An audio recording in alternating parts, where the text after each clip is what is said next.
Sure, up to a certain point, sure. We all have limits, right? Is there a conceptual click where you're like, oh, I've been playing this game all wrong. I need to employ a different strategy now? That can happen, sure. Is it, Or does you some just, of this have to do with your you just get attitude? faster. You just get faster and at putting the correct input or something. But some of this has to do with your attitude, because if you're just there saying like, "Oh shit, I can't play this game," and there's 12-year-olds kicking my ass, you will stop playing it, right? But right, you decide that's to not a stop given. playing it. You can That's a decide given. you can decide to stop playing it, or decide to try and improve yourself. You don't No, get to I do decide. not. You don't. I You don't don't. get to this. You I don't. do not You. get I to. I'm wasn't telling you what I finished. don't get to. I I'm wasn't already telling you finished. what I I'm wasn't finished for you. finished. You are Well, I finished. I'm wasn't deciding for you. finished. Can you No, but I'm stop deciding you're done. interrupting? I wasn't It's over. Your finished. point's finished. Can you You stop cannot complete it. It interrupting? will not be completed. Can you stop interrupting? I wasn't So, interrupting you. well, Interrupted me. can you Guys, stop you gotta just interrupting, be quiet. please? Yeah, just I'm let not interrupting you. I wasn't I'm finished. declaring that you're not going to finish I your point. wasn't finished. You are. It's completed. No, stop interrupting. Not interrupting. So, you don't get to decide if you actually improve in playing the game. You get to decide on if you try to improve yourself or not. You don't have any control over that. You just hit the button again. You're not deciding shit. Your point's finished. Well, that's not an argument, so Yeah, it's called congratulations on your empty victory. It's your learned behavior not to quit the game immediately. Ed, Right, you decide if you quit the game or not. You don't decide if you fucking improve. interrupt me again, I'm not going to desist in my bullshitting of not letting you finish your point. Whatever. Just stop talking. You obviously have trouble. What's your favorite animal, Ed? Irrelevant. How did you decide? I didn't. It just clicked. You had no choice over your favorite animal. It's just a wolf, just given to you by God. It's about a feeling. So yeah, you don't get to decide your emotional output. What if you had three top favorite animals? Surely you'd have to decide which one is your favorite out of those three. No, you get to decide if you go through the thought process of making a top list. You don't decide on the eventual top list. But you could change That's a the top list. That's a thought tomorrow. process, and it either clicks or it doesn't. You can have tiger and lion as your favorite and switch them around each day. You decide today tiger's my favorite, and then you get up tomorrow. Oh, lion's my favorite animal now. Yeah, that's a thought process of analyzing, and and since it's an opinion-based thing, you either emotionally agree with it or you don't. Yeah, but you make the choice, and then you can live with the choice. You make the choice of starting to think about this list. Do you think if I decided that lion is my favorite animal today, I'd be lying to myself? It's actually not a decision. I can only lie about lion being my favorite animal because koala bear is already it. Right, so then it would be faith-based if you were to say lion are your favorite animal. And that's the decision you're making, yes. Because in the end, you would still be having koalas as your favorite animal. And you didn't decide that lions would now be that. You're just lying to yourself. This is a super interesting combo. Yeah, it's an atheist who doesn't believe in free will. It's mental. Absolutely irrelevant to this conversation. Well, I believe I can make a bunch of choices, and at the end, I'm sort of doomed to what's going to happen anyway. So I can make bad decisions, bad choices, and then the outcome comes out good. I can make, well, the opposite can happen. I can make every right decision, and the outcome is bad.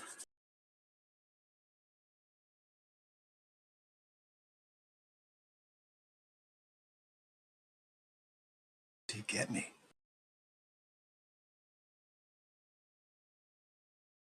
Free will is like you're rationalizing what your actions are. You can try. I mean, there's free try, right? We can. we can try something. It doesn't necessarily mean it's going to work out. Do you guys understand that, or does that not make sense? All right.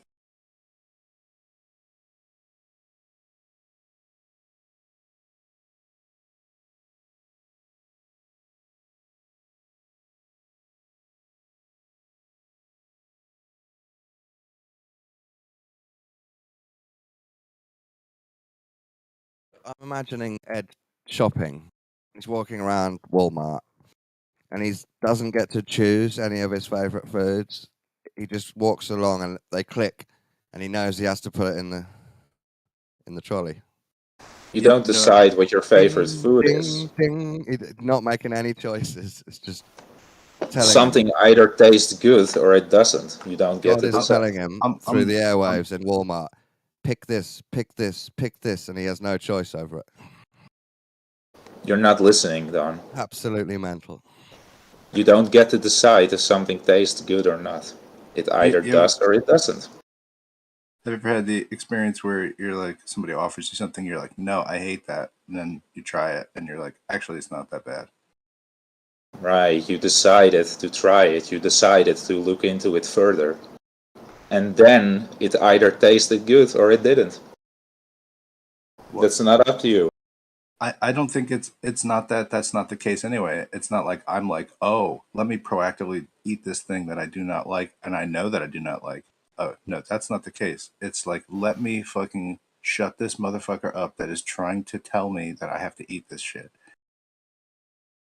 And maybe Sure, that could be it. and maybe I decide that I do not like it, and I lie to them and I say, oh yeah, it's not so bad, man. I Right, like you it. decide, Right? you I could lie. decide that. I could also have no control over saying like, oh yeah, this is actually not as bad as I thought. No, you're Because correct. You decide that you lie or not. But you don't decide and if it I do actually not tastes decide. good or not. Right. But a lot of times Right. that does occur, because not every time am I going to taste it the same way, or am I going to load my brain up with something that's going to associate with it. When I That taste is gonna stuff, I disagree do with me. decide if I like it ahead. or not after tasting it. I decide, is this working in my mouth and do I like it? I get to decide. You get to decide, yes, but you don't get to decide if it tastes good to you or not. Yeah, I do. Because, for example, 50% That's of the what a mouth is population, for. That's what a mouth and a brain is for. about 50% of the population thinks coriander tastes like soap. So that's not a decision, that's genetics. I can eat coriander and decide if I like it or not. No, you can decide to eat coriander. You don't get to decide if you like it or not. That's fucking mental. Something either tastes good to you or it doesn't. There's no decision. Sometimes it's in the middle and you have to decide. No, you have to decide on what you're telling the person who's offering it to you. We decide if we like something before we even try it, though. We already know that we're not going to like it if we already don't think that we're going to like it. It either clicks or it doesn't. You can decide to try it anyway. Not that simple. I could eat something and it could be my main reaction, automatic reaction could be, it's a bit weird. It's okay. I'm not sure. That could be my automatic reaction. And then I have to decide. I think about the experience of tasting it again in my brain and decide, was that pleasant or not? It's not a decision, it's a thought process. You can decide to go through the thought process. Like there are engineered foods like snack chips, let's say, with like some types of chemicals in them that are designed to make you feel satiated, and right. So if there was no choice to be made, you would never eat them. And then also you could say they never taste bad. But I've eaten things to a point where they do taste bad, even if I do like them, and my expectation is I will enjoy it when I eat it. Yeah, but that's part of the emotional reaction, which you have no It's not control emotional. over. That's why people get addicted to things, because that's the emotional More emotional. part of it, which they have no control over. You can decide to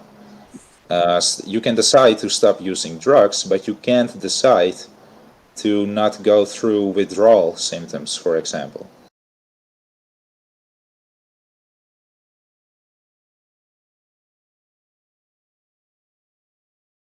Oh, that's an interesting one. Can you decide to stop taking drugs or not? Yes. There you go. So you've managed to Is that you've what managed to happens? get your free will back in that situation, right? I Well, will not what do put you any mean more of about this getting in my it body. back? I've What do you mean decided not about to getting take it back? That doesn't make any sense in this discussion.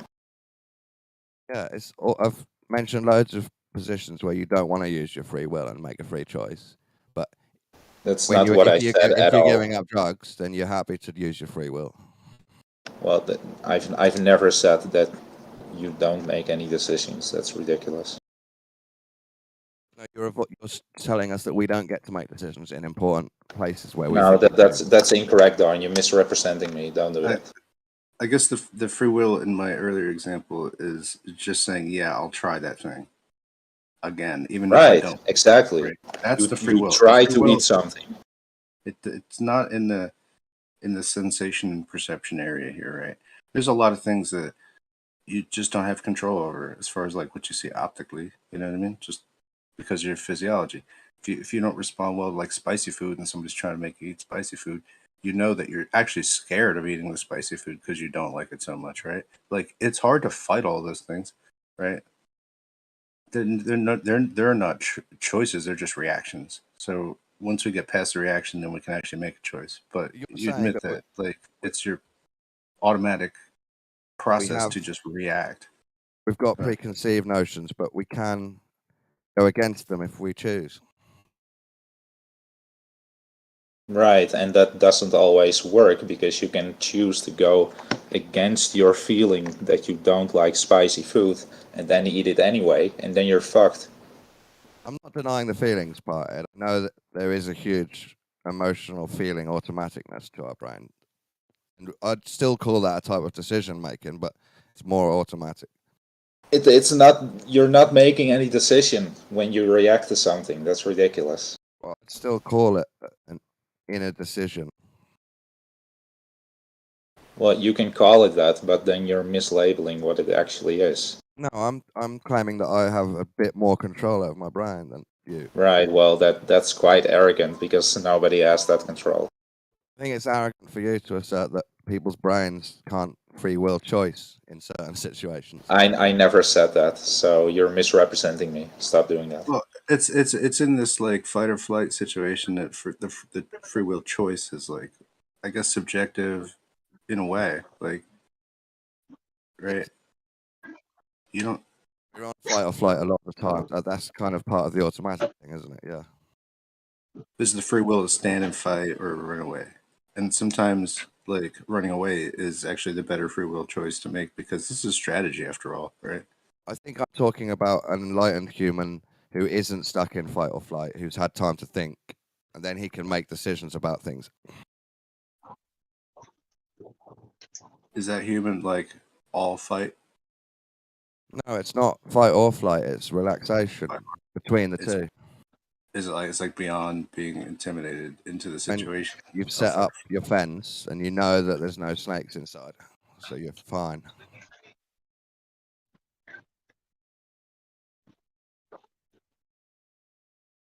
You're next to the fire, and you've got But you obviously alarm string. you make different decisions when you're under pressure. Yeah, Your process is more streamlined when you're under pressure. I think it's just reducing our freedom of thought a little bit into automatons.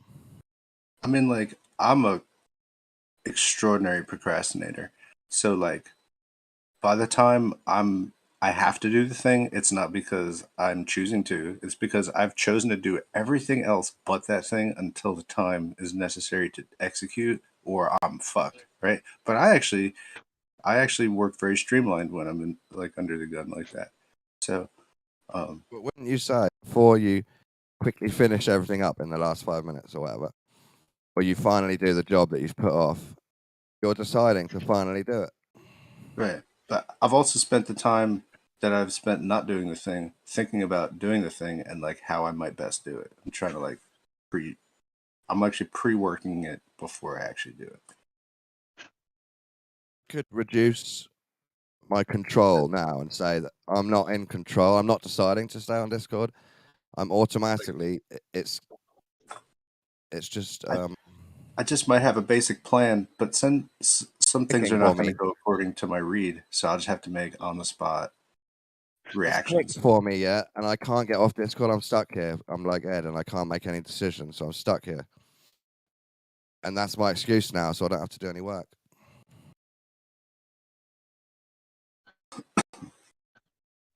So I'm not in control. I can't leave because it's clicking. Staying here is clicking too hard. I don't know. Yeah, or just like trying to execute with your free will, trying to like do something complex, and let's say you have a lot of time to do it. It's like, okay, well, I have so much time. I don't even know how to use it. I don't even know how. I'll start, I guess. Yeah, but you know, just organizing all these things and trying to execute. It's I'm like, thinking now about art. Where's Oh, the free will? no. Where is it? I don't know. Finish your thought because I just spoke all over you. I'm sorry. I think I'm just dribbling thoughts right now. I was thinking about art. Maybe there's some artists who use Ed's non-decision making process to make art. So they're not deciding to move their brush. They're just automatically clicking. There it goes. Woo! Like God's moving their hand to paint. Yeah. Procedurally generated artwork. It's almost like Ed's admitting to being possessed by some type of principality who just You're accepts misrepresenting me again, Don. Stop doing that. He needs exorcism and spiritual guidance, obviously. Yeah, But definitely. yeah, no, I do think that there's like a more complex computation that's going on behind the scenes in our thinking, our reaction, our approaches to things, and yeah. I guess I think, ultimately whether we decide we care enough about something to actually act. yeah, Like you could get in the way of something, you could stop something from happening where maybe somebody's getting wronged, but actually it would ultimately benefit you, right? So even though it's going to benefit you, you know it's going to hurt the other person more, so you get in the way of it. You know, you don't have to. That's your free will, but that's on like that's on your experience, on your position, on your own security. Like, do you need the money that bad, or do you need the things that bad, or what? You know what I'm saying? Like, yeah. it's your accountability, That's effectively. the type of decision making. You weigh it up, how much you need it, how much you care about it. It might go above something else, and then the next day something else takes priority. Well, I'm just saying, free will is not all id. It's not all desire. Free will sometimes can be about sacrifice. Yes. I heard Alan Watts last night, and he said sometimes people are so goody-goody that they want to insist that other people take their culture. Like the Inquisition, yeah. Murdering witches and heresy. At the time, Catholics thought it was brilliant, and it was by God, and it was just a type of psychotherapy. Witchcraft and heresy was a huge, huge psychological problem, like a virus, and they had to sort it out. So anything is worth it. Any type of torture, any type of pain is worth it just to stop heresy. But now we look back at it and think that was terrible. So trying to help people isn't always good. You can ruin the world by trying to help people. Right. If your free will is to assert your will on others' Yeah. wills, then Yeah. Even if it's all you think it's all good, you're just interfering at that point.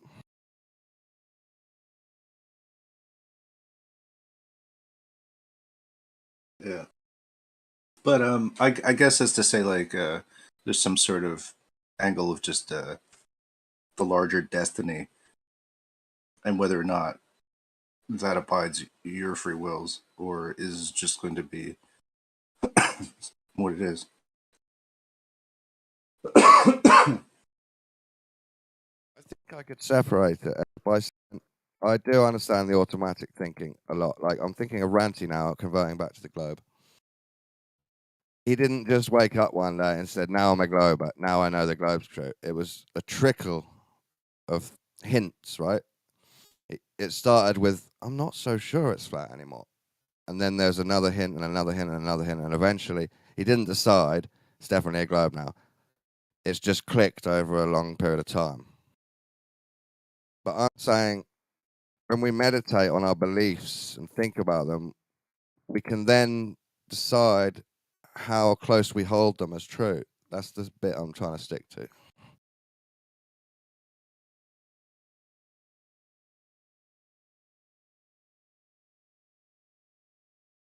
I can I can like juggle with how a truth is clicking with me. Maybe that's a good way to put it. I can estimate how it's clicking with me and almost change how strong the click is.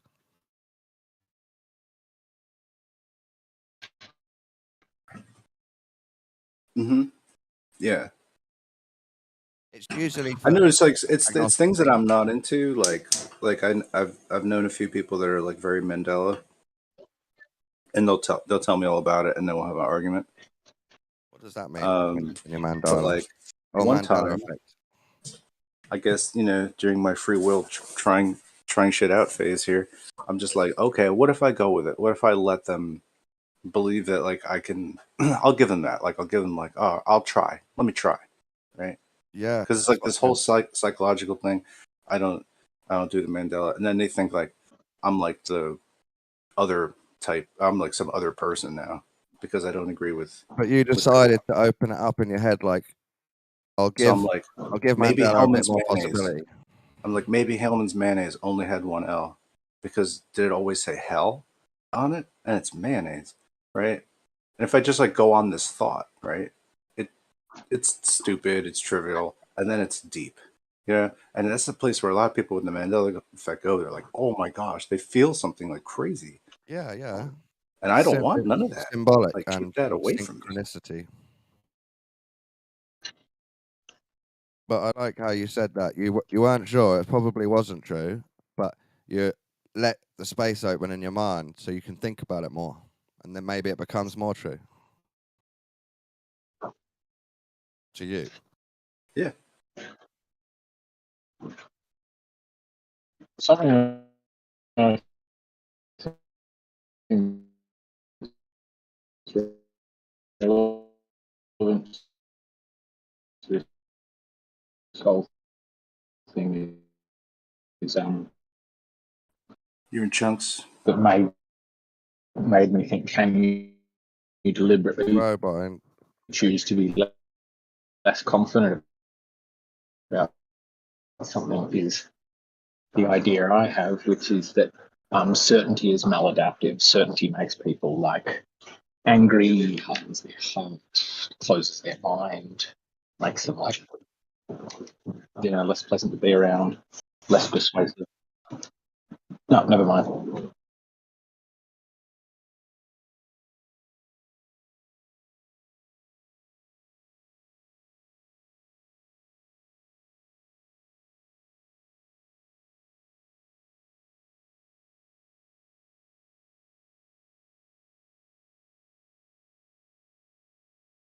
Yeah.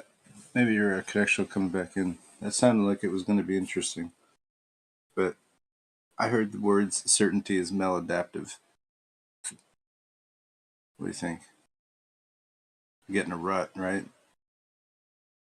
You sort of need to challenge your precepts on something to yeah, get a little further into it sometimes. eggshells. That's a paradox. I think we all want to be certain with our truth, and I love a certain things that I think are 100% or pretending they're 100% when they're 90%. But it is harsh, and kind of or annoying to hear when people are certain. Yeah.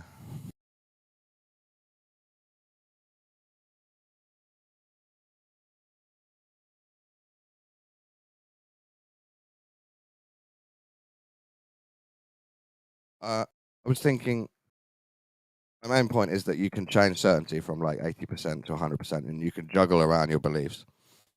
But I also think you can do full meditation path workings where you can just flip your whole paradigm. I can pretend I'm a Christian for 10 minutes at night and try to tell my brain that Jesus Christ was true and he saved the world. And there's a judgmental dad in the sky called God. Yeah. And I'm trying to fool myself into thinking, what would it be like if I thought this was true?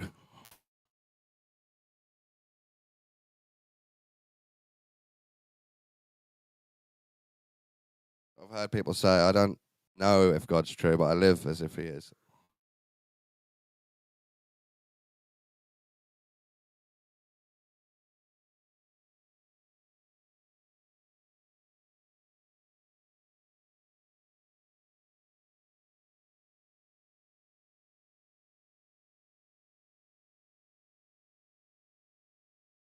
I was just thinking of this technique that they use for like what's experimental for pain management.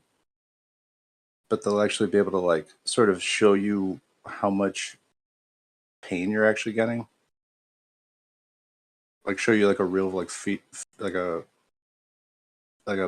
biofeedback, but you're seeing it visually, and so you're actually able to get in between here somewhere and actually like kind of lower your perception of the physical pain, and you can see it responding visually, and it allows you a little bit of facility because you can once you can kind of see these connections within your own being, right? It helps you to like kind of gain some facility over it.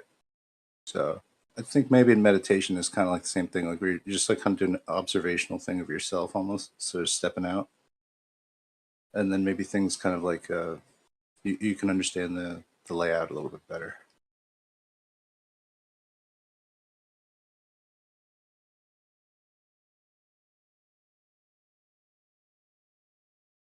But we were saying the same things occurring like while you're dreaming anyway. It is sort of that process is going on. Also, you know that thing with taste is too like your taste changes with your age as well, as well as your ears do. So your taste in music might differ. Your taste in foods may differ as you age. As certain frequencies start mellowing out, and other ones start being more prominent. So, what you decided that you liked one time, you may actually like later, or you decided you didn't like at one time, you may like later, and something you don't like now. Oh, whatever the fuck, you get it. Oh, does maladaptive mean not adaptive? Yeah, now I get the point. It's not adaptive. It means it's an adaptation that is poor. That is poor for your own efficiencies or survival or whatever. Yeah, you get if you claim certainty, then you get locked in, and you have to tell yourself you're wrong, and come down a notch, which is really hard to do because men have ego. Yeah. Like intelligence is something that may be actually in itself maladaptive.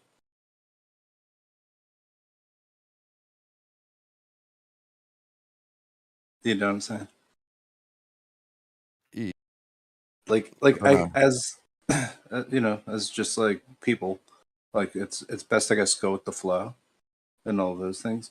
The more you look into things, the more you question things, and the more you question things, the more you might try to just do things your own way. Yeah. Well, I don't know if it was your point, but I think knowledge is dangerous. The more you know, the more you become a nihilist freak.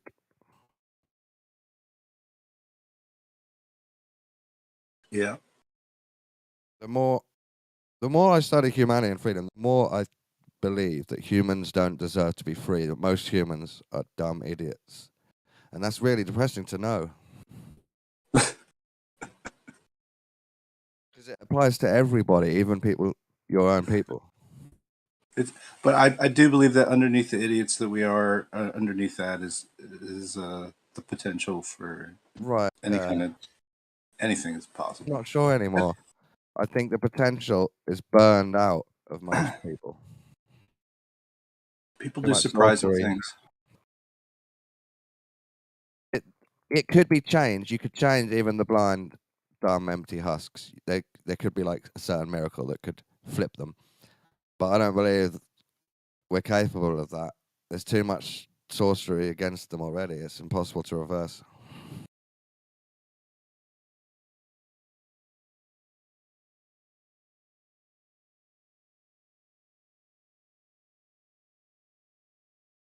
Yeah, it's like a caste system with some bizarre proportions.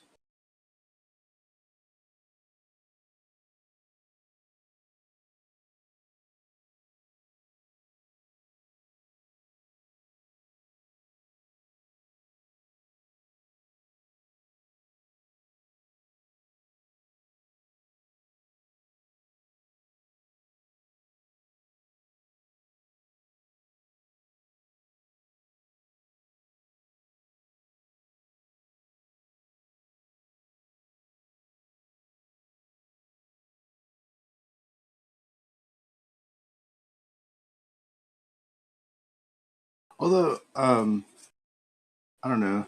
I guess there's always reason to be down about how things are. But I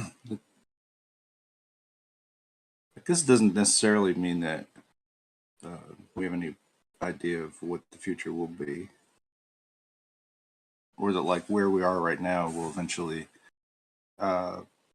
be kind of lost, sort of to other times as well, right? The 1930s, right, might have been pretty cool. That might have been really shitty, but we've almost like lost the living link to what that time period really even was. Maybe some of the same problems existed, but probably things got better on the whole. Here, almost approaching 100 years later. So What happened 100 years ago? I don't know. No, 1923 happened. You know. I mean, how do you know it was better? What No, you I'm think? saying it probably. Well, in a lot of ways, there's just a lot of things now that exist that didn't exist then. So I'd prefer to watch possibly television Yeah, and listen to radio. I agree with that. You could write a long list of what's bad now that I think would be longer than some times in the past. So advancements aside, there's certain inequities, certain there'll be other kind of cultural, things that have advanced, or do you know what I'm saying? Like, so you couldn't just throw 2023 directly at 1923 and expect it to work out. Like it just takes people 100 years to actually get to that point where they're advanced to. But nobody's like a throwback to where they're like, oh, you're what are you, a 23er? No, nobody's that far regressed. Do you see what I'm saying? So it's like it just takes time, But within that lens, I mean, anything's possible, So I don't think like humanity's doomed necessarily to a bunch of dullards and burnt out husks of people like walking around necessarily. I mean, Are you worried about that at all? Though? I am. worried about what? Worried that could be true. I mean, it's sort of a way that things are now. Yeah. No, I hope Yeah. there is hope Yeah. things can change. Yeah. Well, it's What would it take? What do you think it would take to wake them up? Not into flat earthers, just into people that want freedom and want to stop lies. Yeah. No, we're not there yet. That's gonna take a long, long time to get away from all that.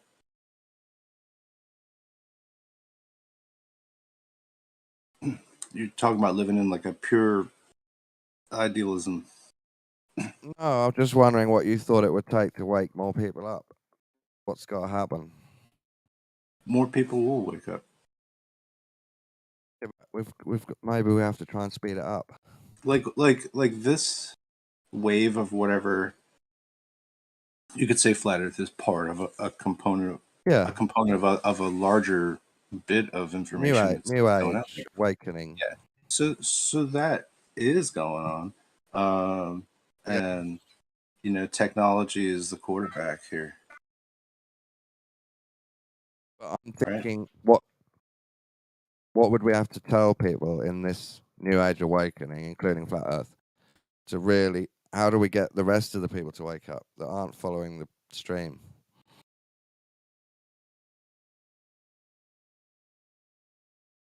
Oh, I think just us doing our thing is like could just be a fractality sort of magic. I just think it's a magical fractal. That's how we do it. We use magical fractal power. We take what we have in these kinds of groups, we spread them out into the world in our own little weird ways, and it just grows. I think.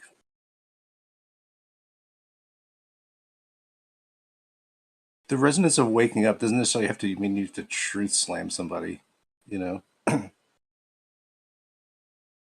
because it's just about, you know, you're kind of almost as intelligent as you're treated. If you're treated like an idiot all the time, it's almost like you start to just react like that. If you start to treat other people like they're not idiots, then Yeah.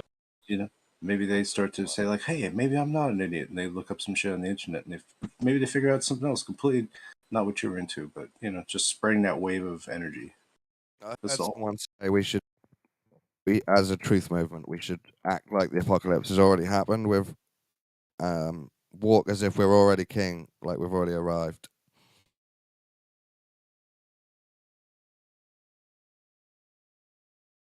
Yeah.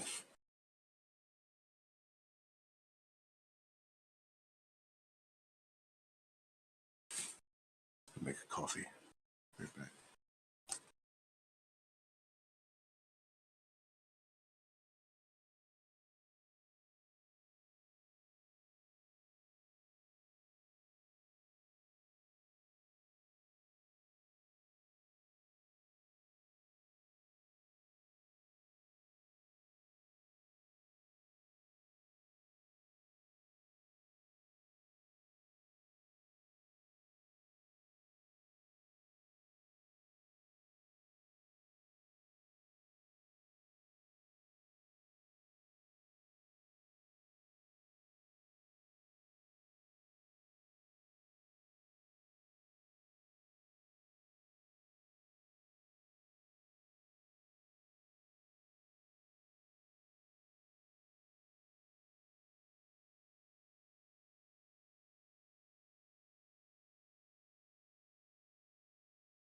What would it take for me to get you down from a 95% confidence to a 60 or 70% confidence? Nothing, mate. You're a dumb atheist. There's nothing you could provide because you're not capable of studying what I know. That's what I would tell the cocky SE guy in the college.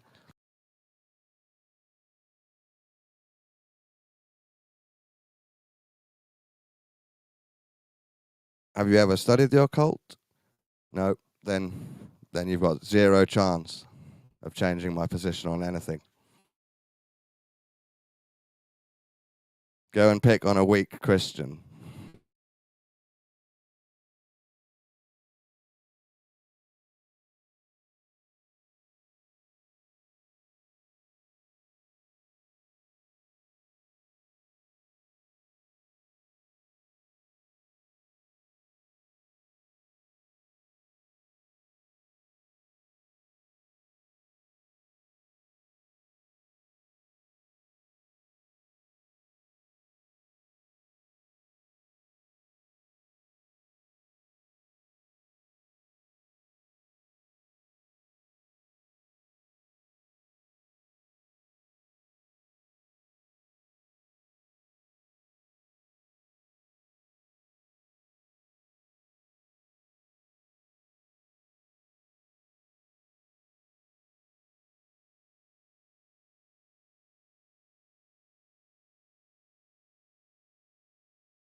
Also, the two main SE guys, Anthony and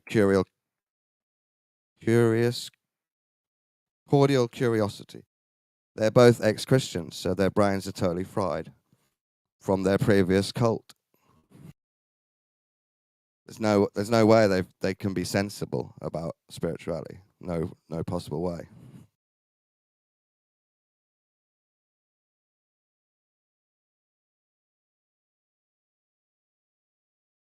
And Cordial Curiosity is a massive libtard, even though he's right wing.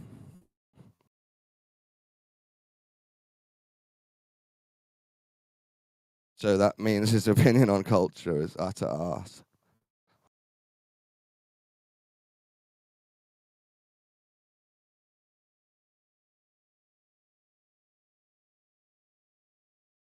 It is, eggshells, it is a worldview. SE suggests that the worldview is atheist, fake skeptic.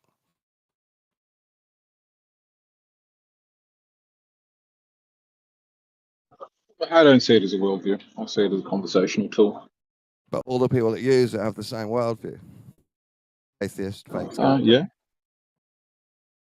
That doesn't mean it is a worldview. I mean, there are many people who use it but call it a different thing, who are Christian and trying to use it to bring people to Christianity. Yeah.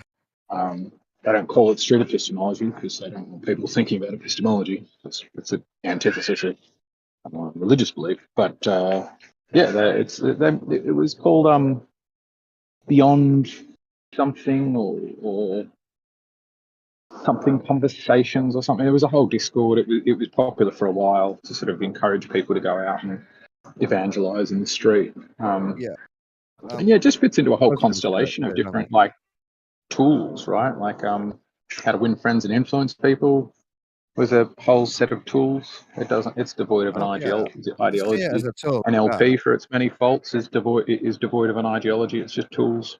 No, I agree. These are all tools you can fit into conversation. I just don't think SE is a real conversation about real things. It's one-sided and it's attacking. Sure. I don't think it is a worldview. It just suggests that the person using it has a worldview. Being anti-religious is often part of it.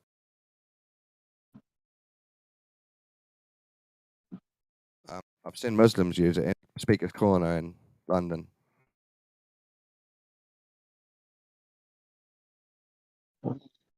Obviously, I do it too, but ask a few questions. But it's got to lead somewhere. There's got to be a gotcha. There's no gotcha. It's empty. It's vapid. No, it doesn't. I mean, not in my conception of it anyway. It's like it's the same as NLP or clean questions. They're sure if you only speak in one way using one tool, you're like you're a shitty workman, right? You're just going around smashing things with your hammer. But if you've got a whole kit of things where you go, this is useful in this situation, this is useful in that one, this is going to calm someone down, or this is going to be a pointed question or something provocative, then you deploy it as and when it's useful. Then that's the art form, I think. But again, not an ideology. It's almost like the good You could use it to be a basket case religious person, or you could use it to encourage people to abandon their religion. Or as one person wrote to me after, she was like, I bought your book and it doesn't work. And I was like, okay, why doesn't it work? And she's like, I want to convince this person that Formula One is a great sport, and I've been using all your techniques and they still don't agree that it's the best sport in the world. And I'm like, what the fuck, you read in my book? But that's weird. Did you write a book on SE? No, I wrote a book on speech and confidence. Oh, okay. I don't know how anyone would convince me that Formula One is entertaining. I know it's a cool sport and it's exciting for people that are involved and all that, but not that into watching it. I don't think anyone could convince me. Right, but that's the joke of it. She's, as far as I can tell, not understood the purpose. Where I'm like, you might be able to influence people's thinking. You might be able to get them to, turn a bit, but there is no technique that's going to mean you can have a short conversation with somebody and now be in control of what they think about Do things. you think if she applied your book correctly, she could have convinced her husband to watch it with her sometimes and enjoy it? Yeah, I think that would certainly be something, like, because I think one of the things that's often overlooked is in all the influence books is like just straight up negotiation strategy. Like one of my favorites is just to go, what would it take? Like not what would it take to reduce your confidence, but like, what would it take to get you to watch some Formula One with me? And they go, oh, a night out with the boys per month. Great, done. Like just set a deal.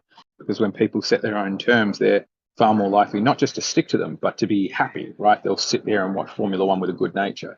Whereas if you have a tantrum and demand that he watches it with you, you're just going to sit there being like, this is stupid. Why do you let that guy, why do you pit now? This is dumb. Why are they letting his teammate overtake? You're going to be resistant to it during the process. So people's autonomy is really important.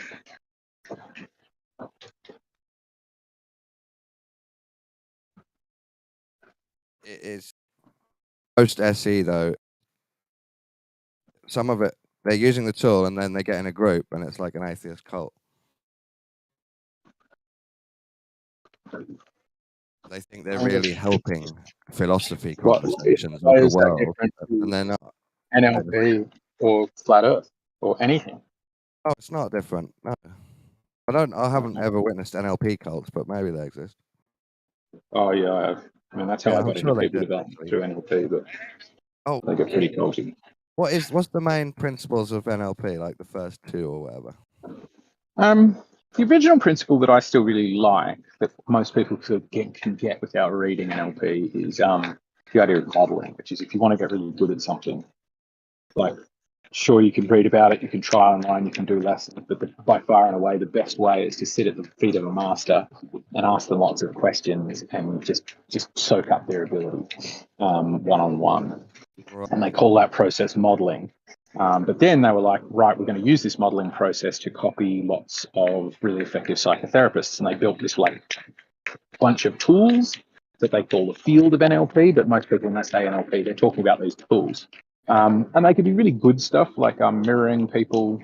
I think mirroring people's language choices is a really good one. Mirroring people physically often ends up like creepy if it's done too deliberately. Exactly. And this is the problem with the culty stuff. People, like, you'll be sitting there talking to somebody in an NLP event, because I still do talks at them every now and then. And you'll be sitting there and you'll cross your legs the other way and you'll notice that they do too. And you're like, oh, come on, man. And then you suddenly, like, once it becomes apparent, it's really exactly.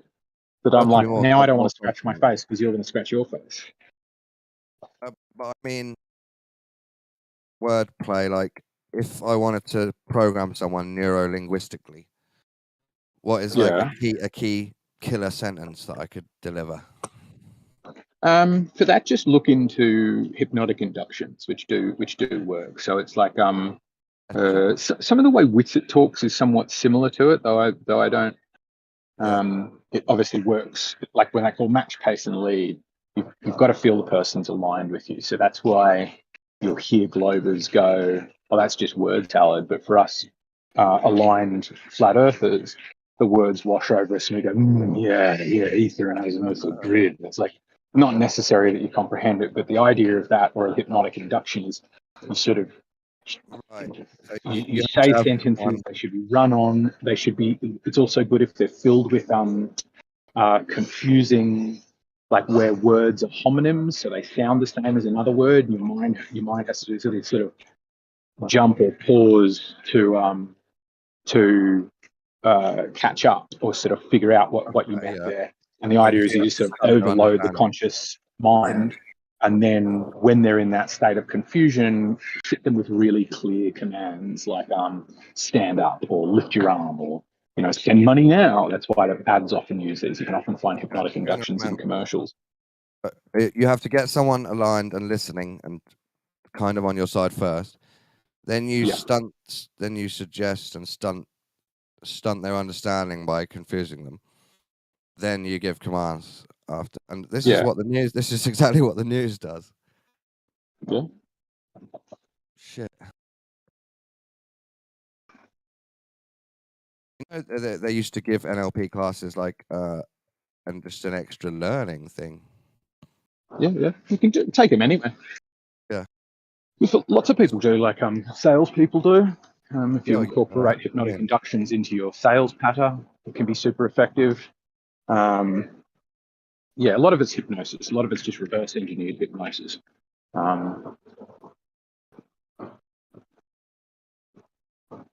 mean, it's not like you're evil if you apply this, because everyone is applying it, aren't they?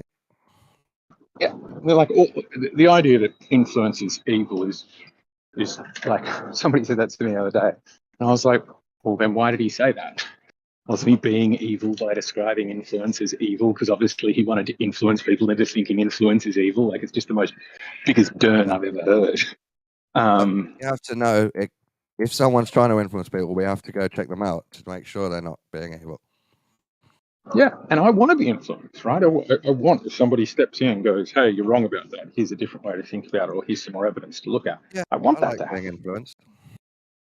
Yeah, if I'm being a dick to my fiance, I wanted to go, don't be a dick, you were being a dick just now, and here's what's annoying about that. Like, it's just, yeah, it's like the same as when people go, I don't care what people think. It's like, oh, really? But you still took the time to say that to me, didn't you? So if you obviously wanted me to think that you don't care what people think, why did you tell me? Are you saying that some Christians have fully stolen SE and they go to an atheist and say, can I change your confidence on there being no God? That sort of thing, and try to do the whole stick. I think you can use the tools of SE, but I think most of the tools of SE, when deployed effectively, create doubt. Yeah, that's why I say So it's sneaky, because you're not giving an alternative, or you're not saying, look, you've got this a bit wrong, mate. This is the actual truth. This is where to look it up. You're just sowing seeds of doubt, and to me, that's satanic. That's terrible. yeah, I mean, that does become a worldview thing. As I was saying before, I think doubt is good. I don't think like being perpetually like, is this really a chair? You know, and having to double check and triple check every chair before you sit in it is going to be adaptive. But I don't Doubt's see anybody good, with that problem. but What I if do see you're, is people turn up. I'm Go gonna, on. if doubt's good, but it's not cool to go around making people doubt their close hold beliefs. That's attacking, spiritually attacking people. Yeah. Like, I mean, I think there is certainly a big part of all of this work, which they call contracting, which is you've got to get somebody comfortable or willing to have that engagement, so they're entering it voluntarily. But I think, like, at least in the way Anthony did or does and writes about, he makes it very clear. He's like, I'm going to have a conversation about something you believe in, and why you believe in it. I think that's somebody voluntarily entering that. I mean, maybe to more align with what you're saying, he could say, you know, because I think it's good to be more doubtful. So is there anything that you believe really strongly that you'd be willing for a moment to consider doubting? What if he said up front, I'm against people believing in religion because it's wrong and gives you an ideology, and because you're young, I want to get you now doubting this fairy tale. I'm an atheist and I used to be a Catholic, and that's why I hate religion. Yeah, if he was honest, but he doesn't. He pretends it's well. I mean, that cool, wouldn't be honest. I mean, cool open philosophy conversation where they can pick anything, and then he pushes them towards their God belief. Well, I mean, I think he refuses to have conversations with people under 18, for starters. It's always a young person trying to be educated, and he's cornered them when they're in lunchtime, and he's such a nice looking person, and there's cameras, and because they think it's a cool philosophy chat and maybe they'll get to preach a little bit, they join him, and it's like a trick. And I also think it's totally unfair that he never gets put on trial. I mean, yeah, he doesn't buy them, but he does. He does certainly within the SE lounges I and got stuff. banned from Do the you? server. For I've got trying a to put him question on for trial. you. They kicked me out of the server because I was trying to reverse it on them. Well, I mean, anytime you've said I'll do SE on you, you end up making truth claims at me. You end up telling me what you think.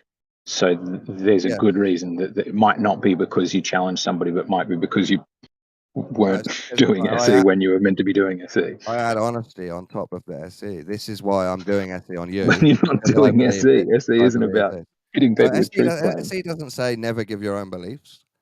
Doesn't say that. I mean, I haven't read the book Creating Atheists, but I'm pretty sure it doesn't explain to never give Well, your own yeah, he beliefs. does.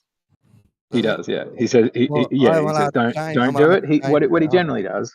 The point was they didn't like me asking them questions, so they kicked me. They wanted to be the Generally, what he question says is, askers. I will answer those questions for people, but I will say I won't answer that just yet if that's okay. But I'll happily answer any questions you've got at the end. And sometimes, yeah, they'll stand with him at the end and talk with him longer about what he thinks than they talked about what they think. But the point is, whether you agree with it or not, is that if you want somebody to be introspective about their own views, you're not going to do anything in service of that by sharing your own, because then it's going to become a battle, and it's going to become like, But the battles why we have, my thoughts are better than your thoughts. you still consider your own thoughts and beliefs afterwards. That's what it's about, talking to people. I talk to Right, you. but that's just a different. It's just a different tool. Ask you You're just questions, doing a and we different both thing. go away and think about it. I'm not Sure, saying it's bad. I'm just saying it's a different thing. The debate. I did Well, my version of SE on them. I'm sure they thought about their own beliefs during it and afterwards. I'm sure they did. Yeah. I'm not saying it's the only tool for getting people to question their beliefs. I'm just saying that if you're saying what I'm doing is SE, then it should be mostly about asking questions in a way that might reduce somebody's confidence. That's what I usually Not. do, but I hint at an alternative while I do it. So, would you have the same views about like street evangelism for other things, like people sort of trying to bring you to Jesus? Yeah, it's terrible, but I think they are just desperate, whereas SE is an attack on people's Right. beliefs. Yeah, I kind of get that. Evangelism, yeah, they don't expect you to listen and stop for them. If people walk past on their way to work, they only get to hear it for 5 seconds. But SE confronts people at their college at lunchtime and picks on certain beliefs to pull apart.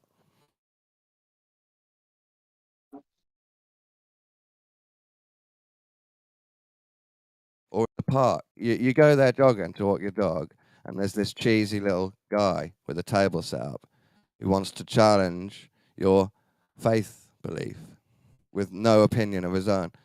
I hate it. I just hate it. Yeah, you're well entitled to hate it. Lots of people aren't big fans. I'm certainly not fans of parts of it. I agree with you on parts of it. I also think like some of the tools within it are like the what's the number and now what's the number is a like, I don't know, it's turning something, it's sort of misplaced concreteness. That's the gotcha, isn't it? Oh, see, you were at 9, now you're at 6. Haha. Interestingly, most people don't change, and a vast number that I watch go up. Yeah, I've seen some of the liberal ideas people change a little bit. And there is some agnostics that only really believe in God because their parents did around the time they were born. They haven't been to church or nothing. They normally change their viewpoints. Yeah. There's a few that have been really good. Like I still love the one that Reed did, his Cordial Curiosity. He sat down with this like young, really smart, enthusiastic young black kid from some uni. And then he's like, has the conversation with Reed, and he like he has this like aha moment where it just all snaps into place. And he's like, yeah, if there's something and I can't test it and I can't know that it's untrue, if it's untrue, why bother spending any time even thinking of it? Yeah. And it was like, right. And he was like, that was him saying it, you know. He was like, oh yeah, that's just, I've never thought about anything. And if he had that much, And I love that that. much I of a think that's really spark, beautiful. yeah, I do. If his brain sparked that much just from a few questions, I don't think that's an attack. I think he was ready and waiting to be questioned. Yeah, I think he was would have been quite comfortable with it. Just to say, I don't need to find the Well, it's not USB always bad. outlet. I'm running out of battery. I always get frustrated. I want to attack the SE atheist and say, why the fuck would you believe in government when they hurt people and lie all the time? Come down to 1% or be known as a liar. That's what I want to tell them.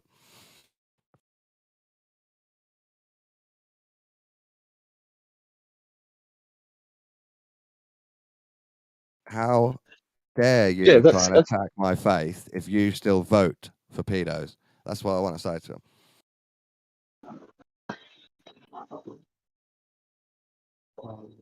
It's totally fine. What am I going to do? Am I going to have to buy a battery pack? That seems a little bit wasteful. I would Are you guys done talking about NLP or make curiosity? NLP and street epistemology. I'd sit with them in the park, and I'd make them watch a 2-hour documentary about Pizzagate in the park, and then I'd say, now give me your number on government.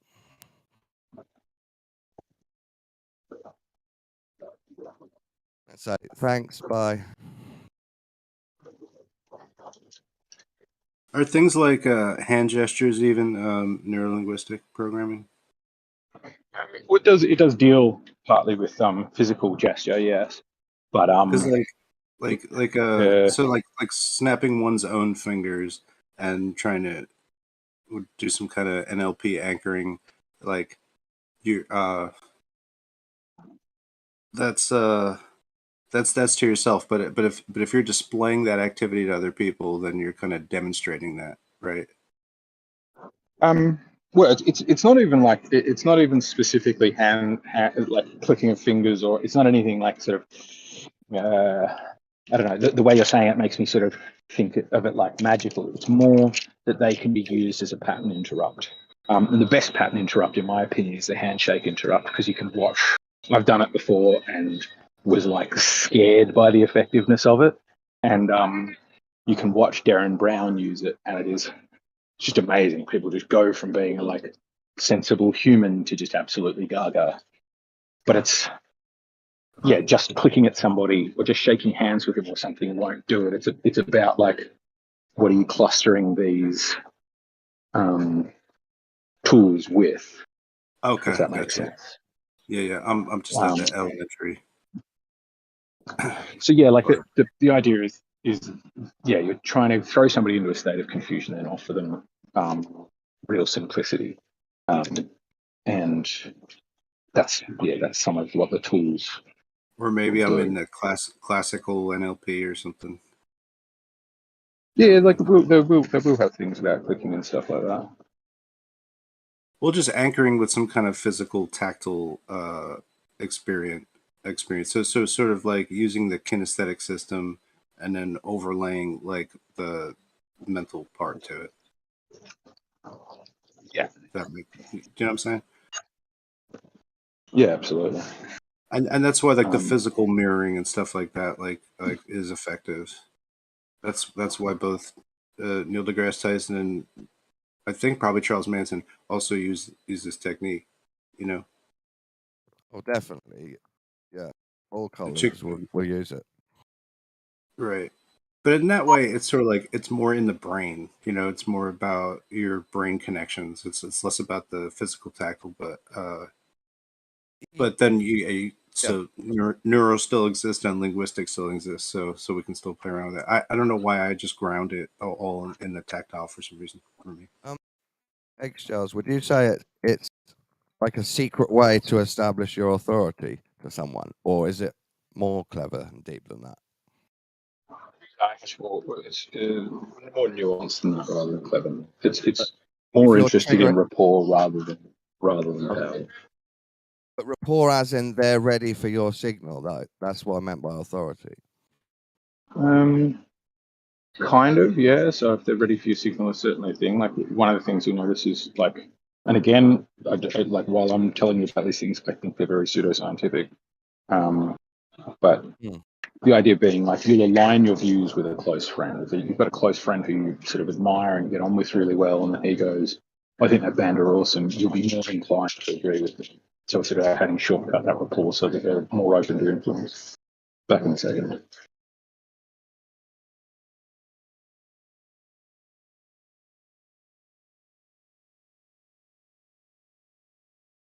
Yeah. Yeah, a lot of it's sort of like based on like a behavioralism in a way, but also utilizing a lot of I guess post-Freudian type stuff, and then people just ran away with it. Appears like there's like a lot of different veins of it and applications, right? Because it's, but yeah, interesting shit. So what's this handshake maneuver?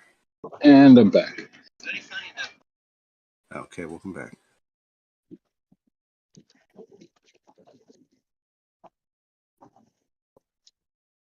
Yeah, I don't know. NLP is interesting, but it's sort of like that. I guess I'm probably just more interested in tactile anchoring of an idea. Yeah, that's But, very interesting, I think. or I guess that there's like metaphorically a handshake, even if you never shake hands with somebody, there's still that eye contact that can substitute as that handshake. You know what I mean? So there's like all these different, uh, parts of experience that you can get into.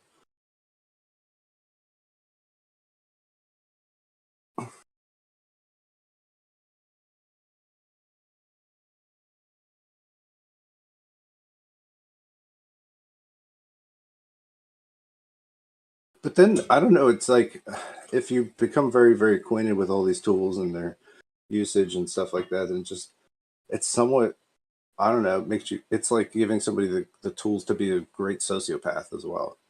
So it's like I don't know. So it's sort of a weird for me, like a dark side in a way.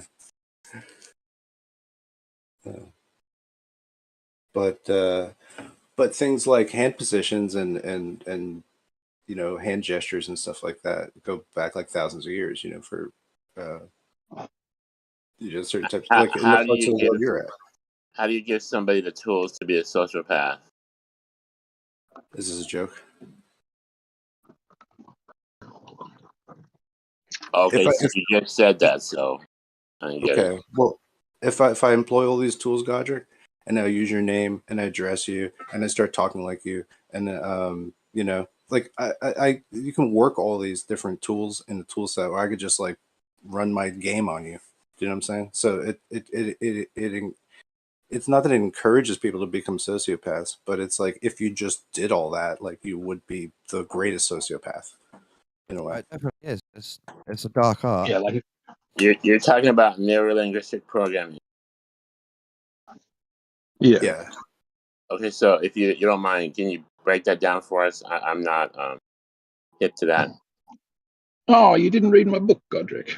It's this idea made up by these guys who studied psychotherapists about a series of tools for influence and behavior change. So it's most used by like psychotherapists and coaches to sort of help people quit smoking or get over trauma or something like that. But it can equally be used for like a lot of salespeople study it to become more effective salespeople.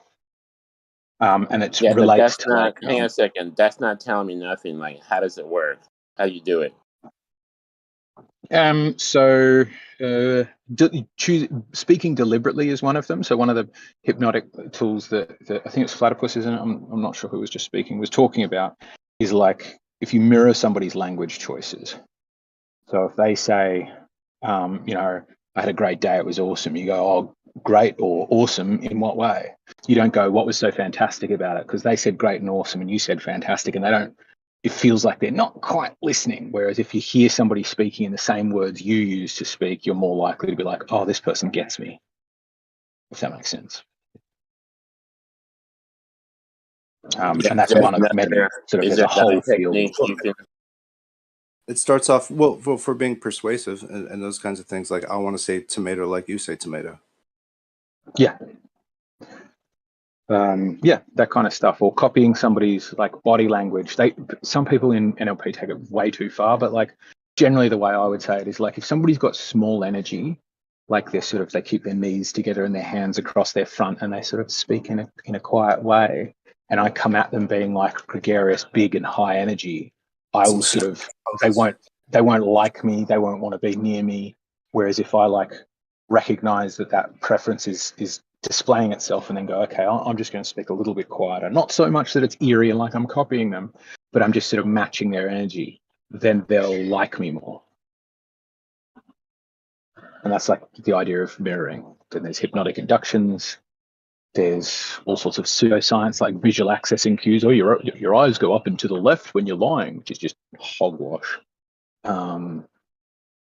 Well, I think there is some with like Meta the eye models roll also. and accessing. Sometimes people look to the side to access, but I don't know if they particularly mean anything. But Yeah, exactly. The idea that we sort of look around other than at the person seems to be reasonable, and that we appear to. I think this one holds a little bit true, that if we're summoning feelings and sounds, we look down. If we're summoning visuals, we're more likely to look up. But there's this whole thing about like, as you look at them, if they're looking to their right, i.e. your left, that's a lie, or they're constructing that image. And if they're looking up and to your right, that's a recall, and that's them actually remembering something. And I was taught as like gospel and police departments were getting trained on NLP so they could catch criminals. so you Well, could it just also turned use out to be bullshit. They did actual studies on it, and it just doesn't work. you could use it for like mnemonic things, for names or for code for certain things. Like we can make a ton of acronyms. I think it doesn't really matter what the acronym winds up being. We want to call it ocean. We want to call it blue. We want to call it this or whatever, because that's really the overall the guidance. In that. Do you know what I'm saying? Yeah. So there's neurolinguistic. Yeah. So we're playing around with like symmetries of words, concepts, and stuff, and they become kind of put in this like almost, I would say, like forgive me, it's like a Jungian sort of collective unconscious dream space, where we don't really know why the thing is that, but that's what we all agree to, that's what it is. And so I don't know, it's used a lot for, like you said, like a police department or like any kind of organization might have acronyms based on that, but like it might be like focus, like okay, we all focus and then we follow. Oh, okay. You're like that guy. Mm-hmm. You're like the guy, the mentalist in the TV show. Yes, he's using lots of NLP techniques in that show. Sure. Yeah. So you're saying that you're going to get a clear advantage over people like to influence them. Get some advantage, just like a little extra. Yeah. Well, It's I'm a okay small with extra. that. That doesn't make you a psychopath. I think that's fine. That's just using your skills. Okay, well, we're just scratching the surface here. You can get more detailed into like how you might be able to manipulate people, how you can. Why would you? I think want maybe it'll help. Hang on a second. This Why would is you why want a this is secret good. upper hand when you're talking to people? The only reason is to deceive, really. Well, hang on a second. This is good for guys that are like, average to get girls that need help. Right. Well, in Right? a way, Right? They're used a lot. It's used a lot in flirting workshops. Yes. Yeah, but like as the NLP tech, you're never really yourself. You're a technician sort of behind you're like an actor in a way. So like in a relationship, yeah, you'd never really be yourself, so you could never really be yourself if you got it that way, in a way. It's always a bit dishonest, I'm going to say. It has to be. Yes, I think I agree with you mostly, and I'm, despite more agreeing with you than disagreeing, I'm going to present the other side to it, which is people do use it a lot for seduction stuff, but by and large, I think it's far better than the other seduction stuff where people just straight up lie. They're like, "Hey, did you hear that fight outside?" And it's like, there was no fight outside. This is just a standard line I use to try to pick up girls. But the main part it does seem to work on is you're giving this person who's usually nervous and has terrible self-confidence a set of tools and behaviors that he believes in so much he's now confident enough to go up and talk to girls. And because he's got to structure his thoughts and be deliberate about how he speaks, he suddenly now sounds interesting and compelling and like more intelligent than a sort of scatterbrained person that stumbles over themselves. So I think it can work even if very often he'll be trying to do like physical anchoring techniques. Like they'll do this one where they'll like get physical proximity to somebody, and then you'll like, even if you can only touch their elbow or their wrist, because that's all, you know, they would be comfortable with, you're tapping them gently each time you say a word like safety or comfort or arousal, and you're noticeably withdrawing from them anytime, or no, subconsciously withdrawing from them anytime they discuss anything that is not aligned with your goals. So you're definitely not tapping or touching them when they're talking about being grossed out or deaf or something like that. And the belief is you can then activate that point by like touching them on the wrist, and suddenly they'll feel safety, comfort, and arousal because you've anchored it there. I think definitely. it might be true, but it's probably bullshit. I think it's more likely bullshit than not. I think it can be used honestly in that way to give confidence to someone. Yeah. It's just when they decide to then manipulate people. Yeah, if you have skills, it just depends on how you use them. Like as far, it's not evil or good. It just has to do with how you use them. Like a teacher has influence over the children. They have experience, even if they're not NLPs. They know how to, encourage, let's say, children because they have the experience. Same thing with this. You have skills over the other person, and you can use them for good or for bad. You can use them to help the person, or you can use them for a selfish purpose. Yeah, absolutely. If you're secretly using a speech technique, you are trying to manipulate someone. So even if it's for good, it's like a dishonest technique. Well, No, let's it's get not. back to, It's not is dishonest. influence dishonest? Yeah, if you're using a secret manipulation tool that they don't know about, it's not No, a real. because It's not a real human no, interaction. that's like saying flirting with somebody is dishonest. That's not dishonest. You're just flirting with somebody. Exactly. You can flirt without this technique of manipulation, but flirt naturally.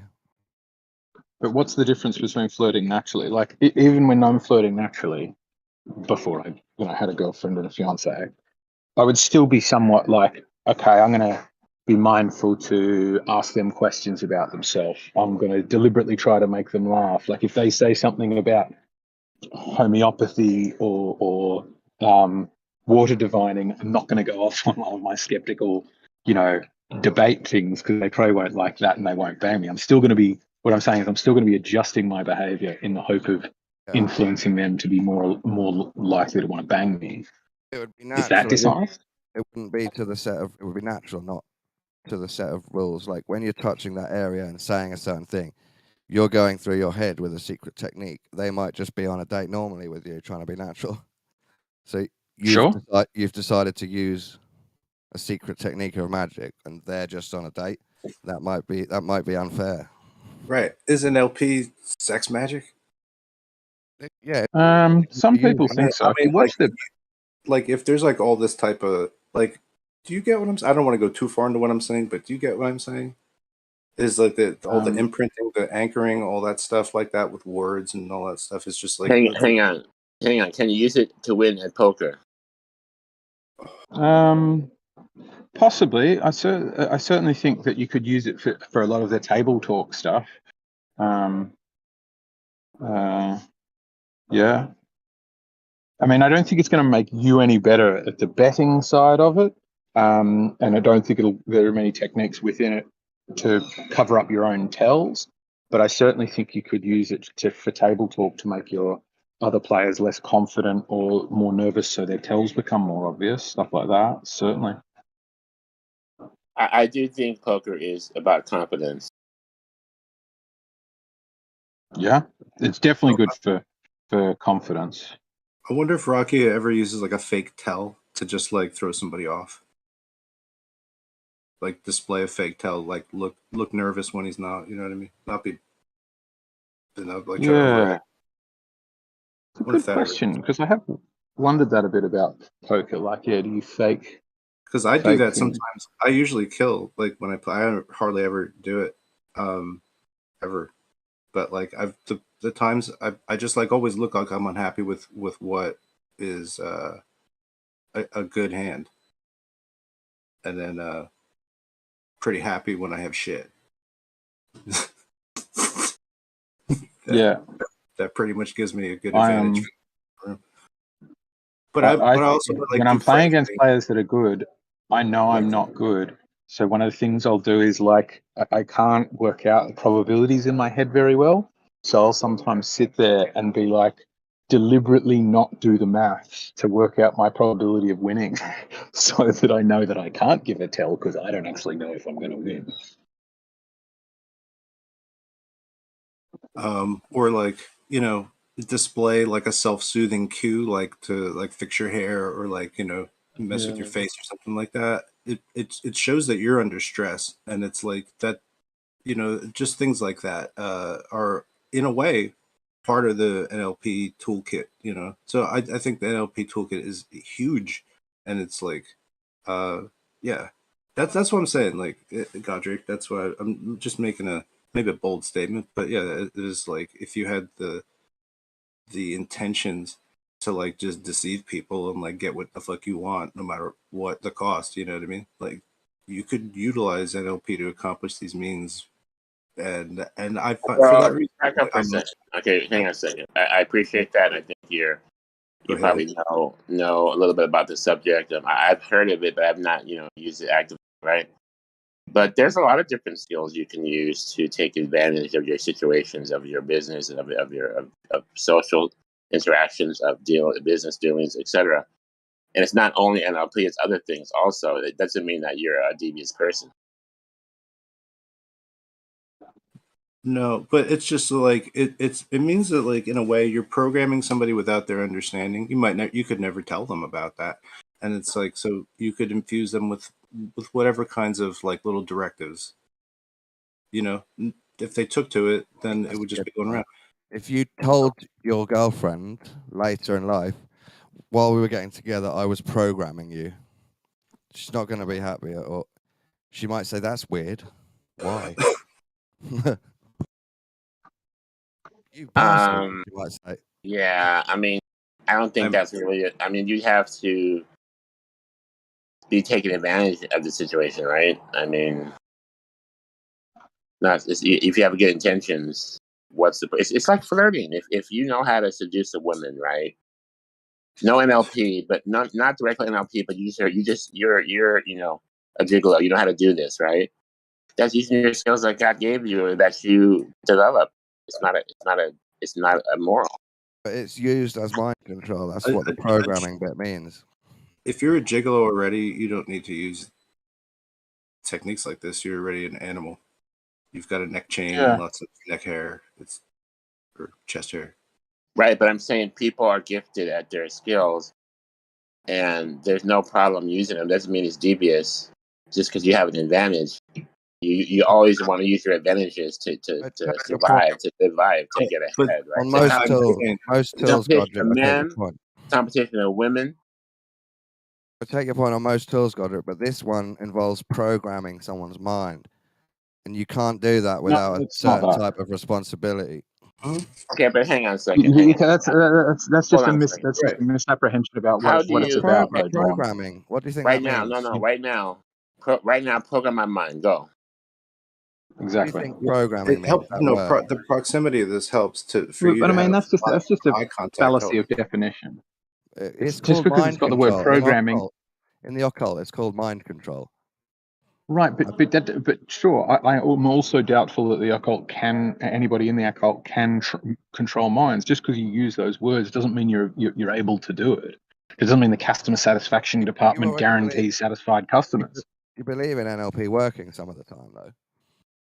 But that's my point. It doesn't mean that you can control people's minds. It doesn't mean you program them to your will. You've tried Not in to. one just session. you politely groom them over a few years. It works better. With neurolinguistics, you've tried to program their mind to your will. That's called mind control. Right, but you're assuming that it works in a way that it doesn't, and then judging it based on that misunderstanding. If you could show me somebody who goes, "Oh, I was programmed to do something I didn't want to do by NLP," then you'd have a stronger leg to stand on. But all the school shooters ever. have been programmed by NLP. Yeah, NLP is part of how they got programmed. Is it? How did you Okay, determine that? look. If the CIA, Did you just point at How it things works. and call them NLP? the CIA is capturing little young What people, NLP suggests. eligible, Mind and control program them victims with to fall under it. NLP to do shootings, and that's obvious deviance, right? Yeah, I train you. Put your hand on the gun. Every time you feel the gun, you feel like happiness, and Yep. you listen to the Beatles song, and Yep. you know what I mean. I go on from there. Oh, there's a cool Darren Brown where he, if you believe it, I'm not sure I do, he uses NLP to program a guy to rob somebody with a gun. He gives him a fake gun, or another one where he gets him to shoot Stephen Fry. One guy robs an armored van. But that's a claim that it's possible, but it's done by a guy who admits that he lies and deceives about what he makes in the show. And then you're saying that that's how school shooters happen. But I'm just saying, where's the evidence that those principles are being used in school shootings? I can't show you raw evidence. I can tell you why I think it, all the reasons. Like Snacks just said, you can show someone to like a certain type of gun. You can program someone to go buy a certain type of gun. You can program them to buy a certain type of boots or a black cape. You can show them pictures of other people in boots and black capes, certain music. You slowly fill their mind up where they think they want to do this thing. And eventually you trigger it and they do it. Right, well, that's just... That's literally cool, what you're explaining with NLP for dating, just a higher level of it. No, because NLP is a specific set of tools to influence. There are many tools to influence. It doesn't even cover using imagery in advertising. What you're talking about is half advertising and marketing and half sort of, just saying I don't know, like social pressures or mores. It's not.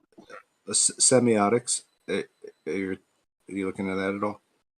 Sign and signifier, the relationship between them. But I would say that's well within the bounds of what you could use for NLP. You're sending ideas and pictures through email. That's called neuro-linguistic program. Doesn't matter. You don't have to speak it in front of them.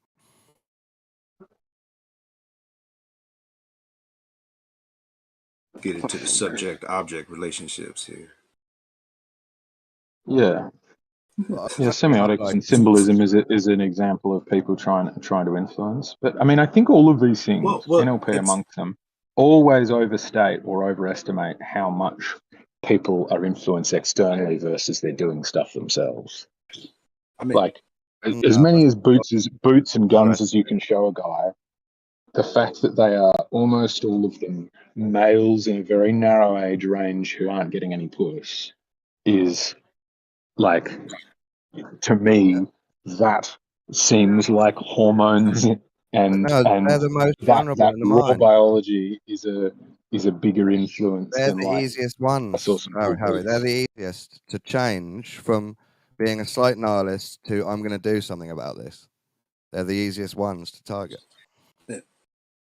I just think that like NLP is classically within tactile anchoring, and everything else is just different flavors of applications where you could smish-mash anything into an NLP kind of way. It's jazzy. It's jazzy that way, you know. And then that becomes what we think NLP is. Yeah, it just seems like it's going. If everything is NLP, then NLP is the reason people are school shooters. And so, what I'm saying is NLP is inherently deceptive, and the extremes of it are you could make someone do something bad with it, and they probably do. I believe they definitely do. I don't know if it's deceptive by nature. I think that there are applications and practitioners who may use it in those ways. About that? How would you use NLP for good? So like this would be not for you rehab a criminal, right? So you go to a jail, NLP guy will go in there, and the guy's like, man, I just want to stab people all the time. and they'd be like, okay, listen, every time you feel like stabbing people, just pinch your leg, every time, and Yeah, then I like pretend that it goes Okay. away, and this is therapeutic methodology for that. Yeah, Okay. that's most of its application is therapy. Most if you went out and you rounded up everybody who's got a I forget the 2 grades of it, but the higher grade of NLP, you're going to have a room with 90% psychotherapists and coaches. They're going to be about 70 to 80% women. And or if you said, what do you use NLP on? They'll go, I use it to help people lose weight. I use it to help people quit smoking. I use it to help people get over phobias. I use it to help people be more confident, be better public speakers. Yeah. Like I use it to help people with public speaking. And you're like, no, it's inherently lies and it's mostly used for school shootings. Well, what is the public speaking? What was the last public speaking that you helped with?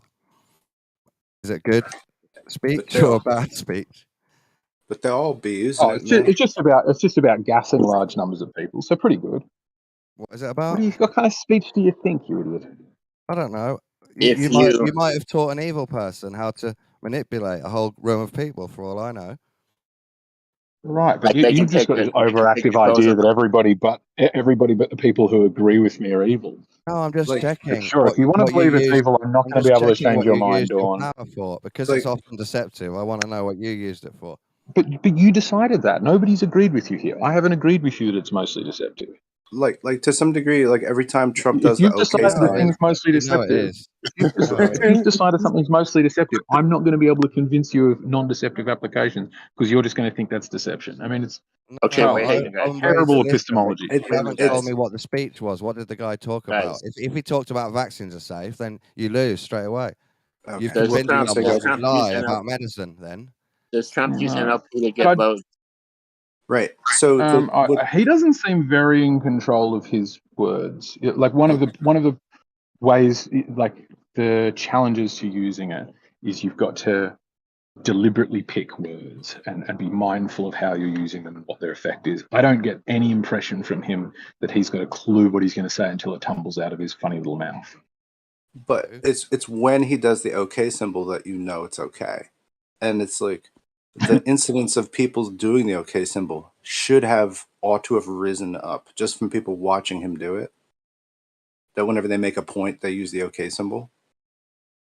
Do you know what I'm saying? Like in a way that like just coming through the screen, transmitting the hand position, people are going to use it more, and in a Trumpian way, it's like NLPing everybody basically. celebrities, pop music, isn't it? They all do that symbol, so the kids will do it. Does Just a Jay- certain kind of way he applied it. Eggshells, if the guy you taught NLP to, who does speeches, or some of the people do good speeches that help people, that's great, but they might be teaching wrong, bad information, and then you've helped a wrong, bad thing with NLP. You know the difference? Right, but you're not in charge of wrong and bad, are you? You think you are, For but myself, nobody I else am. agrees. For myself, I am. Right. So what do you recommend I do? Call you up each time when somebody says, "Oh, they're about to give a speech about how Peppa Pig is performing in overseas markets," Give me one and I should example. call how Peppa Pig performs in overseas markets. One of the people that you helped do speeches, give me an example of what Yeah, he speaks about. marketing department for Peppa Pig. Is it Peppa Pig marketing? Yeah, that Peppa Pig, you know Peppa Pig, right? doesn't seem that And they- toxic. But it's kind of Right. selling shit, right? A lot of the talks I give are to other coaches. Right, but that's the thing. You just look in this whole conversation, even the bits, the 2 hours that were going before I was here. You're just looking to make everybody else's worldview evil, which is fine. It's just not a very developed worldview. No, it wasn't. A more nuanced and developed worldview would be recognizing everybody's trying to do the best that they can with the tools that they've got. No, It's a small-minded thing to everyone just isn't. look for the evil in other people's behaviour. Do you I'm not believe trying to add everyone's fuel to doing the fire best they over this. can? You don't believe that, Harry. Everyone's doing the best they can. Fucking hell. Golly. Why Yeah, did you say that? I do. What? I do. I think they Bill are. Gates is doing the best he can, you believe? Yeah, I think Putin. everybody is. I think Putin's doing the even best he people who can. do horrific things think they're doing the right thing and they're doing the best they can. What the fuck? How is that best? How is making money off vaccines while promoting them doing your best. Well, I mean, for starters, you have to accept that people have different worldviews, which is where I think we're going to stumble on block number one. He's promoting a thing while making money off it, pretending he's helping with medicine. Right, but That's I'm no not. one's I'm not. type. Only evil people think that's best. It's just pointless, really. Now. It's just What's it pointless. doing best? That's pure evil. Do what thou wilt. Pointless conversation. You're just saying everyone's It's, doing their it's just best. the same conversation we always have. Dawn thinks bad and Do, is unable to conceive of how somebody could not think Dawn. do what thou wilt.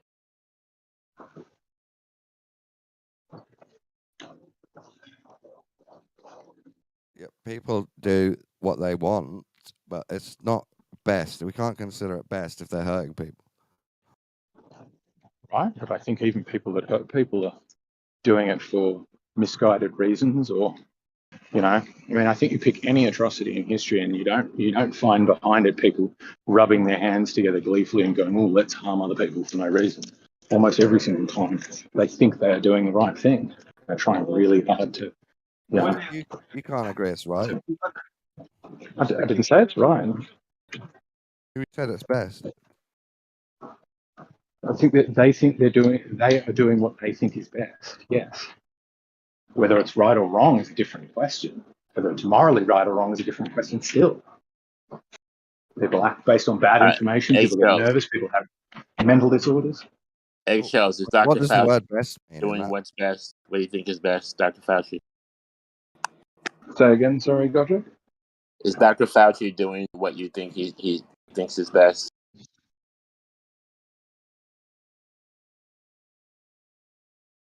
He thinks it's best. For his The best he career. can. It's the word best. That's the issue. Yeah, maybe for his career. We don't like. I'm not able to determine what somebody else thinks or what their motivations are. Right. Is enslaving the world doing your best? Is that possible? Yeah, if your goal is to enslave the world, then that would be doing your best, of course. I reckon if you want, that's doing it, but no. But that means best is like a personal thing, and we allow everyone to do what they do best. Yeah, it's in their I know what you personal mean. judgment. It's just weird words. I mean, do you think like being evil at that kind of level of magnitude is something that a lazy person does? No, he's got a high work ethic. Yeah, he worked for all of it. I know what People you're have saying. different moral values. They think different things are right. Can we at least agree that Bill Gates does wrong? That would be good. Fauci and Putin. Yeah, Bill Gates will sell your soul for money. Cheers. There was something a little funny about all of it. All right. With 2 hours of research, you can find out and know for certain that these are the most evil human beings that we've observed. You're just not thinking very critically if you are still you holding it out right. to you after what I said. You haven't thought about deeply internalized what I said in order to be saying that in response. But it's the Eggshells likes Bill Gates, but they're both buddies.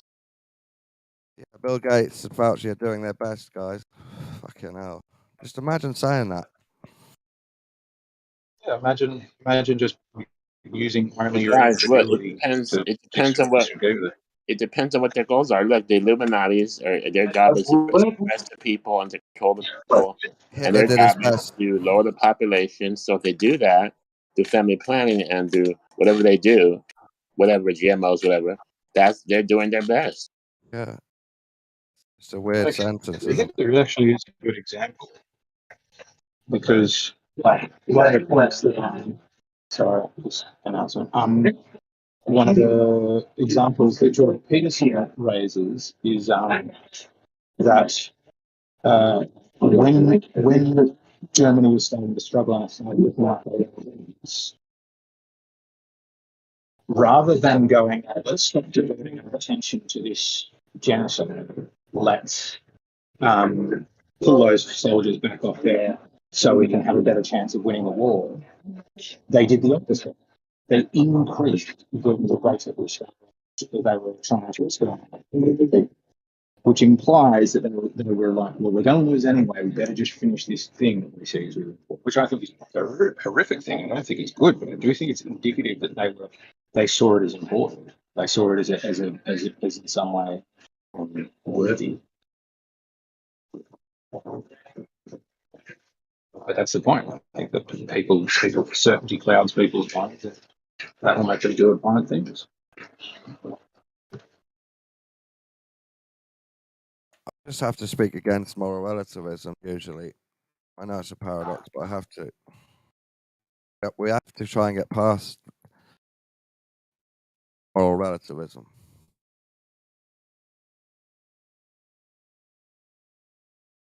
Sure, if you can show me where that's an absolute objective value, I'll agree with you. You never said moral. You never said ethics. You said best. I was thinking about that. I'm not Roger. talking about I associate best with natural law good, as in not hurting people. So No. if someone hurts people, that's not doing their best. That's doing their worst, even though it's selfish and good for them. They think it's not a best. It's not a type of best. But what if you're like, what if you're hunting bald eagles, right? And you're a hunter, right? And knowing it's illegal, and knowing the bald eagles are extinct or extinct, whatever, you want to hunt those eagles. That's for a hunter. That person that's doing their best. I think it's different for animals. I'm talking about humans' morals. But Godric's getting the point. Right? You're equating best with your own moral values and going, other people's choices of what they think is right, it doesn't match up with mine, therefore you're wrong. You're just not understanding the point. If we concentrate on their best and you want to say they can decide what's best, everyone can decide what's best, that means you believe in moral relativism, which I don't. I fight against it, even though it's true at the moment. I fight against it. Can I try to make a pot as best I can? Could I make the best pot I ever done with my little clay wheel? Can you If yes, hurt 3,000 people in the best way possible? That doesn't make sense logically to me. I don't think that's a type of best. You're just not right. You're just not listening. Are you listening as best you can? Yeah, when you're hurting people, you're not allowed to call it best anymore. That's what I'm saying. But hang on, we're back up. What if you're a sniper on a hill? You need to snipe these people, right? That's your job. Your commanding officer tells you these guys, they gotta go. They're terrorists, whatever they want to call them. And you're sniping people. Is that your best? I would never be a sniper. I don't condone any sniping unless those people have But broken it's happening law right on me. now today. It's happening right now today. So. Oh, I know. But they're psychopaths who've been brainwashed to shoot people. Wait, did they get NLP? The snipers? Yeah, definitely. All snipers have been NLP'd for over 3 years in training. Definitely. But I think you're right. If somebody said this is the best sniper in the country, wouldn't it be like, it's already good then? Like, oh, it's good. I'll take you. It's their best, but that's moral relativism, which we have to fight against. No, just misunderstanding the word best and refusing to refusing to accept the habit. You know what we mean. You're just going, oh, so I made a mistake. Oh, well, stick to my guns. Keep running with it. What I'm certain, Eggshells, is that a human's best never and can never involve hurting people. If you're hurting people, that isn't your soul, spirit, body's best. It's some type of weird freak show that you've invented and you think's good, but it's not your best. That can't exist. You can't hurt people and be doing your best. That's impossible.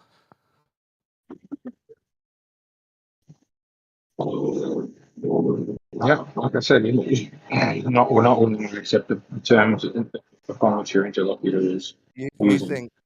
You think someone can hurt loads of people if you want and be doing their best? To me, that's horrible and evil. Right, but that's not what I'm saying. That's why you've got to keep changing what Yeah. I'm saying. You're saying if Fauci hurts loads of people, he could still be doing his best.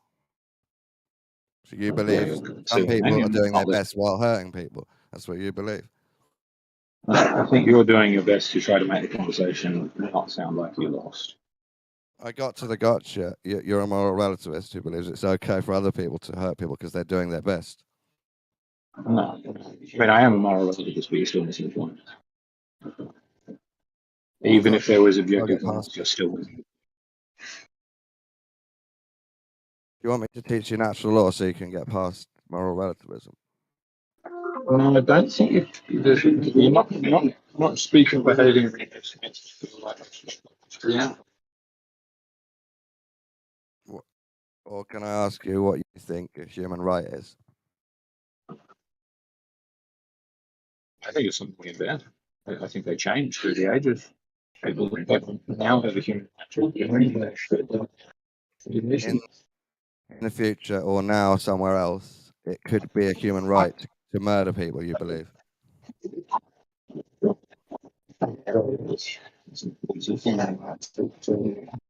you believe?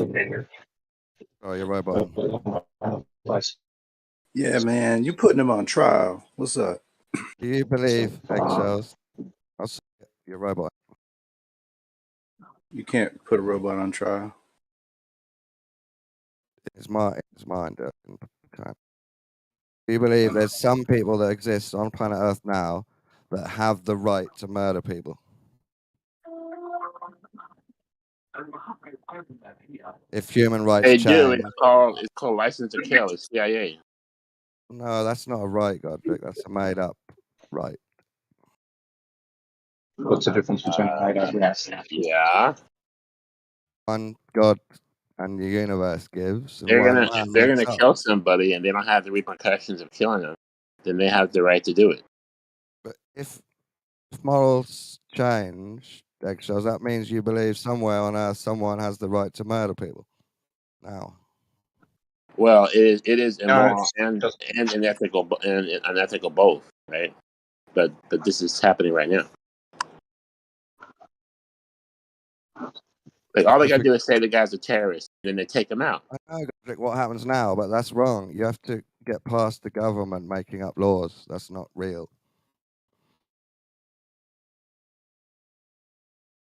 They're just made up concepts. They try and It's strap not on. moral or unethical or ethical, but it's legal. Yeah, but legal doesn't mean anything if an old man made it up. It's only natural law. There's no man's law. Look, if they get someone a paycheck, they're probably gonna do it. Okay, they might need a little NLP to coax them, but they'll do it. I know, but if they've been taught natural law through their life, less of them will agree to a paycheck if we teach them natural law from birth.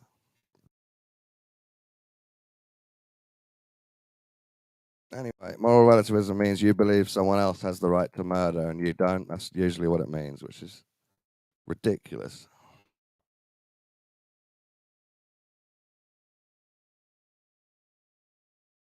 It means, if you're a moral relativist, it means you believe someone can make up the right to rape babies whenever they want, wherever they want. Hang on, let's give an example. Morals Let's change say you live in a village. You live in the village. Men decide.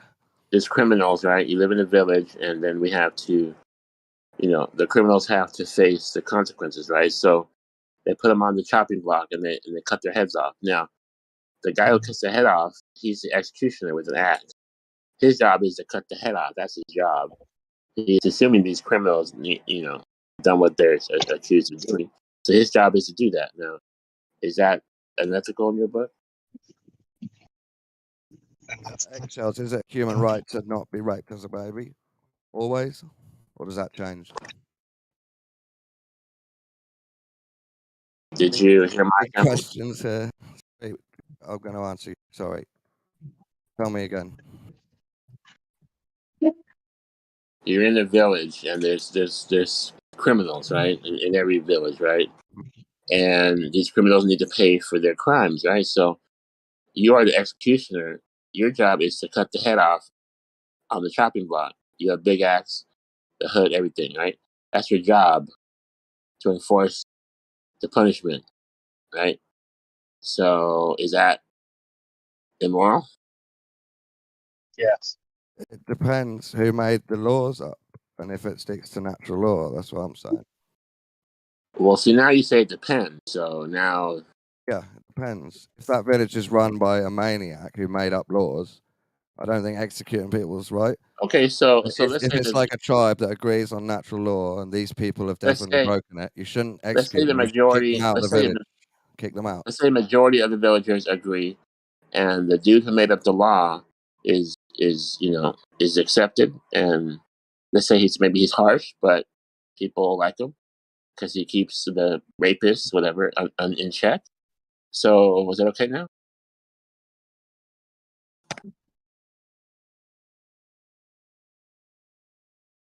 No, I think that's the same.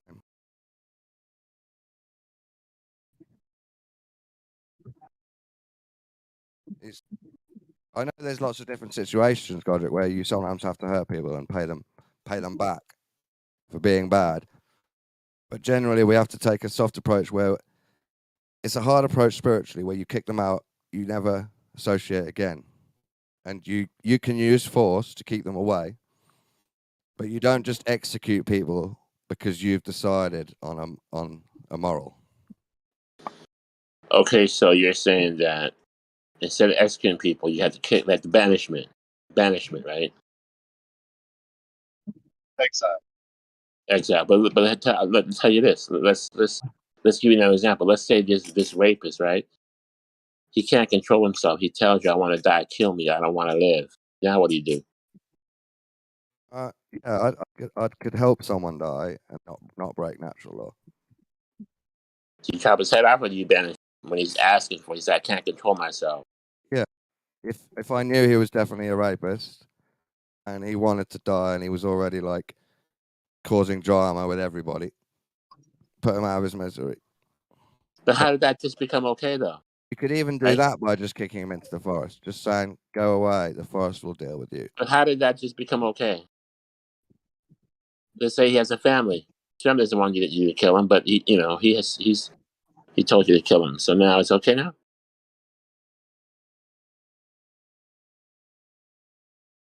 I don't know what you want me to say. I don't What know. would Just you tell do? me what What you would you did. do? I want you to explain your point. When did it become okay? It's not okay to kill somebody as punishment. You get my point already. Man makes up laws. The only real law is not hurting people, and you can do whatever you want. That's the only natural law that God and the universe made. All the other laws are made up You by to the men. very end, you're gone.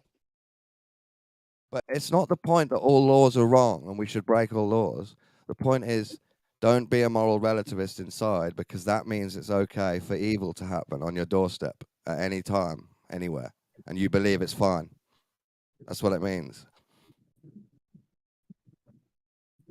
It means you've got no principles about good or bad, which means you're dangerous. I don't agree that God made that law. That's a human law. The universe, it's in the universe to be observed. You don't have to believe God made it. It's the same as gravity. You work out that walking off a cliff is dangerous. You also work out that hurting other humans is dangerous. It's blatantly That's a human obvious. law. Blatantly It's a obvious. human law. Because other animals don't observe that same law. Well, we're not just animals. We're only half animal. No, we're 100% animals. We're completely different to the whole animal species. Every animal is different than every other animal. No, not like us. Okay, yeah, no other animals have 5 fingers and 5 toes. I guess you're right. Omnivores with libraries and planetariums and telescopes and churches and cathedrals, pyramids. Okay. No other animal does all of that. Never happened. But beavers use their teeth to build things. We don't do that. So they're different than us. If we're different than them, then they're different from us. Now you're being relativistic.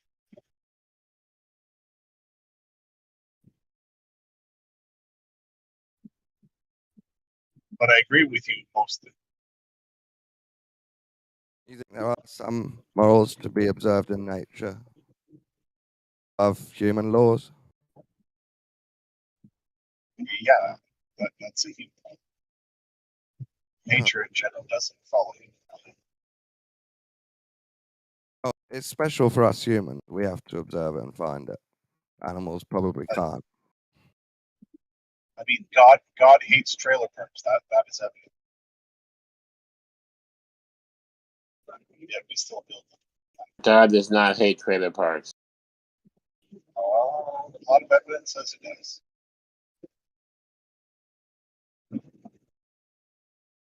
But Godric, did you know that the only what we consider a first world or developed country that has capital punishment is your country?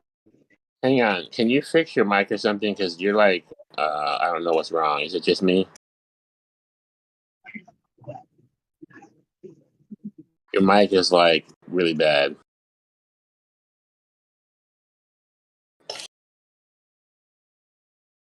Maybe log off and come back, and then ask me a question again. Is that better? Start again. What about trailer parks? No. Are you aware that that was a bit of a joke? Are you aware that the only developed nation, or what we consider a first world country that has capital punishment is your country? Is America? Yeah. Okay. I thought everyone has it, but let's say you're right. Now what? Did?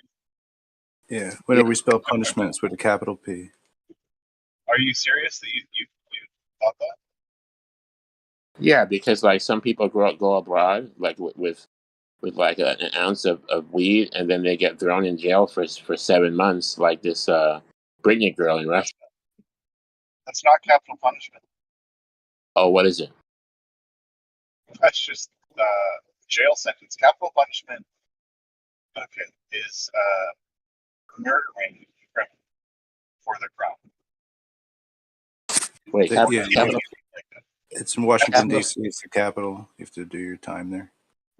capital punishment is what? Is executing a criminal for a crime. Oh, you mean the death sentence? Yes. Oh, I don't think that. I mean, is that the real definition? I thought capital punishment was still in a Snicker bar and going to jail. Are you sure No. that's the definition? Can you read it to us? No, not right now. I can't. Can you? Well, I definitely don't believe in capital punishment because I don't believe in killing. Period. Because there's always a chance that it's just a ballsy district attorney trying to put people in jail, mostly kids. So just like lowercase punishment, you're in favor of? Yes.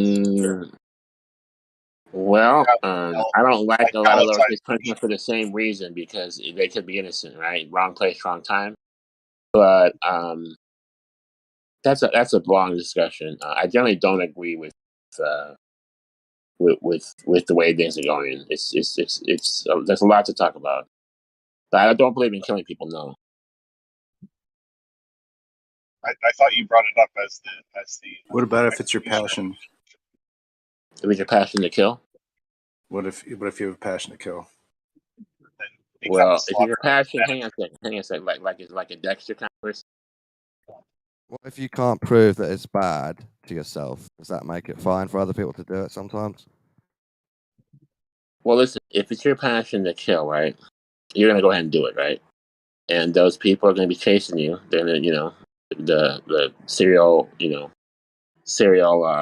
You're just persecuted for doing guys. what you built for. Eventually, they'll probably get you, and then time's up. Get your ticket. And I'm sort of like a vigilante, so if I had the opportunity and I thought, wasn't going right, then I would do it myself. I wouldn't tell nobody. Word, that's the word from Godric. We dig it. That's my philosophy. Like if I want to handle something, I'll do it myself. I don't call cops. But one day they're just like, "Where'd the guy go?" It's like, "What happened?" Right. So you're the judge, jury, and executioner. Yes. And that's because, and that's if, society doesn't do it right? Like those, look, I'll give you an example. Those guys that, let's say, I don't want to tell you what they did, but let's say they did something bad. They get off, they pad, they get released, get an attorney, whatever. Those guys, I think, get vigilante justice. Let's say you're at my house and my niece comes over and she's crying because she was raped. Would you call the police on that person, or would you go out and find them? Well, like if I have to know the whole situation, right? But if I know the particulars, I would take care of it. No, you know the name, you know the address, and you have a girl that's willing to testify. Are you calling the police, or are you going to take care of it yourself? Well, I would let the justice system do its thing. If it worked, good. There's no need for vigilante justice, right? But if it didn't work, then that's when the vigilantes come out. Like I said, if the guy gets off, if gets him a good attorney, whatever, Johnny Cochran, whatever, gets off, gets let go, whatever. That's when you have to step up.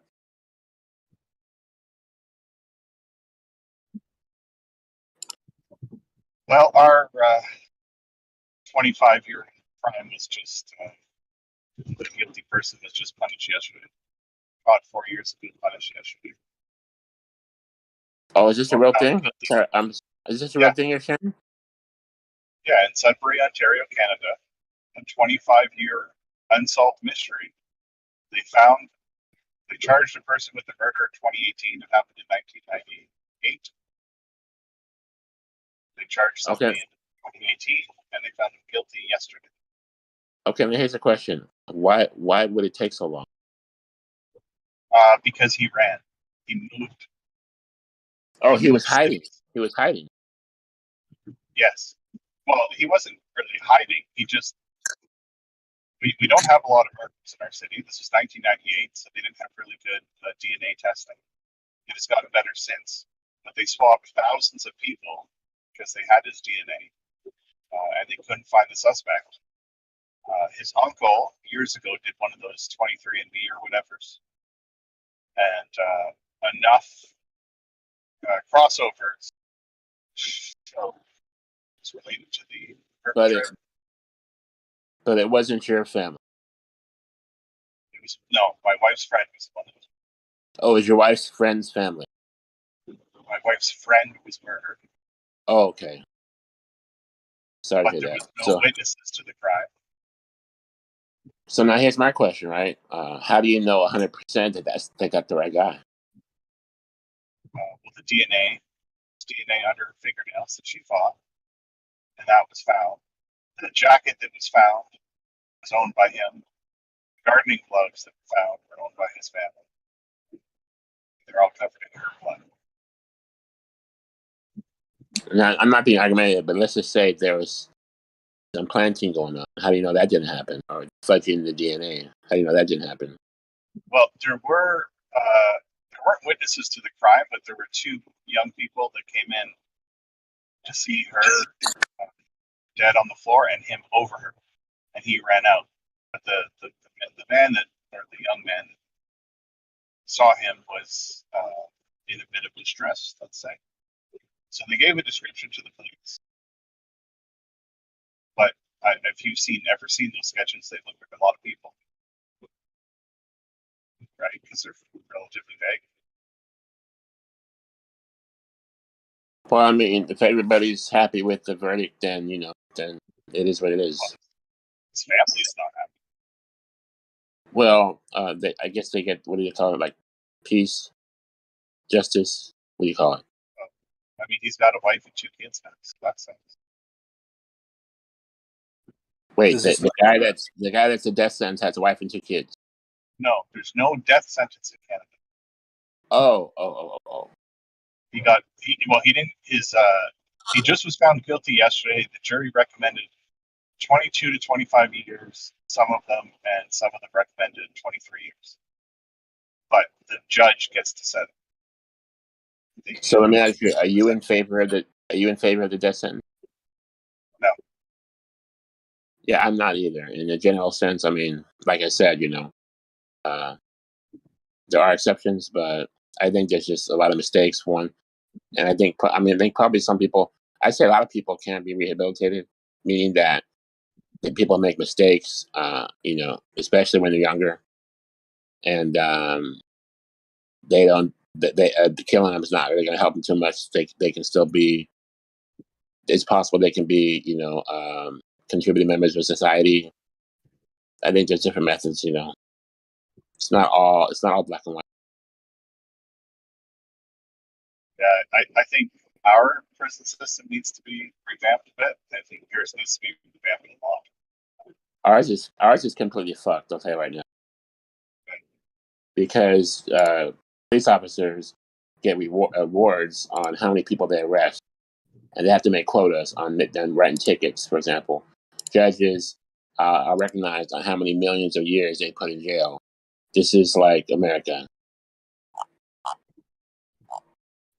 So Yeah, if you're marginalized, or if you're marginalized, or if you are just in that maybe that bad area or in the wrong place at the wrong time, you're gonna get it, and it's not gonna be fair. yeah, your district attorneys are elected, ours are appointed, hired.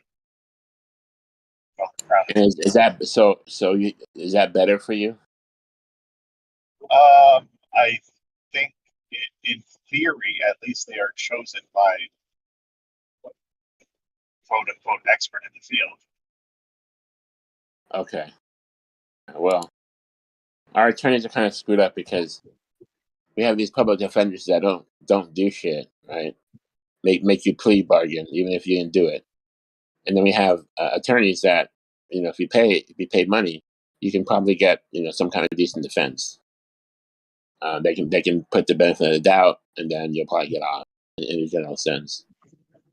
Yeah, well, it's more that the public defendants are, one, less experienced typically, and two, um, They're less have experienced, and they're not encouraged to make a jury trial. They're encouraged to well, plea bargain and get the case closed. their caseload is too big, right? That's Yeah, something they don't want justice. you would be fired if you tried to fight all the cases. Yeah. So that's it's like a disparity. Like it's messed up. It's all backwards. And then you have prisons that are privatized, right? So now you want to get these prisons filled. You want to lobby to get these stricter laws, so that way we get these prisons filled. Come on, man. Are all your prisons privatized, or only some? Some are, but if one is, then it's fucked. Yeah, see, it's funny because a lot of Americans will say the government shouldn't control too much, but you're asking for the government to control your prisons, and I agree with that. Well, let me say this: a private prison isn't bad by itself. What's bad is how it works out. How it works out, right? I want small government. I want smaller government. I want less government interference. I want less government red tape. I think anything the government should do, the private sector can do better. But the prisons, my gripe with the prisons is they're drumming up laws, and they're encouraging cops to get them filled. Right? That part is wrong. I generally agree that I don't like red tape. However, I live in a town with a lot of lakes, and if you build a house on a lake and you don't have city sewers, which a lot of us don't, your field bed or septic tank has to be so far from the lake, right? Do you agree with that, or can you put it wherever you feel like? So this is a law that's you can go to jail for. Is that the point? I don't think you can go to jail for putting your septic tank too close to the lake. You can certainly be fined and probably made to place it. Will you get a fine or something? Oh yeah, and I'm sure you'll be made to replace it because it's a $15,000-$20,000 But what if you don't pay it? What if you put it right in the light? Then what? you don't pay the fine to. Yeah. I imagine Like fine, I'm not paying. I'm not paying it.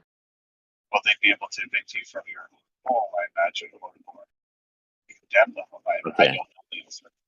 Well, I mean, I think a lot of laws, are fine, but it just has to deal with if the law is fair, But the law But- is to keep your shit out of my lake, my shit out of your lake.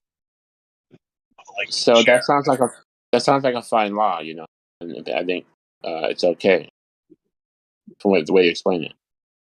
But most laws, right? Most laws have a good reason like that. It's just that you and I don't necessarily understand them until it's explained in plain English or with a scenario that you and I can. Well, you're defending laws, right? So yeah, so most laws have reasons, and sometimes we don't understand them, and then we don't like them. Maybe we don't understand them, and if we understood them, maybe we would like them. Is that your point? Yeah, like we have a lot of safety laws at my work that when I joined the safety committee, I've had to help enforce or learn more about, certainly. And I didn't agree with them all before, but there's very few that I disagree with now. So At you least learned in more about the entirety. laws, and you came to appreciate them more as you had more experience. Yeah, there are a few I would tweak, but I don't think any are bad. I think some are overkill, but that's better than not enough. Too much safety is not a bad thing. Yeah, I mean, I would tend to agree with you. Unless it. I argued that when we had to wear Unless what? masks and glasses, that caused an issue with fogging the glasses.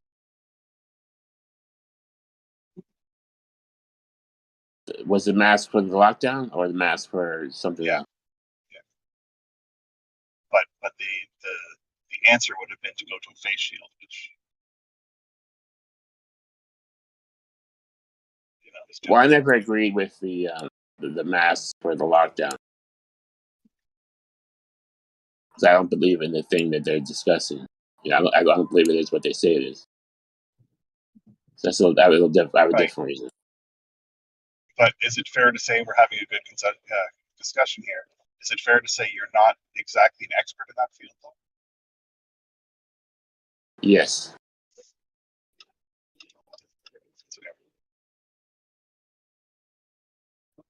Do you know anybody who is? No. Yeah, I'm surrounded by nurses. That's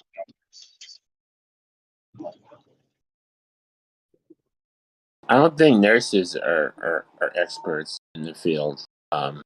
They wouldn't be. You'd probably, for an expert, you probably want to talk to someone who knows about infections or infectious diseases. Well, that's what my wife went to school for, and her uncle went to infectious diseases labs. But no, one of my friends who's a nurse ran the testing clinic for the city, and it's not a small city, over 200,000. So my brother's an ER nurse. He's a triage nurse, so he's not an expert on treating, but he's an expert on who's coming in with what. Okay, so you have people you do know that are in the field. So now make your point now. Well, I'm just saying I can draw upon their expertise to make a more informed decision. I can ask them questions. You could. But their expertise may also be corrupted. Okay, so if my brother's job is to find out why somebody's going to the hospital, how can you corrupt that? Because you may not know the reason why they're in the hospital. You're right. I may not. But what about For example, we were just talking about NLP, right? Sorry? Were you here for the NLP conversation? Natural law? No, I don't know what that means.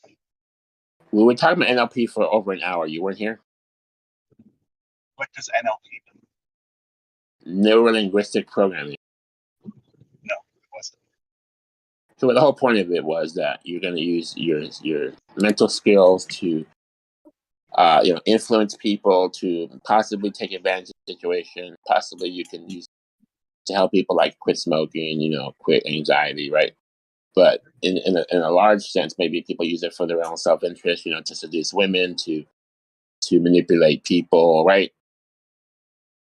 Do you see what I'm getting at? Oh yeah, I use it all the time. We all do. Not only Okay, myself. so in that kind of area, right? What you're doing is you're influencing people. You're not necessarily programming their minds, but you are controlling them to some degree, depending on your skill set. Okay, so if you tell, and then you get the result, right? Someone's confident, somebody's afraid, somebody will do something they shouldn't do, or they can do something that's a good thing. They can quit smoking or whatever. But if you put a program on the whole nation that there's a shortage of body bags, that so many people died, that you're going to get sick, that you have to separate 6 feet, you're going to if you don't have a mask, you're going to kill your grandma. People are getting this disease that kills them, and they have people laying on the ground in China that got this disease, right? What that is like it's like a nocebo. There's a placebo which helps you. There's a nocebo that hurts you, right? So that's it's going to send fear to the whole nation, and some people, a small percentage, will get the effects of this sickness because they'll make themselves sick because of this programming, this fear mongering, this programming. And if they were going to get sick, their sickness is now doubled or tripled because now mentally they think they're sick, they could die. All these people they have all these numbers on TV that actually died. It's like a mind fuck. You can also call it a black magic spell. You call it neuro-linguistic program. Whatever you want to call it. Hang on, let me finish. I'm getting to the point. And then a small percentage, maybe 1% or 0.1% will just have the effect of death where they wouldn't have died previously.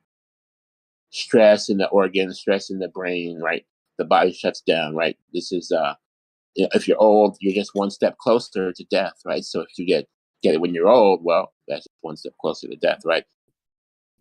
And if the people hadn't had this nocebo, they hadn't had this programming, this fear mongering, they may have been fine. It may have been just a flu. So that's what I'm talking about. That's what I'm talking about.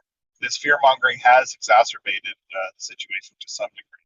However, the words that you're using are either given to you by the ignorant media or perverted by alternate news sources, because what you're saying is not what I heard, right?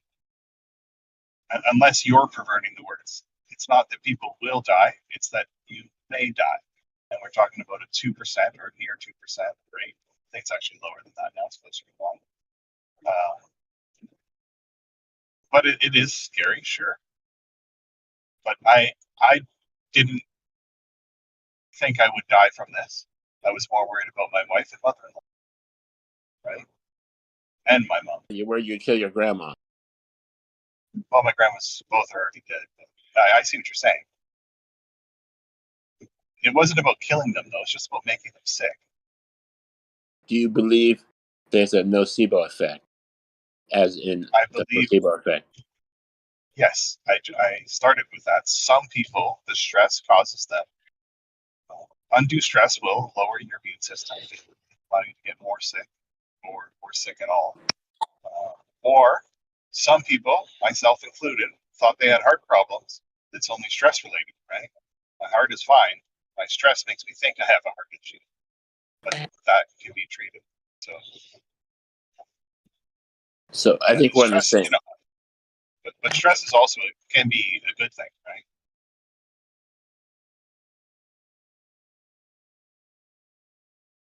So you know the people that call themselves gamers or whatever.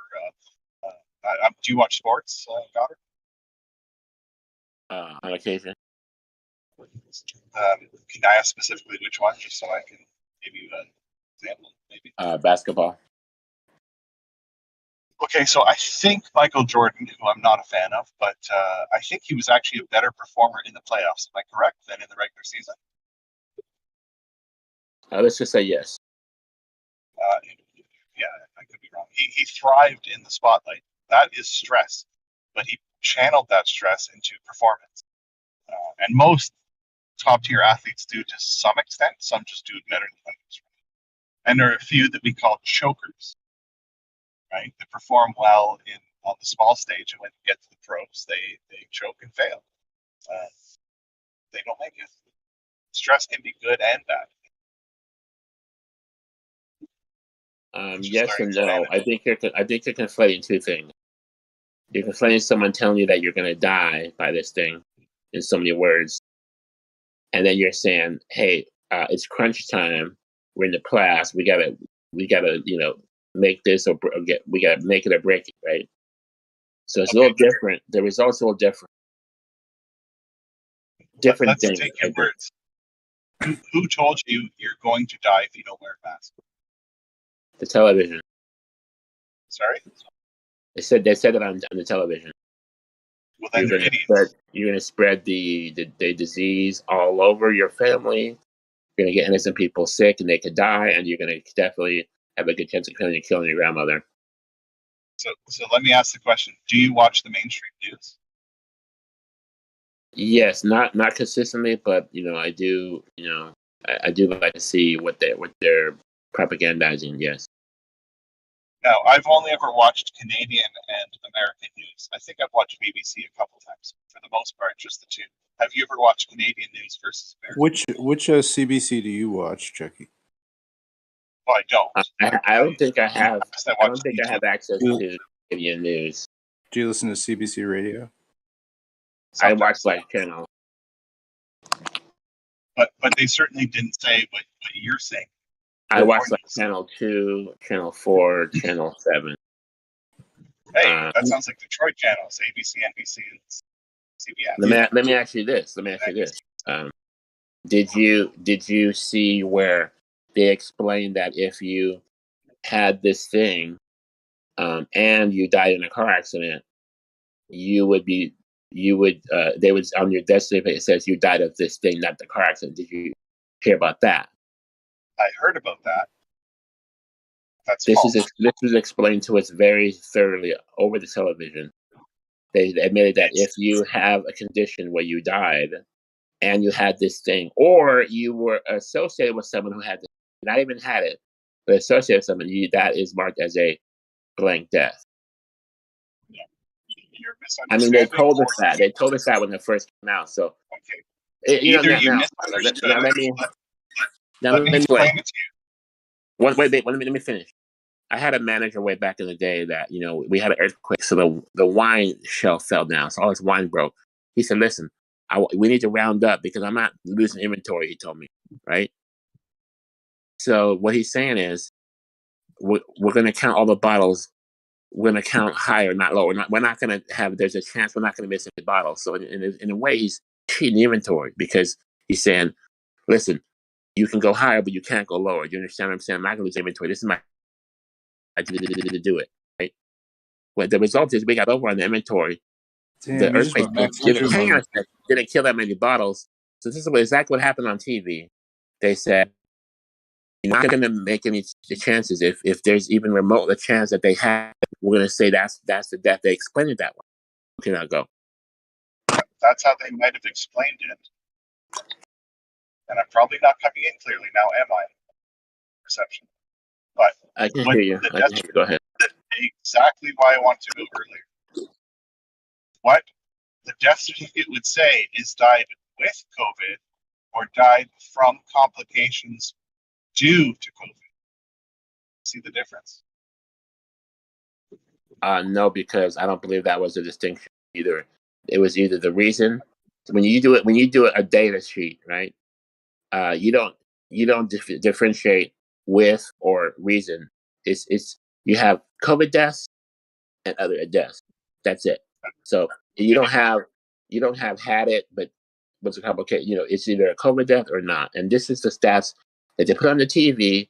Yes, channel 2, channel 4, and channel 7, especially those three.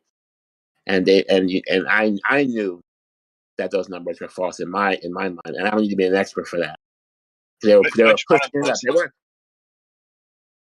Which one of those three channels hired a coroner? More selling on those vaccines, more money for the corporations, right? Fauci bought and paid for, right? Financial incentives, right? What channel, 2, 4, or 7, hired a coroner? Say it again. Which of those three channels either hired a coroner or brought a coroner in to explain this? Hired a coroner. Yes. Okay, so let me explain. First of all, one reason it's fake is those three channels had the same exact information. There was no independent news. The news is fed through a pipeline, and all three of them get it, and they tell you the same exact numbers, the same exact stats, the same exact news. So no matter what channel you think you want to get information, get independent information, there's no independent information. Okay. Now, as far as a coroner, right? So here's another thing you may or may not know. The government, quote unquote, decided to pay the hospitals $18,000 for every COVID they had. So guess what? Same with the inventory. Go back to my manager. Hey, you know what? We're gonna get paid $18,000 per head if they have this thing. So we're not gonna lower the numbers. We're gonna kind of push them up, right? He has it. We gotta assume he has it. $18,000. You understand? So that's what they did. So your government incentivizes hospitals to appear less competent. I wouldn't say that. I said they incentivize if to mark up the numbers for financial gain. Yes, and guess what? The government has the money for this. This is the thing. It doesn't affect them. They have the money to pay these hospitals. No issues. Okay. So it's the hospitals that are just taking them down. Yeah, you have a for-profit hospital system as well as a for-profit jail. To answer your question, yeah, because guess what? If you had a COVID death, that's even more money. They even give you more money. I don't know how much it was, 50,000, how much it was. So they're incentivized to pump up their numbers. Yes, absolutely. Okay. To be incompetent, you can say incompetent, but here's the thing: hospitals don't care if they're incompetent. They want to get that money, right? The supervisor, right? Is going to tell the doctors, hey, if they show symptoms, that this is how we get paid. So mark it down. And yes, that includes a coroner. Yes, absolutely. Okay. But how many death certificates have you seen? The people that protested that were fired, or sent home, or laid off, or anybody who actually didn't agree with what was happening. They had to find a job. And I think that part, right? Who do you know that was fired for that?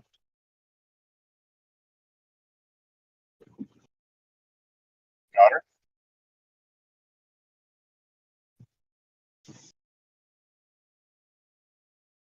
What?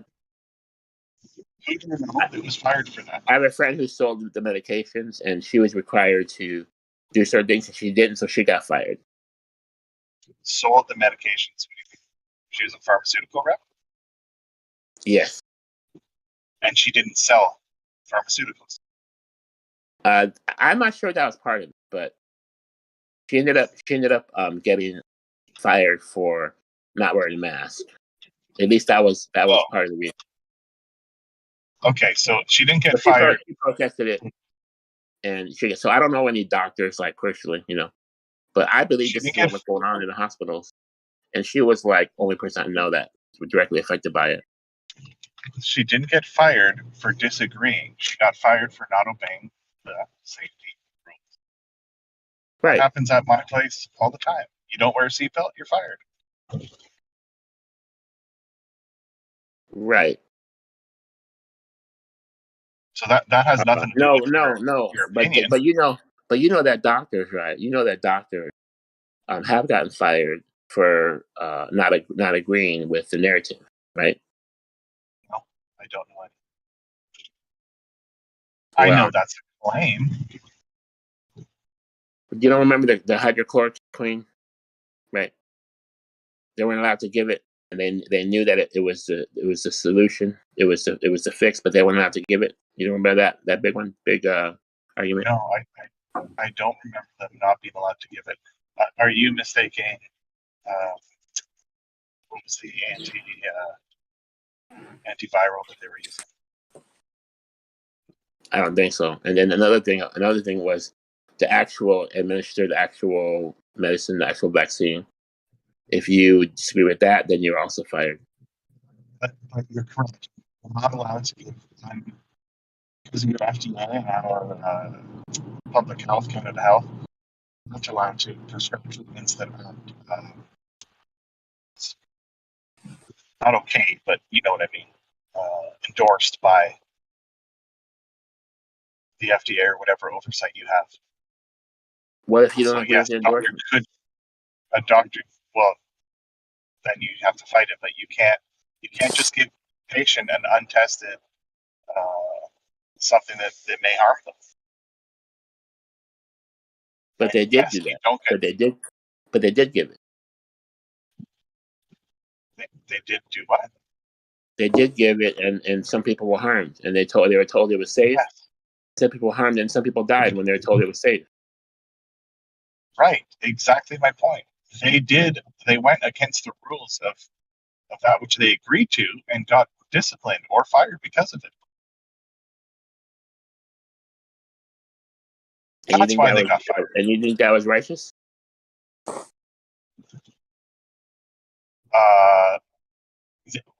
Even if the FDA was wrong, yes.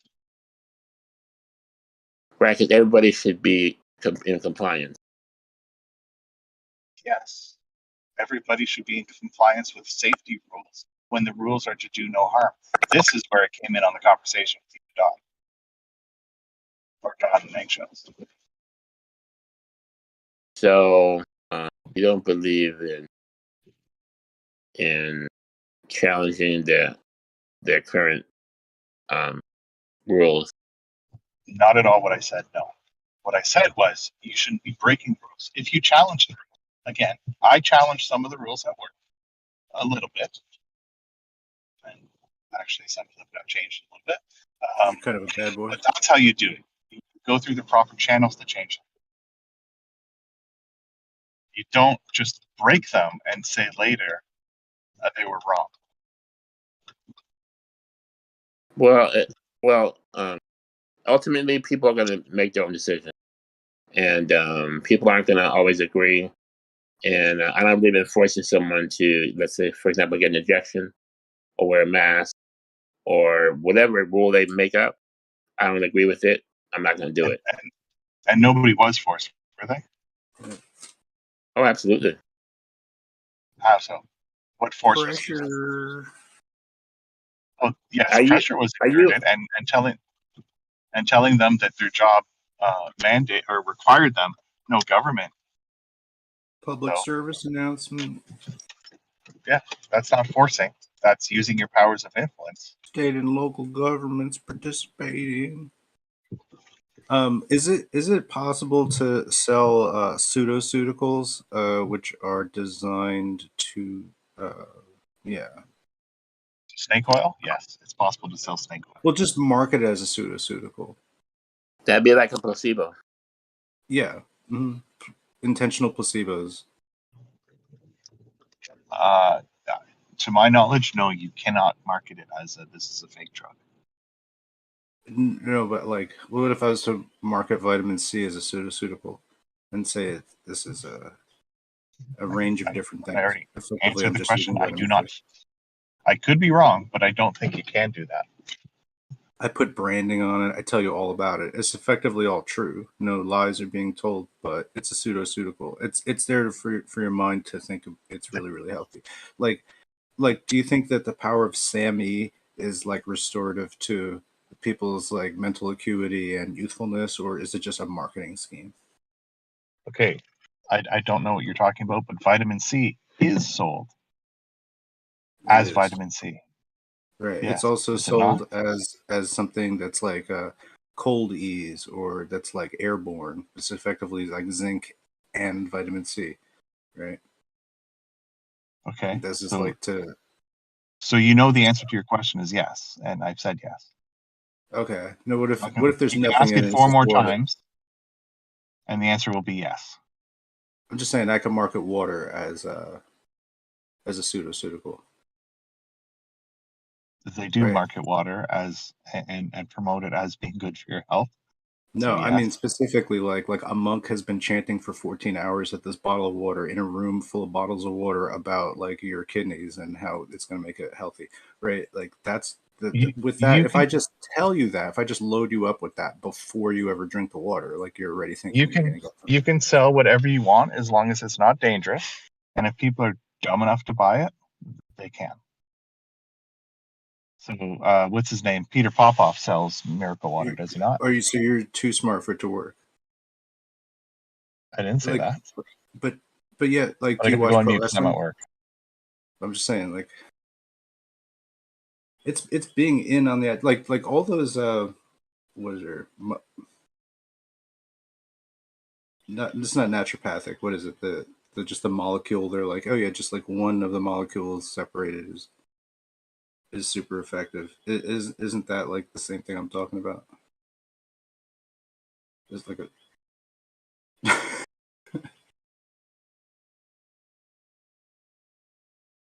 oh, forget it, man.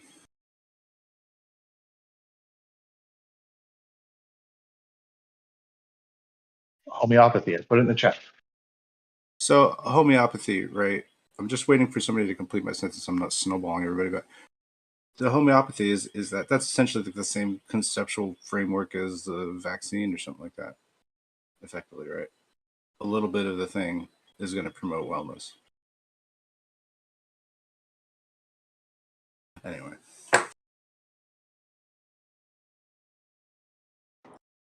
Back in our conversation, I think we're just going to disagree on being forced to do something because so and so said so.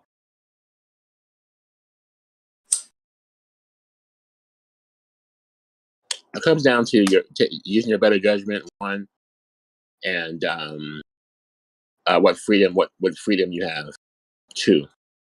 so some people And I think people have are both, and they need to be able to allow themselves to, to do both, use right, a better judgment and have right, freedoms.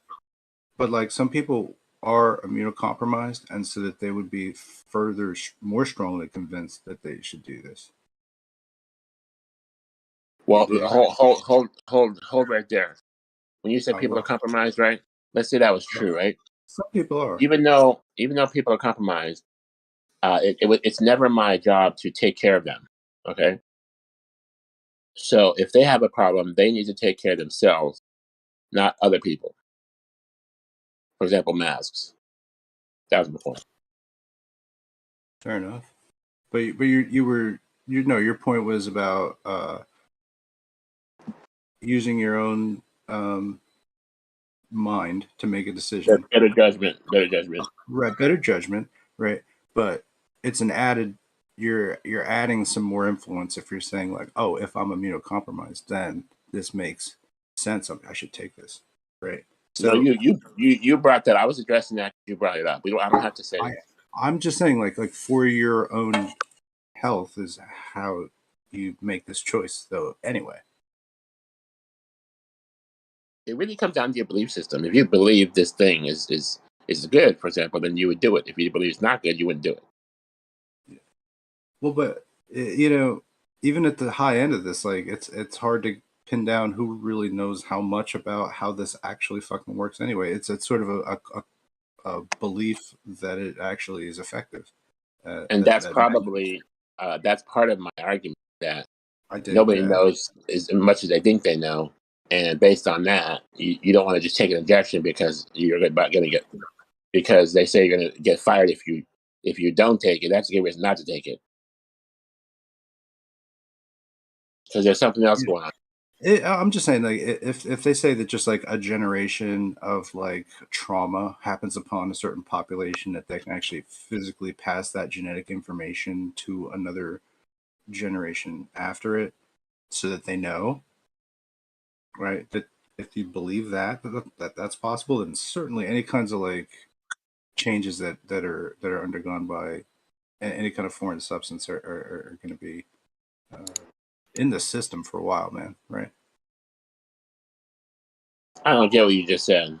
I'm saying that like, basically, like, well, within a given amount of generations, like anybody who's taken this vaccine is going to procreate with somebody else. Like, how many people could be born in the next like 100 years that are like zero part of this vaccine? I have no idea. It's an So I'm just saying it's an application of something that people have to carry if it's passing on certain types of, we're switching on certain types of genes. it is clear that it adds fertility. I think that was clear. So and they're going to what I'm argue saying that is, it's better to be infertile than to die, right? That's their argument, right? Or to right, kill so it might not be the people that took it, but maybe their offspring will have like some kind of difficulties and some such thing, just like within other types of vaccinations that kids develop nut allergies, for no particular reason. Well, because like the vaccine was grown in nuts, or they've got certain sensitivities to things. The long-term studies are not, I don't think that they're there on this wide of a scope, I don't know, man. It just seems to be a little unsubstantiated. I would probably agree with that. But they've been studying the application of this type of, if you want to call it medicine, since Fauci was the AIDS captain. What year? Put a year on it. The AIDS epidemic. Oh, what year was that? Like early 90s? 93? I don't know. Around that time, I mean, he's been in office. He's been in that position for that time period, that whole span. You know what I mean? So, and then they had nuns volunteering to stop the AIDS epidemic by taking experimental treatments and stuff like that, which I don't know how that worked. Didn't really hear any reports. I think the AIDS epidemic was also some kind of manipulation propaganda. So I think it was a similar thing to now, just a different specifics. But like I found out that 12%. I mean, unless I was given the wrong information, 12. A doctor did a paper. 12% of people are completely immune to AIDS. No one ever told you that when people were dying. They never told you that, So there's always some kind of hidden agenda going on.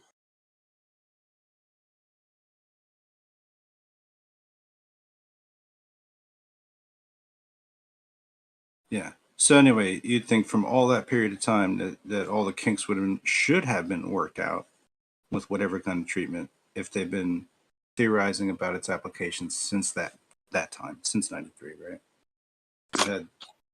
I would say no, and I'll tell you why. Because that's about the time when Bill Gates patented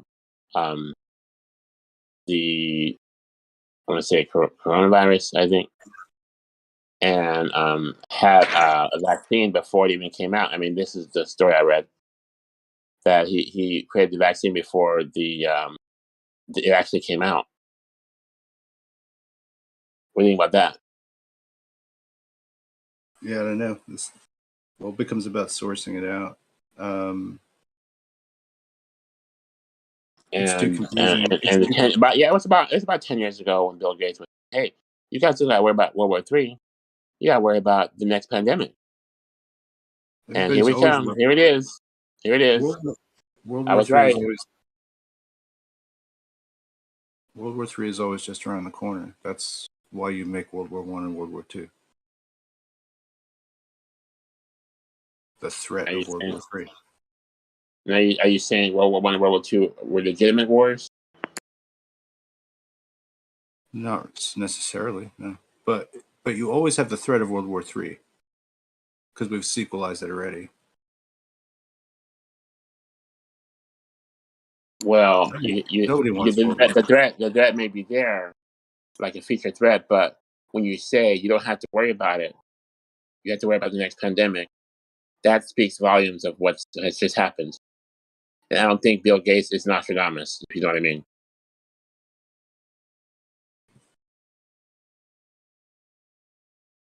So they could have, made something in the Chinese lab. Who knows? They could I have don't know made how a bioweapon. Nostradamus is either.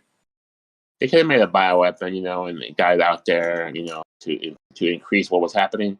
I know, but like, how long do you think they've been studying bioweapons for? I guess from the beginning. I guess they should probably have whatever bioweapons they want by now. Like, it's been utilized as a war tactic since like fucking before Vlad the Impaler. So. Right. Which means what? Which means we shouldn't believe it?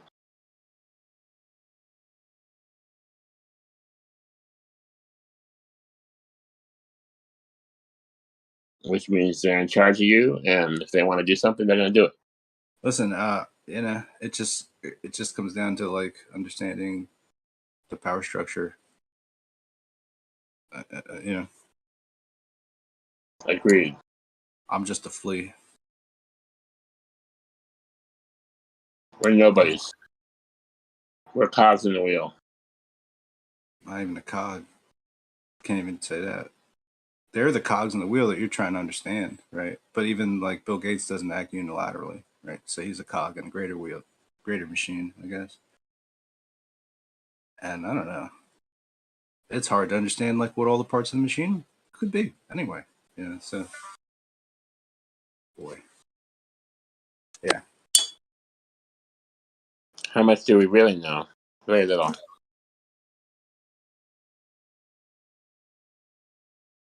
Yeah, I mean, it's like the NLP thing, for me. It's just dangerous knowledge. Know how to weaponize this kind of stuff. Obviously, just as like you should just be using it to keep people safe. Yeah, the potential is there for abuse.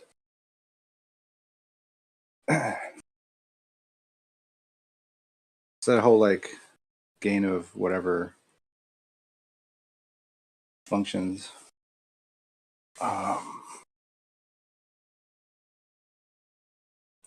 just happen to think that if it was something absolutely that was necessary to inoculate everybody with, they would just do it through the food supply or something like that, where it couldn't be, You mean like with GMOs?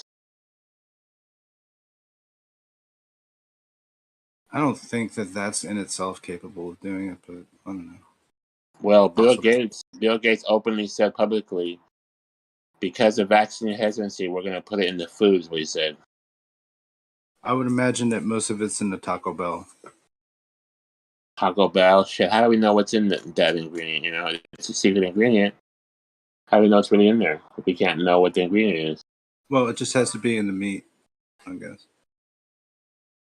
Yeah, meat, or it could be in the tortilla. Yeah, I don't know, man. It's probably not that nacho cheese sauce, but whatever. Right? Because you can get a taste of it in nacho cheese sauce. Everybody loves that. The same way that we fool dogs to take medication. That's what you would do. I'm not saying that they do that. I'm not wary of it. And they'll probably still eat Taco Bell occasionally, but north of the border. It's I don't know. It's in everything. The whole hype to the whole situation. Just. It's a small bits that make up a big potion. In the water, the food, the air, the medicine, the TV. The Coca-Cola. How big of a corp is that, man? In just a soft drink. They designed Father Christmas, pretty much. That's how big they are. But for modern advertising. Yeah, they chose him to be big and red and ho ho ho. I think they made that bit up. Maybe. Well, I don't know about that. they brought it back from from paganism. They brought it back and redesigned them. But that's a lot of influence that for a drinks company, isn't it? Create a Satan figure that kids love, bring it back from the past.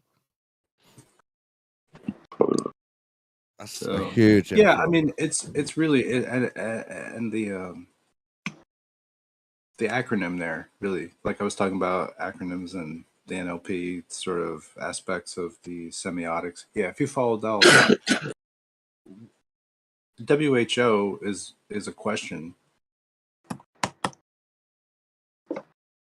right? Yeah, that's interesting. It's a question, but it's also a sound that an animal makes.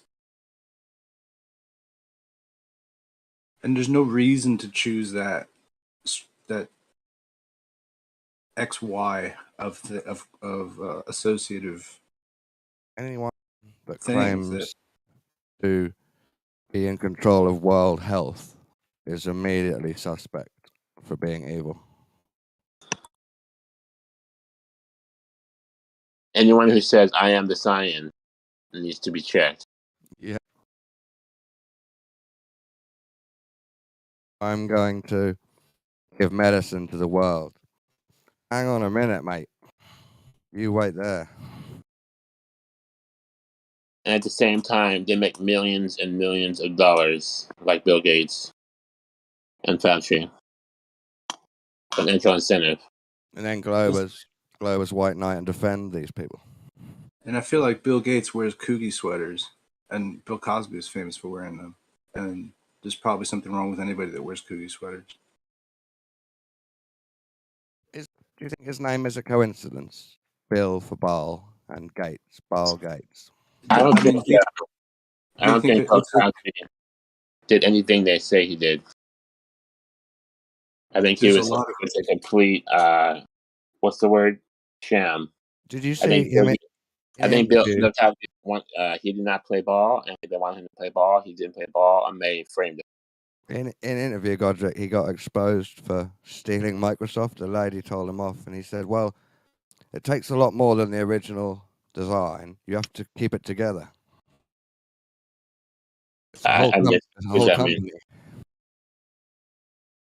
But then Biggie Smalls wore Coogie sweaters. So was there something fucked up about him? I don't want to say that.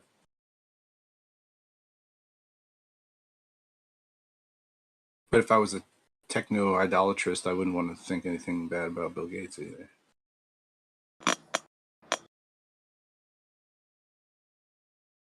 Is something about him having access to certain types of like T1 lines and stuff like that were only maybe a few of them at the time. So like, it sort of seems like he was maybe like a chosen one a little bit somehow. Don't know. Well, if you look at his family, like somebody was gonna like. He was family. His family was inclined to. His family was very well inclined. Special child. Very rich. He was a special child, is what he was. Named after Baal. It's like the same thing for Elon Musk. You know, he was given the keys to the city. He didn't really do nothing.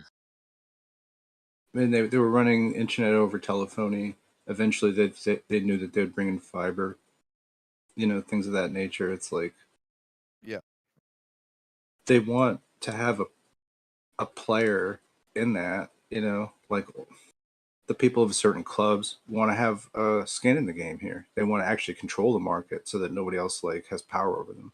That's what I think. And so, yeah, I think Bill Gates is a little more than the sum of his parts, or something like that. Bill Gates' stock, Microsoft, went up 2,500 fold from the beginning. If you break down all the stock splits, the shares were 11 cents at the beginning, and now they're, let's say, I don't know, 300. So it's like 2,500 fold return. So my question is this all really what Bill Gates created, or did he have help along the way? Right. At a certain point, like the startup verifies what other players want, and then they get in on that because they realize the benefits that it'll bring to other things, other properties that they hold and influence.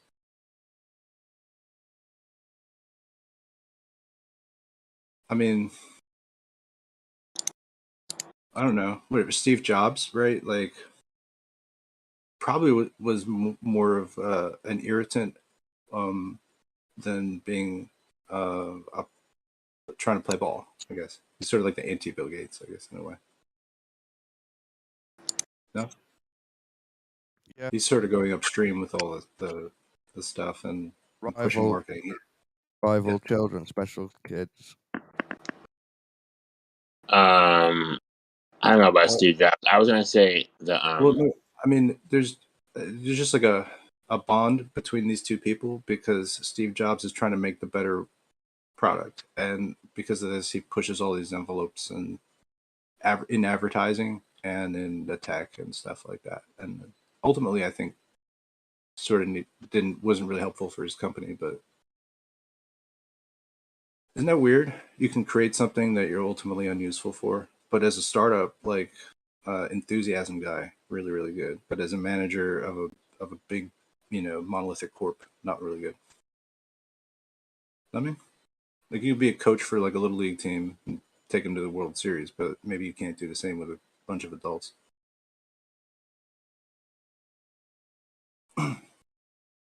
They built them out of wood to start with, you know what I'm saying?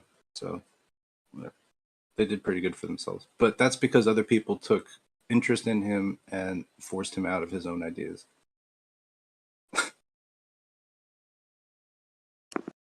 Which are probably the same people that run, the funding behind Microsoft. So whatever, just control the entire market. But it's not a monopoly since it's owned by different people. We can have a monopoly because the investorship can sort of be built out of that. Anyway, whatever.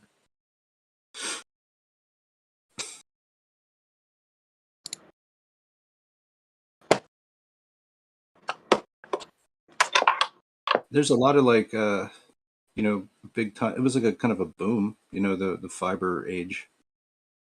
It still is, I think, very profitable in certain areas. But I mean, they were just built on like servers and with just basically a bunch of plugs and returns and shit on them to be patch bays and stuff like that. People are making crazy bank. And companies came up and have since gone away. Little subsidiaries of Bell Labs, right?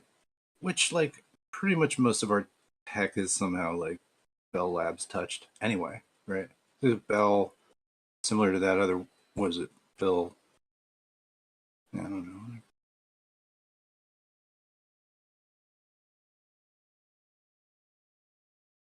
You know what I'm saying, Don? You get what I don't know. There's a connection there for you. The Bell Labs, There's lots of bells and bills. and you were saying bales of hay or something earlier, but I think Baal, the name Baal, the god, comes from Bel and Bill. All of these words with the same similar syllables starting with B are all from the original god's wheel, Bel's wheel. So a lot of people that are called Bill in special positions might have been named on purpose. like Bale and Ted's Excellent Adventure. I don't know. No, Not I'm just every joking. Bill. My stepson's called William. What about Dollar Bill? Yeah, that's obviously, isn't it? They're trying to make money associated with God.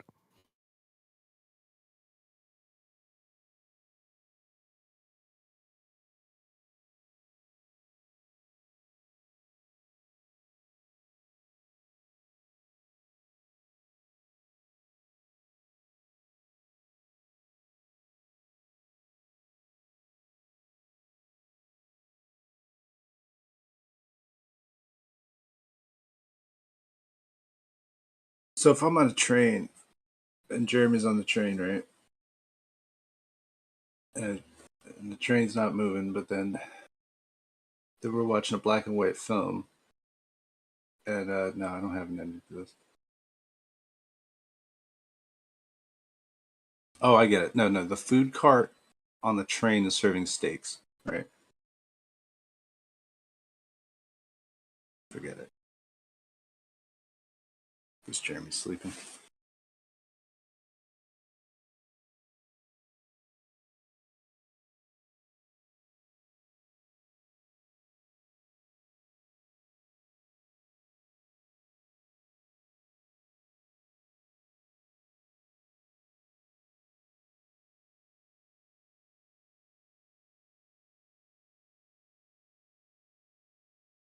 Do you prefer the steak or the salmon or the chicken?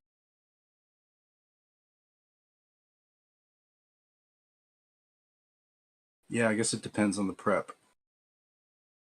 What kind of steak? So pretty much every salmon is just about good. You don't know what kind of steak. You assume it's a ribeye or maybe I don't know what, but you never know for sure. It's not filet mignon.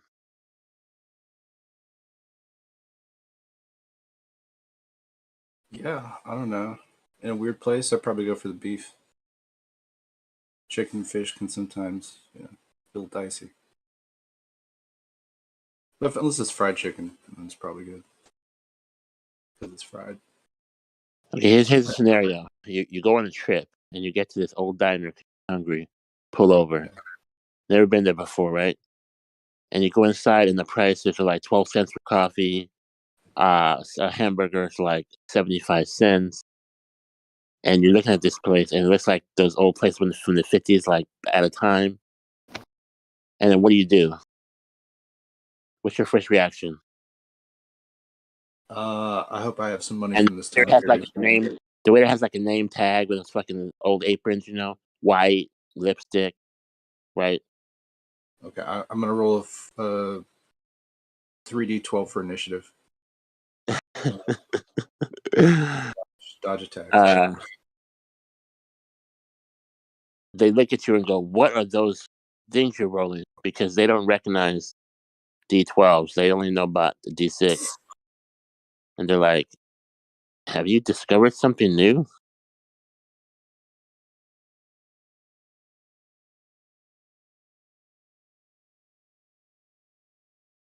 And they look at your clothes and say, "Where did you get those clothes?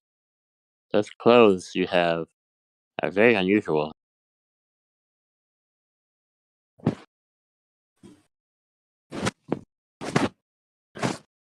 But you think you went back in time, went through a portal? I mean, if I tried to leave there and I was still everything was different, maybe I'd be convinced that I somehow popped through time somehow. And then those old TVs that were up there on the wall, and they have like the channels we had to manually turn the. There's no remote control. You have to manually turn the channel. And they're playing all old stations like the Moon Man is on TV. Oh, look. Yeah. Mm-hmm. This is like Back to the Future.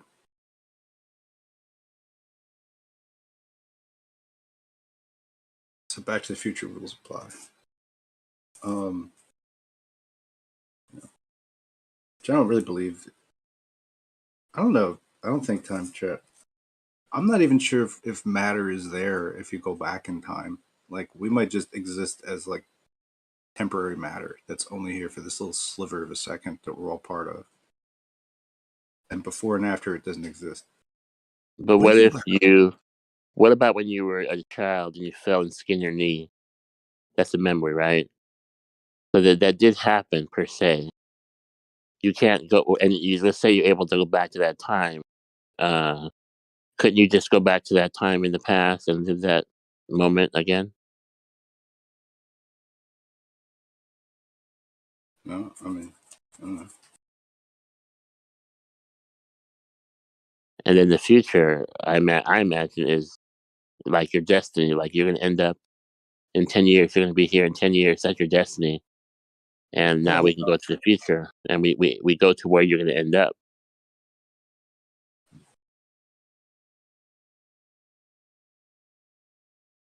It could exist, like you say, just a moment of time. and matter is all imaginary, right? Like if the hard light idea is there, then it's like everything is just existing in some temporary way. Just, you know what I mean? Like, But your theory doesn't dispel time travel, because even if you're existing just as matter in the moment, and you can still conceivably go back in time to when, let's say you were young, or conceivably go to the future when, let's say, you're old, and live those moments, even though the present, for example, is just a moment, and no matter exists outside the present. You can still go to that time when you had it, or when you will have it. as In a theory, being, I don't know if you can do it in your current physical form. that's another argument. So let's say you can be teleported to see yourself as a kid, 8 years old, in school, skinning your knee, or you'll have to actually replay that part in your life as yourself, but with the knowledge you have now. There's two You could options. do it as like a hypnotic experiment or something if you wanted to try something like that. I mean, so I don't think you can physically time travel. If you could actually even mentally time travel, it wouldn't have any effect on the timeline. In which case, we all may What be about mentally traveling back to some other period in time where we. what about the grandfather paradox? Wow, I'm not. That's the Morikovich situation. I mean, you go back in time and kill your grandfather. Then what? Then where are you? You're not the grandfather. Kill the wrong guy. It's like sequences are continual. Like time is the linear stacking of events. I don't see how it unsolves itself. Like Well, if you go you back can't and kill your undo. grandfather, you never existed. So how can you go back in time in the first place? Paradox. Such as I'm just entertaining the idea of it because I don't really believe that you can physically time travel. It's all hypothetical, man.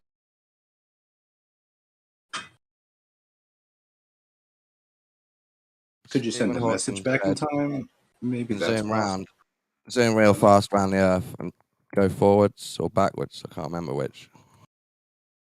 Superman in Superman 2 spun. Lois Lane died, right? He's like, fuck this. Spun the Earth backwards. Fucking time reversed.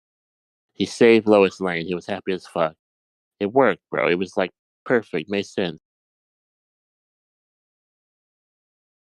A bunch of people that died also got reborn that time period and then died again. So it was kind of like bad, but because Superman wasn't there. But then why not do that for everybody? Listen. Superman doesn't give a shit about those people. He only cares about Lois Lane because that's his girl, dude. Come on now. That's my thing, Is he for all mankind or just his his shorty, basically? It should be bros before lows. Lowest. Bros before hoes. Bros before lows. Lowest. Yeah.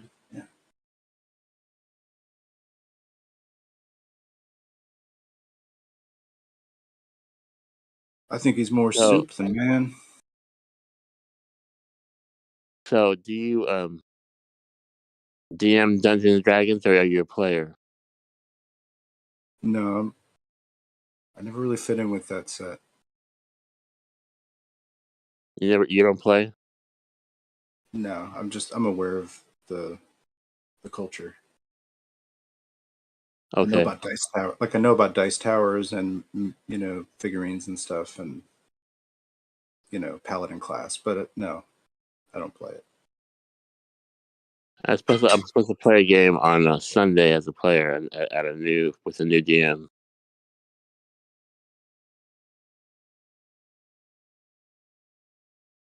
What are you playing? This one, well, I generally play a wizard, so I'll be a wizard.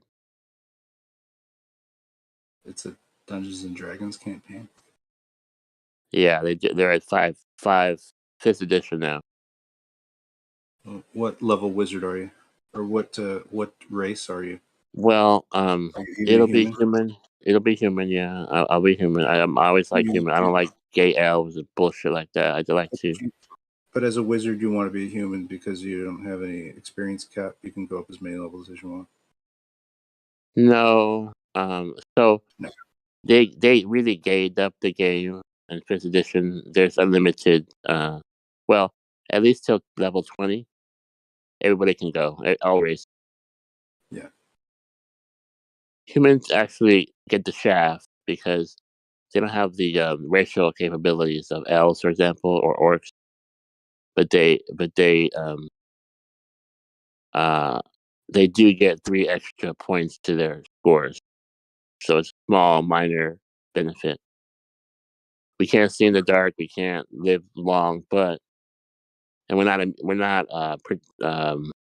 have an advantage against charms, which is called fate ancestry. But we get +6 to our stats instead of +3. So it's a little bonus, not much. Also, there's a human magician bonus. The human, all classes get +6 to their stats, whereas the other races get +3. But the other races get like see in the dark, different kind of abilities. It's a trade off. Yeah, it's a trade off. But they made the other races a lot stronger than the previous.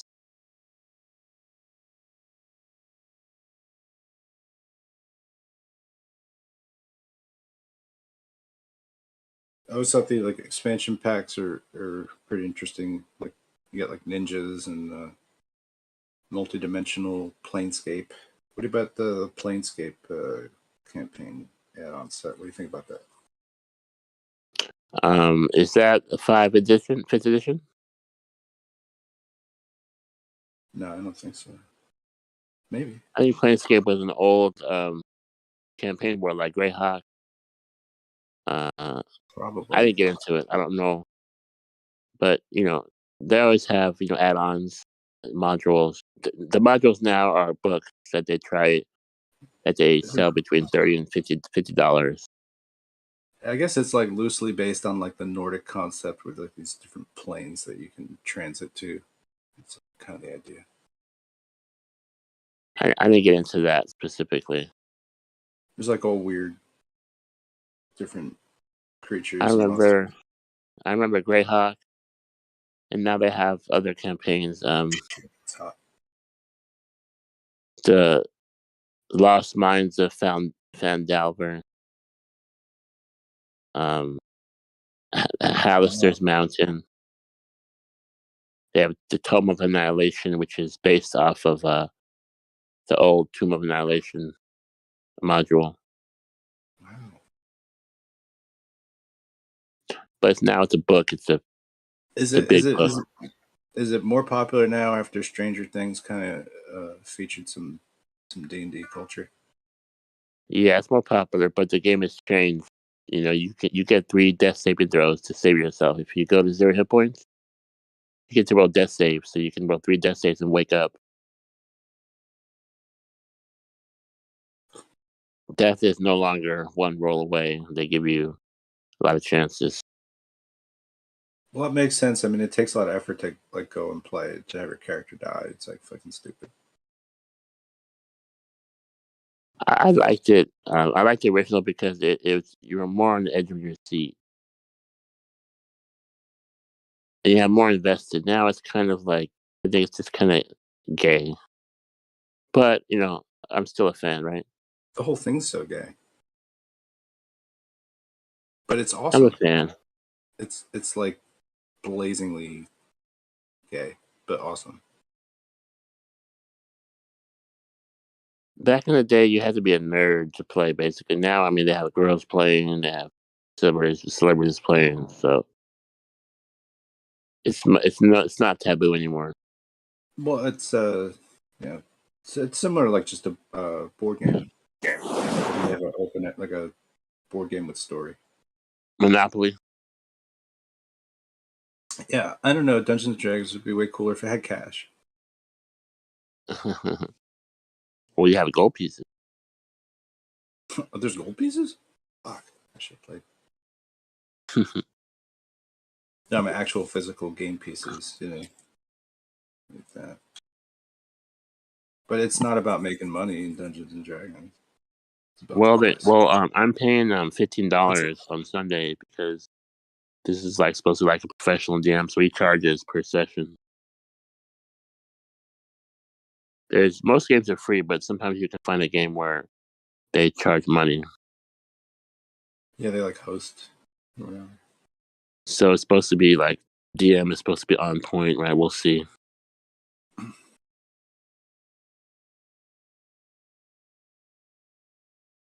Yep.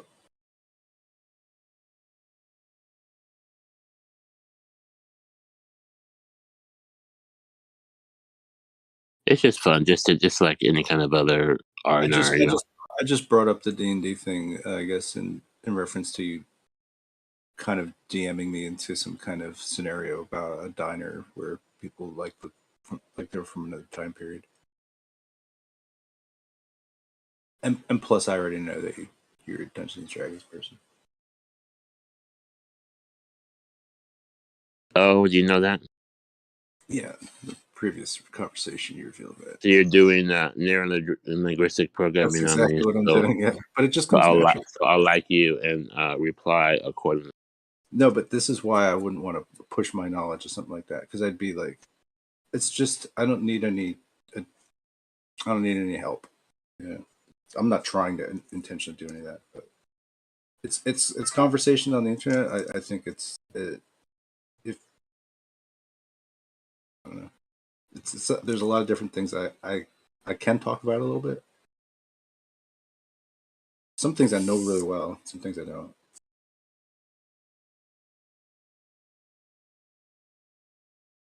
But there's something about role play and the ability to just be behind a mic that I find interesting, kind of symmetry. It seems like some people actually get into that, even if they're not rolling dice or whatever, or calling themselves a level 17 warrior, what have you.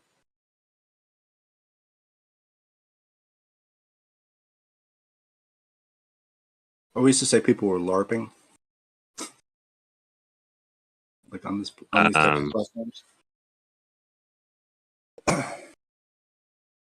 So like role playing.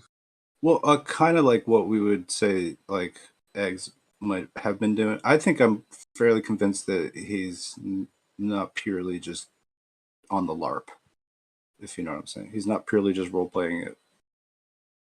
Some part of it is experientially real for him, I think. But what do I know? Maybe I just want to believe that.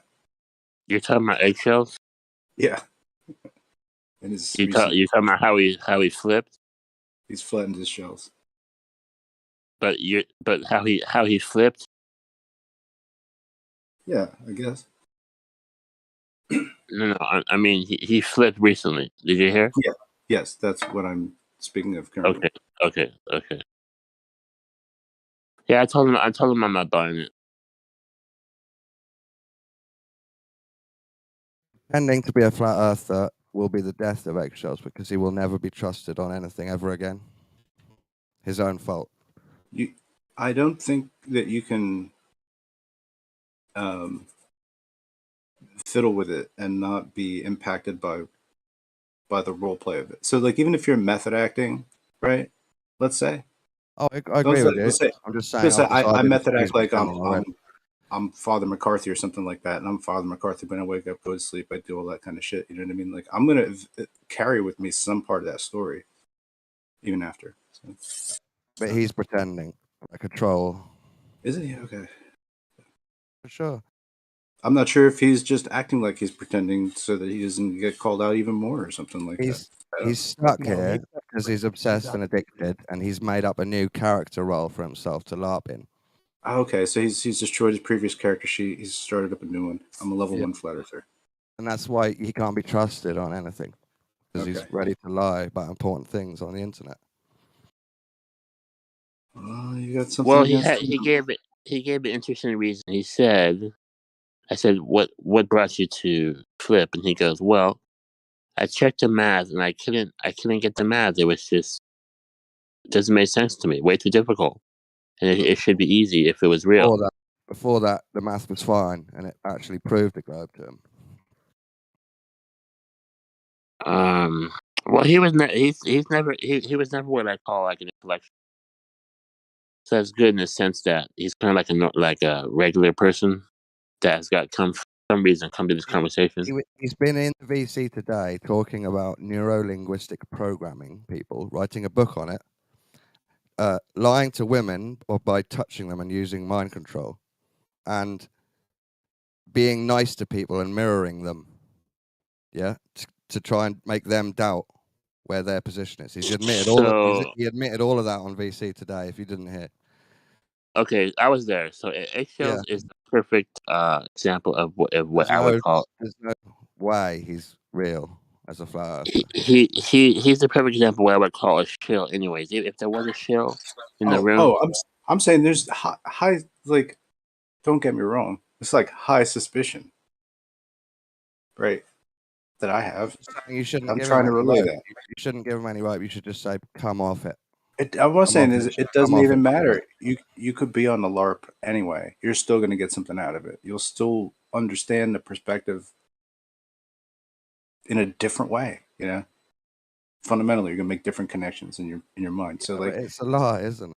If he's trying to do it as a joke, it's going to somewhat backfire on him, or he's fine with it. Like, it doesn't matter, or he believes what he says, which I don't know, man. Like, shit. You seem to definitely have easier to prove they're laughing, Scott. When they swap sides, that's when you can tell. That may be true, but I want to like challenge my prejudice. He discusses mirroring as a great technique to fool people, and then he's pretending to be a flat earther, like all of his fake friends on Discord. Yeah, it's just a little sus. It's a little sus. I'll agree with you. You're not LARPing the Earth's a globe, though, Scott, are you? You're totally serious. He's there. Yeah. He's all the way on the globe. It's not a LARP. The Globers are obsessed with Earth not being flat. It's not a LARP. It's not an obsession, it's just a belief.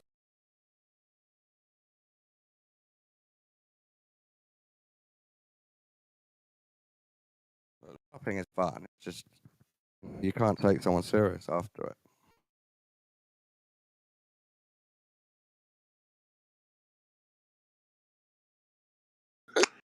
It would make sense though for a shill to flip and then either flip back or just say like I was just screwing with you guys. You guys are idiots, Yeah. Make us look bad, basically. You get some honest flips, like, not totally honest, but Max Eigen flipped, didn't he, to try and please his audience, and when it backfired, he said, "Oh no, I got the wrong download. Sorry, guys." That reminds me of Logan Paul. Yeah, that was a LARP. He had people going though. He had people going, man. They're all welcoming him. Welcoming him, and doubles the amount of people that go to the con. Maybe it's worth it. Yeah, he went to one of the cons and he had a lot of publicity. I bet he got a lot of subscribers just going to that con. Probably worked out for him. He was shit about flat Earth. Even Mark Sargent, you see him LARPing in an interview.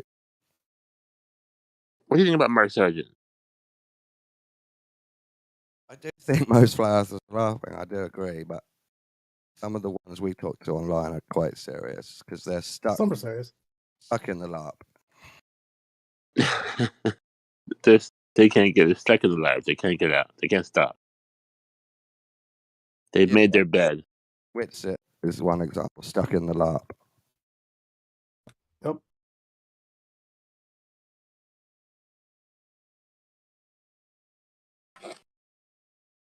Hey, Godric, do you know that guy Kool-Aid?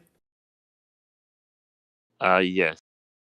Do You know he's a professional DM. Yes. I just thought you'd be interested. That's all. He says the next game's Friday. Oh, you play with him? Okay, I got you. My bad. I didn't realize. Well, I've been off the beat for a while, but I wanted to check in Friday and see what he has going. I got He you. has a I thought I heard you talking about it. I just didn't realize you knew him even. So that's all. I was just anyway. Yeah, I got you. He has the Discord server, Potion Brothers. And are you on that server? Oh no, I just happened to know. He just was telling a story the other day, and I thought it was interesting, and asked him some questions about what it was like to be a professional DM. And then I heard you talking, and I just thought, oh, I wonder if you know that Kool-Aid is also into it. But obviously, you know that. Kool-Aid, the smart glober who will tell you all the facts, has a hobby where he makes up stories. Yeah, I like a Yeah. side business. Yeah, he's and I'm also guilty of that, but Yeah, no, I everyone started as a has. child, so I have the nostalgia about it. So I'm always gonna be that, There's- you know. There's nothing wrong with playing games in some part of your life and then being serious in other parts. Like, it's not like that's contradictory.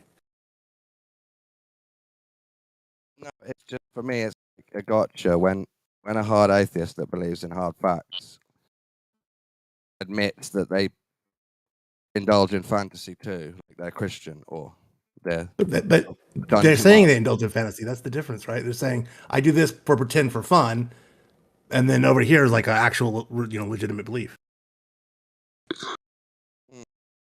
But some people, it's more than fun. It's more like a way of life, Yeah. meaning that they devote so much time to it. But It becomes them.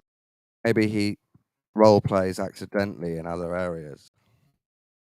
I don't know. Maybe. I mean, I think you're putting too much, power into a game, basically.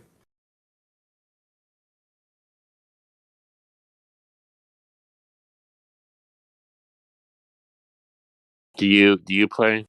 Who am I talking to? It's gone. Me, I'm Scott. I played. I have played, but I don't play as a rule. But I have played before in my life. Have you played with Kool-Aid? No. Last time I played was probably like 7 years ago or something. But Oh, okay. They're on the I'm kind of too edition like now. I'm too shy to do like the role playing stuff. So I just min max, and it's other people that will like anyway. I usually get kind of bored after a while because I'm just too shy to do the like acting stuff. You're too shy. Yeah, like I feel self conscious, Do you have a girlfriend? Yes, I have a girlfriend, but I'm not doing like a goblin voice when I'm talking to my girlfriend. But like if I'm at a table with, also I work in the entertainment industry, so I work with actors a lot, and usually the acting at the table is so bad, and it's just my professional acting like assessments are just cringe, and the whole thing is just I'm not good at the whole role playing stuff. That's how I feel with Ritual. Really get embarrassed even if I'm on my own. Well, I am on my own, but Yeah, I can see that. Same thing. I can totally see that. and I was going to say D&D is a bit like demonology in that way. You decide if you're winning or not against a made-up thing. Well, you roll dice and stuff. Like Godric, have you seen Critical Role? Yeah. I get uncomfortable watching those guys, and they're professional voice actors. Like when they do their role playing, I get like, I don't know. I just have weird shyness about role playing, like the acting part of it, and so I can't even get to a whole episode of Critical Role because I get uncomfortable and they start like getting really into the acting. You mean like awkward moment? Like this is embarrassing to watch? Yeah, like it's even though I know that they're actually doing a great job, and yeah, there's something what it is. I have anxiety for them because I'm worried that they're gonna get embarrassed or they're gonna do something dumb. It's weird. It's a weird kind of hang up I have. I don't know. Maybe you have empathy. It is partly empathy, yes, true. But I mean, it's a little. I should be able to watch Critical Role without like getting all cringed about it. But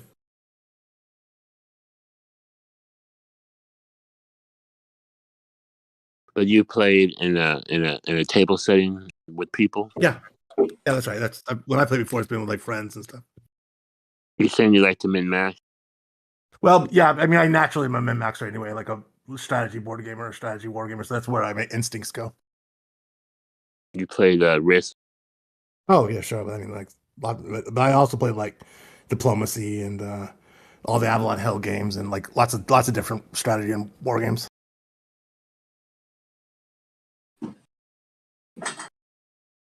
Like I even played a lot more. You know what? I played a lot more than D&D. I played a lot more of a thing called it's called Chainmail before, and they changed the name at some point. But it was D&D that was purely just the tactical stuff. It was just like, you had grids and squares, and everything was about calculating the exact movements and figuring out exact values of things. But it didn't have any of the sort of story stuff. It just had the 100% combat. Chainmail, the box set, or Yeah, the book, the single book. I think so. It's been a while. Like they stopped publishing it like in maybe 2008 or 9. So it's been a while. But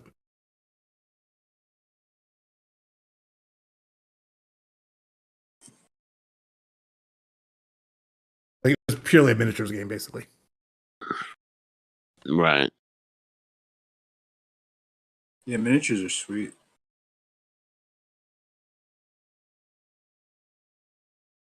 I like these other games also, Call of Cthulhu and Yeah, I played that. Vampire the never- Masquerade, but I barely never played that get one. a chance to play those two. Well, Vampire the Masquerade, that's actually LARPing. That's officially LARPing, right? Like that's where the word comes from. I think. Live It's action. more of an adult setting, more of a serious, older group that plays that. But isn't Vampire the one you play in live action, like out in the world rather than at a table? No. Any game you can do that. Like I forget what that's called, cosplay. I forget what that's called, but Vampire is basically like D&D, but people tend to take it over the top, and they do like to dress up and different things. Gotcha. Yeah, it seems like the whole game system in that is a little bit more psychological. Yeah. Rather than being as Also very social. Very social too. It's not. Yeah. So yeah, it's for people that are already dressing up like vampires already. I think it's not necessarily for if you're a non-vampire square. I guess. Yeah. You can, You mean it's for adult children? I don't know. Yes. Maybe It's for the maybe- child and all the adults. Good morning, Reach. Good morning. Is this? USC. Oh, Long time no here. How's it going? Pretty good. How you doing? Good. Veach is one of the few gentlemen over at Gems. So good to have you, man. Oh, thanks, man. You didn't get thrown out or anything? No, Gem didn't throw you out or anything? No, I was just up late and bored, so I was just wandering around the internet and seeing what's up. I'm just kidding.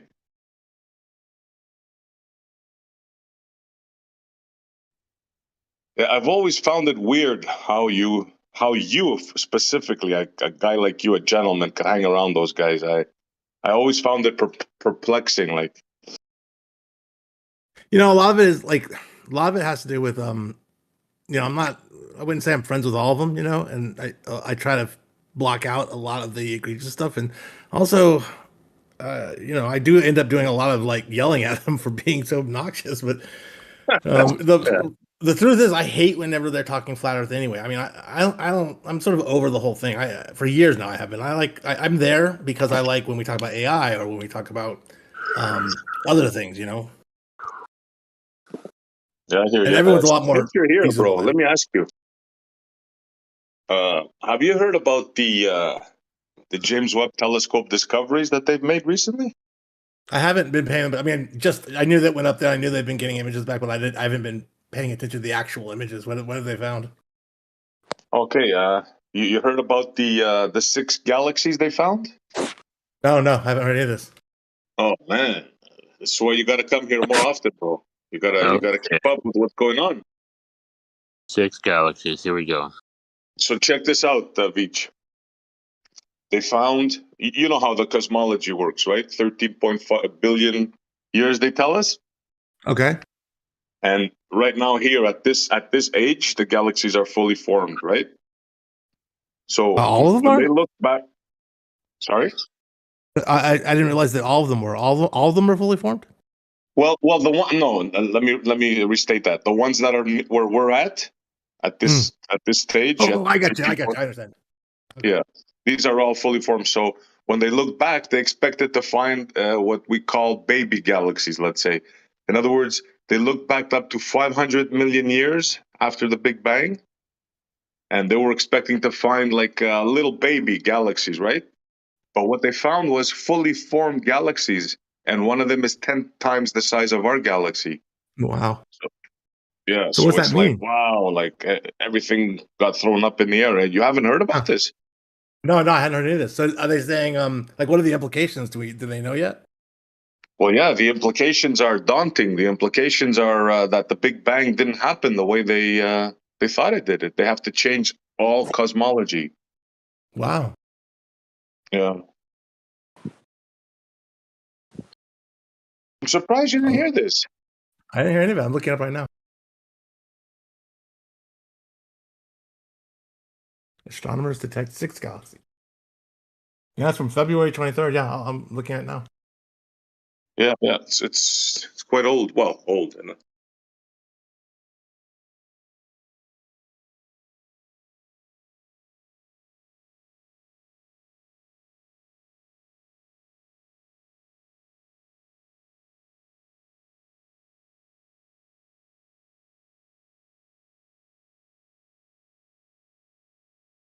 It's cool. I mean, these are the best moments in science when it's like you realize that that you got to fix a bunch of things because this is when a bunch of new knowledge suddenly starts crashing in. So, what do you think the implications are? How do you think they're going to fix this? Who knows? I don't know. I don't. I couldn't say that I have enough of an understanding of exactly what this violates and why. But I'm reading here that they're saying the same thing you just said, which is that it implies that there are some major aspects of the early universe in which we have either gotten wrong or don't understand, and this is going to lead to a bunch of new work, which is cool. Yeah. Well, you take it better than a lot of other. You see, you took it the way you should have taken it, right? Oh, wow, I need to learn this, right? You should see some of the ballers in here when I brought it up. Why? What happens? You don't know what you're talking about. You know, Nothing got to change. It won't affect the solar system. It won't affect the model of the cosmos. See? You know what it is? It's that some people just get themselves into a mode where they're just in the battle and they aren't actually listening, and so they just whatever. If you're on the other side, what you say, they say no, and it just becomes silly. Yeah, that's what it is. Wins his debates. That is because globers haven't looked at what he's brought up yet at all, and they just start denying it straight away, and then they're wrong. What do you say about this baby galaxy paradox? I don't know. I mean, I knew that they hadn't found all the galaxies yet, so it's not that shocking for me. No, you missed the point. Yeah. It's not that they didn't find and they found young ones. Well, I mean, I already knew that they didn't know the age of all galaxies, and they could find more. That's obvious, if you believe. No, but it's the prediction. Universe. Dawn, he's asking you what you think about the prediction being incorrect. Of course, it was. Man can't know the whole universe. But that's not addressing the point. What do you want me to say? Of course, they're going to have to rework, like the theory of gravity through the whole universe. That would be obviously honest. You didn't get what I said, did you? Of course, they will have to. They've always got to. Are you aware of the problem? Because you don't seem to be aware of the problem. No, I don't see it as a big problem. I see it as other people's problem. No, I don't think you see it at all, by the way you talk. It's not that they found other galaxies, right? It's not that there's some galaxies missing out there and they found them. No. They discovered 6 more. Oh, listen to me. They were looking for a child, a 5-month-old baby, and they found a teenager. You understand? Yeah. Here's a quote. Here's a quote from this astronomer I'm reading right now. It says that we found something. This is so unexpected. This is actually a major problem for science. It calls the whole picture of early galaxy formation into question. Yes, this is what you hear. What Veach just done. This is what you do when you find something you don't know, bro. You check it out. Well done, Veach. I mean, I'm anyway, actually, but yeah, I'm impressed, Beach. Because there's the amount of nut-eyeing I've heard over this article, and you've gone and read it, and you've gone, oh, actually, yeah, shit, he says this. It's like, yeah, he does say that. I told you he's different. I really am surprised that there's that much time. But I believe you, but I don't know what to say. It's like people just get themselves all mixed up sometimes. Yeah, no, fair enough.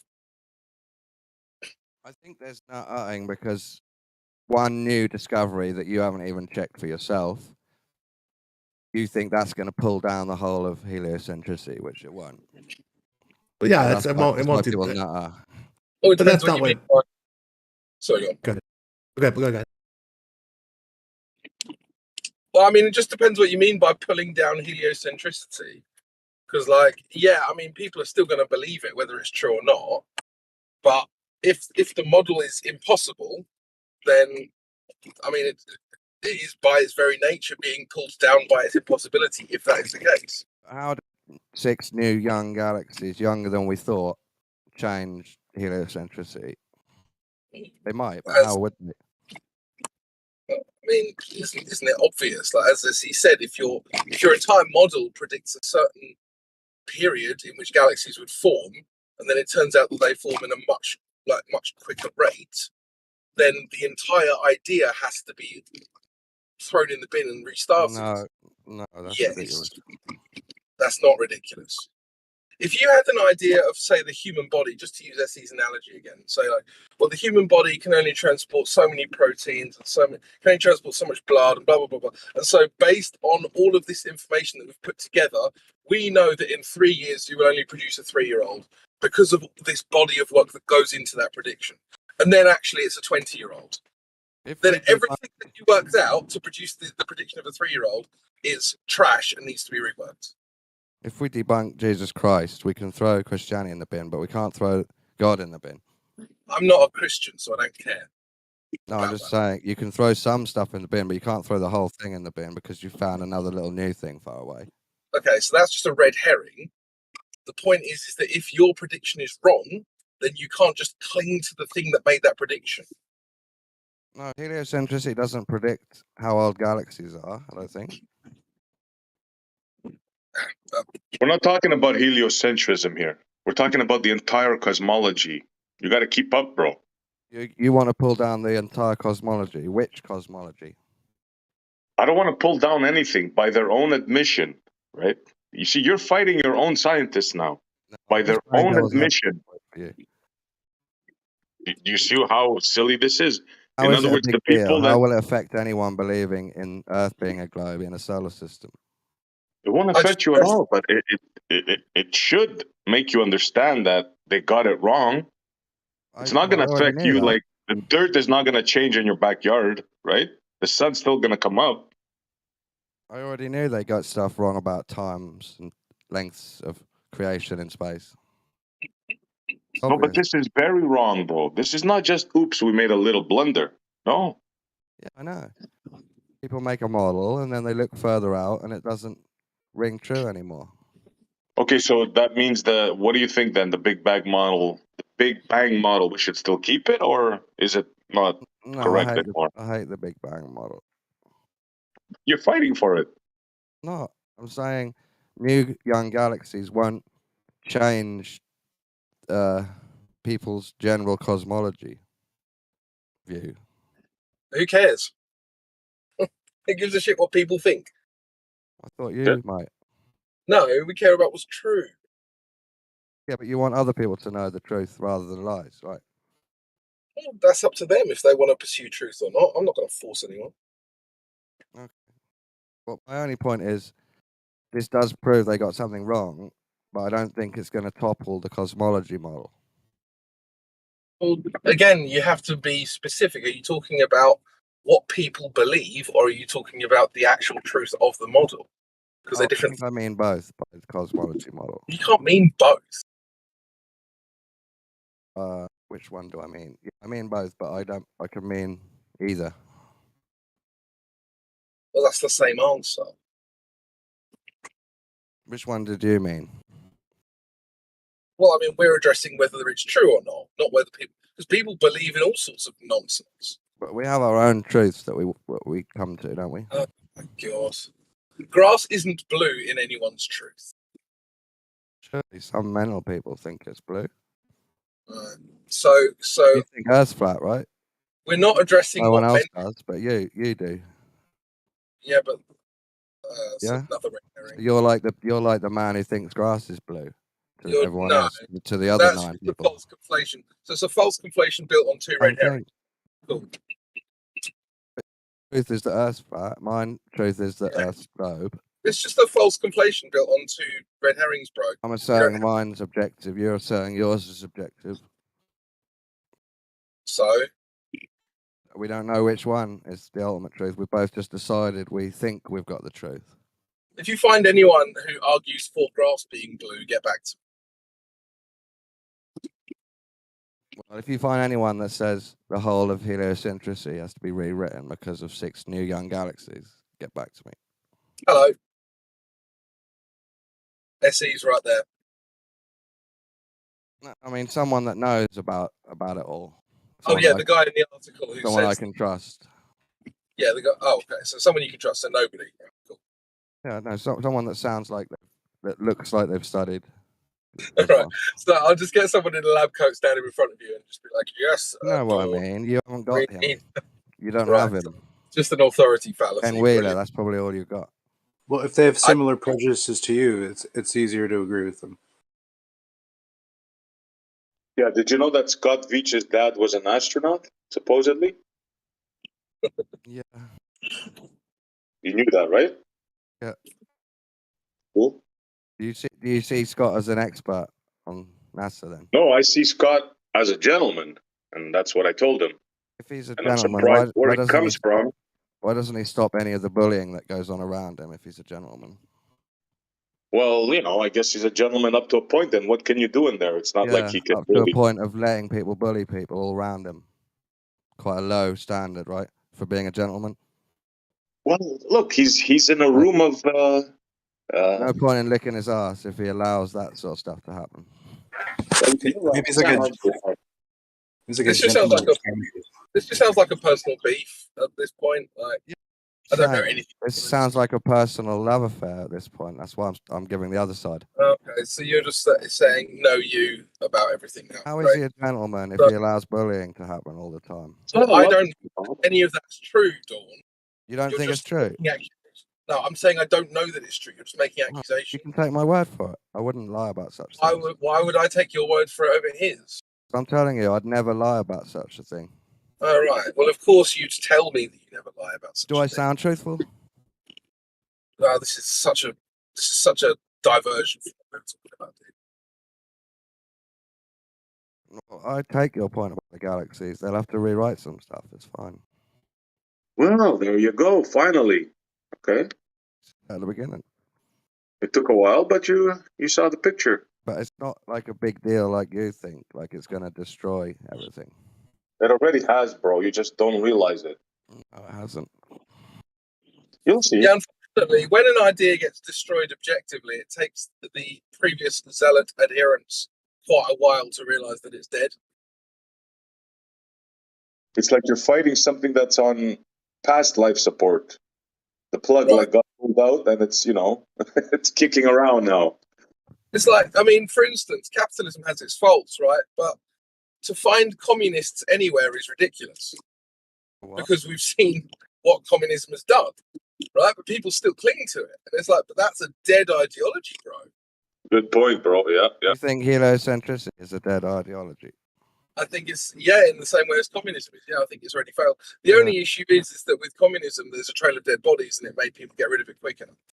I just disagree on the heliocentricity being dead. Well, they're telling you that people are banging down the wall with sledgehammers with what they're talking about, and you're going, nah, I still believe in communism. What? All right. Saying this isn't enough, guys. This isn't enough. They've discovered a thing that you don't even believe in, and you think it's evidence against something I believe in. No, that's not sense. Does not make sense. No, the issue is that this is what they do is that they claim the objective let's just say, phenomena as heliocentric phenomena when it isn't. It's just phenomena, right? Do you reckon So they we have found 3 new galaxies? didn't finish talking. So on the one hand, we can explain that phenomena in a certain set of ways, and you can explain that phenomena in a certain set of other ways. For us to say that your explanation is wrong doesn't mean that we are rejecting the phenomena itself. So you can't just claim that phenomena and say you can't have it. You don't believe in space with galaxies, though, do you? Yeah, see, this is the issue. I don't believe in your explanation of the sky.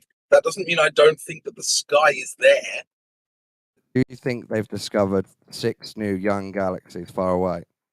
I've no idea. That's what the article says. You don't know. What, Rakia, don't do you know. think they've discovered 6 new young galaxies far away? You're asking me? No, Rakia.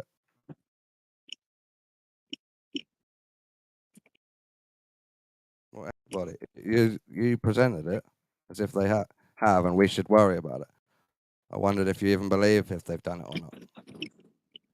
They are worried in the article about their own discoveries, and yet all you can do is attack us for it, which is quite suspicious. Would you look into this further, like Scott said he's going to do, or you just going to forget about it? I'll forget about it for now, I think. At least you're honest. Until they say, oh my God, Earth's not a globe because of those galaxies we found. I understand you want to cling on to your beliefs. I get it. Well, you can call it clinging, or I call it still believing. Yeah, still believing. Do you think they found 6 young galaxies far away? Or do you think they lied? It's not that what I think. It's what they said that they found. I'm asking you what you think now. Well, I think they found something, but not from where you think they did. In other words, you think that there's a satellite out there in space somewhere. I think they took them out of a plane or something, or a balloon. What do you think they found? Well, they found what they said they found. Okay, so now They you're not found the sure. picture. Listen, all this is, right? All this is they have a fancy telescope. They pointed it somewhere and they found something. Do you know what they found or not? How do I know? I wasn't there. I'm Because going by none what of you know what they said. found, but you're trying to tell me it's worrying what they found. We're talking about what they say they found with the data that they collected. It could be anything. You don't know that. Yeah, what he's doing here now is None of what you he's know what doing they now here. found. Again, They is claim the they have made trying to data. tell me you don't believe in this cosmology, so why are you believing this? This is what he's trying to do now. He's had his answers prepared before we even finished speaking Could they have made for it the up? last 30 minutes. You know people lie about Yeah, space. as usual, Do Dawn's you just reckon these wasting people No. are lying? No, you're not listening. So you already have your next question, your answer, everything is prepared before we even finish talking or trying to explain. You've prepared the meal, which is 6 new Now you're galaxies being switching found it. far away. But now you're telling me you don't Yeah. know if they found any Another red galaxies. They're You don't know collecting what they found. data. Are you listening? They're collecting data, which they call galaxies, and now they're telling us and you, but you're not even trusting that they've discovered 6 new plots of data that they're calling galaxies, and you're asking us if we believe them. Yeah, do you believe them? I believe they've collected data and called them galaxies. Yes. Okay, what do you think the data is actually of, if it isn't galaxies? And what does it matter what I believe it is? I It don't matters even a know. I've lot. never even seen the You're data. the one trying to convince me. They don't show us the data. Okay, so you've got no Yeah, idea. Dawn, we're not trying to convince You don't even know if they did find something. You're so trying to strange. convince you Dude. You're not even Weird. sure of You what don't you even presented understand. anymore. Maybe ask me another question real quick. Hurry and ask me another question. See my point? None of you are sure if it's even real data. I don't even. Are you real? Are you real? How do you know? What's your data? Where's your data? Can you show me your data? What are you made of? I mean, you see what I'm saying? Come on, man. Do you believe it's real data? That's the question. How about you? What do you think? No, You think I they're don't. lying? I'm not sure. I have no idea. So why are you fighting for it? Yeah, because I'm he just telling wants you, to if none wind of us people up. have any idea if they Just found here to anything waste or everyone. what they found, none of us have any say on it at We all. told Don't you you think that. We're just talking about what they say they found, and you're arguing for them. But you don't And you believe don't what they even say, believe it. do you? You don't believe in it, and you're arguing for them. I'm not arguing for them. I'm just saying what they've said. It sounds ridiculous either way. Okay, thanks for telling me what they said, but since you don't believe it, I probably won't.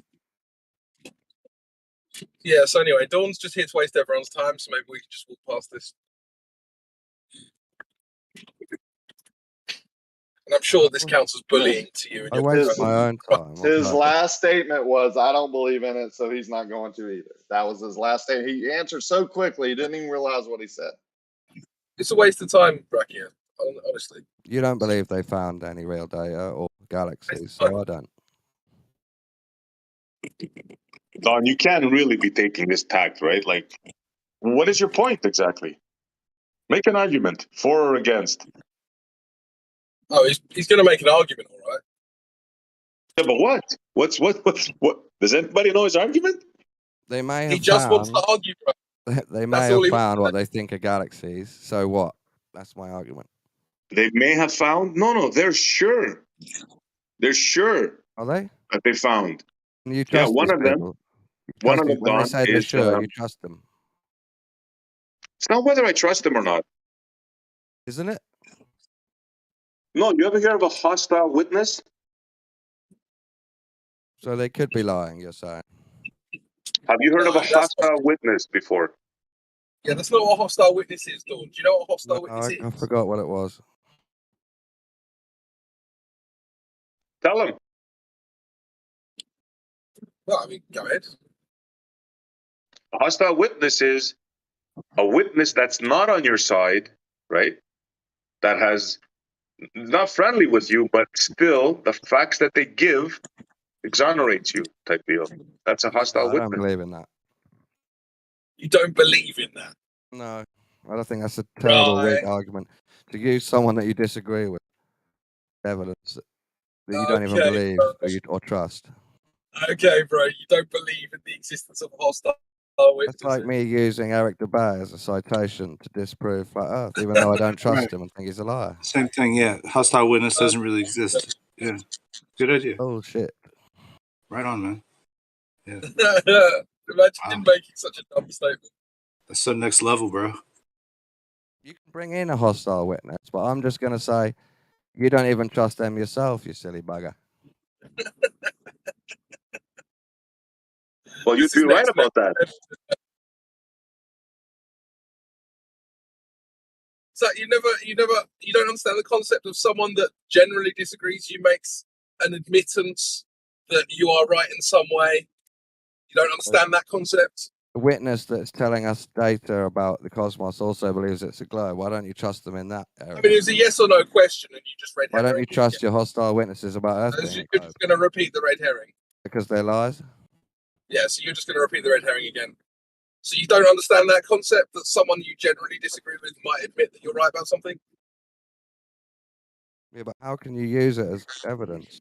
Okay, so like, let's say at some point you're like, "Hey, this flat Earth piece of evidence, I do believe in it, and I support it wholeheartedly," right? And it does tend to, it backs up somebody else's case. That would put you in a point of agreement on that matter. I think you're right, Snacks. I agree with Eric when he says some NASA's fake, even though I think he's a silly liar. I agree with him, and I wouldn't cite him. Oh yeah.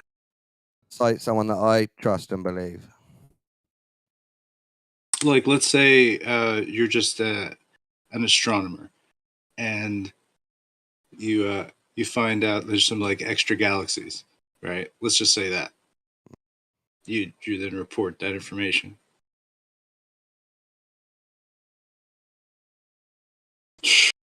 All right, man. I You can't got it. use You got it, bro. Jewish You got it. rabbis' beliefs about Jesus to back up Jesus not being real. Because the How about if guy's we had a totally picture of totally Jesus? biased, and I don't even trust him. Yeah, How about bring if up we a had a total picture different- of Jesus? This is what they did. They got a picture of Jesus now, bro. For your analogy, not exactly Jesus, but you know what I'm saying. That weird ape looking dude.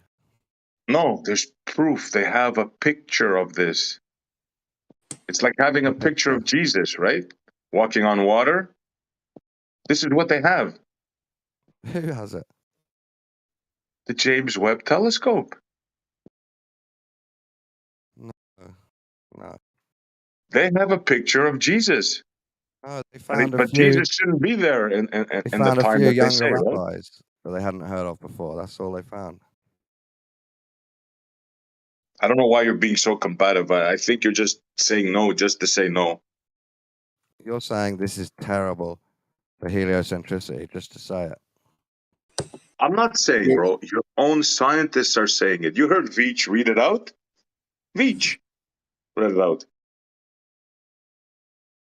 You can hardly blame me for it. Veach, one of the top ballers, one of the top guys in gems, just took the information, absorbed it, read it, and said, yeah, see, look, you're right. Look, they even said this, this, and that. But you are auto-believing. Top ballers. Let me put it in context. He's the son of one of the 12 astronauts, or whatever. I mean, you know what I'm saying? That kind of sums it up. And he came here and talked to you this morning. Yeah, 6 exactly. billion people. 6 billion. And one of the sons of the astronauts that claim to make all these, you know, things that we may or may not believe in came here to tell you whatever. You believe that his dad was an astronaut? Dude, what is this line of questioning? What does it matter what I believe or not? Why are you so I'm not sure whether to infatuated? believe it or Why whether are he you lied. so infatuated with me? If he lied about his dad's story to get involved in flat Earth, that would make That's him a not liar, the wouldn't it? point. Let's say it's true. He came here to talk to Yeah, 8 let's of us. pretend it's true. Let's pretend it's true to make a point. Let's take both sides. Oh, he made up the story to get credibility with the ballers so that he could eventually turn flat, which was his true intention the entire time. But not There you really. It go. was They just all enough do to it. refute you. They all pretend they work on satellites. They pretend to work for NASA. They pretend to have a family involved. They pretend to be in the Navy. They all make bullshit up. Yeah, one of them pretends to be a pilot who refuels SR-71s. Yeah.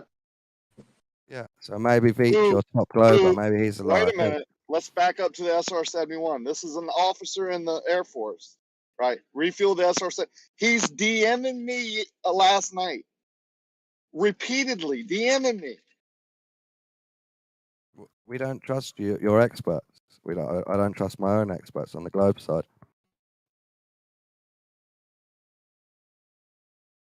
What do you mean you don't trust them? So how can you believe them then? I don't trust Scott Veach to have a dad as an astronaut.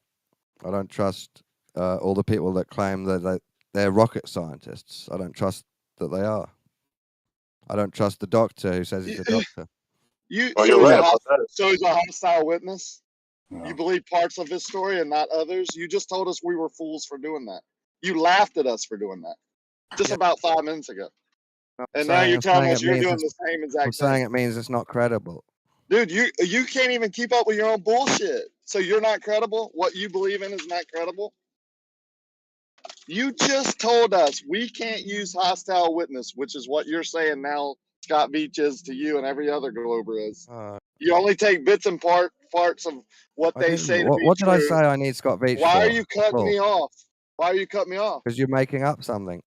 No, you just said you don't use other Globers. You only believe some of what they say. You just told us that's wrong of us to do. But I'm not using him as a witness, am I? What are you talking about? You believe some of what they believe and don't others, right? I'm not That's what I'm citing talking anything Scott Veach ever about. said. Anyway, To you. all right. Dude, I've been married for 30 years. If I wanted to argue, I would go home, I guess. So I'll just There you disengage.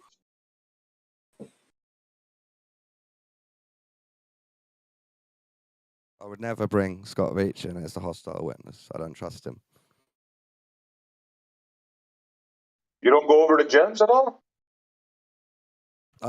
last time I went to Scott Beach, gaslighted me, bullied me, and kicked me with using Mark Taylor to kick me. No, oh, that's why you're hostile towards him. Okay, that explains it.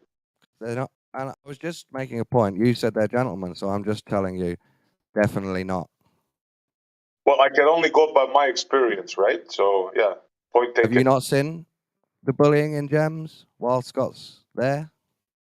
Never seen it? Well, of course, yeah. He doesn't You've do seen anything it, to stop yeah? it. Yeah. Well, So yeah, well said. where is his gentleman while that's going on? That's why we don't go there. Yeah, yeah. So he's not a gentleman, is he? Why do you pretend? You almost have to be crazy to go there. Like looking for a beating. Like if I wanted to seek out where a flat earth should go and take a beating, or someone who disagrees with them and take a beating, that's where I'd go. That's where, and you're bringing that here. I don't mean to bring that here. You're doing what they do. I'm just disagreeing with galaxies meaning much to me. That's all I meant. It That's all I was doesn't saying. matter what I say. You already have an answer that disagrees. That's my whole point. That's what you do every time I've ever heard you. If you say truth, Strange. I agree with you when you say truth things that I agree with. Are you saying that you've never heard anything that you agree with us? No, I agree with some things you say. I normally tag Okay, you in let's chat and say start I there. agree. That might start it over. What's one thing you agree that I say? I tag you in chat sometimes when I agree. Okay, just name one. Surely, there's When been you so talk many. about government, slavery, corruption, God, I often agree. Slavery, government, corruption. So you believe that the governments are part of those deceivers, right? They Yes. tell us truth and they tell us lies. Okay, well that's a common ground. Maybe we should talk about that Yeah, instead of arguing about I don't know what. I don't even know what you're arguing about. it was a small point I had. It might seem like a big deal, but it's just another discovery in the cosmos. They always have to change their math.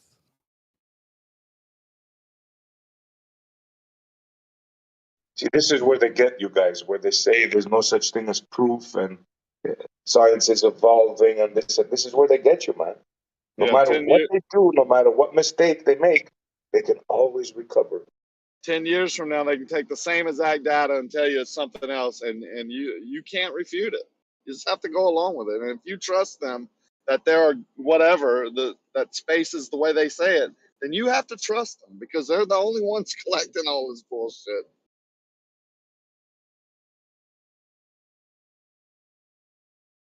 I think when we look up into the sky, it's into a different medium that gives us the impression of distance and blah blah blah because we're easily fooled. I can show you examples here on Earth where we're fooled on distances and the way things look, and you can make a rectangle light source appear perfectly circular. You understand what I'm saying? Things like that. I mean, you have no idea what's a billion light years away. That's one thing I can tell you. What's more of the BS that they sell to the public? They just see how far they can go, man. I watched the thing last night. They said, okay, evolutionists take a fish and open its mouth, and because it has teeth that looks like humans, we came from fish. That's basically what they say in a nutshell. Astronomers, then when they get to astronomy, they have to show CGI, like not CGI that I'm saying I think is CGI. They have to admit it's CGI because it's just stuff they've collected and an artist has gone, this is what I think it looks like. Like real CGI. They don't have pictures of this shit. You think they can take a picture of something that's a billion light years old and tell you it's the first cluster of galaxies that came out of the Big Bang? If you do, right, I'm fine with that. I have no problem No, I'm with agreeing. billions They of make it people up. believing that. But don't bring that shit to me or my kids. I believe they found data that they think is more galaxies, possibly, or they could have made it up. Do you think they can see billions of light years away and collect that data?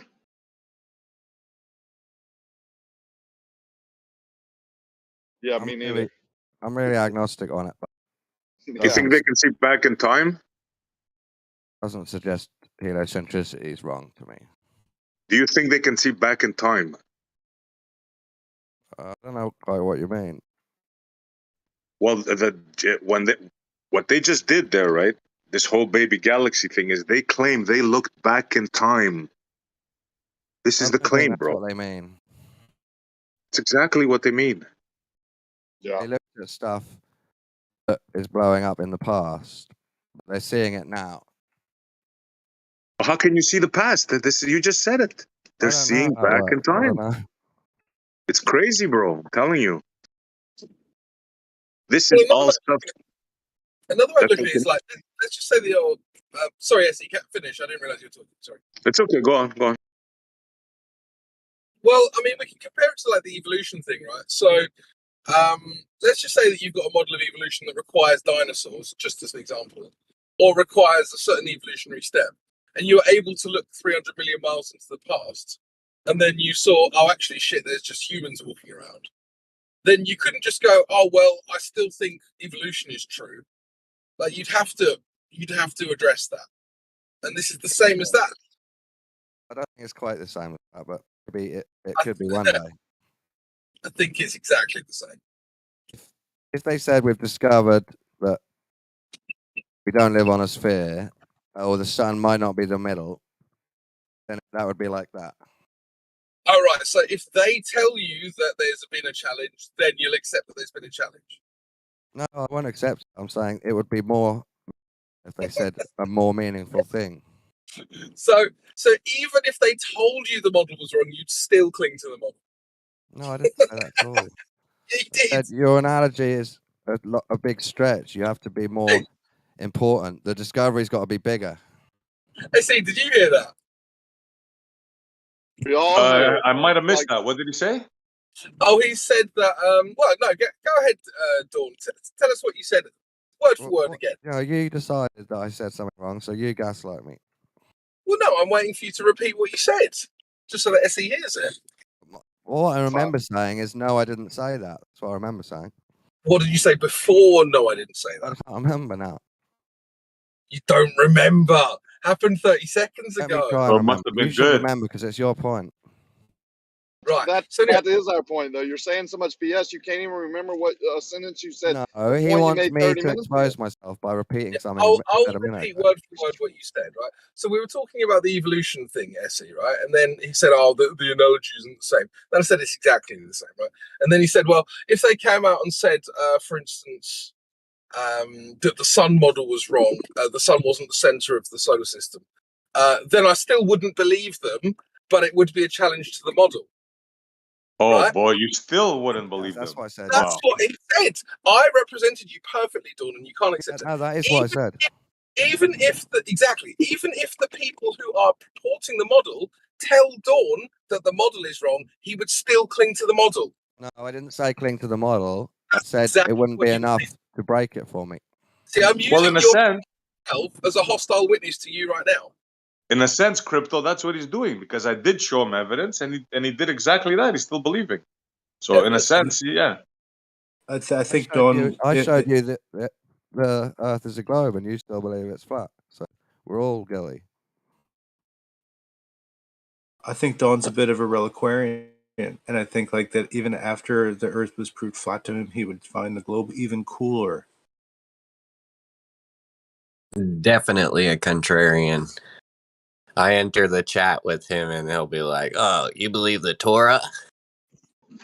Yeah. Why have you chosen a racist book from the Jews as your Dude, I already identity? went over this with you. How did Torah that means happen? instructions. I'm not going over it with you again. How Torah did a means racist book from instructions. the past in the desert become your identity? Another complete diversion from what you're talking about. Cool. I think Don can believe in whatever he wants. That's fine. But I think what's happened is it's gone so far now. They'll tell you that even though you see this, right, when you stand on what appears to be a stationary plane, basically, you can't feel the movement. You can't see it, going through space. But when you look up and see things moving, that's not those objects moving like it appears to you. It's actually you moving under them. You see what I'm saying? Like the normal person, you take a child out and stand them on a porch that has been in the same place for them all their life, 5 years, 6 years, 8 years, and point up to the sky, and that object appears to move away or towards or around that porch, which they know as stationary. And then you have another group saying, no, your porch is moving. You see what I'm saying? Like they can say and do whatever they want now because we've bought in, and I include myself in that because I did buy into they are smart. They've figured it out. They have all the telescopes that can look billions of light years away and tell us all these things are happening. That's how they get us, exactly like that. Not us, guys like Don. They had me. I mean, you know what I'm saying? I believe that I didn't distrust them. You see what I'm saying? Like, even though I distrusted government, I didn't distrust this government agency because it was science, right? That's how it's given to us. It's in print, right? It's taught to us by Elizabeth, our favorite sexy teacher. She's reading it. She's showing us. We're doing drawings on it. We're looking through telescopes at what they say is real. You understand? Like you enforce that with all the authority figures, and all of a sudden, 20 years of that, 18 years of schooling, or 12 years, just from an authority figure, and then it's true no matter what. No matter how many people tell you it's not true. We get locked into a model, and I'm locked into this model at the moment. I believe it's true, still. Yeah, that's why I said you can. I get why you're there because I was there too. I would almost say that locked in would be cognitive dissonance. I would say you guys are locked into your new Earth model. No, we're not, actually. We would take any. You probably are. No, we really just poke holes in your model. We don't have an Earth model, and the ones that do believe in the pizza thing with the ice wall around it, I laugh at them as well, just as much as I laugh at the ballers. I have my opinions about that, but I don't believe that. I just mean you're locked into thinking the surface of Earth is horizontal, not curved. Well, that's a fact. I only think that because you're locked into it as a fact. Like, no, but you're breezing by it, right? You're breezing by it. I'm not trusting the authority figure. Actually, I'm going against some of the authority figures. I went out and did it myself. That's what people should do. You're trusting yourself now. That's what I do as well. I'm not questioning what I did. No, I'm 100% sure I did it the way I was taught to do it. No, I said and the results were that, dude, why do you interrupt? If you're here to have a conversation. You misrepresented me by mishearing me, so I had to. I'm talking about myself. How can I be misrepresenting you? You talked about me, otherwise I wouldn't have said it. Even if he's misrepresenting you. Even if he's misrepresenting you, wait till he finishes, and then you can address it. I'm telling you how I measured it, not how you measured it. I'm mistrusting the authority figures that are telling me it's a sphere and went out and measured it not to be a sphere. That's how I know. I don't care what they say. I don't care what you believe. It's not about you. You trust your own science that you've done. 100%. I trust that I made a horizontal straight line segment over water that's not moving and measured down to the water, and that water is not curving. That's all I meant by you being locked in to your new model. Yeah. Based on what I've done, not what. But I'm not basing on what I believe another person did or an authority figure told me. That was your point. Oh, well, yeah, I admit to using a slightly more trust in people than you do. There you go. That's where my point came in. I stopped doing that. I stopped doing that, and I went out and did my own investigation, my own research. Now, when I hear people that's done the same thing, of course, I'm going to tend to believe them more, but it's not based on them. Do you believe that I've done my own research, but I haven't actually like gone into the field and measured Earth? Do you at least trust me? I've done my own research about Earth being a globe. Listen real closely. I'll say it again. I don't care what you've done. You can believe whatever you want. I thought you just said you'll believe people that have done something more than people that haven't. Yeah, when someone, if you came to me and said, yeah, I went out into the field and measured flat water too, I would say, okay, how'd you do it? You tell me the process that I know rings true. I would trust you on that point because I've done it myself. Yeah, But I don't care that you've done it because I've already done it. I'm just asking if you trust that I've at least done some research.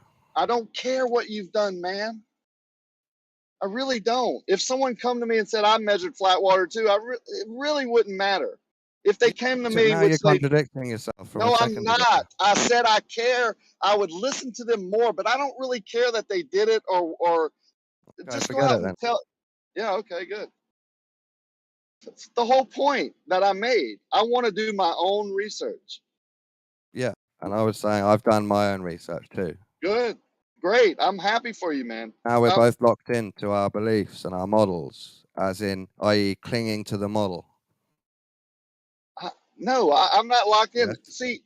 See, it could be flat. That's why I said in that lake, because I haven't measured all the waters. So on a sphere, that lake could be flat. I'm willing to say that. Wow, that's a big admission. So Earth Yeah, could be a globe. how can I say every lake is flat when I've only measured one? Thought you were asserting that they all were. What the frick, dude? I'm 100% sure. You don't listen. You're 100% I'm sure convinced that one you lake don't is listen flat. now. I'm 100% sure that the lake I measured and the process I used is right. Does that mean that every lake is flat? No, that's how I'm not. That's how I'm not. You're laughing at me destroying the point that you say I'm locked into a model. No, that is one of the reasons I go away from the sphere. After all this, you're only sure about one lake. Yep, absolutely, 100%. Fuck me. Now I do know. Also, I've done research on how water reacts. So that means that water in that lake would react the same way in other lakes. There which you proves go. to me. You're getting there. Yeah, well, you're getting there too, asshole. You're locked into all lakes being like that lake, right? No, all the lakes that I've Clinging to measured, it. all the one in my front yard, the two in my front yard, I'm sorry, the one that I did a longer distance are all flat. I can tell you, go measure the lake in your front yard and you would measure it to be flat, right? How You're many clinging lakes to do we all have lakes to measure? being flat. Sure. I would be willing to bet money on it. That's fine. We're all clinging to our beliefs. That's all I was Well, getting that starts to create an idea, right? The idea of the Earth not being a sphere. That's where I'm at. Not just So me who clings. It's everyone. Not sphere. Measured flat means what? Flat. Water not curving. I don't say the land is flat. Never. The land is the Earth only. Underneath the lake, underneath the seas, the land isn't flat. Could the land be a globe? I missed your question. Could the land possibly be a globe, but somehow all the water's flat on it? No, I don't think that's possible. Do you think Earth is flat? 70% of what they tell us, if I believe that, which I mean, huge amounts of my area are water. Yeah. So when I fly, I don't think I'm being tricked. I see lots of water. So it makes sense that if all the water's flat, Earth's flat. Correct. Yeah. Can you have flat water on a sphere, on a globe? That's what I was asking. Yeah. According to you. So I think you can have certain amounts of water that is measured flat sometimes by flat earthers on a globe. No, you said it because the water's flat, the Earth's flat. Like that's not the implication. That's what Rakir believes. Well, I think if No, we could measure 70% of the water to be flat, it would make make it a plane. The Earth is the land. The land is measured easily with the same tools, by the way, not to be flat. Horizontal surface. Small sections of 4 lakes, and then he's believes that the Earth is flat because of small sections No, on 4 you're lakes. just trying to like phrase it in a way that you can wiggle what you still think. No, I'm fine with him praising it like that because that's the actual truth of the matter. But we've been told that those lakes should curve from every point. If you're standing in the middle of the lake in every direction, that lake should curve away from your feet. That's what we're told from the people who tell us it's a sphere. So when that doesn't happen and they're wrong about that, well, then maybe they're wrong about everything else. Even when you brought your hostile witness that's saying they found galaxies in a heliocentric universe far away, you're still clinging to your belief that Earth's flat. I didn't bring that for one, and I've already explained that it could be an optical illusion for two. So I don't know why you're bringing me into that. I think space is a superfluid. So there you go. I was the one that brought it up. And don't Yeah. you think for a minute that I believe in the story. I'm just, see what I'm doing here is I'm destroying your own fantasy using your own things. This is what I'm doing, right? Like you say a story, I go in the story and I disprove your story within your story using your own people, using your own scientists. This is what I did. And that's devastating, bro. It can't be worse than that. I don't Which, really consider it my by thing. the way, if space, as we're told or taught, is a superfluid, which would make the medium different, all the observations would be wrong. Everything. You see where I'm getting at? Those galaxies, all that data they collected through a different medium, they would have to change. And just as well, if this is true, that means they will have to rewrite all of cosmology. Everything they've told you, expansion, redshifts, all that has to be changed, bro. Everything. Yeah, that's not all of cosmology, though, is it? That's just expansion. No, yeah, you don't. It's funny how you don't listen. You just heard expansion from that. What were you saying? Redshift and expansion. What else? Yeah, but you have to admit it all goes together. If you take one piece away, like if you change this, it changes everything in your model. Like it all falls apart. It doesn't even really go together real good right now. Like supercomputers can't replicate your model, but yet you say it's right. Like math, y'all are all math. But when you put the math to it, you can't put the math in a computer and make it all work. Strange, right? My model doesn't know about how big the universe is, or how many galaxies there is, or how old they're supposed to be. Just take what you do know. That. Take what you do know. The sun's in the center, the Earth and Moon, and some of the near planets. Put that in a supercomputer, and it kind of blows up. How would it change now? Why would it change now? Well, you tell me. I mean, you everything's based on math in your model. So if the math doesn't work, why do you think the model works? It's not all based on math. Sure, it is. 100%. Models are a layout and an explanation. All that data that they're collecting are zeros and ones. Everything is math in your model. Everything. No. Yeah, absolutely. Even the physical, the way you see the sky is done away with. That is not what you're seeing. But let me show you this formula, this angle, this is why you see it this way. Math. I mean, and you're saying it's not. It's weird, bro. Saying the sun's in the center and other things go around it doesn't have to be all based on math. So you Let me can ask see you it. something. Anyway, go ahead.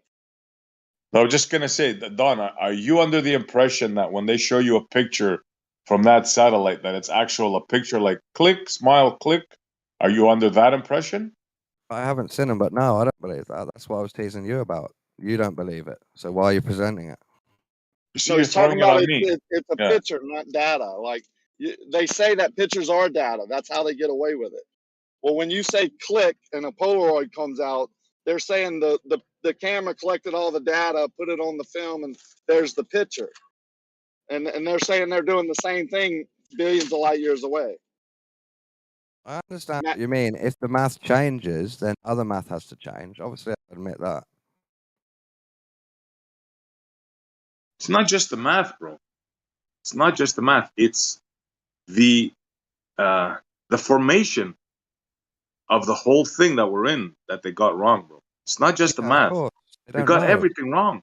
They don't know how it expanded and what happened. We're working it out. They're working it out. Again, with the expansion, it's not about the expansion, bro. It's the formation. It's the early formation of massive galaxies. That's what I meant. The timeline. Even the expansion is math.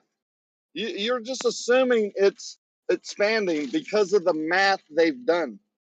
I don't even know if it is. I don't trust that either. Well, then there you go. The math might be wrong, right? And the When I said supercomputer. expansion, I meant what SE meant about the formation of stuff in the Yeah, it past. sounds like you're not locked into anything then, huh? Well, I believe a few things that I'm locked into. That's unfortunate because that's called closed-minded. Not totally locked in, like never going to change, but locked in as in I think this is true. No one's convinced me otherwise yet. No, you have to constantly change according to your model. At first, it was a globe in the center. Then they put it around the sun. Then they changed the distance to the sun. They just changed the distance to the Polaris not too long ago. So when you say, how could things change? You're those things are changing, man. That isn't my model. That's other people's models in the past. It's the model that you prefer to associate with to be locked into. Yes, those people that I trust tell me about heliocentricity used to believe in geocentricity. Those people changed the distance to the stars on a whim. I know, yeah. That's why I don't trust them. So you think we're a geocentric Earth then? No, I believe heliocentricity, but I can't prove it. I'm not sure. I have some trust in people, but not full trust. I have trust in the general idea, but not trust in most of the people.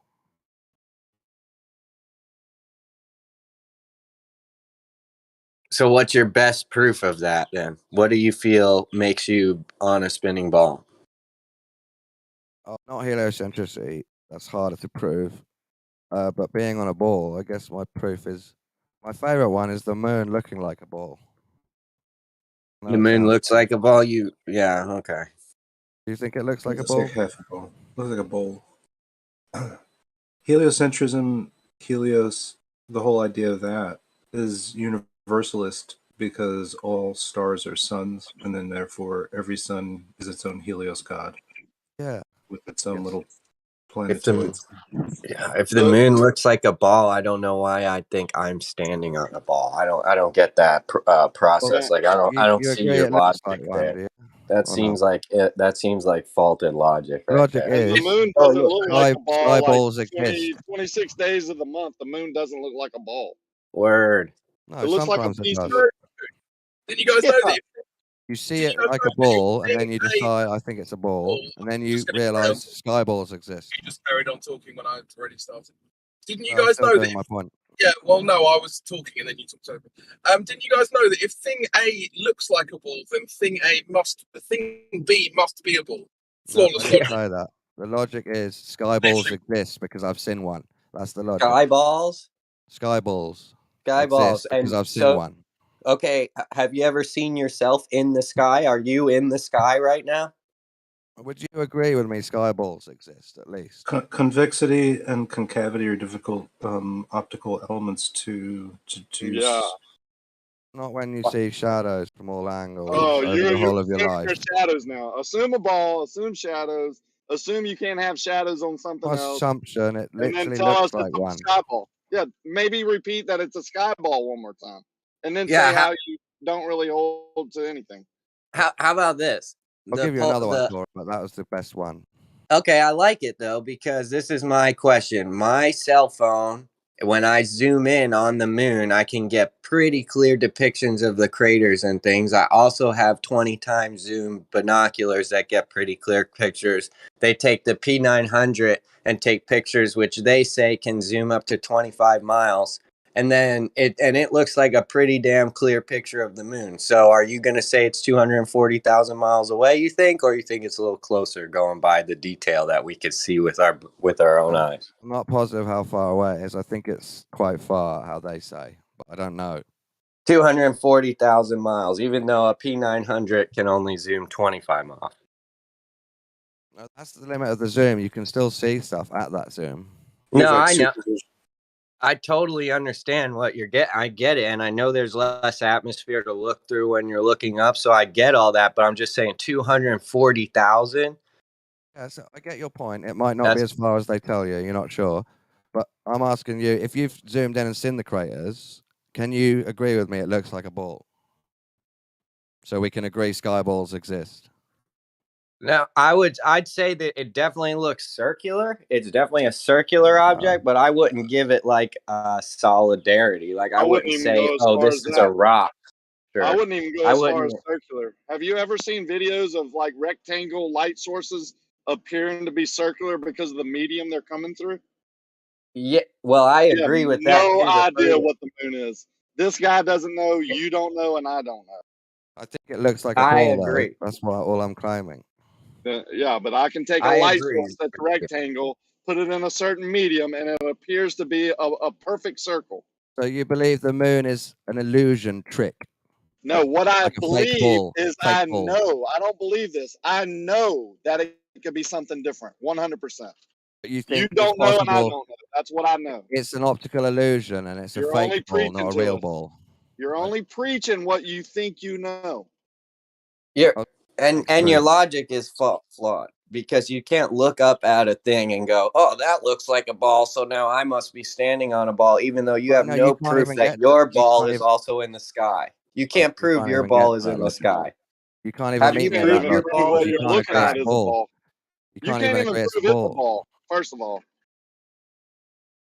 You It's want my not a ball, actually. I have pictures of it not being a ball. So So that's let's thrown out the window. But even if it was a ball every night, you can't even prove that's a ball. I've already given you evidence that you can be an optical illusion can be created. I'm Like certain close it's a up, ball. not 200, not 250,000 miles, 100% not certain. 1,000 miles, like real close. These optical illusions can be created. Now you're telling me it's 250,000 miles in an unknown medium, right? Basically, What and type that of it's god definitely makes a ball. optical illusions in the Maybe sky? say it's a ball again, right? Got to support that you're standing on a ball more. What type Even of that, god when you makes get into fake that, balls it's in the sky? there you go. Say it again. You don't even know it's a ball, man. and the I'm problem is 100% certain it's a ball. 100%. the problem is the You can't biggest be. priest, your Albert Okay. Einstein told you imagination is more important than knowledge. So I mean, you're doing exactly what he said. Just use your imagination, man. I Yeah. guess is You what said you're it's a gonna do. circle after looking at it really close in a telescope. So who's got What? imagination frequency buzzing? What are you saying? I'm saying I'm You're giving the to one you stuck that in when I look at imagination. it, it looks like that. I'm not claiming that it is that. I never claimed. I told you that I don't even think it's a physical object. I think all of those things are metaphysical and they're in the heavens. You looked at Those are something looking heavenly like a bodies. ball That's not and something you decided could it touch. wasn't one. What? You looked at something that appeared as a ball and decided it wasn't one. No, I did not say that. You're missing it. I'm not going to assume what it is, period, because I think it's Why metaphysical and not? in the heavens. I think Why it's a can't you heavenly body. assume when you Because see a I'm not going to ball? Why use can't you my assume it is one? imagination. Like you like to just use your imagination rather than thinking logically. But No, this is okay, so logic. your best proof If you is the go in a moon. basketball So why gym don't we and you go to see your a next best basketball, proof? Let's if go you to your go in a next best basketball proof because gym and this you one see a is stupid, dude. basketball, you think to yourself, that's probably a real ball. You don't think, I can't know if it's a real ball because that's imaginary. You I think could that's a grab ball. the It's just a basketball, ball. I dude. saw it. I could grab the basketball. I could go up to the basketball and grab No, the I'm saying basketball. before you go up to it, just looking through the window, you know it's a real ball because of the shadows and because no one puts fake balls in gyms to delude Wow, so people you've never today. seen a 3D illusion maker? No, not in the sky or in a gym. I've never seen No, a you've fake never ball. seen a 3D illusion maker. It's a little toy you get when you're a kid. I've never seen a It fake looks like ball in a. reality. Not proper. Hey, I'll against take a evil, picture I of just it have a for quick you question real because quick. it'll project a ball that's not even there for you. I'll He's take a right picture. You about the think holograms of God it. put optical illusions Against in the evil, I sky? have a quick question. Against evil, if I could, please. What is it about the story that makes you want to believe it so much? The globe stuff. I don't see it as a story. No, I'm asking because since it's a story, right? What I makes don't you see it want as a to story, believe though. it? No, That's you'll shut up. your Talk. opinion. What makes you want to believe it? That's all. Thanks. You can ask me that. I think it's true. That makes me want to believe it. It's probably the best reason, right? Sorry, could you be more honest with your answer? Believe something. I need it to seem true to me. I need to think it's true, and that's why I want to believe it. So your answer is literally, I believe it, therefore I believe it. Actually, that was honest. Thank you. Thank The you. reasoning is thinking it's true. Yeah, I believe it, therefore I believe it. That is your answer. What do you think's a better answer for his question? Well, maybe a piece of evidence or an experience or Of something. course, I have evidence and experience. Of course, I have that. But that would be a better answer to his No, question. that's not why I want to believe it. I summed all that up by saying I think it's true. Obviously, I've looked at evidence. Yeah. So your answer is literally, I believe it, therefore I believe it, which is a waste of everyone's time. Decided it's true, and that's why I want to carry on It's believing. still a waste of everyone's time, dude. It's a silly question, don't you agree? No, I don't agree. I think it's. Let me ask you it, Crypto. Why do you want to believe Earth is flat? Actually, to be honest, I'm fine with somebody telling me I believe it. I'm fine with that. Honestly, really. Why I want to believe it. I explain why. Because I think it's true. Right. See, Right, listen, right. I don't care if someone believes it. Listen, I have beliefs all day long. Everyone does. What I'm saying is why. I just want to know why you want to believe it. That's it. I'm asking Crypto now. He thinks he's got a better answer. So why do you want to believe what you believe? Yeah, because of a piece of evidence or two. Like that, I've already given you What I this. meant. When I said thinking it's true, I meant looking at evidence and then deciding, right? It's obvious. You're asking me for an example of something I've given you the example of already. Like, why are you doing that?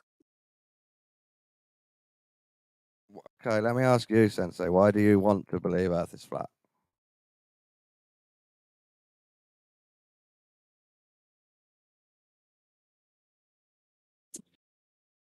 What's he got?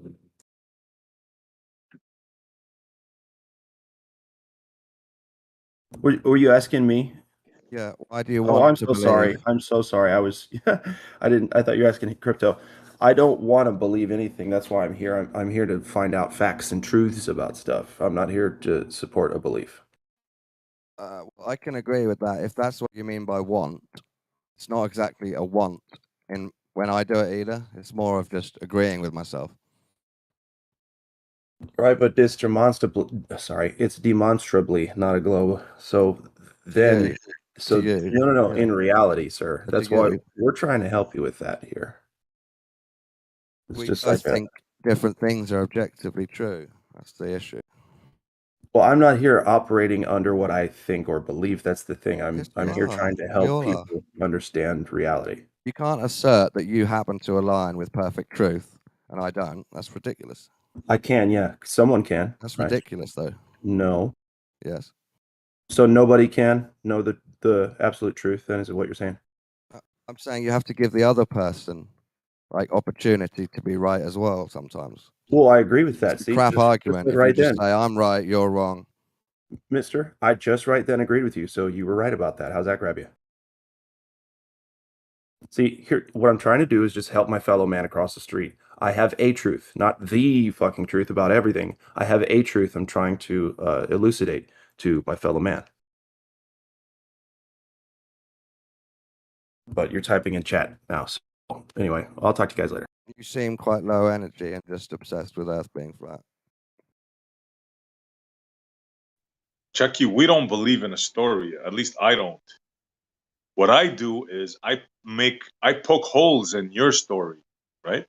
Now, just because I don't have the story, right, doesn't mean I auto believe like you guys. Because there's no better explanation, you guys go for the bull you're given. I, on the other hand, say I choose epohe means reserve judgment on the things that we don't know. But you guys, you want to have a whole picture of everything. This is the problem. We're not knowing some stuff. No.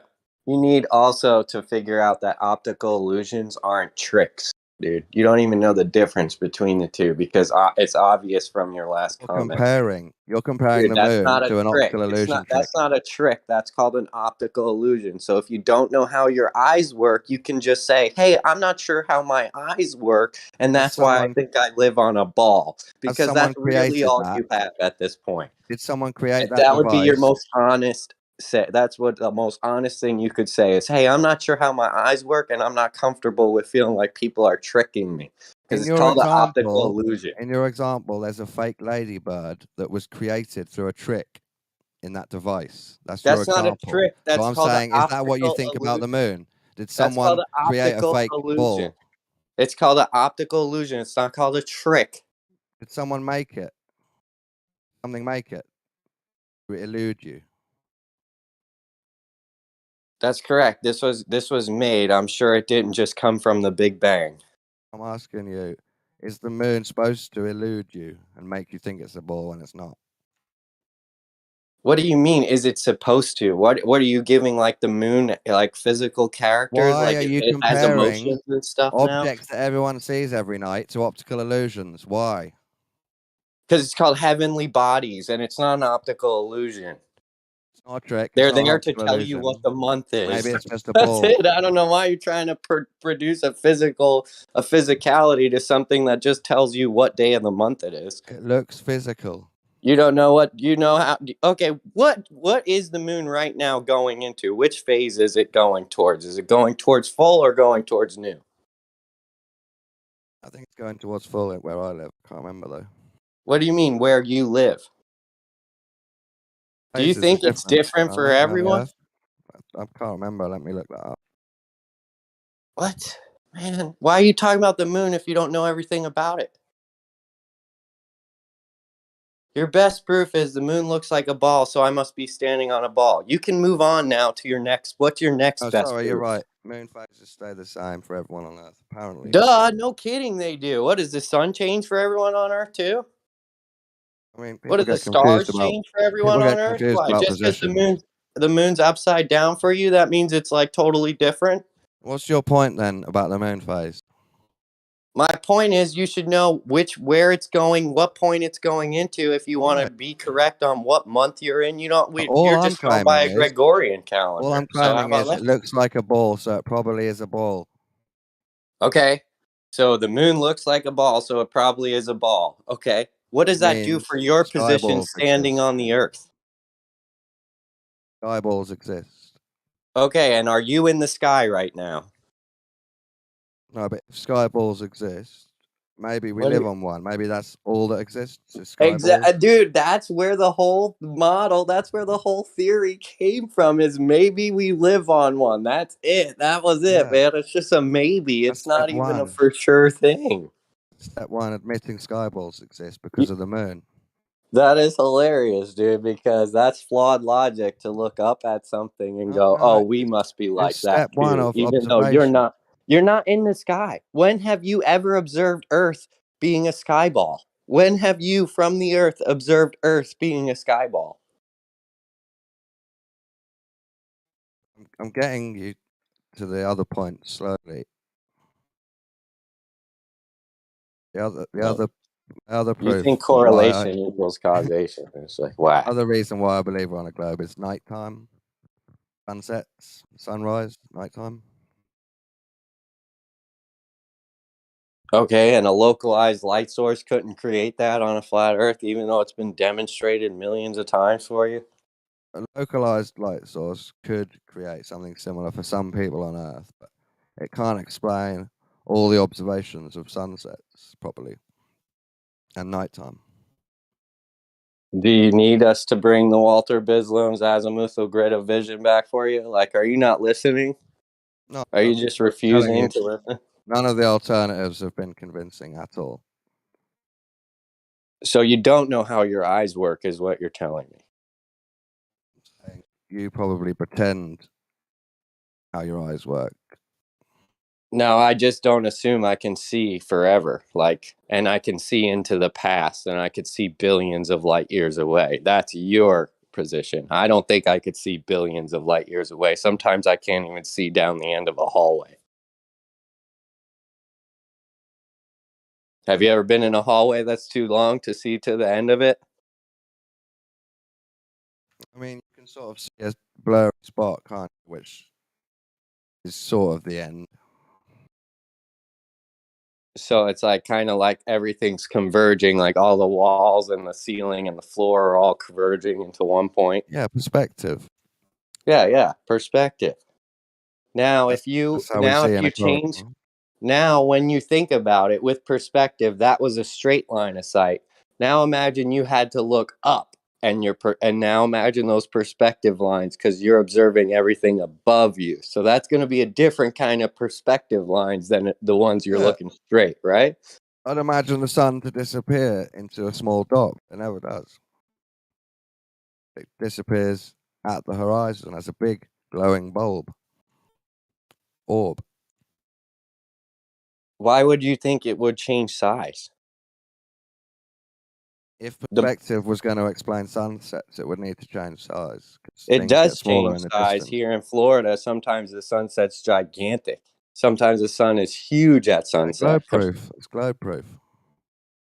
That the sun is huge at sunset. Yeah, that's globe proof. Can you please explain why? Because it's much easier to see it disappear behind Earth, and the only explanation for that is a curved Earth. The Really? only So it's curved Earth easier that to makes look sense is a through sphere. atmosphere to see the size of the sun. It's easier to look through atmosphere than to look straight up at the noon sun to see the true size of the I'm sun. talking about nighttime and sunset and sunrise, not looking straight up at the sun. Well, I'm just saying that's the difference. At sunset, the sun is larger, and then at noon, the sun would be smaller. But yet, when at noon, I don't have as much atmosphere. So, couldn't I contribute the atmosphere to creating some kind of magnifying lensing effect, which I see the atmosphere do, and I can recreate that happening? No, No, I can't recreate that happening. that doesn't make sense because people around the edge would see something different, and they don't. People around the edge of what? The Earth, the flat Earth. What edge of flat Earth? Is there an edge of If the space? sun was going round the edge and it was only a spotlight to make the other side dark, It doesn't go around the people edge. What are would you see talking mental about? stuff if they lived around the Everybody edge. know the sun goes around Tropic of Cancer, Tropic of Capricorn, and the equator. That's where the sun goes around. Do you not know this? So it's just a circle, but people always see it disappearing. It's really weird. Yes, because people can't. Okay, I get it now. You don't know how your eyes work. You should look into it. They taught me this in like in the first year of psychology classes in college. That's one of the things they go over is perspective. I'm 41 and a man and a human, and I've used eyes for 41 years. So to say I don't know how to use them is weird. Well, you're saying that when the sun is setting, you're saying it's setting behind a curve. That's the only way possible. You're saying it's impossible. Yeah. So that means you don't know how your eyes work because you don't know how big the Earth is, apparently. How far away is the sun? It's 93 million miles away. Yeah, that's what they say. I'm not sure. 93 million miles. You're seeing a huge angular size increase at the sunset. No, you don't. Not with the solar. You don't see the change. What? You don't see angular size change with the solar filter. Not much. Not enough to be meaningful.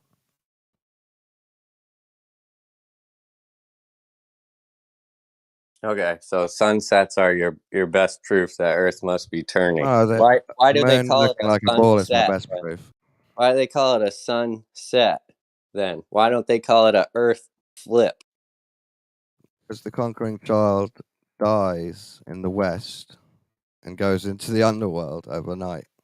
That's why it's called sunset. It goes into the underworld? Yeah. Helios or Ra or whatever dies on the western horizon. Turns into Set. He has to battle Set of darkness, the devil, through the night, Okay. and then comes So back. it's not because the sun's moving.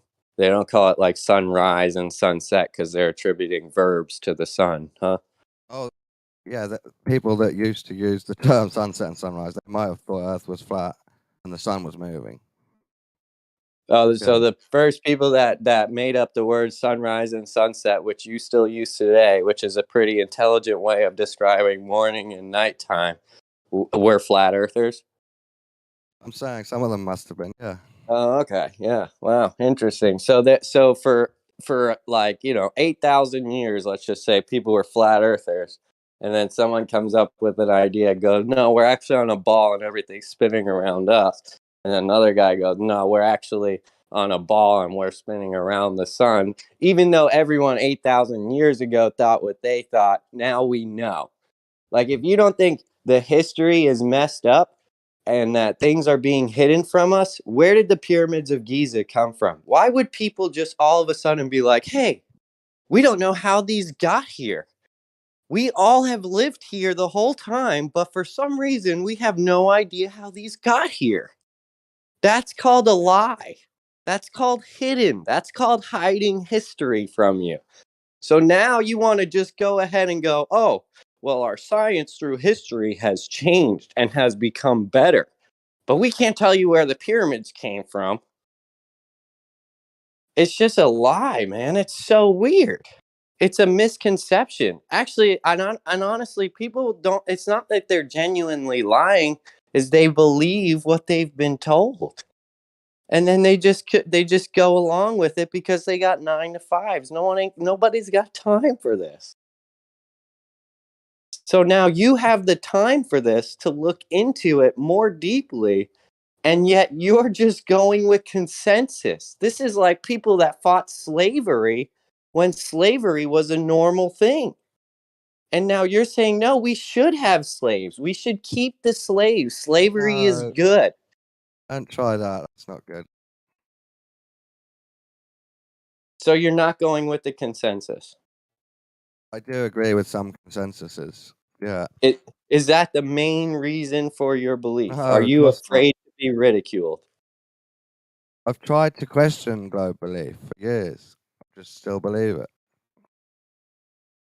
Because the sun sets and the moon is a ball. I've got more, yeah, after but that's the first two. years of research, that's what you've come to. I'll give you my third one. It's a big, strong one. Powerhouse. Really? Why don't you Southern start with that one? celestial Next time I pole. suggest you start with it. Southern celestial pole is observed in the sky. The southern celestial pole? What? Are you saying the Southern Do you Cross? believe in one? Do you believe What there are is one? Are you talking a Southern Cross? What are you saying? Yeah. The way the stars move around the Southern Cross in the south. Is proof of the sky turning or the Earth's a ball? Proof Earth's a globe. Oh, okay. I just love how you just look up all the time. You can't even just look down and measure the freaking ground underneath your I'll give feet. you a ground one. Water measures curved over long distances. With swells and currents? Oh, on flat lakes. And wind? When you add wind, swells, and currents? Salt flats, canals. On a flat lake, lakes, it measures they all measure curved. curved over a Okay, distance. flat lakes measure curved. Okay, yeah, let's just double Drop. speed. Drop. They all have drop for some reason. All lakes have drop?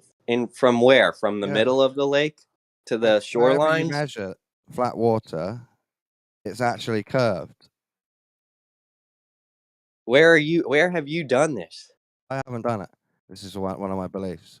Okay, so again, like consensus tells us that, so we go ahead and believe that. Logic and reasoning. Logic and reasoning tells you a lake curves, a flat lake curve. Yeah. Logic tells you that.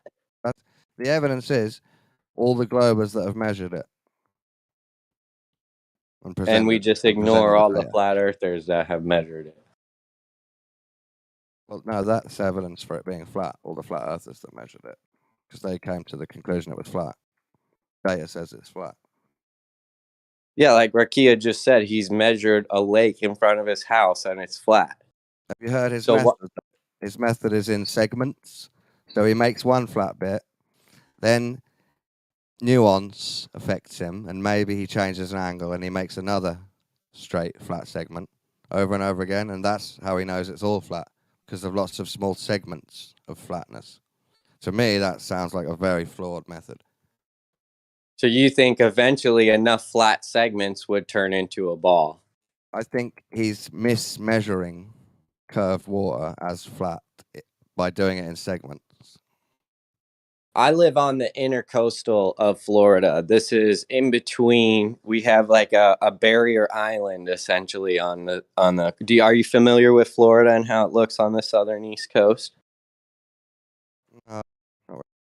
If you zoom in on Google Maps, you'll see we have like a river that goes all the way up. It actually goes all the way through the Carolinas, everything, with a barrier island essentially on the ocean side. So like, we have this river, then we have inlets through the barrier island to get us to the ocean.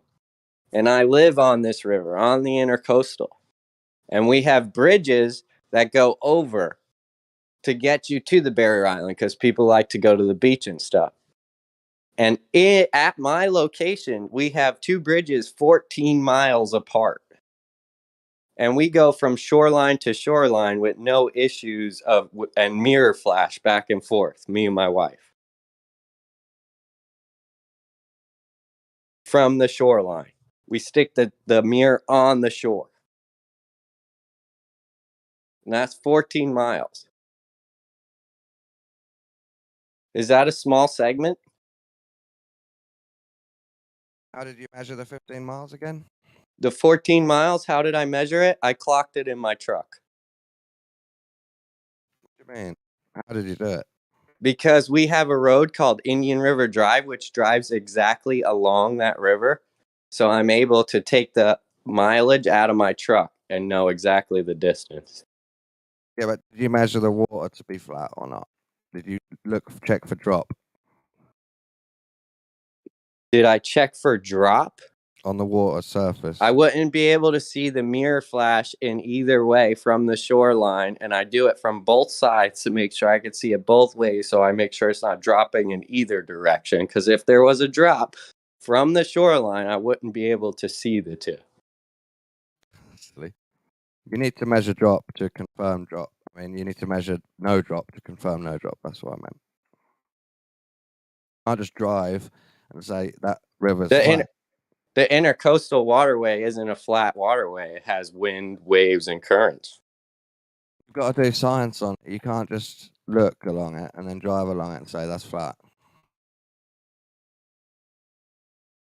But if there was drop, would I be able to see the mirrors from the shorelines on either side? Oh, I don't know what mirrors you mean. Sorry. What? Not sure which mirrors you mean. When I do mirror flashes, so we flash the sun light back and forth to each other. Oh, over 14 miles? Yes. How high is the mirror? At the shoreline.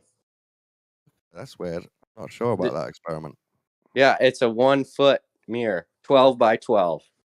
I don't know what that proves. I don't know about reflections in mirrors. And how you don't know what when I've never heard it. Well, no, when you reflect the sun off of a mirror, the only way to see that reflection is to have line of sight directly to that mirror. Or, well, what about refraction? I believe that's possible. Refraction to what? It's a line of sight to the mirror. Like I literally have to see the mirror. Maybe light doesn't work with lines of sight and it can bend. So it bends perfectly to make every observation of Earth flat. That's weird. It bends a bit to make some observations of Earth appear flat without thinking properly. Yeah. Okay, so that's too bad. We can't rely on logic. So we go both shores. We get flashes from both shores. That's line of sight. It's not bouncing around, bending anywhere to get both lines of sight from both shores. How do you know it's not refracting over the curve or whatever? To make it look so that you can see the light across both shores, that's not refraction. That's just how shit is. That's not an eye trick. You're saying you can zoom in and see the other mirror with your eyes? Oh, yeah. Yes. No, not with your eyes, with the camera. Yeah, zoom in with the camera, you'll see it. So from 6 feet, like standing up with the camera, you can see a mirror on the ground 14 miles away. No, 1 foot with the camera off the ground. 1 foot off the ground. Oh, let's see that. Can you show that? Yes, of course I can. Yes, I do it. I do these things. I go out there and test it for myself because I want to know. I want to know, is the ground curving? And I look at it like this. Water, I've always been shown, is in a level. So I know water, for some reason, wants to be level all the time. So now all I have to do is test that, and we have coastline. So we can test it. It's very simple. If you had a street 1 mile long and you dug a trench out of that street and you put water and you let the water settle in it and you let the water be flat, correct? Now you set a plumb line and you put a plumbed column down in there, right? Say a square perfect plumb column down in that creek that you've just made. And now we take perfectly square blocks and we go from the top of that column and we keep building them out. Are you thinking the distance from that flat level water to the column is or to the bricks above it that are perfect squares and aligned with that plumb, it's gonna be a different distance? Or will it all be the same distance to the water? Do you understand what I'm saying? He was typing in the chat, dude. He's probably not listening to you. This guy's a piece of shit. He's a You're a piece of contrarian. shit, bro.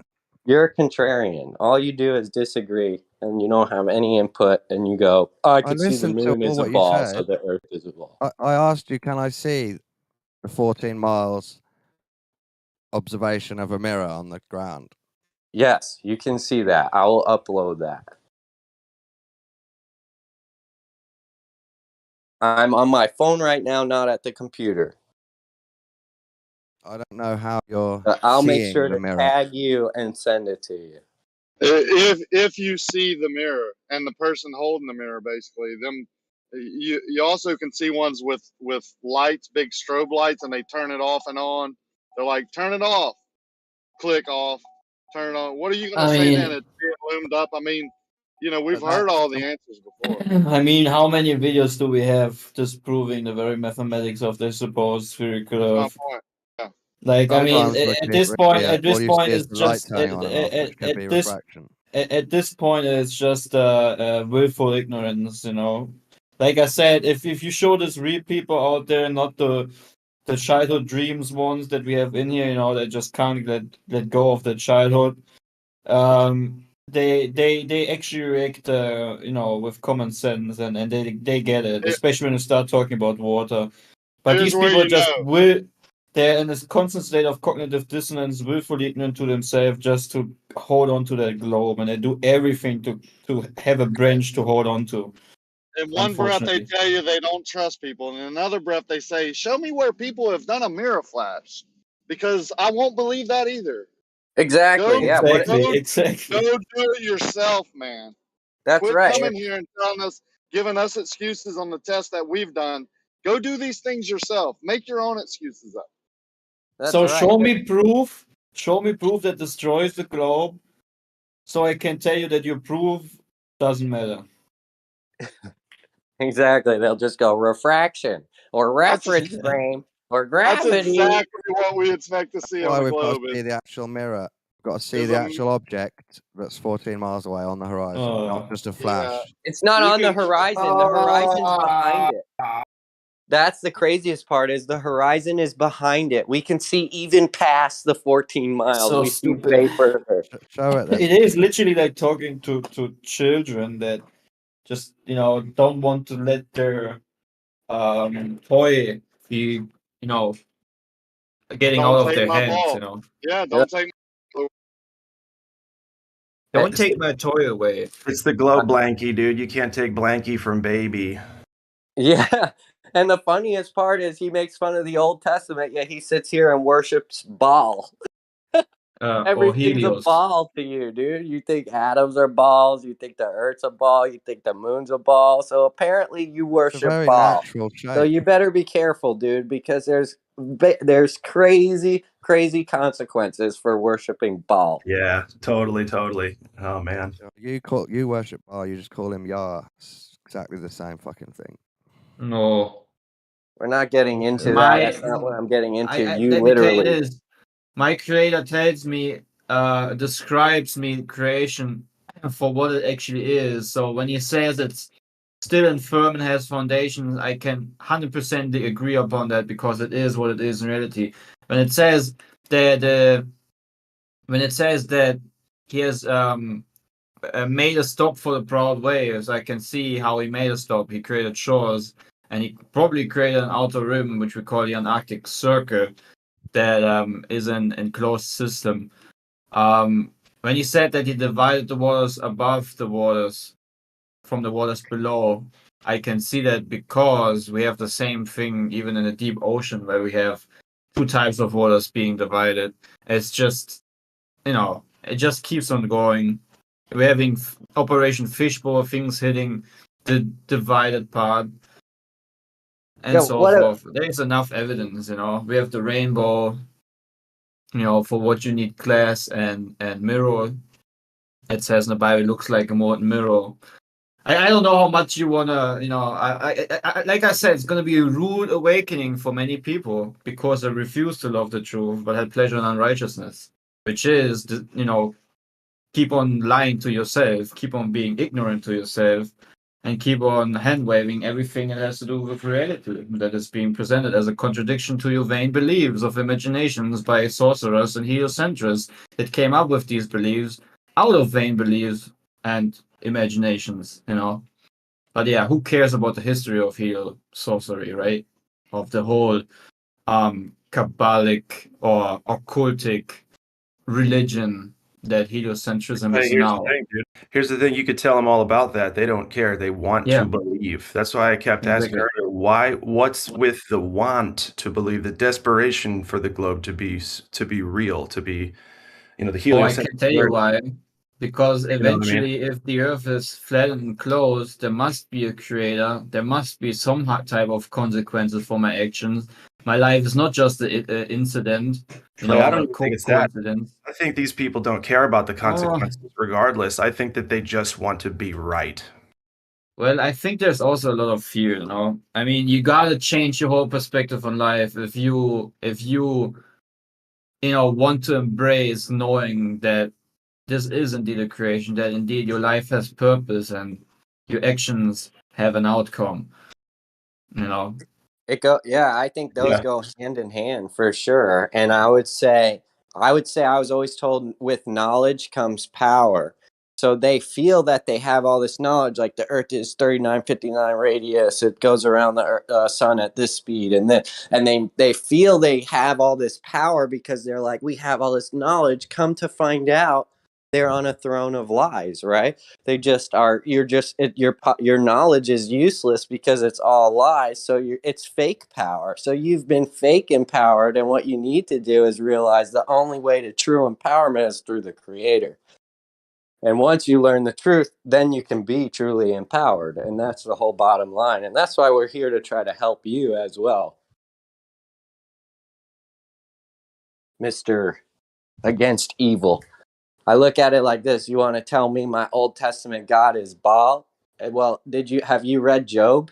Who are the two Elohim talking in Job? Please explain.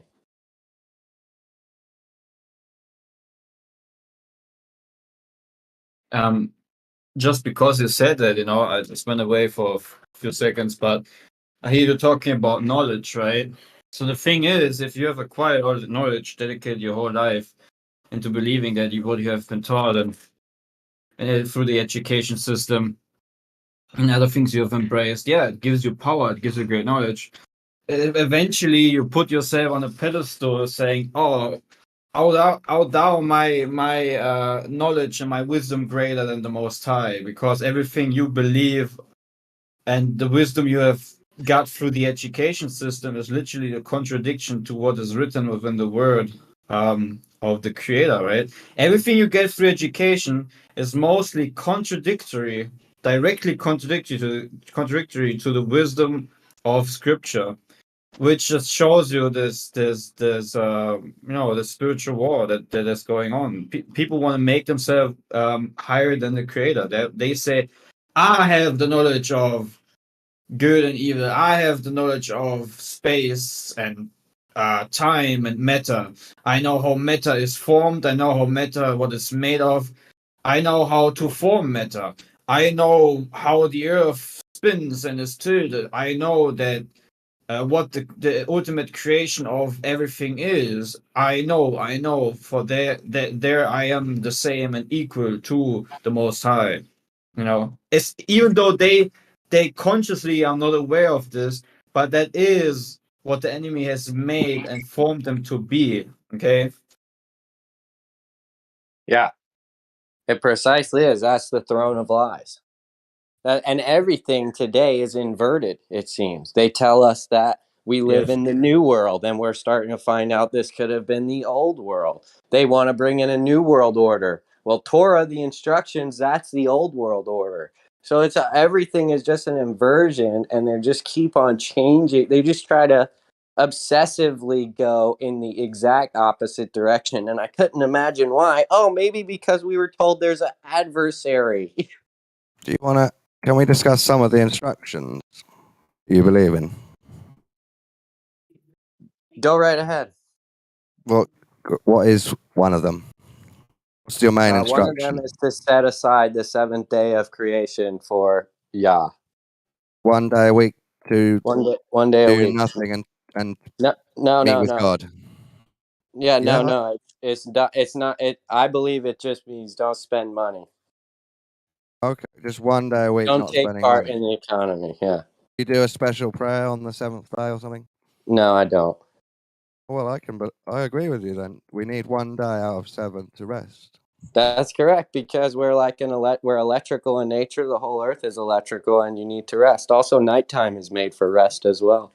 In What if Germany, I told you in Germany that- on What if I told you Sundays, that came well before Jews and the Torah? in Germany on How would you know? Sundays, in Germany on Sundays, you can't even go shopping because everything is closed. Yeah, that makes sense to me. We set aside 1 day, and that's been around since the creation, since the beginning of creation. And you're trying to say people figured that out way beforehand. How long have you been here? You said 40 years. Yeah. How are you I'm just verifying saying it's still claims teaching. past 40 years ago? Just saying it's not special for Christianity or the Bible, but I am No, I giving know. you that they're the I'm ones that not presented saying. it. When did I claim I'm a Christian?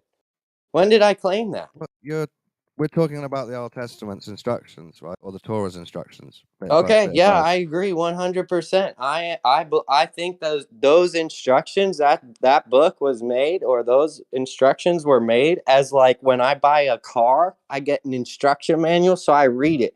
So when you're given life, you got an I'll give you instruction that. manual, so I read it. Unfortunately, you don't want to read the instruction If the manual, and look at instructions, where it puts you. It puts you illogically saying, "Oh, well, the moon's a ball, so the earth's a ball," because you don't even know the instruction manual. You never read it. it's good and bad sometimes that people write instructions that other people has to follow or should follow. It's good and bad, so I want to know what they are, what the instructions are, like which ones you believe in. Is there Well, any just read the book. Yeah, You know? you would have to you read can't the just book. read the book, you have to interpret it. Do you know have you read all of the Psalms? That you have to interpret it and you have to understand it, which only works by you reading it. So I think it's pretty much senseless if we gonna talk about specific things about the book. Just read it for yourself, man. Are you not If you interested in telling me any of the instructions? if you're sincere, like there's the commandments. I hope you know them, and that's don't basically kill. I it. agree with Basically, there's most of them. basically there's basically in Ecclesiastes there's something that sums it all up. It says, "Let us hear the conclusion of the whole matter, which is fear Yah and keep His commandments, for this is the whole duty of man." That's it. There you go. The beginning of wisdom is doing the precepts of. Why should we fear him again? No, because you're thinking of fear in the wrong way. How about when your Exactly. father No, I'm asking disciplines why you? we should. When your father disciplines you, is that a good father or a bad father? Why should we fear God? Have you Wait, ever feared listen. your when you grow? No, let's make it simple. Let's make it simple and chill and calm down. Hey, have you ever, when you've grown up as a child, have you feared your father at all? Yes, I'm scared of being Okay, told off. okay, there you go. What? So how is God going to tell me off or punish me? Did, Because did you you don't did you you hate don't your want to father because disappoint you him. need? Did you hated your father because you feared him when you was a child, or did you actually know deep down in your mind? Actually, as a grown man nowadays, I personally know that the fear that my father gave me about certain things, or that I fear him, have respect for him, is because he loves me and he wanted to protect me so much. That's And you what I don't have I get learned that. later That on. works for fathers, but I don't know if it works for gods. It's want to disappoint him. That's the whole point. You don't want to disappoint him. You're accountable to something in this life. And if you don't want to be accountable to something in this life, I get it. The world has a lot of stuff in it that makes people not want to be accountable to the creator, to their father. Sometimes you want to stay out past curfew and upset your father. I get it. Can we It's talk not about? the right thing to do, however. Can we talk about the masculinity of it? The Why it masculinity has to of be? it. Why does it have to be a father? Why does it have to be a father? Yeah, Would you trust a mother to do all this stuff? I trust a mother. Yeah, Yeah. Okay. Well, then wouldn't maybe you? you could be a new ager and believe in Do you Mother not Earth trust your and mother? Gaia and all that. I believe that females have a place in this world of raising children. I do, for Of sure. creating universes. Of creating children and raising children. But I believe when it comes time for decisions and discipline, I believe that's up to the father. Yeah. Yeah, but still I what the think about the they're seed. equal. creation of the universe? Couldn't a Still woman do that? the seed to create, so the foundation to create a child, which is the seed, is given by man. But you need a Actually, Okay, womb, don't you? You need a from my womb. understanding, the father created a son and he had his son create everything. So I think that's even cooler. Are you okay with it just being called a father, but it's actually a father and a mother in one? No, because that's what the cult believes. That's Okay. satanic. Yeah, we Well, don't yeah. believe in transgender It's, bullshit, it's dude. I know satanic, that but there's it's also males and there's true. females. So To if you I give don't want even to want give the to. highest power in the universe both genders is true as well as satanic. I don't want to entertain these kinds of thoughts. Either you believe the scripture that has been given, or the manual, however you want to call it, or you just want to go into all these why man, why not woman, why this, why that. All of You know, these yeah. little silly points where No, it's you've still no chosen that a father it over isn't. a mother. well, That's he said still he will confuse the wise, and he will bring to nothing the wisdom of this world. Right? Whoever's a friend of this world is an enemy to God, to the Father. So if you eventually want to go by this carnal mind and thinking that the world presents to you, right? Like, why is this that? Why does he it this way? Why is he so evil? Or why that this Yeah. written or whatnot?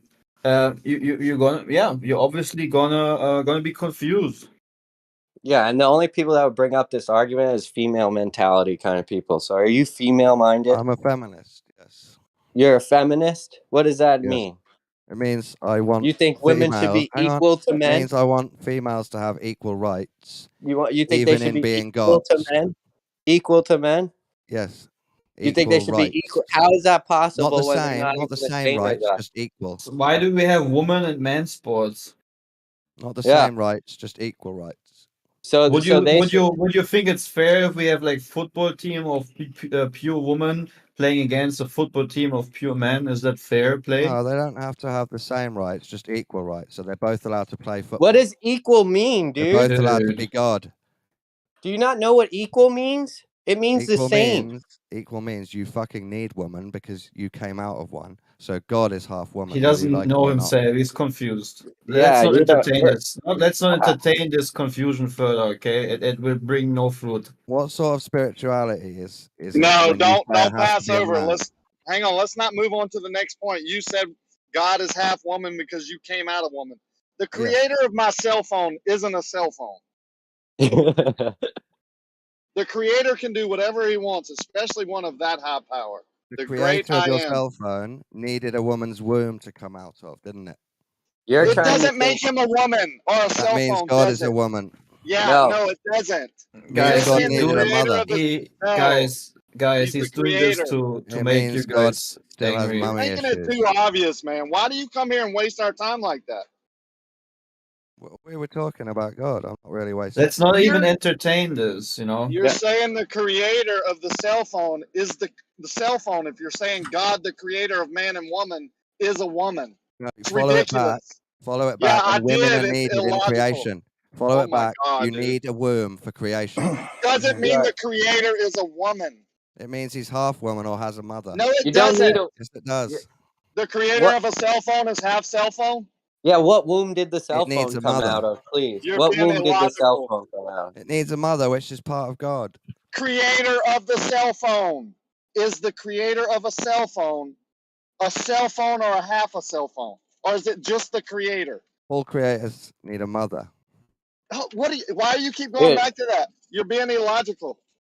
That's fine. You can be illogical. We just Okay. hear it. I'm going to point What it out. creators do you know that popped That's into why I didn't let existence it without a womb? slide. That's why I didn't let it slide Test by. tube So babies? you can't deceive people who are listening when you say the creator has to be half man and half woman.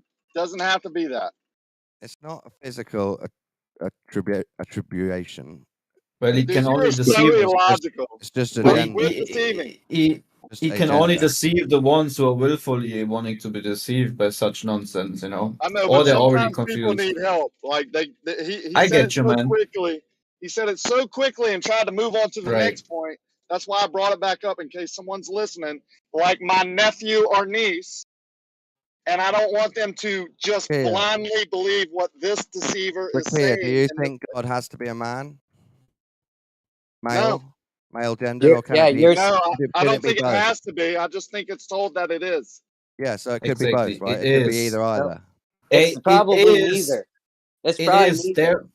1 second. It Do is you agree with me, therefore. Rakia, then? We I don't agree. It think God has is. gender. We agree then. I don't think God has gender. Do you agree with that? Before you deceive people again? Yes, I agree. We put the So gender onto it to understand then it. why are you saying God is half woman? Because other people are saying it's all No, man. you're Nobody taking has why. said that. no one Nobody has That's said has. why. it's all man. It's just dictated as a man. They As the said it's authority father, figure. and it has to be a man because women aren't That as is good at what that. we call God Women the can't do it, Father. they said. Yeah, it That's how doesn't make we. it a man. Yeah, that's how we You logically disagree think with them, about it. Rakia. You agree with me more. You're already interrupting. Just You're interrupt, deceive, and then misrepresent what I'm saying without even listening to what I'm saying because you even interrupted me when I Why tried don't to you tell your explain. niece that God isn't Why a don't man? you go somewhere else? How about that? Take your Yeah, deceit that would elsewhere. be good. That's What happened to your last account? I just haven't got voice perms on it. Well, the thing You were in is, here previously with voice perms, and you have a new account. What happened to your last account? No, I don't have voice perms on my last account, so I couldn't speak. So you still have the other one? Yeah, that's my And main you one. This is created just a new one? I just made this to tell someone off in Gems. Did you get kicked out of Gems with your old one? Yeah, and this one. And any one that I make, ever. Interesting. Wow. Yeah. Wow. This guy's can really. I quickly You- can All I right. quickly Okay. Can we go back to the free once- will versus destiny thing? Is 1 it your free second. will that Can got I- you into this problem, or Can I destiny? quickly just round it up by just quoting this? Nevertheless, in the Lord, woman is not independent of man, nor is man independent of woman. For as woman came from man, so also man is born of woman. But everything comes from God. Judge what for gender's yourself God? is judge for yourself. Is it proper for a woman to pray to God with her head uncovered? Does not the very nature of things teach you that if a man has long hair, it's a disgrace to him? But that if a woman has long hair, it's her glory, for long hair is given to her as As if covering. God would give a fuck what hair you have. For long hair is given to her as covering. If anyone wants to be contentious about this, we have no other practice, nor do the churches of God. Again, what I wanted to emphasize on is, for as a woman Definitely came a from a man cares man, about hair. Doesn't for a make sense. woman, for as woman came from man, so also man is born of woman. But What everything about comes God, from man? God. Isn't he Do born you of a woman? do you know why in English we say woman and man? Womb man. Yes. Because the woman was made out of the man, and she has a womb. And then men That's are why made she's out a of the woman, right? woman. It's okay, man. We can go on. I hope and I pray that Yah has mercy with you and maybe gives you a clearer mind. And I hope you pray also for this to get But understanding I'll about give this. you that Okay. men have their own importance. Do you And want when to humans have? were created, women were made from men. I'll Do give you you want that. to know the truth? But I'm Do you want saying to know the truth? God No. is half female Okay, you or can has say to that. have a mother. Okay, you can say this, but I'm asking you sincerely, do you want to know the truth? Are you a fighter for the truth? Do you want to seek understanding from the Creator Of and why He course. has? Okay, so then go in your empty space at home for yourself and pray and ask Him for Okay. understanding No, why don't call it him. for understanding for why he is referring to him as the Father and what are the things that he wrote that you're confused about. My answer is because people are obsessed with men. Is it the answer I got. is it your own creation of wisdom, or has he given you the answer? Because men think they're superior. That's the answer I got from the goddess. Is it your after praying own? to her. Is it your own opinion, or does it line up with the very thoughts and scripts he has given for us? Is it Yes. a revelation from the Most High, or did you just vainly interpret it to be this way? Revelation from the Most High says female. Okay, so it's gender has not to be the involved Creator we in talk about, God. because unfortunately what you're saying does not line up with the very scripture he has given unto us. Hence I don't believe cannot in your believe scripture. you. Okay, so whoever told you this is either a deceiving spirit, which might be a demonic spirit, No. or Yeah, it's just and vain imaginations. Egyptians worshipping Isis are not deceiving spirits. They're just people that have attributed a female gender to God. there are people that have been under the influence of deceiving spirits. No. Nope. How can you prove that? Worshipping a woman as God is perfectly normal for some humans. What you're missing out on with your whole gender thing is you're trying to think of this as logical in your own mind, and you're attributing the logic in your own mind to God must use that same logic. That's a problem. Man's logic has said the Creator is the Father. That was the easiest way for them to explain it to Because they're man. obsessed with men and think men are superior, which is wrong. This is the easiest way for man to explain it to other men. It's wrong. Now, to attribute that to God, to say, "Oh, God must be a dude," that doesn't make any. You're misrepresenting everything we're saying. Some people teach God as the mother. Not all teaching as the father. Some people get it right, or they balance it by using both. It doesn't matter. It doesn't matter. Whatever they're teaching, they're only doing to appease the logic of your mind, to appease you as a man. God lives outside that parameters. His thoughts are higher than your thoughts. His ways are higher than your ways. You right now have to inhale and breathe and blink and do all this, and you're attributing like you had something to do with that. Like you woke yourself up this morning to have this conversation. Yeah, I did. That's sad, man. I'm I feel proud to bad have for you. grown my own eyes. I feel bad for you, but I understand the parable of the sower that says only 1 in 4 will get it. So I get it, man. What's some of the other instructions? Do not murder. Do not lie. Do not cheat. Do not want what your neighbor has. Serve other people. Treat everyone as if they were, you. Serve. Serve others. Lift others up. Lift others up so much. Humble yourself. Put yourself down so others can step on top of you to gain acceptance, to achieve more. I agree with all that. Yeah. Okay, yeah, good. I know you do. Most people do follow Torah without even knowing that they're doing it. You're missing out like harsh, weird, important ones. But that's good.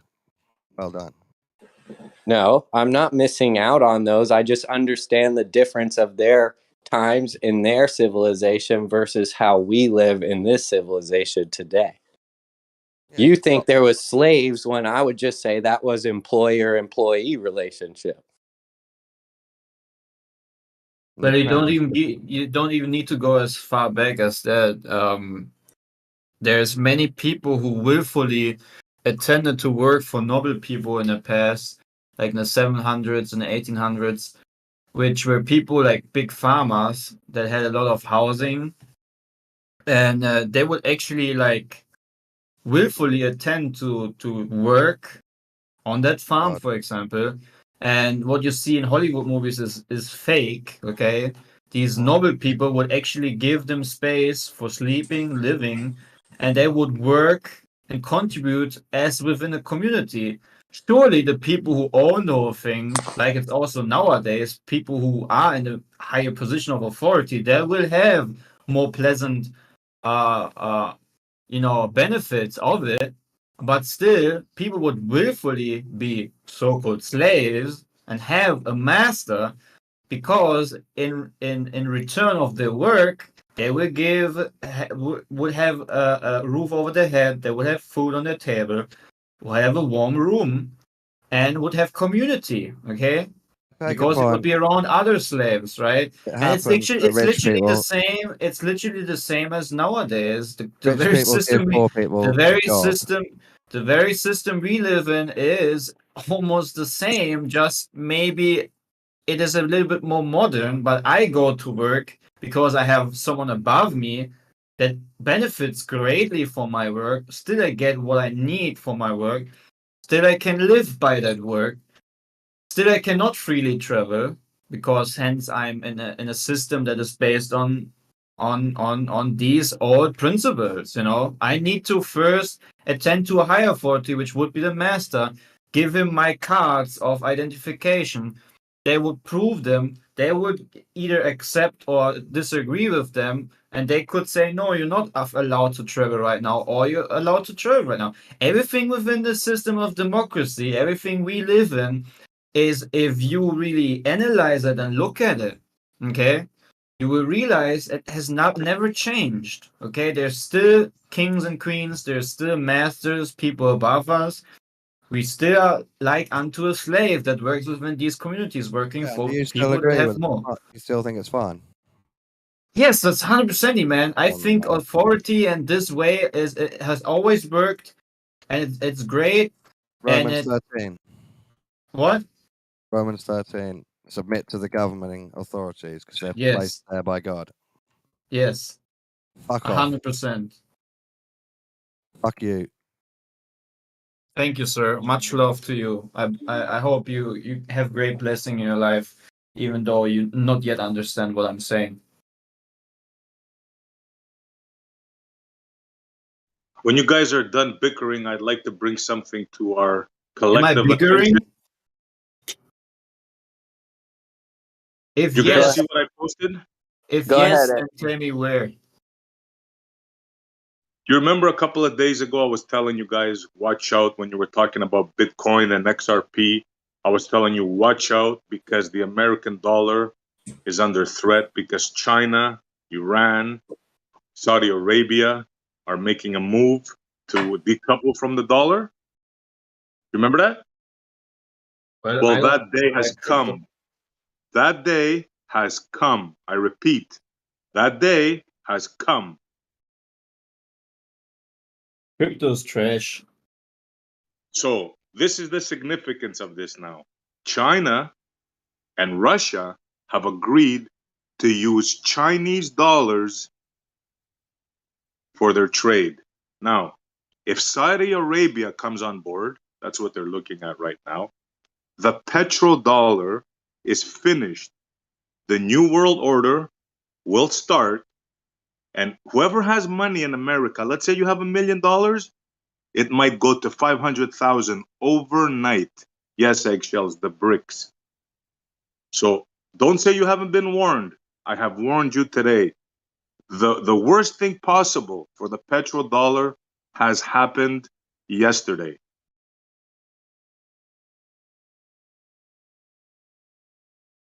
Hard times ahead, gentlemen, if this comes through.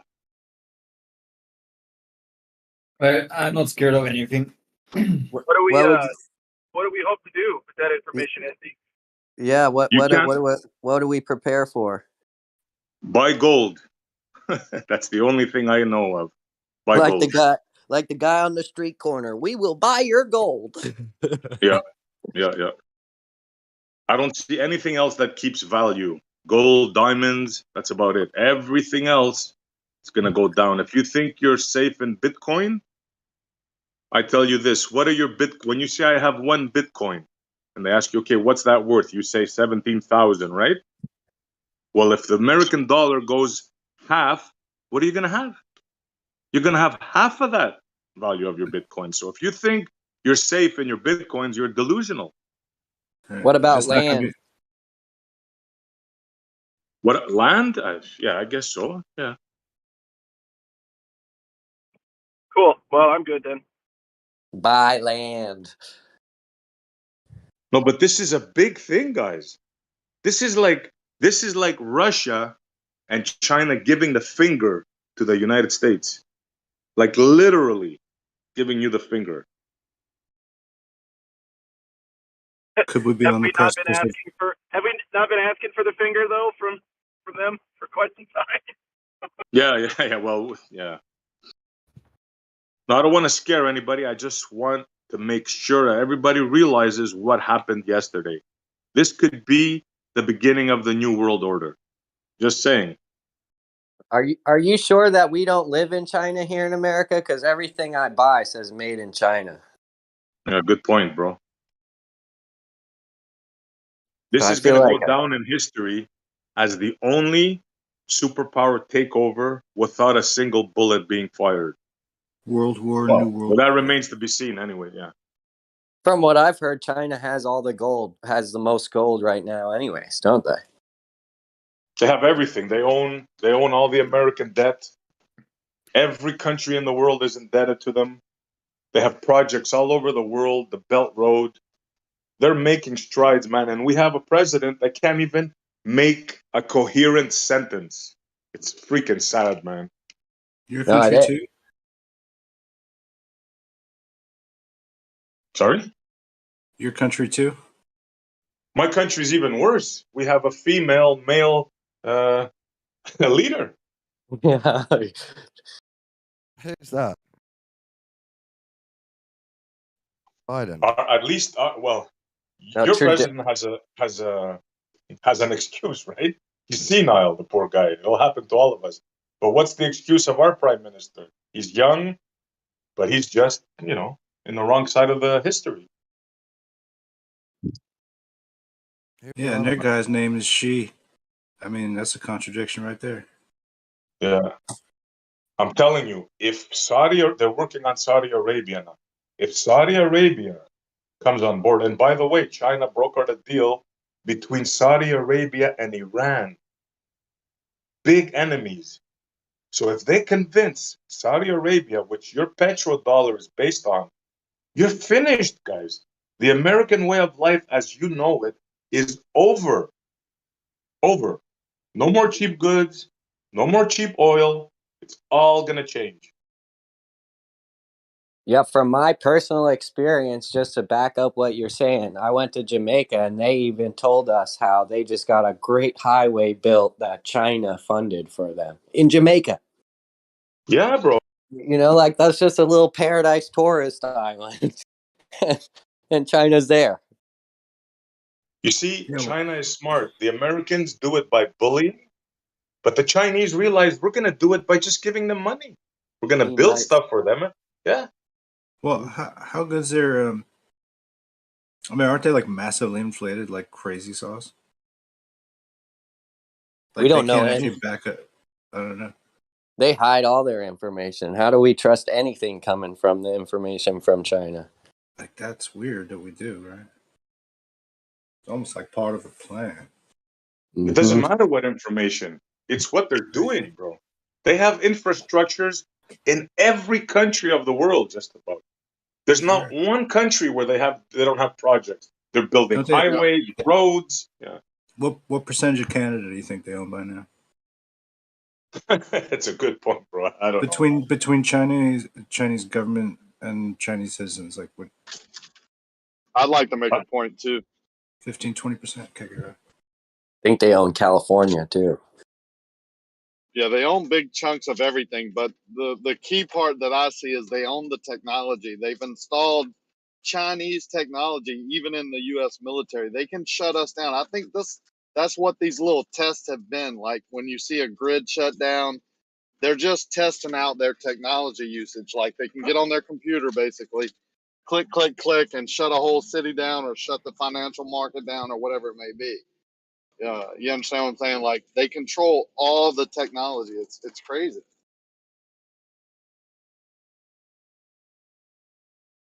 Yeah, this is a scary moment. This is like BC AD kind of a thing, you know, before and after. This is very, very big, and nobody's talking about it. Nobody. They're interested in Trump. What Trump is going to do, if he's going to get persecuted or not, man. The American people are under a spell, man. Seriously. They have them all under a spell too, because my wife's son is in the military in the Air Force in Germany. And when we tell him, you know, certain things or things about, he thinks China is like behind us in technology. That's what the military is telling them. Like, and I'm like, how, if we have everything in our house is made in China, how are they behind us in technology? They have a bigger navy than we do. They have more troops than we do. Like it's kind of weird how they've been building up. And you know, we say we have all this secret technology and blah blah blah, but you think China doesn't have that as well? That's ridiculous. I wouldn't Yeah. be far off to. I wouldn't even, you know, be surprised if that's Gog and Magog. What you're talking about right now, I see Montreal. Yeah, this is scary stuff, man. Really, it really is. This is stuff that both sides should agree upon. It's like us against them.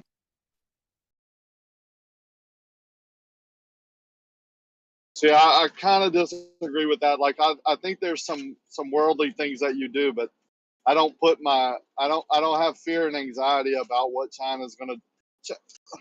I'll say it again. No man can take what I have, type thing. China is included in that. China can't take what I have, and I encourage people to get into that position because of Yeah, they reasons can't like take this. your faith. Hold on, Rick. Yeah, they can't take your faith, but they can take half of your money. Yeah, but they can have all my money, right? Like, you understand what Yeah, I'm saying? yeah, That's yeah. kind of what my whole point. Take it all. Make me a slave, but under God, I will prevail. I promise you. Yeah. I can't argue with that. That's the faith part of it. Yeah, absolutely. But there will be suffering. There will be suffering. If this goes through, man, I'm telling you, this is the biggest thing that has happened in our lifetimes. And not only, Well, I'll even go bigger. I'll even go one bigger. This is the biggest thing that has happened to the West since I don't know when. yeah, it is. It is. I've been seeing bits and pieces, but you said they'll be suffering. It's going to get worse than you can imagine. And there's this little book called the Bible that tells you that. It's funny how every time we talk about a topic, these poor goat farmers, you know, whatever, in whatever time period, wrote a book that is telling us what's going to happen in our future. Amazing. You know, Yep. just on And the eggshells, it's not about them and the technology. They steal the technology. They don't have to invent it. All they got to do is steal it. And just picture this. All the technology of the West is there. We brought it to them in their factories. They can go in there, send in their scientists, and back engineer everything, bro. And that's what they do. They don't have to come up with it. Well, they've Just sold steal you it. on the fact that you need this technology. Have you ever gone out and just sat still in the woods without technology? See how you feel? You understand what I'm saying? Like, I think people think they need technology now. I don't believe that's true. I don't own a PC basically. I don't have a microwave. I don't need those things. You know, I do suffer under the worldly constraints of technology, of course. I'm on my cell phone 24/7 doing business basically, but I don't think we need it as they sell it to us. No, we would have Well, yeah, better they made us community want it. without it. We We would definitely have, don't need it, but who will yeah, give it up? Yeah, very few people. Community would be so strong without it. That's the whole thing that they're scared of, because once little towns unite and Yeah, so everything, this is a big development, and I wonder. I'm willing to bet you won't see this in the news tonight. I'm willing to bet anything. Hey, SC, you might be doing that thing with that guy. I know you don't talk over people like you just, you know what I'm saying? You might not can hear. I'm not sure who it was. Oh, I'm sorry. It's happened to me many times. I'll leave and come back. Sorry, I didn't hear you. Technology sucks. yeah, for sure. No, it's crazy. This just happened. I just got a phone call. I'm having my roof redone, and we're talking. Just talking about how Toro works. The roofer calls me and says, "Hey, I know you don't usually like to do work on the weekends because he is a friend of mine. So my friend must have told him this. But I do. I work on Sunday through Friday. So he called to say he's gonna be there on Sunday. Is that gonna be a problem?" Respecting the commandments. This guy has no idea I follow Torah, none of it. But it just so happens to work out. On Sunday, he wants to finish the roof because Saturday he'll be busy or something else. And I just think it's pretty incredible. You don't even have to mention it. It's just something that happens when you do it. It makes sense to not work or think all the time, but have one day of rest. That makes sense. It's not like a special. No, it's like it Christian helps teaching. validate the book, when you're trying to test Uh, something to see if it's uh, false, and then it tells you to do this, and you're like, oh, let's test that to see if it works, and then it does work. It's like validation. It shouldn't But be isn't the valid. Jews' special day on Story all Saturday? the time. That's what I'm saying. I take Saturday, and he's going to be doing the roof on Sunday. And regardless of what day, I don't think it's that big of a deal what day. I just think it's No, important I to agree set with a you. day aside. I agree with you on that. Yeah. I don't get into the religious dogma of it. It's not, to me, like, I think I think that right now we are in mass confusion of what's going on. If we don't know where the pyramids came from, that just shows you that people don't know why they're here, what's going on here, nothing. So I think we do our best, and that's why I think it's called I love practicing. the pyramids. I think we've got some answers on the pyramids. The limestone pyramid? The why it was built idea. Yeah, but how was it built? Oh, I don't know how. Yeah, okay. With magic and lots of manpower, maybe, and maybe some special energy that we've forgotten about.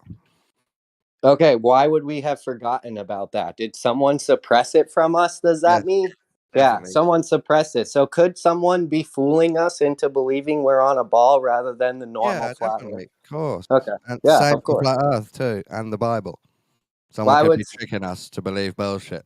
and then what do they get from that? Like, what is their ulterior motive to tricking Total mind people into control. being extremely kind and helping others and doing that? What's their If I use Dr. Clay as an example, total mind control, but they get out of it him thinking it's good and Christ-like to submit to authority. I never submit to authority. You should I know, see but when the other people read the Christian Bible and think it's right to submit to authority. Who? Clay, Dr. Clay, that's what he just told me. Dr. Clay submits to authority. So if he's trying to give free speech, if he's given a speech and then a police officer tells him, no, you can't speak like that in public, you don't think Clay's going to fight back on that? No, he said he'll go in. It's put there by God. I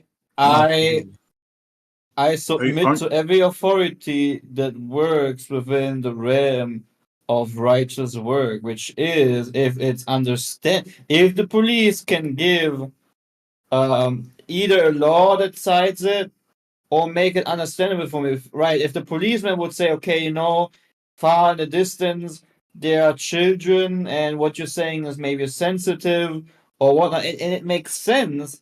I have no problem with, like, in general, the police is above me. They are the authority. That they are the same men I would be happy to see if someone invading my home. That's why I appreciate. That's why I appreciate the police. That's why I am for the police. Why are they above you? The same way as I appreciate every human being that works by Why The do you very believe the police are simplistic. above you, though? Their What? station is. Why do you believe the police are above you? What gives So you them go the to a right? police station. But he's They're just not rolling with the they're Most not High. above me in the sense that there's some kind of higher being or anything.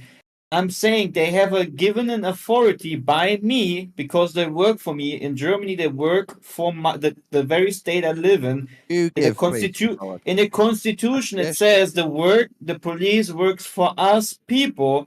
That's the So issue. I give them the Oh, man. authority that is You're giving away needed rights to a to. gang, a violent Dude, gang. I'm not You're talking giving to away someone rights. who's constantly interrupting me. I'm not going to talk to you if you're constantly going to interrupt. Either you want to hear what I have to say or you want to stay in dreamland and have Hey, some you opinion killed about me Jesus. or Literally have the some guy. opinion. You're still doing it or have some Yeah, guys, opinion one at a about time. me. Stop interrupting, please. He's the only one interrupting right now. You're right. I We have want, all I want, day. Let him finish his thing, and then you go on, bro. We have all day. yeah, but Why he are you, probably didn't listen to one thing I said why are because you So he just start giving the won't. again. rights? Start No, over. why are Start you over. giving the rights of authority away to a gang of policemen? The authority that I have given away is in the constitution of Germany or in the state that I live in that is clearly saying we as the people give a certain kind of authority over to people that can protect and enforce the law. And I'm 100% with that. We need law enforcement and we need them to keep up the law. What I am against would be is if someone is unrighteously misusing the very authority I've given over as a part of society onto the police officer by doing something that is against the law or is going against the very frame that he has been given as a police officer to operate by. Okay. They have That's also special in the rights. Bible. That's also in the Bible where we No, should trust our okay. authorities under God and also pay our taxes under God. That's what I have the issue with. People Yes. that believe it's good and spiritual to do this type of slavery. It's fucking absurd and it makes me very angry. Do you call the police if someone is invading your home with your children inside? No, not usually, but I Oh, might okay. call them afterwards. Wow. You're on vacation and your wife and kids are at your house and someone's intruding. Who do you call? I'd get my self-defense weapons out. I don't call. No, you're Yeah. on vacation. You interpret. You either did it on purpose or you just don't hear very well or don't Sorry. care what I'm saying. No, I You're didn't not know. there. I thought I was on vacation with them. You're on vacation. They're at your house. They're being Yeah. invaded. Who do you call? I might use the police, but that doesn't mean I think they're Thank you. legitimate or have rights. I don't believe they actually have rights. I would just use them. That's all he's saying he's doing. No, he's He saying they have calls with special rights, authority. special authority Jesus, rights. bro. His Yeah, I'm government sure gave. you heard him perfectly. And I Oh, explain I'm it, so and tired of this. it's clearly you have not listened. In German constitution, it is written that the police works for the people, and the by people agreeing, as within a community agreeing that they give over the enforcement of law and protection of law to the authorities of police. I was that personally written? don't want to carry a weapon and get into a shootout with some people robbing a bank. That's why I give this over to the to someone who is willing to take the risk as a job as a policeman Fine, to but it's do not. that work. And I appreciate that work. I appreciate lawful officers and people protecting the law. Okay? Not if the I law. do as well. Not if the law conflicts with your beliefs. You won't be happy about it at all. You'll be Well, very unhappy about it. As soon as it conflicts with what you think is right, you'll be very unhappy about a gang of policemen using violence. He said to enforce the law. lawful police officers. Those Yeah, what does follow he the mean by rules. law? What do you think he means by law? Yeah, he lives in in the U.S. We can choose which state we live in. We can choose which laws we live on state by state. So if you don't appreciate the laws you're under in one state, you can move to the other. Or you can just not believe in Yeah. them inside. You can do whatever the hell you want, but that's what he's saying he does, man. What is your problem? He's saying, yeah, that he supports police as an authority, and that comes isn't from it the Bible. funny? And I'm just It saying is that's wrong. weird. It's not funny. It's weird. You're either saying doing it it's on wrong. purpose or you just Isn't here it? to like. No, okay, one, it is on It makes purpose, no and it's gone sense. on for way too long. Can we, like, just everything is only like just we can only scratch the surface on something because like the second you say something, he's like immediately saying like, oh, or you don't, or the opposite of what you just said. Tomorrow, Just to disagree. tomorrow, you can come in and say you don't respect the law authority, and he'll argue the opposite way. No, that's not It's true. just Yeah, I it is just true. It's really weird. had You've enough. argued the opposite. Fire. You know Every what? time. I also whenever I argued man's law is really good and you should follow it like a Christian. you know what? Against evil, I also respect the very people that might be called evil people in high authority places, because I know they have been put there for a purpose, and I'm glad that I'm not a part of that purpose. I don't want to be a Jacob Rothschild, but if a Jacob Rothschild is necessary to be there because of whatever reason, I am not the Most High. I'm not the author of all things. I don't want to take his place. I don't want to take his place. So I'm still respecting this person, and especially because I don't know him privately. Okay, I respect every being that is breathing and living, because that's only how a healthy society can work. Even if someone is an enemy of mine, I will respect him. I will respect the dark as I respect the light. Okay, does that make sense to you? An issue with taxes, right? That's where I fall short. I know that God has put these authority figures, good and evil, and I have, give to Caesar's what's due to Caesar's, right? Give to God what's due to God. I understand that. I fully believe in that and have my faith in that. But in my heart, I don't think I'm supposed to be giving money to people who are doing evil works on purpose, right? Yeah, I really struggle with that. I ask for forgiveness for that all the time because, like every man, I want to hedge on my taxes or I don't want to give to evil. I don't want to support abortion, right? Because I think I'm going to be judged on that. But the creator also told me, look, don't worry about that part, right? I got it all under control. You just do what you're supposed to do. The creator told you he's got Jacob Rothschild under control. Well, I agree with you. Rick. Here it says, one second, can I quickly say something? In Romans 13:3 it says, "For rulers are not a terror to good works, but to the evil. Wilt thou then not be afraid of the power? Do that which is good, and thou shalt have praise of the same." Be a slave to authority. That's what that means. Oh. Whosoever therefore resists the power resists the audience of God, and they that resist it shall receive to themselves damnation. For rulers are not a terror to good works, but to the evil. Wilt thou then not be afraid of the power? Do that which is good, and thou shalt have praise of the same. For he is the minister of God to thee for good. But if thou do that which is evil, be afraid, for he beareth not the sword in vain, for he is the minister of God, or revenger to execute wrath upon him that doeth evil. Yeah, that means cut to man's law, even though you didn't have a say in it. No, okay. That's exactly what that okay, means. that's a lie. It means live under the authority of God, your creator. Give glory to God, not to yourself. Exactly. Yeah, that's what it means. You can interpret it however you want. Just don't deceive us. Yes, I did. I've read it many times. And it says over and over again, different writers from different time periods, from different areas that never met each other, says, live under the rule of God, your creator, and give glory to him. You're against the Jesuits preaching heliocentricity, but you're fine with them preaching Romans 13. Never met a Jesuit in my life, not one.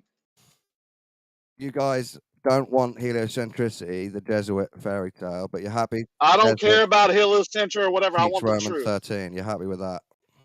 We want the truth. You're happy yeah, with we know the whole Jesuit governments. The truth.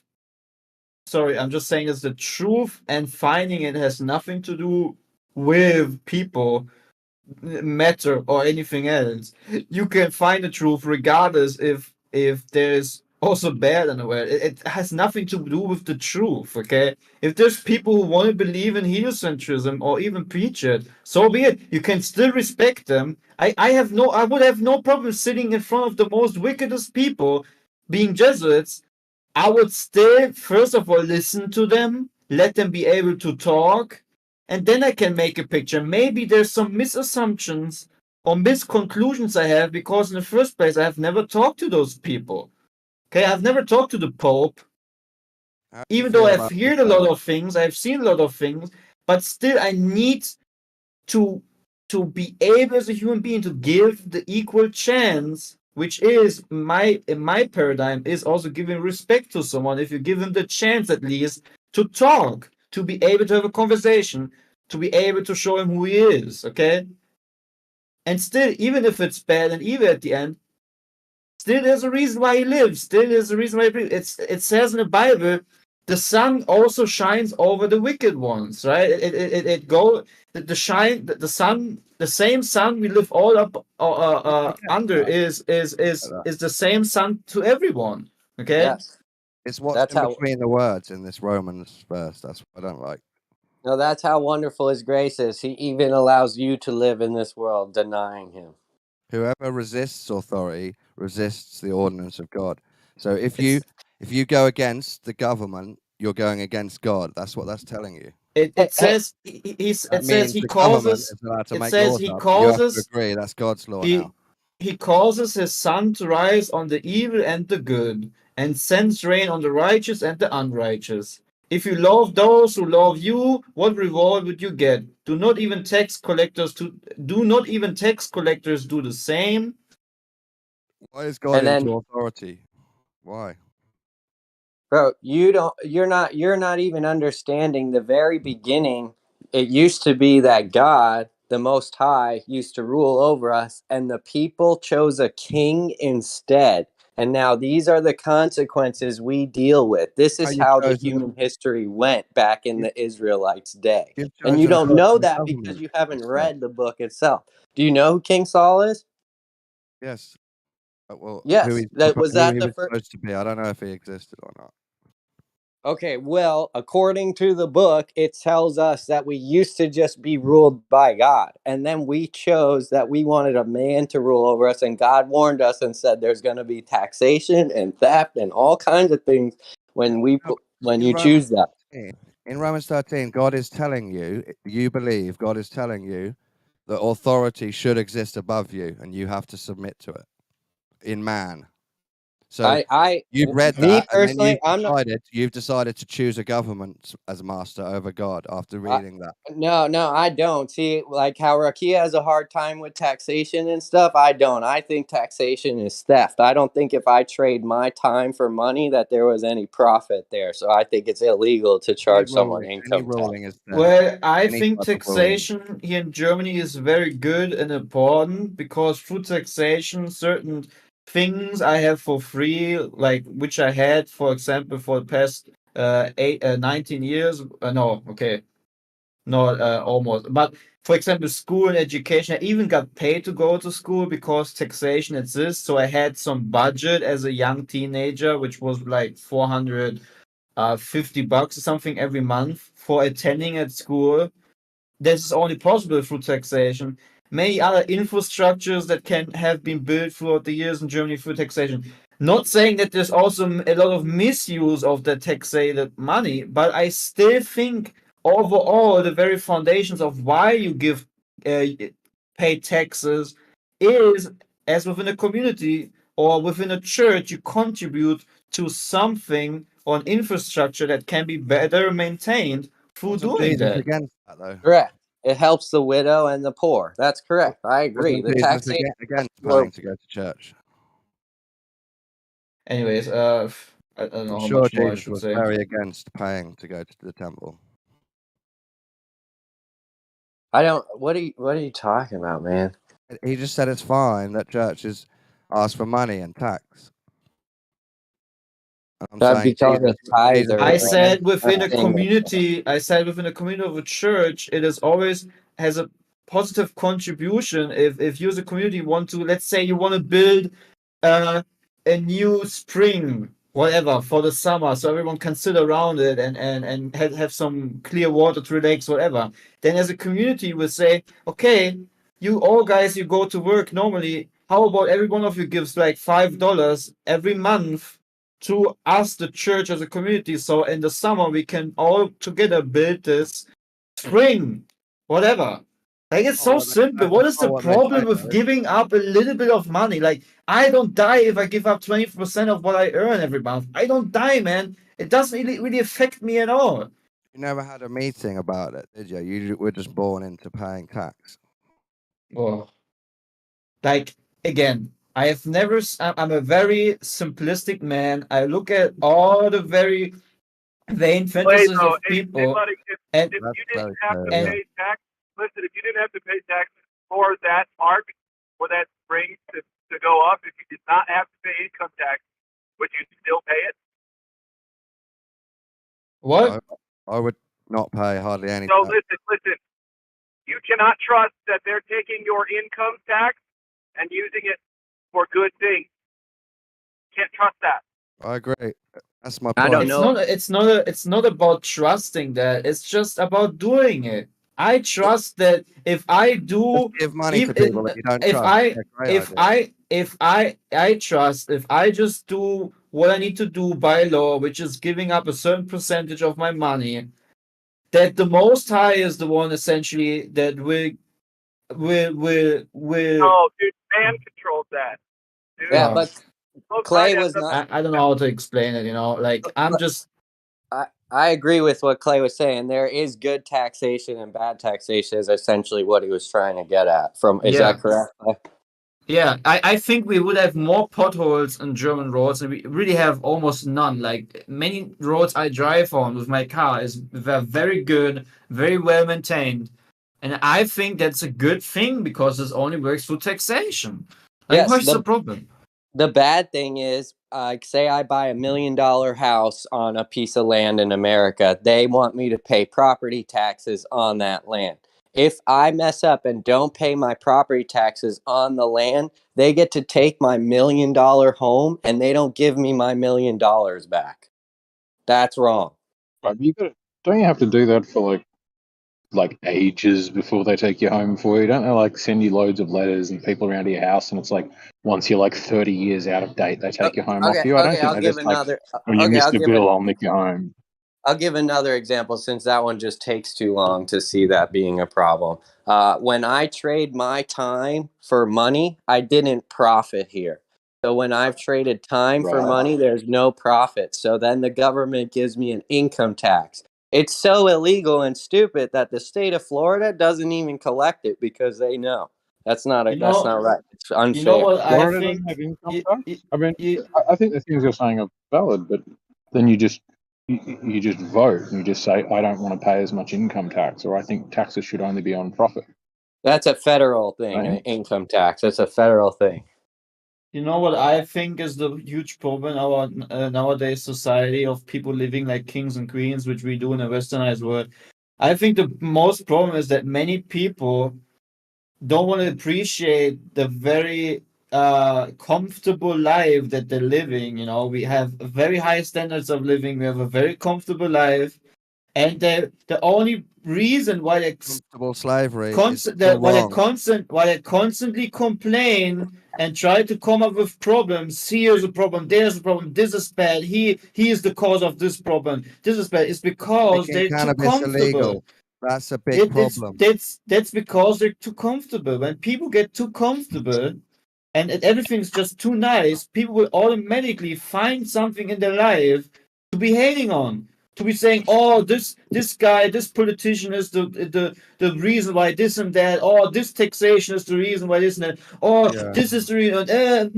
I'm just feeling way too good. That's why I have way less problems, and that's why I need to create artificial problems in my life, because I'm actually a miserable person deep inside." Artificial problems, yeah. Yeah, it's artificial problems. I don't have any problems with paying my tax. You should. I don't have any problems with giving money to a drunkard because I don't care. If he makes a decision to buy more alcohol, it is his decision. It is his by his choice. Okay, I just give to people. I just give to people because I'm giving. That's it. That's the act of all. I don't care what he does with the money. It's the same with Clay, tax. hold on one second. Clay, I hear what you're saying, but the thing is, and sorry, I'm just chiming in just really quickly just to say, because he's not wrong and you're not wrong. But so say yes, had good intentions, right? But who's watching these people, these these people that are taxing us? At what point, like, who's keeping them in check? I think this is what he's saying. Like, The Most sure, High. at one point we had to do that, but who's The Most checking High. the people? Well, the Most I have High full told trust. us. I have full trust that your life is going to be miserable when you live as a Rothschild, when you live as Yes, but one of these very rich people. Their life sucks, man. Being well, driven no, around in their life is limousines, having high protection, flying the biggest jets in the world, dude. That life sucks. right, Clay, but they've Clay, taken advantage of it. That's what I think that I don't is want to the be in that issue here. position. I don't want to Clay. be a royal child of the British family. I don't want to be a Rothschild. I don't want to be Romans a 13. Freemason 33 degree. But there's a reason why these people need to exist, and that's why I trust the Most High. That's all. Okay, yeah, of Okay. course I know you do. Thank goodness. So Romans 13 from my studies, and I know we should probably get back to the shape of the earth here in a second, which is very important. Romans 13 is absolutely, do what your government says until it tells you to go against the Torah. That's why learning the instructions on how to be set apart from this world is very important as well. Instructions for, how not to have lust take you down. There's so many men in the Bible that lust took them down. And, men these days could follow that and really change the family dynamics and all that stuff. But everything that's happening is supposed to be happening. I agree, absolutely. But I Yes, think what he's saying is since he's not quite where you are spiritually, is when you're it, it feels like a domination, which I'm it is. I'm not a It's friend of this world. Okay, that's what yeah. you need to understand. I'm not a friend of this No, I'm world, not trying to but say you're I a friend of this world at all. You have a spiritual modality about you. You see the bigger picture. He's stuck in. Well, sorry, I'm from my interpretation. Just stuck with what he sees and the unfairness, the scales, how they're very, very they're off. So right, you see no, it's just a different perspective. So you're right. both right. You just have a broader spiritual Mhm. perspective. Maybe I can I think sum it's a it up. valid point. It's Ma- just about ma- oversight. It's just you want it, you want people to pay taxes, but you also want oversight as to where those taxes are going and what's Great going word. on. And Maybe, if you've got control over that, and if you can look into the books and go, I don't approve of this, and have some influence on that, then yeah, maybe that's I can fine. No maybe I can taxation sum without it up. representation. Maybe I will be finished after this. Maybe I just want to sum it up like this, okay? The Messiah has given me inspiration of understanding that putting your ego away and making yourself lower than the lowest of beings that are here will at the end make you higher than everything else, okay? Because we need to look at the Messiah. He is the only begotten Son, and he knew that he was the Son of the Most High, but he lived as humble, as less of a king as you can possibly imagine, and he was willing for, I wouldn't have the love to all the people that ever existed. He was willing to let himself be tortured and killed, even though he is the highest king, the king of above all kings, in order to bear for the sin of this world. Okay, imagine that. Imagine you let yourself born into being a humble man, Really doing makes the sense. he did his simple work he needed to do to have some bread on the table, and he teached, and he's he was wandering through cities, What about the Buddha? and he humbled himself to be lower than the Pharisees and whatnot, but still within doing so, he destroyed every possibility of evil. Okay, he showed the best example of what it means to let your ego die and not live by your I'll ego, give it not that. living for yourself, but living for your brothers and sisters. Okay, Yeah. and this is Yeah, man. and even I'm still getting. I think I hear You're voices or something, long-winded, bro. Try to not take so long, Clay. but but even by doing so, yeah. See, now I lost. Ah, I don't. Thank you. Yeah, no, I get you. The super humble, different effort Jesus made is very important if you believe in it.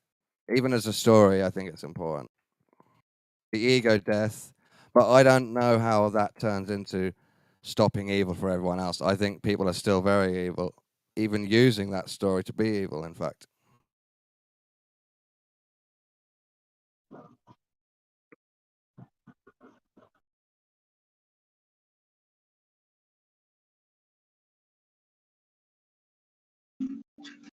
Well, Am I thanks for being? the conversation. I'm gonna listen to some music. I just saw a guy's truck. It was a Dodge truck, so it's got Dodge on the back tailgate. And above it, it said "Can't Dodge," and underneath God, "Can't Dodge God." Right as we're speaking, I'm driving by. It says "Can't Dodge God." Yeah. What a Love it. slogan. I had never So, seen that. SE, do you want to talk really quickly? Oh, sorry. About what you posted? Sorry, Rukia. Yeah, of course. Yeah, go on. No, I said, do you want to like say something about the article? I haven't had a chance to read it yet. Oh, which one? The The one that China, you that one? posted about China. Yeah. I mean, we're losing the USA. I mean, obviously, I believe it's prophesied that we were going to lose our superpower and another Oh, beast. yeah, would it just rise. happened yesterday. That's my whole point. This is completely being ignored, Blaze. Of Totally. course. Yeah. And just like China brokering a peace deal between Iran and Saudi Arabia. Yeah. Oh, my. Oh, Yeah, my. that's like unbelievable. Like it's like unimaginable what just happened. Yeah. It really is because I mean, but it's all for me, like in Clay and North and Torah for Yah and probably Rakia and believers and stuff. You know, we are told in the scriptures what's coming a little bit. So I'm expecting this because the United States is going to fall and fall very hard. Very hard. I mean, like I hope we're you're wrong, but if that me too. happens, yesterday was the beginning of that. No, That's the significance. it says it in my scriptures. Well, not so easily, but we're done. Like this is how they're going to do it because first of all, they have to take our guns away. So, and how they're probably going to do that is, cyber attack, distribution. This is just my theory. Distribution, police go down, like hospitals, nothing works, right? So it's purge gone live for say, I don't Yeah. know, 3 months. Everybody gets online statements. How are you going to prove how much money you did have in the bank? How are you going to prove, do you really have the title to the car that you own, your house? And how are you going to be able to prove anything? So people are going to be like total animals because there's not going to be food. So when the system comes in with programmable money and they're going to give everybody $5,000 and maybe come up with some kind of universal basic income, people are going to be like just following the beast wherever it goes. Thank you, daddy government, essentially. So there's 10 kingdoms. I don't know who it is. I have, so I don't want to be right.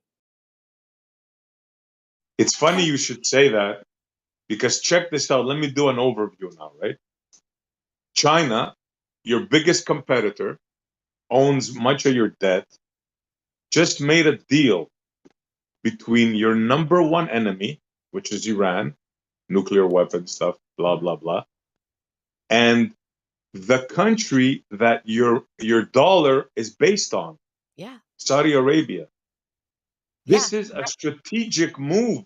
This is And like cut right in the heart of everything. Yeah, and not only that, look at Argentina they're bringing into the picture. Because Brazil as well. Yeah, Yeah. all the BRICS. And guess what? Yeah, they're definitely joining BRICS. Argentina, I had no idea because Saudi Arabia really kind of likes us because we give them military things, planes and jets and everything. Look at what Argentina is into aerospace and manufacturing cars. What? Like what? I had no idea. So talk about strategic. Like that seems like a lateral move right there. I mean, I don't know, but it's always been a plan to get out from underneath the dollar.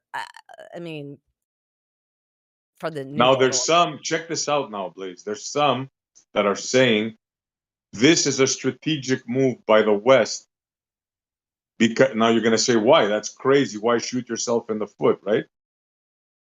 Well, the story goes that they're going to use this sort of takeover of the American dollar to scare all the Western people into becoming into a centralized money system for protection, for our protection, right? So it's going to be the yuan against our side. But by doing so, they're going to centralize everything and they're going to be able to see every transaction you make. With one button, they can shut you down. That's Exactly. the No cash, right? No rights. no Okay. cash. I'll tell you something. How I think they do the gun. Like during the last big Katrina in New Orleans, they went around and went door to door taking people's guns. Even if you legally own guns, they were taking them. That was a test, right, to see if people would comply. Yeah, well, they went into their homes. I just talked to a buddy of mine who's really my massage guy. He's really up to like all the conspiracies and seeking his news and all that kind of stuff. He had never heard that and he didn't believe me. Boom, I whipped it right out. I was like, this is it. And even a guy that has a huge gun channel on YouTube this video was about him saying, wow, I was wrong, because when I posted something like, no, this has never happened in the United States, comments were like, We were they part guns. of what they call the Cajun Navy. Okay, so we were down there with all our bateaus and boats and saving people and all that, and we open carried, like we didn't even conceal, even though we have concealed permits. We open carried guns for protection, and they tried to take our guns away. We were like, over our dead bodies, you better get your your supervisor here really quick, because this isn't going down like this. So that's And the difference, right? We didn't comply, but people let them in their house, take their guns legally without any precedent, no warrant, no nothing. yeah, that is absolutely crazy. That's why I've taken the class twice, but I've never I'm like not turning it in or whatever. And my We brother host was it like, at our "Why did house twice a year. what's that?" We host you're talking about the concealed carry permit? Yeah, I took the class twice. Yeah, we host it at our house twice a year for whoever's Oh, left. that's so cool. My brother was Yep. like, "Well, why did you take it?" I go, "'Cause I wanted to spend time with my family." And he goes, "What?" And like he just doesn't understand. My brother, bless him, he just they don't want anything to change. I don't want anything to change, but sticking my head in the ground and ignoring it will do you no good. Those that aren't prepared are going to die first, unfortunately. Like if people don't have, I mean, who knows what these people can do, Like you have to have food and water. So I think that as much food and water as you have, that you can stay um securely in your home without leaving your home, just if the internet went down, I mean, it is a little alarming when you have the World Economic Forum talking about Think how about they think go ahead. about during major catastrophes. Like we had a flood in 2016 and our cell phones didn't work. People were freaking out, right? They could, during a catastrophe is when your cell phone should work the best. They should boost the power, the bandwidth in the area, because they know there's going to be more phone calls, and they should work even better. You're telling me in 2023 we act like a third world country when we have a catastrophe and we can't even communicate with each other? Yep. I wish they had CBs or radios that went farther than like 3 miles. I know they say 5, but Oh, I don't know. just to let you know, I mean, we have communication, Like but what? it does restrain it. And you can use these radios and you can boost them, and usually you're within that corridor anyway. You know what I'm saying? If you're trying to talk to someone in your community, the radios usually work pretty good. Yeah, but like my brother lives probably 5 miles from me. Well, then he's probably not going to be able to help you that much anyway. I'm talking Yeah. about communicating with people that you need to communicate with during this your neighbors, you know, the Mhm. person that you're trying to meet up with to get this person out of the attic, or you see what I'm saying? That's who you need to communicate with, not to let your sister know that you're all right, you know. That can't Yeah. help you, you know. Yeah. Coming into some interesting times, that's for sure, you know. And you know, I got on line on the server when you guys were talking, and I went to a meeting with my buddy last night in the park. It was an AA meeting, and this guy said that he had to get rid of everything. Like he has a phone, but he doesn't have a computer anymore. He doesn't have a smartphone. He can text. And then I don't know why he said because he wants to call everybody. And then if he does text them, he deletes them. I'm like, well, that's weird. But he said that, you know, knowing all this information gives him anxiety. And so that he would in turn go out and drink.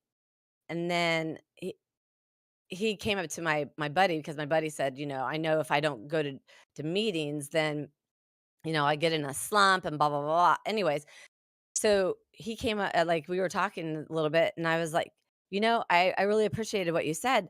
I said, but I have such a good relationship with the Most High, and um, I mean, from my perspective, and I know what's coming. I'm sad for other people. That's what really, you know, like just drives me and just freaks me out sometimes. But then I have this wave of peace coming over me, like Clay said, and Torah of yeah, like it's all supposed to be happening, and it's I trust the Most High, you know, and you do what you can do, because knowing what we know sometimes, you guys, it could give us anxiety, you know, but we choose to be here to try to talk to people to have that outlet for that anxiety. Because my mom even said one time, and I'm almost done.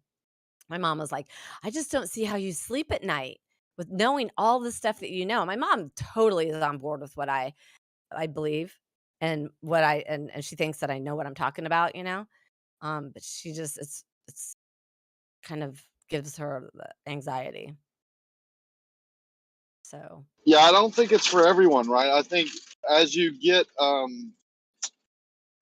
truth is put upon you when you can handle it, right? It's he tells us that he won't put anything on us that he knows you can't handle. So the more you prove you can handle truth and you'll use it in the better, you know, in a good way to glorify him, I think he gives you more and more truth. yeah, and I think that's what's the issue is with the shape of the earth, right? Because people are just like everything is, you know, this person's doing what they said they're supposed to be doing. The government's doing what they're doing, you know, because they say so. And then the news, well, of course, they're just giving us the truth because that's what they're supposed to be doing. And then your neighbors watching Congress just to make sure that they're doing it. So everybody has this blind trust.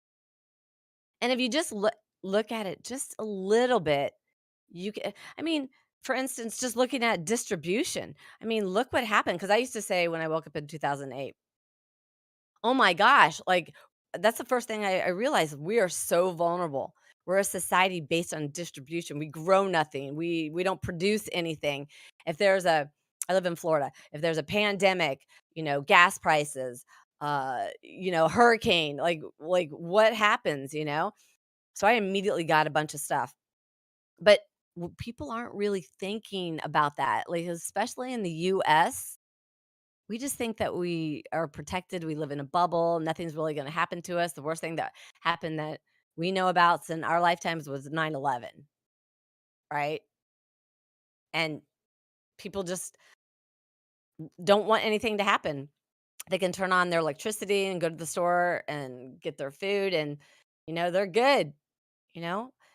I mean, sure, we had They as a government body, they still can't figure out how to control school shootings. Like if my neighborhood was having a house being broken into every week, we would change, right? We would change things. If someone comes into my house and invades it, guess what's going to happen? Yeah. Right? Return fire. Right. I don't understand the school shootings at all. I mean, they praise them on TV like they can't wait to do the interviews, and we got this many people dead, and this person shot this many bullets with this many guns. You know, this now it's a trans person. It just Yeah. makes me feel awkward. Like, what? Now you let a trans person that was obviously having some trouble because they were getting counseling at this school go into this school with weapons they bought years before. So you had to have known, right? And shoot 8-year-olds. The 8-year-old daughter of the guy that was counseling, the preacher that was counseling her. She couldn't, the trans couldn't find the counselor, so she found the daughter of the counselor. Like, it's so, Oh my gosh. I don't know, it's almost made up or mythical, or like, Did he kill or she or whatever to kill any adults? yeah, 3 adults and 3 kids. Yo, trans at a Christian school is just like a freaking softball to trigger the right wing, and so it seems like a made up story now, even more so when they're using a trans person that was getting you guys counseling hear to go that? You shoot guys the hear school. that she was wearing different shoes, so they saw. Apparently, allegedly, they saw her on the security footage, and she's wearing some some Vans, and then in the body cam footage, she's wearing different shoes. Like Yeah, changed the shoes while they were shooting. It's kind of strange, but that's an attack on Christian schooling for sure. That's 100% what that is. Well, it's just a guarantee you're gonna get the Yes, right wing, I'm right? done. So like that's just normally it's not the right wing that's gonna be like all into the shooting thing. So I mean, yeah, it happened in Tennessee. Arcade, did you see what I just posted? I don't know if you're driving or not, but I've been sending this to a couple friends. I'm like, isn't this weird? Isn't this guy like a prophet? I mean, he predicted this in the 90s. How interesting. Bill Cooper. Yeah, that's definitely a prophet. Yeah, right? Or there's a secret agenda there. So, like, I feel like this is just my opinion. I feel like Bill Cooper was the first Alex Jones, right? He's a plant. He was supposed to bring a bunch of truth and then spread a little bit of lies peppered in there. But these are What were his prophets. Guys, lies? I These think people. I understand now. Why'd they Following kill him? orders is stupid. You know, I'm Wait, gonna that's what you now were told. from now on, I'm not gonna follow the order of how we use grammatically correct Man, I'll sentences. just Now I explain follow. it to you. Now We don't mean I'm just order. now We I'm mean just going orders. to now I'm Orders just going given to by create man. random sentences that make no sense because I don't When a want man anyone. says Hey, to you, hey, you dude, there's must go and orders. murder these Hold on. babies in There's the east, in the somebody. desert. So Why are you listen, guys Why are we talking all over each talking other? at the same please, time? please. So Clay, if somebody It orders, sucks to listen please, to that, bro. please. So if somebody orders me to do something, I can tell them to go fuck themselves. But if I want to order a You're sentence just properly, rebellious at the hold moment, on, Clay. Jesus, come on, hold on. If somebody orders me to do Exactly. something, they do get to go fuck themselves. But if I need to construct a sentence, yes, I have to do that in order. You're right. Okay,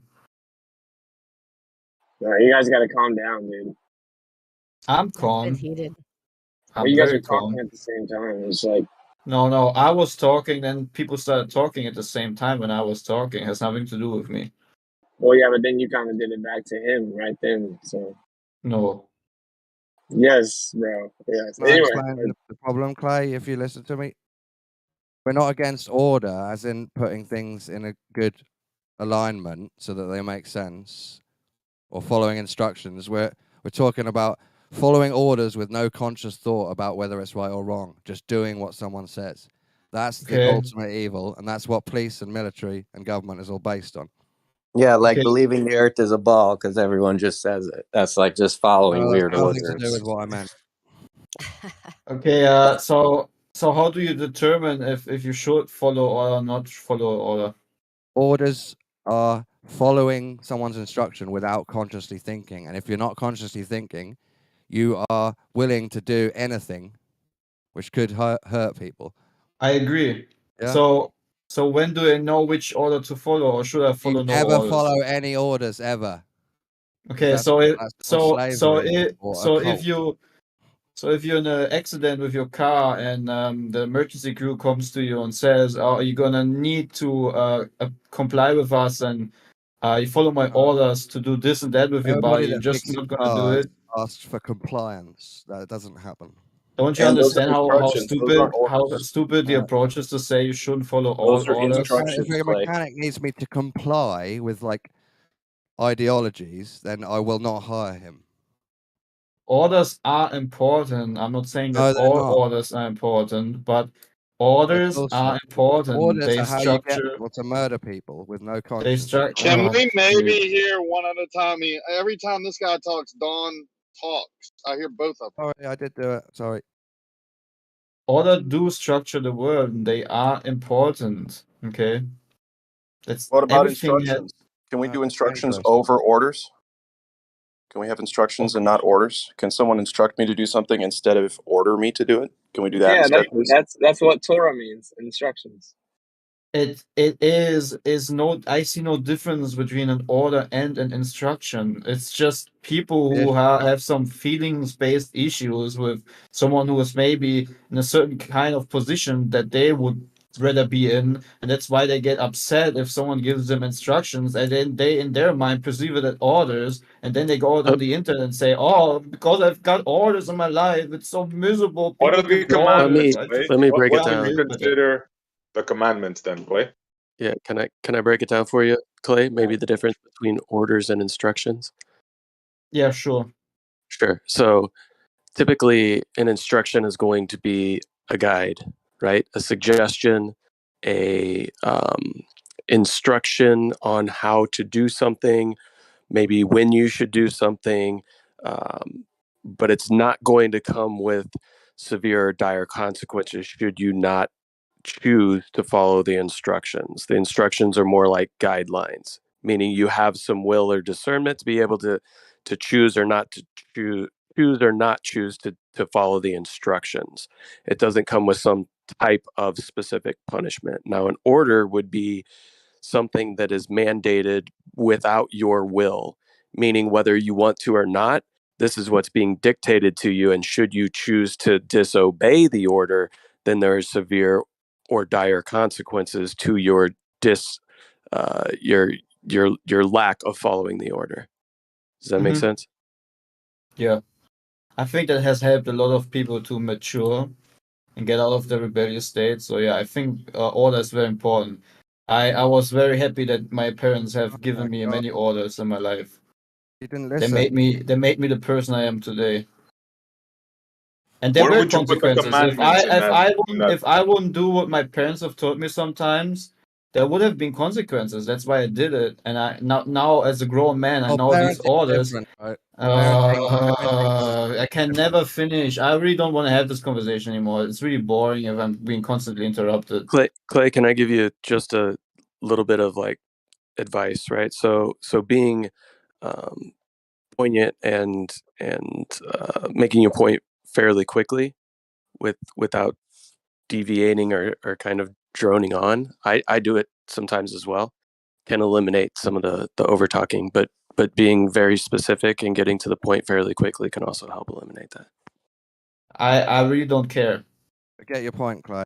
Parenting is an exception. That's the problem, to Clay. this. That's the problem. No, You I preach. really don't care. You I preach. You was. don't talk, bro. When it comes to this subject, you preach. You don't I talk. don't care. That's me. Be more I like talk- Rakia. I Be know that more other like people. Witsit when it comes to the subject because nobody I- listens to you, bro. I know that other people talk way When you longer talk, than me. I just zone out when you talk about religion. Okay, I you zone don't need to out. listen. You don't need to listen to think it. he's preaching. I just Then think he's maybe the wrong about information is not for you. order. I think I about talk I talk very sensible. I don't talk too long. And if it's too long for you, then go on. You don't need to listen to me. You can even mute me if you want to. No, I really don't get me don't care. wrong. I like you. You're a nice guy. But when it comes to religion, bro, I zone out because you just preach. You just go Yeah, that's ramble okay. on. You make no sense. Yeah, that's okay. When Rakia says something, it's to the point. I understand exactly what he means. When Witsit talks about religion, I get it. But when you talk, bro, It makes no sense. And that's okay. I'm saying this because I like you. Otherwise, I wouldn't say it to you, bro. And I appreciate it, but that's okay. If you don't understand me saying that I appreciate the orders that my parents have gave me as a grown man nowadays, then I don't know what to do, man. Why do you need It's the another way parent? Why do you I'd need like to another defend parent him. in government to tell you what I'd to like do to now? defend him because the way I talk might reach one person, the way he talks might reach another. So I think it needs to be told both ways. It does kind of go on. I do too as well. That's why we get over talked so much. But I think we get over talked more because we're saying things that a lot of the people that are over talking just don't want to hear. They want to go against it and argue with it so quickly they have to over talk. So I don't know, man. I think keep being yourself. I think you're fine. Absolutely, yeah. I'm not. Talking. Yeah. Right. It's just my opinion, right? Doesn't mean anything, Clay. It's just my opinion. Yeah, it's a tough topic, right? Like it's one of those topics that I don't even agree with him on everything. I want to interrupt. It is No, a but tough don't get me wrong, Rikia. It's not the message, right? It's the delivery, is what I'm saying. That's all I'm saying. Yes. Right. We need a parent to give us harsh instructions with consequence. You can call that orders if you like. But when we get to 18, we have to become a man and be our own boss, monotheist inside. Monarchy, one ruler, yourself. Yeah, you can't give a new job to the government that your dad used to have just because you're scared. That doesn't make sense. So What you said makes no sense, has nothing to do with what I you said. don't get to let other people give you orders. It's never legitimate. Yeah, what you Okay, said well, has nothing to do with what I said. well, look, this is the thing. I don't know. Well, with Napalm's definition, it gets tricky if you're trying to bring the Torah into it because he threw in there comes with consequences, right? So, like, I don't know if I'm assuming that's what you guys are talking about, but yeah, we have like instructions. It translates to instructions or directions. And just like you can, whenever I built Leah's changing table, right? Like I tried to build it without looking at the instruction manual. And halfway through, I'm like, I should have just looked at the instructions. Like I didn't have to look at them, but it came with consequences naturally. I wasn't ordered to do that, right? I just had the option there, and it would have guided me to efficiently build the table. And since I didn't, then I basically made it take way longer. It had consequences. Yeah, Like I that's was what the trying. Torah is like. Maybe I wasn't specific enough about I was trying to say dire consequences, right? So if you don't follow the orders of a law enforcement officer, that can come with consequences that are a little more harsh than you having to go back and rebuild something, right? It's like you could be shot, you could be imprisoned, many things like No that dinner, seem to no dinner, be straight to bed, of strapped to the higher button. consequence. And I think when it comes to the Torah or the instructions there, right, or the commandments, these are instructions that come with a little bit more dire consequences, maybe spiritually. Yes. Well, that's the thing. That's what I'm trying to point out, actually, right? So, for one, commandment is a misnomer. It's a made-up word. It's not accurate. Like this whole 10 commandments thing. That's all made up. Like the word in Hebrew actually means words. It's a 10-word phrase. There's not just 10 suggestions as to how to live. There's way more than that. There's also not 613. That's a Jewish thing. But anyway, my point is that you can still make the table. That's my point. You can still make the changing table. It's just going to take way longer. It's going to be less efficient. You may not have put the back panels on correct. And then you're going to get halfway through it. And you'll be like, damn, it's like I have to start over when I could have just read the instruction manual. But technically speaking, you can learn along the way. It's set up in such a way that you can learn along the way and then still end up making the table. It just may not be as efficient. And that's actually what the scriptures say. Like it specifically says that. It doesn't say if you don't find this book, it's a magic book. You must find it and read it, or you burn or something. It doesn't say that, but it is like a shortcut. It's an instruction manual that comes with the changing table, right? Like you can still build a table without it. Yeah, the But it's thing you said about be less efficient. Are you done with it? Yeah. Sorry, I didn't mean to interrupt you there. Yeah. The 613 laws that you said, right? That's the original, apparently. And the Ashkenazi Jews, you know, the ones that wear the hats and they have the curler hair there, those people, underneath their vests, they have a certain thing that they wear. And that thing, I forget what it was. Is it strands or threads or something? It has their 613 things in it. So they believe in 613 laws, not just 10. Yeah, but they made that up. That's what I'm saying. So the 613 isn't actually what's in the Torah. It's like all these additional laws they made up, you know. Like take this many steps and dip your hand in the water this many times. Yeah. They added to it and made up. That's what Yeshua was actually pretty frustrated about. He was making the instructions, the guidelines, the direction, like burdensome. They were making them like orders that were burdensome, and he did not like that. Yeah. And people still kind of do that. I mean, people do that even in Western Christianity, where they basically throw the Torah out. They still they make their own paradigm that makes it really burdensome, and they use the tactic of fear to try to coerce people into having a relationship with their version of God. And I can tell you right now, the Messiah wouldn't like that either. So long story short, I mean, it's a beautiful thing the way I see it, that we have access to instructions or directions. It's like little pointers. It's not like a gun's put to your head, and if you don't do it perfectly, blah blah blah. I do think they're very beneficial though, right? So that's kind of my point. Just like I was stupid, I was ignorant, and I was prideful, so I built the changing table without reading the instruction manual, and then I had 500 pieces scattered throughout her room, right? And I'm like, wait, what's going on? You see what I'm saying? So I think it's a good analogy. So which are all orders bad? Say again? Are all orders bad or evil? I wouldn't say they're intrinsically bad, but I kind of agree with what other people are saying, which is like that this whole like if you're told to do something by threat of force or coercion, then yeah, I don't really like that. I don't vibe with that. I think that you are free, you have agency, you know, like you can be told the right way to do something, but it's up to you. And any situation where it's not up to you, I think is not really the natural way. Like even the creator doesn't do that. The creator says like, this is how I made it. This is the natural order of things. Like here's some guidelines to understand the natural order. If you go outside this natural order, you're going to get consequences, but not by me punishing you, by the way I made the video game, basically. You don't follow the rules, then you're gonna have problems. Like if you don't play the video game right, then you're gonna die in the video game.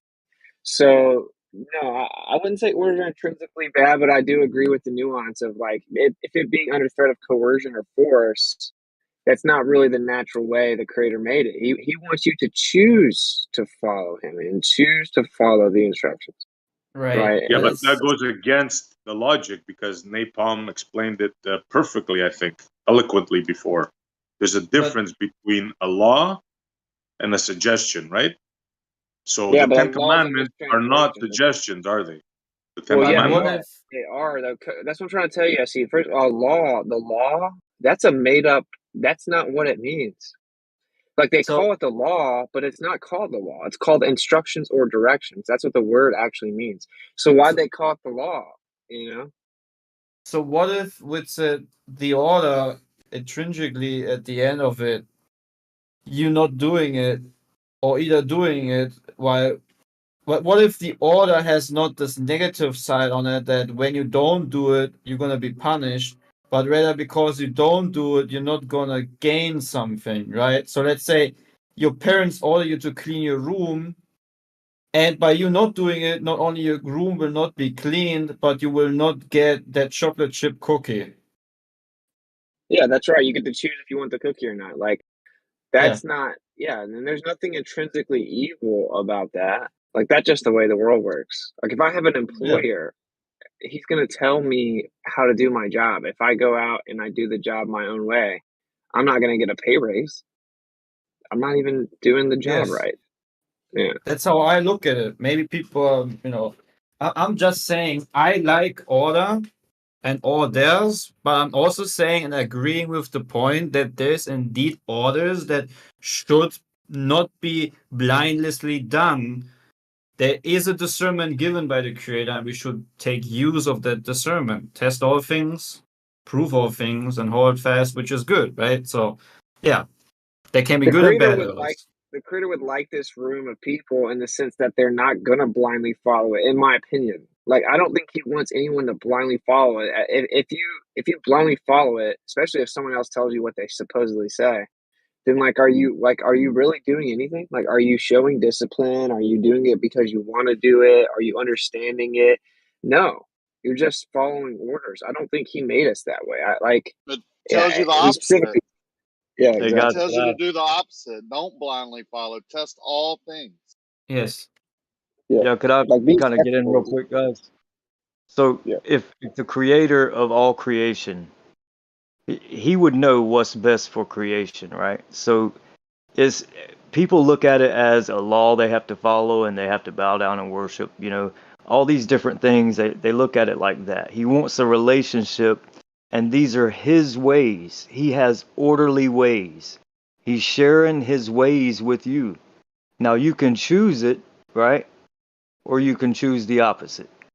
And to choose the opposite is detrimental to you and all other creation.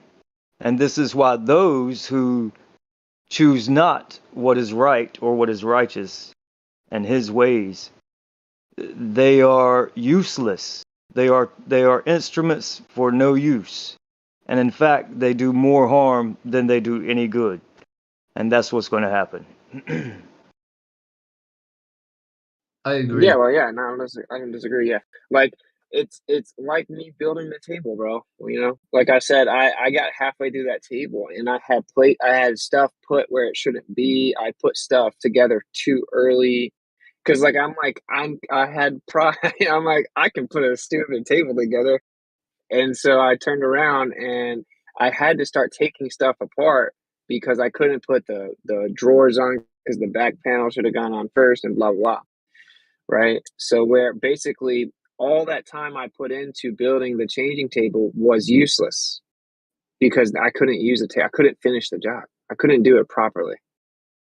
So that's how I look at it. But I don't mind people questioning it because the paradigm we live in, they're told not to question it. And they're actually told there's 10 commandments, and um, I get why people are skeptical, and I don't think the creator's upset about that. I think the creator wants you to challenge it, and it needs to make sense and resonate with you. Now, some things that don't make sense to us or confound us, I would say, maybe once you start to put the pieces together, you'd be like, oh, well, he knows more than I do, like the instruction manual told me to put stuff together that didn't really make sense. Like, why am I putting this together first? But once I got towards the end of it, I'm like, oh, that's why I had to already have that made and blah, blah, blah. I hope I'm making sense. I'm not trying to water down the analogy. I think it's a good one though, if you get what I'm saying. It is like the best analogy. The That's why I consequence, think it's well, the it's called consequence is you instruction. take too long and you can never build it, right? If you don't follow the instructions. Yeah, exactly. You'll waste. I literally wasted a few hours, and then And I'm it'll like, be I got a incomplete. couple hours. It won't work as well. It won't function as well. It will be incomplete. You can't reach the end goal. Well, it'd even be dangerous, right? Like if I put my little 3-month-old on a changing table that wasn't properly built, like now my actions are going to spill over onto someone else because I didn't follow the instructions. Exactly.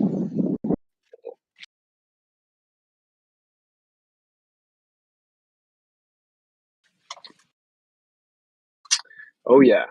But one thing for sure is a crucial component to this, we'll call it a video game, it is free will. That was built into this place for a reason. And in fact, So, if there was a free will the instruction manual wouldn't even be required. you know. so quick question. If I break the law here in Germany, let's say I steal something and I get punished for it, are laws bad?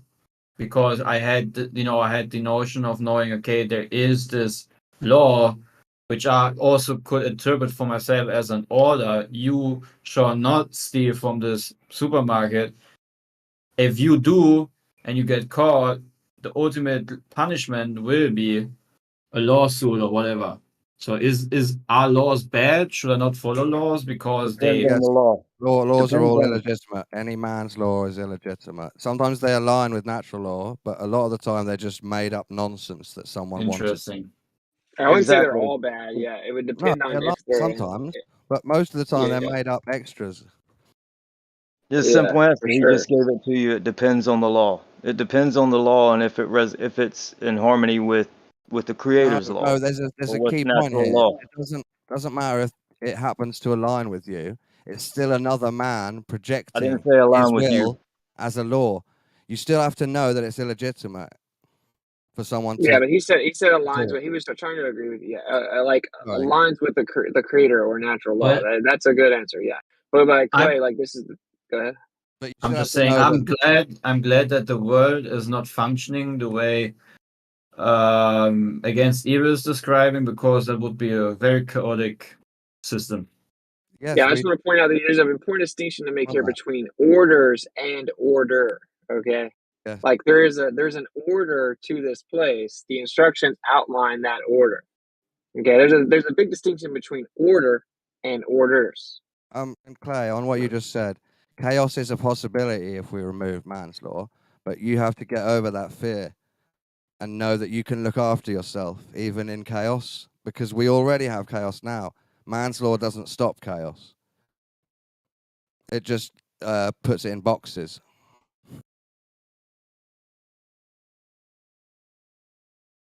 You have murder, rape, all now, even with man's law. Well, now imagine if there was no set of guidelines that established order. Like, Well, imagine how much worse the There was world would be. nothing. That would be. he's explaining world like under people that are committing these things that aren't under God's basically law or order. Yeah, and I'm talking about God's order because I don't think man's order means anything unless it follows that. But I'm saying, like, imagine if the creator had not have made that. Imagine if the creator made this construct without a list of instructions that outline order. This place Yeah. would be I insane, cannot dude. It's imagine. already insane. Cannot imagine. Yeah. We'd get to now, and there's no books that we can reference, and we can't even say that's a weird religious belief. We haven't even got that. So it's just us saying maybe we should do this, maybe we shouldn't do this. Who are you to Yeah, tell it'd me be what I awful. think? Okay. Exactly. It would be chaotic, bro. I think that's why I'm saying there's order is a good thing. I would actually say the intrinsic order that's even in nature is the strongest proof of the creator. Oh yeah, This place definitely. is so mind-blowingly ordered that everything that exists in physics can be summed up in everything seeks order. Literally, like on the smallest scale, things are seeking equilibrium and balance. They're just trying to get into their order. Everything is constantly Yeah. trying to find order. The fact that that's built into this place should be very eye-opening to everyone. That this construct was made in such a way that everything naturally tries to find its place in balance and order. That's impossible if this place is some random, dust particles coalesced after billions of years, right? Like this place was clearly stamped. Yeah, I would say that symbiosis is the pinnacle of order, in my opinion, right? Like the symbiosis of everything within this world would be, to me, like the pinnacle of order, and drawing back to the creator itself, right? I agree. I think that's why Torah is the old world order, and everything we see in the world is old world order, and their new world order includes transhumanism and all these things that invert what we were taught.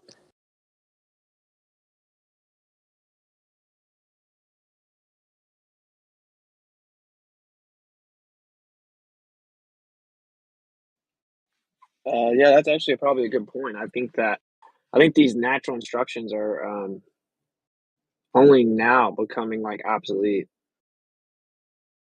Not that people didn't rebel against them throughout all time, but now they're slowly becoming obsolete. There's a resurgence of people that are realizing it right now, but Yeah. Another prediction made by the Bible. People will return to his law in the latter days. That's true. Yeah, I've seen that come true. yo, one of the most amazing predictions is it says that the the true nature of the stars will be concealed from the sinners, and they'll even err from their ways and begin to worship them. And we've seen the first part happen. So we are in that time where the divide becomes much more distinct. It's a group of people that are like, oh, whoa, look what's here that we missed or has seemingly been hidden. And then there are the people that go hard, take a hard right and go the opposite way. And then they just start to lose touch with reality. They don't even know. They don't even. They can't even look up in the sky and put together that this place is a clock. Like they, that's kind of the moment that we're in pretty clearly. Yeah, I know. They think they see a space ball, and now we're on a space ball.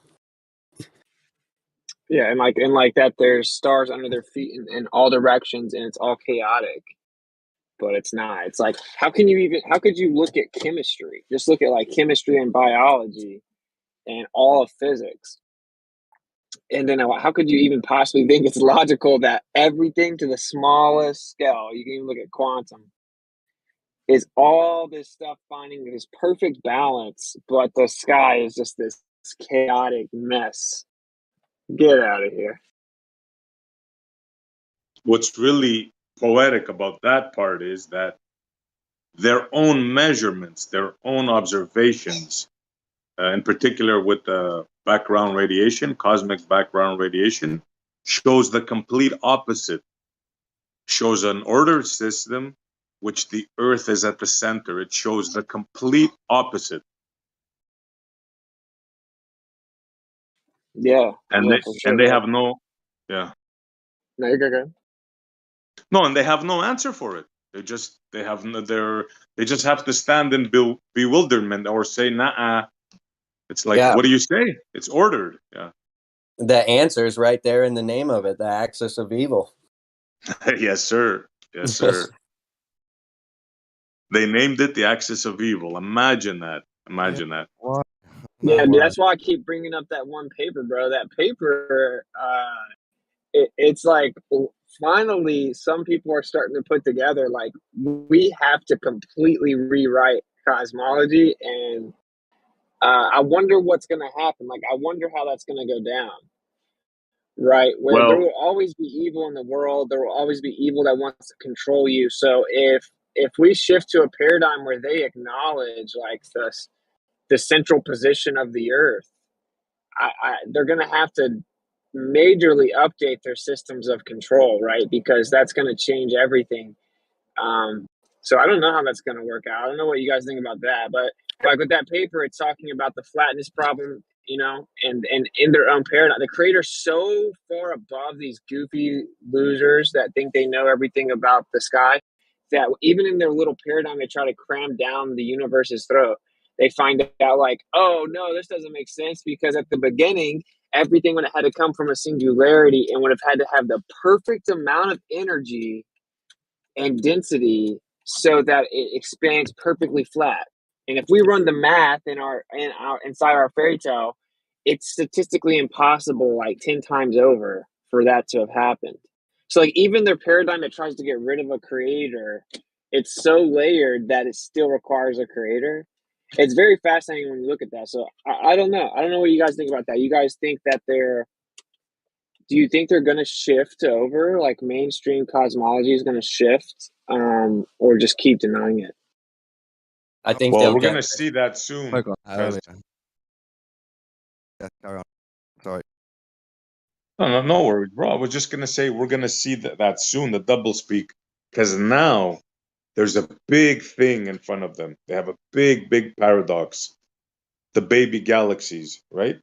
Now they're gonna have right here is a big testing moment for them because they themselves just shot themselves in the foot. They killed the their cosmological model. In other words, where things should be, the timeline and everything. The discovery of these baby galaxies formed as if they were 13.5 billion years old in their own paradigm kills their whole cosmological model. So now we have to wait and see what kind of bull they're going to come up with. They're either going to change the model, which we know is not going to happen, or they're going to put another patch. That's where we are right now. Well, that's what I'm saying. Like, that's one of the problems. Yeah, and I was listening to Chronic and Kosho talk about it, and Chronic is like, you know, drowning in this pseudoscience, and he thinks it's no problem at all whatsoever. They are 100% doing what you're saying, which is just trying to find a patch. And supposedly one guy's found a solution to one of them, and they're gonna desperately take whatever any human can make up to make the problem go away. But that's kind of my point, though. There are some of them that they can't do that with, like the flatness problem, and that's very ironic that it's named that.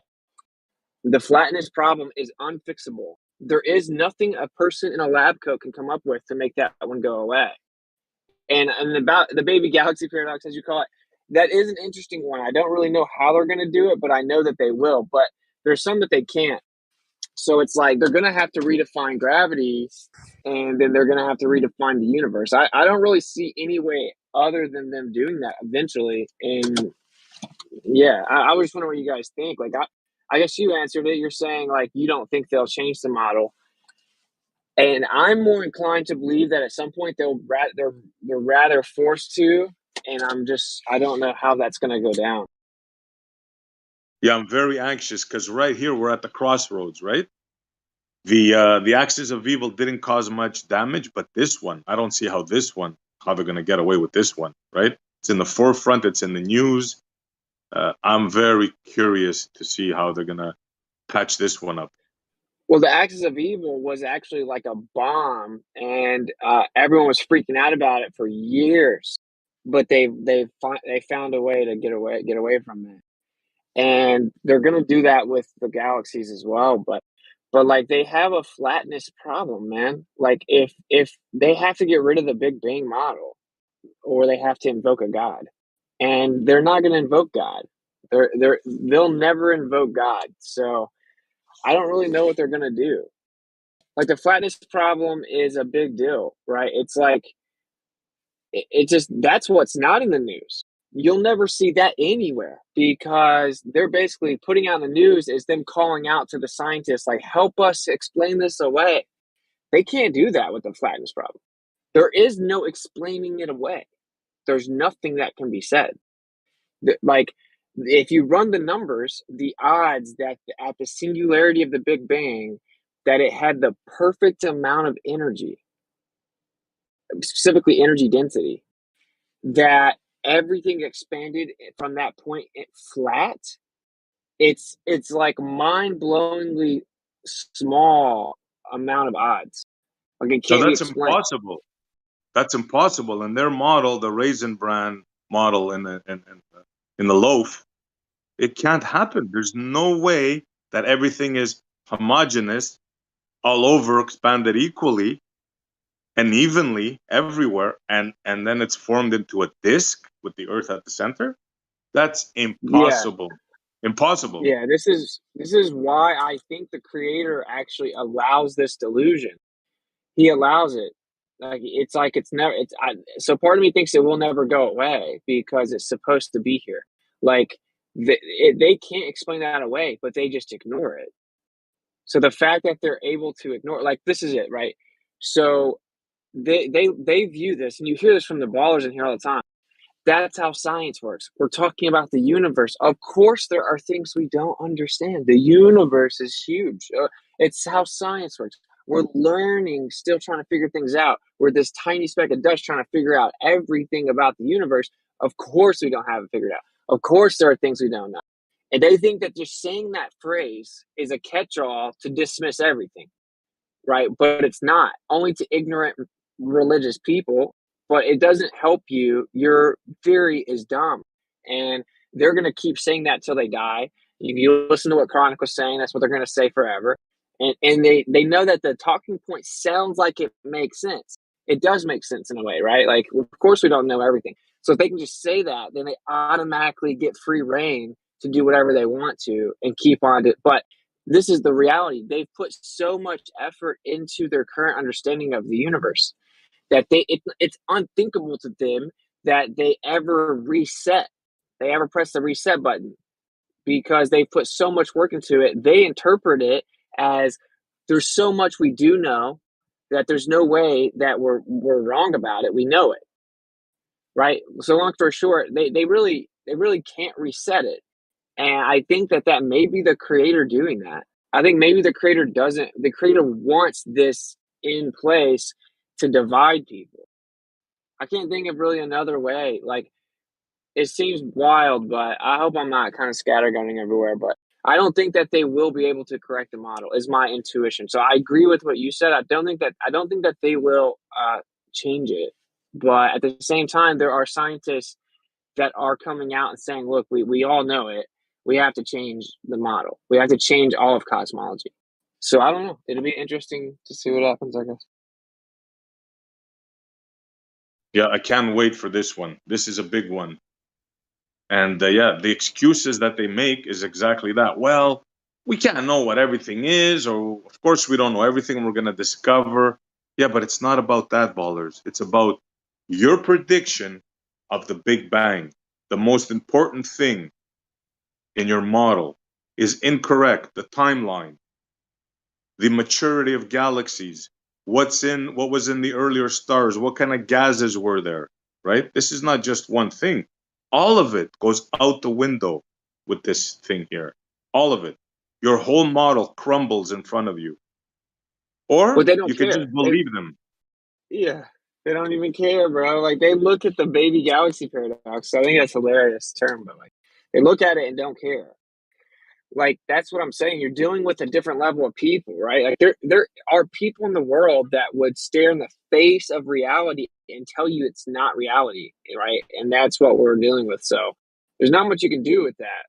I don't know. I don't know what happens, bro. Like, this is if you bring up the flatness problem to the ballers, they'll say, I don't care about that. Celestial navigation. Like, I don't know about the universe. That's not my field of expertise. Blah, blah, blah. Who cares? You're bringing up some random thing we don't know. No, dude, they don't know how logic works because they're illogical. So, like, when you come up with a theory, you philosophize a theory to come up with existence and how it got here. That's what that is. That's what the Big Bang is. There were all kinds of theories before the Big Bang, but none of them made the cut. But they rocked out with the Big Bang. So what you do is you come with a theory, you're like, but that would mean this would have to happen and this would have to happen. Oh, wait, never mind.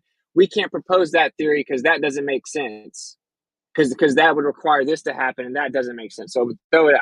And they came up with the Big Bang after doing that many times. So in order to come up with a base interpretation of the universe, you have to philosophize. You have to look at the logical implications of your theory and see if it's possible or viable. Now we're talking to people and we're pointing out, look, that theory you proposed, the implications don't work. It's illogical and impossible. And they're like, no, of course we don't know all the answers. So we've dropped so far in human intellect across the board that, like, people don't even know how you propose theories. They think if it's fundamentally illogical and paradoxical, that it's still viable. So that's what we're dealing with. We're dealing with people that don't have logic. They can't critically assess information for themselves. They're afraid to think outside the box. So to dare say out loud that you go against the Big Bang, they just won't do it. And if the people don't do it, then the powers that be are certainly not going to come out and be like, you guys need a new cosmology. They'll let us do it forever. So I don't know. It's a really crazy paradigm. We live in a really crazy paradigm at this moment. Yeah, interesting times ahead, to be sure. I'd like to hear something from the ballers. What do you guys, seriously, what do you guys think of this? The baby paradox. Or the other one, the axis of evil. Pick. Either one of those destroys your cosmology. What do you guys have to say? Like, logically, reality, like. Yeah, like, what do you guys say about the baby paradox, the baby galaxy paradox, or the flatness problem?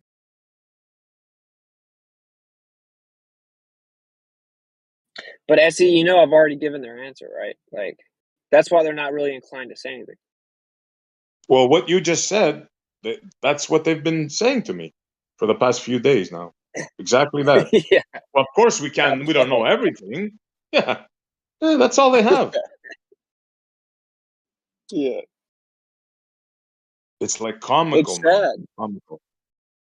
Yeah, it's sad because these people don't realize like they were made with a spirit as well. I mean, like they have the ability to critically assess things as well. They don't need to just like bow down to other people and turn their thinking over.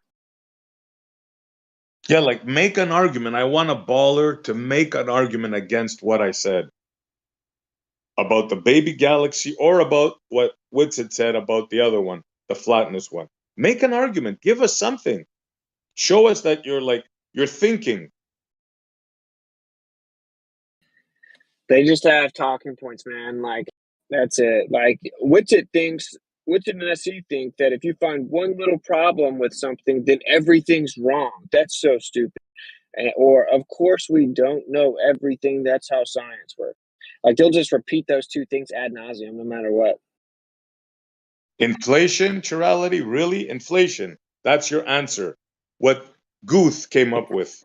Seriously. The expansion of a billionth of a billionth of a billionth of a billionth of a second. That's your answer.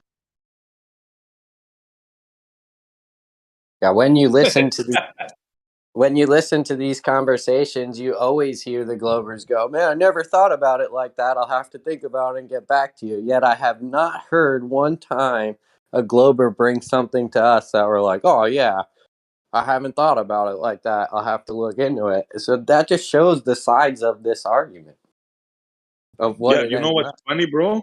You know who said that? What you just said today? Scott Veach. He hadn't heard about. He was in here, by the way, today. He hadn't heard about the baby galaxy paradox. I explained it to him, and you know what he said? You know what? I'm gonna go check into it. And he did while we were talking, and he came up with points like agreeing with me. Scott Veach, yes, sir. I think that's proof. That's just proof enough right there. Like you can, I don't know if they're like just paid to go against the information. And then like Leftley in the chat tells me, there's a lot of good information in here, but it's just followed by so much silliness. And to me, it's like if you're getting good information as a baller in this group or whatever, maybe you should really reconsider everything you've thought and let go of your cognitive dissonance already. It's okay. The world doesn't end when you realize it's flat. Inflation doesn't answer the flatness problem. Like the fact that they told these people to say that, bro, you just gonna repeat it? It doesn't. I googled it, and sure enough, it says that. If you Google "inflation solves the flatness problem," it says that. Just basically says that. It's like if a balloon expands in all directions. Balloons aren't flat. Dude, what does that have to do with anything, bro? Like what if it inflates out? That doesn't. No, you have the question. The problem is, how did you have the perfect amount of energy density to make the universe flat? That's the question. How did you have the perfect amount of energy required, even in an inflation model? You still have that problem. If you run the numbers, it's mind-blowingly improbable. It's statistically impossible. That's why it falls under the fine-tuning problem, because you have to invoke some type of intention to get the perfect energy density to make that happen. And you'll never invoke a god. So that's why you have a problem. He doesn't get what he just said, shoots himself in the foot. The inflationary theory, right, was brought up so they can explain how everything is so far spaced apart and so evenly spaced, right? It goes against this flatness. I mean, don't you see the contradiction there, bro? Seriously.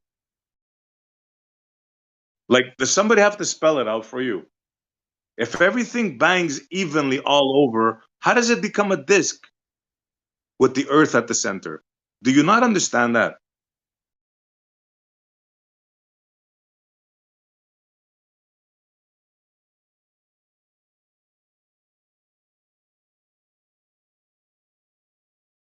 I'll get the number for you guys when I get back to the house.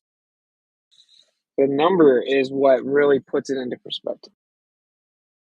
Like, what are the odds of it? It's like, yikes. Don't you think that's beautiful though, SE? So like a bunch of like goofy humans have tried to come up with ideas to explain the world without the creator, right? And no matter what they try, no matter what theory they come up with, there's always major parts of it that still make them require a creator. You know what I'm saying? Because Absolutely. like their universal model isn't real, right? But even within their paradigm, when they look at it, it makes them require a creator. Like there's something amazing about that. Like the creator's so many steps ahead that no matter what they come up with, it still like doesn't work. Like even Mercury doesn't work. It's like he made one of the planets move in such a way that like even their solar system theory doesn't work. He made it where like you have to acknowledge him no matter what you do. It's There's no pretty question beautiful. about it. And you know, I'm not fully aboard with the God of the Bible, right? But I believe in the Creator. But Yeah. this Creator gave us pi, right? Gave us the Fibonacci sequence. It's like little nuggets put in there, right? You know what I'm saying? Yeah, well, yeah. What's crazy, bro, is what they do is they try to say quantum is chaotic and it's not ordered to try to rebut the order of the universe. But like actually, quantum is extremely ordered if you properly define it. If you actually We know had a what's going on. we had a Glover in here last night, and a new guy come in here randomly, and we were kind of just talking with him. He seemed pretty genuine. So I started just asking him some specific questions, like he actually brought it up first. He said that waves actually aren't real. They're not actually things. They're just motions. So like I went over my whole fucking script with the dude, like about forces. We talked about time, space. Yeah, Really that was good. good. I Like a caught lot that. of his That was answers. good. Right. Yeah, a lot of his answers were contradictive to what the mainstream Globers would say, like Kosho and all these other guys. So if that guy ever comes in here, it'd be pretty interesting to like hear his perspective versus, maybe like hear him debate one of these Globers. I don't know how dangerous that would be, but it just seems like alluring to me that we've got somebody honest and actually has a background in philosophy and logic and is able to make heads or tails of things without actually having the answer in front of them. I don't know. It was pretty cool. Dude, Jessel, have you noticed that the people that are in this room, they're just super rare. Like, they're not real in a way. Like, in a real world, people would never do what these people do. But have you noticed that, like, when you talk to the smarter people, I don't know how else to say it, I'm not trying to be rude, but when you just talk to, like, the smarter people that can, like, apply logic, they will probably never really fight you on your position of these things.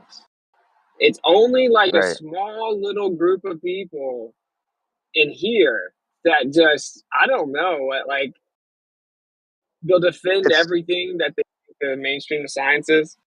Yeah. Well, like I've always said, they've come to identify so closely with their belief systems that anything antithetical towards it is received as a personal attack.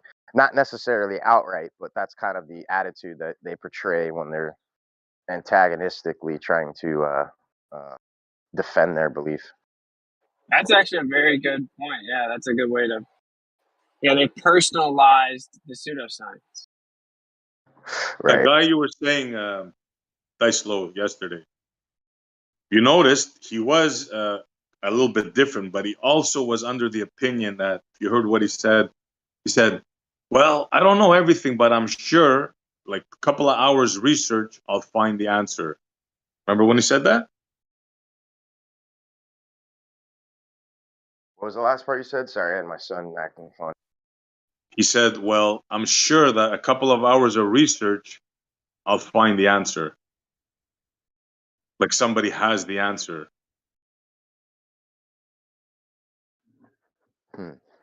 In other words, he's But it's convinced, that somebody in a white coat, right, has the answer. That's their main fault. They don't think for themselves. But this is a nuance. This is a nuance here, though, right? Essie? So, it's also humble to an extent to approach it like that, somewhat. Meaning, like, if you're like, oh well, there are people that it would be arrogant for me to think that I can just look into something for a couple minutes and I'm gonna know that everything that these people have been looking into forever, for years, for their whole life, that they're wrong. But it's like a process, right? Where we now are so far down the road, we've learned that that's almost never the case. You know what I'm saying? Like, if you go and look into these people, they are just wrong. It doesn't matter that they've been doing it for 20 years. They're just wrong about a ton of stuff. But when you're new to it, it's kind of logical to not think that. Does that make sense? Like, if you're new to some of these conversations, it's kind of logical to think, well, I don't want to be ignorant and jump the gun and think that I see one little problem and then I can just throw everything out. You know, like they must have known. It's logical to think that they must know about these problems and have some answers. But what you find out is they don't have answers. They just ignore the problems, and then you become a flat earther eventually, right? Like, that's kind of Yeah, the it depends process. what path he's on. Yeah, for sure. The good part is that he's willing to look. I agree with that. Yeah. Yeah, like, I don't hold that against people. Like, when I was talking to people on the street and I was telling them a lot of this information, like, they instinctively thought that can't be true. You know, when I'm like telling them the problems with cosmology, they're like, oh, there's no way that's true. Same thing with like Antarctica. I tell them about the treaty. They're like, there's no way that's true. Instinctively, they're like, this dude would actually have a good point if what he's saying is true. So there's no way that that's true, or everyone would know. And then you go look into it and it is true and almost no one knows. And you're just like, world like collapses in, you know, you're like, what's going on? So I think that's natural. I don't know. Like I said, they painted in here that there are 7 billion people in the world that agree with me, you know, but in reality, they are such a small minority, dude. The people that come here and fight for the mainstream model, they are not, they're like anomalies. They are anomalies, and we're growing by thousands of people a day, many thousands, you know. Like, this group of like staunch anti-flat earthers, they're not growing by many thousands of people a day. Yeah, there's a handful of them. There's a couple of dozen of them that we get every day, the same story. Well, there's probably a couple thousand, right? Like, they exist on TikTok, they exist on Twitter, they exist on Discord, they exist on YouTube. But that number's not like really increasing at a high rate. Like, say there's 10 people that hear the real flat Earth argument and position for the first time. Out of the 10 people, you'll get probably 5 of them that's like, wow, this is crazy, dude. I need to really look into this. You'll have another 5 that'll be like, that can't be true. It may even be 8 that say that can't be true. But if you fast forward a month, that 8 will turn into like 4. And then if you fast forward a year, that 8 will have turned into 2. And before it's all said and done, you'll just be left with 1 person out of the 10 that has decided that they're going to do it forever, as in like fight the flat earth forever. And honestly, it's probably more like 1 out of 100. 1 out of 100 would look into it for years and keep fighting it so staunchly. They are very rare. That's still generous. That's like 1% of the world. I don't even think 1% of the world would do what these people in this room do, like fighting the flat earth. I don't know. Well, I was originally going to say Well, they've only got so many cubicles and computers in government buildings, so they're kind of limited on well, I just find it kind of interesting that normally, if you stand on a foundation of truth, why do you even bother if something like flat Earth exists? Why would you go in there every day trying to defend your side where you're actually sure that it's true? That's a good point, bro. That is the big question right there. Well, you want to know what the reality of it is? They live vicariously through us, and that's why so many of them like hate me, for example, because I try to challenge every different thing, you know. Like I'm like, I guess okay. On the surface, they'll say that they hate me and that I'm stupid, but in a way, they live vicariously through me. Where I'm like, I challenge what's said about light and electricity and magnetism and the atomic model and the universe and like the current cosmology and the Earth. And I even go against what flat earthers say about the Earth. And where I'm just using me as an example, not like egotistically, but because I can actually firsthand explain it. Where I found out that they actually kind of look up to us because they want to know our opinion about everything, right? Like they want to know what as soon as they hear new info, they're like, I want to know what the flat earthers are going to say about this, you know, or like I got Globers calling into my show asking me about light. Why do you want to know what a flat earther thinks about the most confounding subject in the history of mankind? See, that's a telltale Well, sign. They I have actually the. just want to I'll be give you like an us. answer. I'll give you an answer to that. If you think about it, right? If they're literally looking for every avenue that we have, and I think they're trying to exhaust them through maybe potentially building Chat GBT stronger, maybe like some new addition to that hasn't been publicly released. It just seems like all too repetitive throughout history that they take the winning victor's argument and make it into their own with modifications to further perceive the masses. And like we've got to be very careful on the answers we give them because it's only strengthening their disillusion that they're placing on everyone. Well, I think it's this way. Many of them actually, due to their family and maybe their wife and whatever, or maybe to their job, they can't be free people. So what they do, they actually look up to us subconsciously because they know we are free. We indeed have chosen to have the ability to free thinking, and they're just literally curious. Like, what do the free thinkers think about this current event? You know. I'm not saying But there's what they not still people need to out do, there. yeah. But what they actually then do is they try to hide behind mocking and laughing about it. But actually, inwardly, they just desire to be like us. Many of them. That's what I'm saying. That's what I'm saying. I agree. Yeah, I do agree with that too. But I'm just saying like the system at large, right, is hijacked a lot of things and made it their own. And I just don't see why they wouldn't try and take more information. Like you said the other day, some academic scientists came out saying that the background medium is responsible for light or something rather, which it and it's like Yep. that's all the same shit we've been essentially saying. Like I just feel like they're just gonna straw man it, and to the point where nobody can make logical heads or tails of it. But the answers are there, right? The answers appear to be fruitful, but in all reality, it just blends right back into their illusion. Yeah. Well, like okay, Xanax is a perfect example. So sorry, you cut it. You That's roboted. what I'm Sorry. worried about. Hijacking our info. Yeah, like Xanax is a perfect example. Right? He says free thinkers. You mean empty thinkers?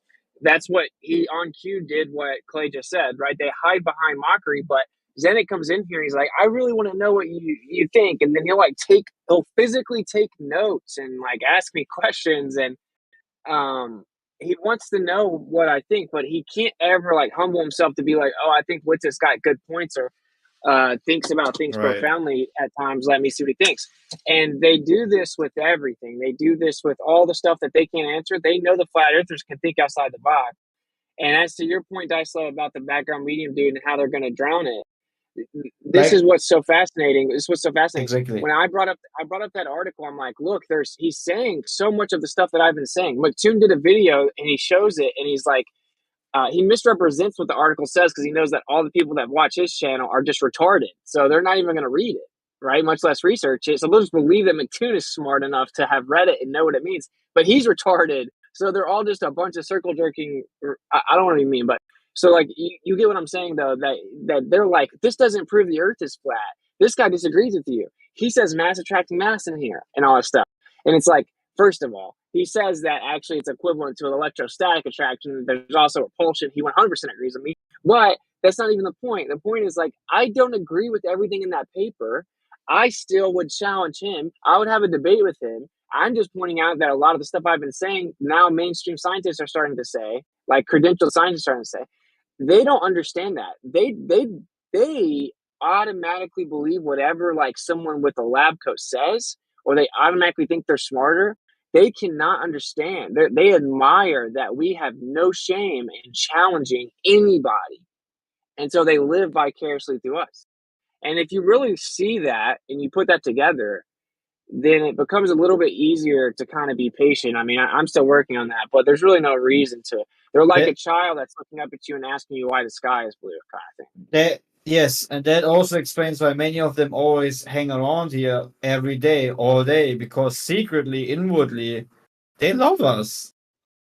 They like us. They want to be the exact way we are, but they can't because they live within the boundaries and framework that they have created themselves, and they think if they would break out of it, everything would be thinking of them as being stupid and hilarious and whatnot.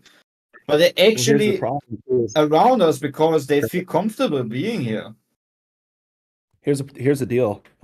It's a psychological thing. They didn't get to the information before us, and so they started to disagree with us before they looked at the information. And even after having looked at the information and realizing that the Earth isn't a globe, they're so dug in.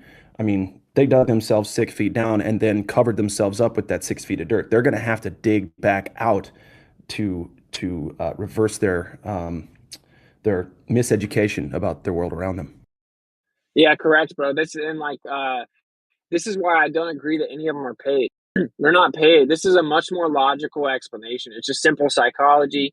They're here to live vicariously through us. They have a cover story. They hide behind the mocking and the scoffing because that way they don't have to be in this position where they have to think for themselves on their feet and answer questions and come up with theories intellectually and stuff like that. But they still get to hear them. So that's a way more logical explanation as to why these people are obsessed with this conversation. And that's why when you talk to the more honest Globers like Kosho will straight up tell you he finds these conversations very fascinating. He knows that we cover tons of stuff and that even like Scott Beach would admit that he learned more in the flat earth realm than he did in all of his schooling. And a lot of them will even admit this, but most of them won't. And they hide behind the mocking and the scoffing as a cover story. But this is the ironic part of all of it.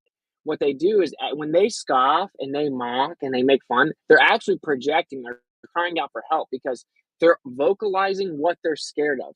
Okay, they're vocalizing their fear. Their fear is that the way they treat us is how other people would treat them if they were to ever be in our position, right? So that's why they attack us because, and dude, because that's how psychology works. You project your fears. You project when you lie. You project, and when you project your fears, and this is well known, and it's been demonstrated in tons of psychological studies.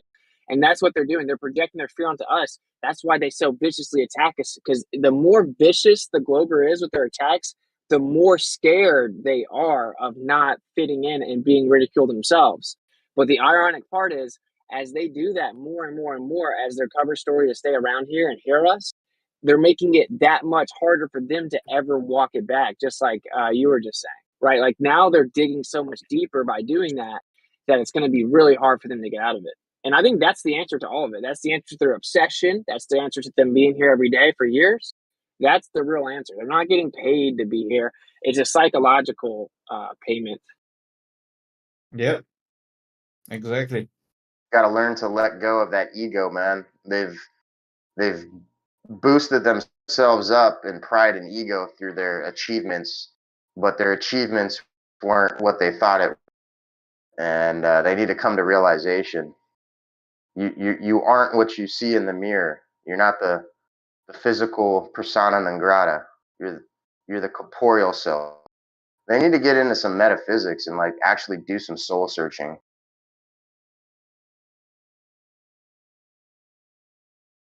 Sorry. Well, I'm There's an actually element. sorry for most of them, to be honest. I mean, there's an element of intelligence to do with this as well, though. It's like the midwit dimwit paradigm that I call it. So you have like midwits who can understand like subjects to a certain level, but past that level they can't go, and they think that then the very bright people sound crazy and they sound stupid, right? Because they literally can't conceive of what those people are saying. But then the dimwits have, like, they know that the midwits are more intelligent than them, and they also think that the very intelligent people sound crazy. So the dimwits go to the midwits for their information, and then there's this circle jerk between those two groups, bashing the people like above them who are understanding things to a deeper level. It's very strange.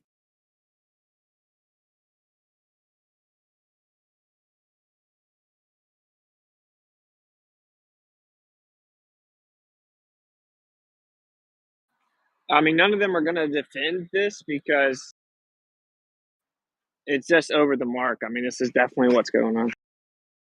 This boils down to the lack of wisdom and the lack of understanding of what even wisdom is.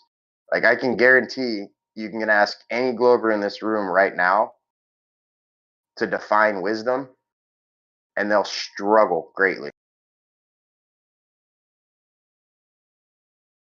Whereas I could sum it up in like literally a few words, if not a single word.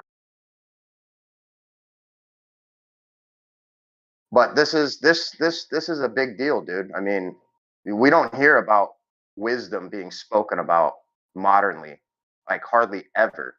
Nobody talks about it. But it's like literally one of the most important things to come to realization within your short period of existence. It's the only thing that you can carry on eternally. Nothing else. None of your physical possessions, nothing else comes with you. Only the wisdom you've gained while you were here.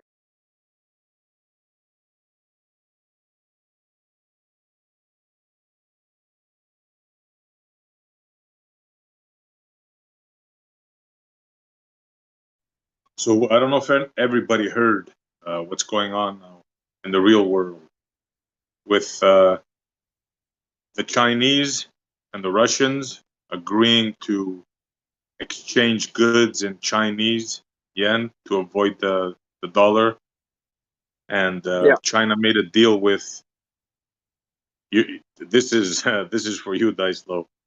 Remember what we were talking about the other day? With the BRICS building far past what the states can handle. Yeah. Yeah.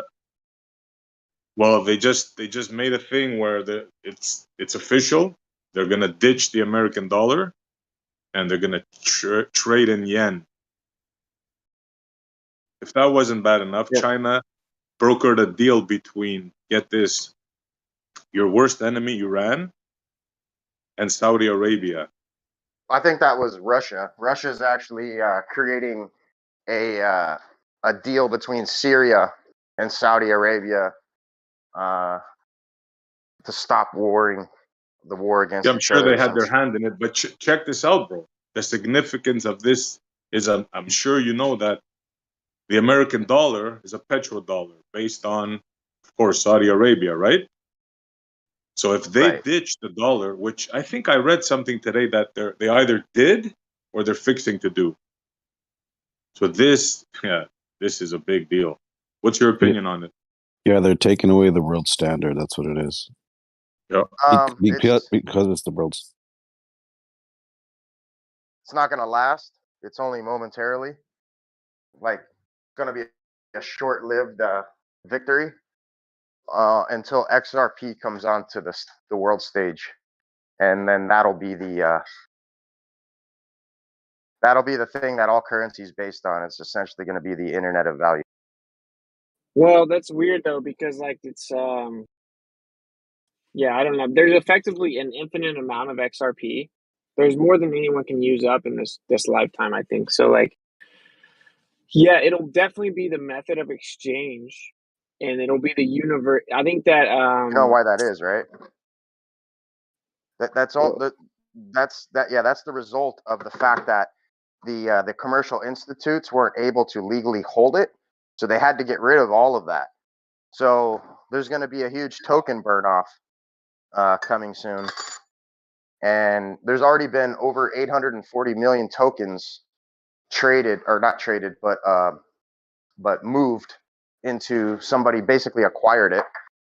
I'm thinking it's the band, but we've had a ton of XRP getting moved from some super whales, which could only be these banking institutes. So they're starting to reposition themselves. Yeah, yeah. Well, that's for sure. I think that basically what we call the world reserve currency is just it's going to be different. Not only is it going to be digital, but it's just going to be different. Like right now, the idea is that the U.S. dollar and it's a petrodollar and it's backed up by our valuable resources and blah blah blah. But it's going to just become like a method of exchange, and then it's interesting though. I don't know how it's all going to work out. But I know that China It's and already Russia, digital. that they're both, but China and Russia have been compiling immense amounts of gold for like the last 20 years. And Yeah. they stopped releasing the amount of gold they get. Like they're supposed to reveal how much gold you buy every 4 years. China just stopped doing it like a while back. And Well, the yuan's going to be gold backed. Yeah, the new. that's what I'm saying. That's what Yeah, I'm that's saying. what So they're like, switching to. so if you try and fix XRP into that equation, like XRP won't be like the dollar is. It'll be slightly different. It'll be the international method of exchange, but there will be some nuance here where these countries that are backing their money with gold now will still have advantageous value. So like how that all works will be very interesting, as in like they'll exchange their money back and forth from Russia to China with XRP, I think eventually, but it'll still be a more valuable exchange than if I send money to someone in Europe with XRP. You know what I'm saying? Like XRP won't eliminate the individual values of currency. It'll just be the method of exchange. Does that make sense? Yeah, No, it doesn't I actually. agree. Why would they use XRP? Why wouldn't China and Russia and all them BRICS there use their own Because XRP? No, they're Like going to. China. because there has to I'm be saying.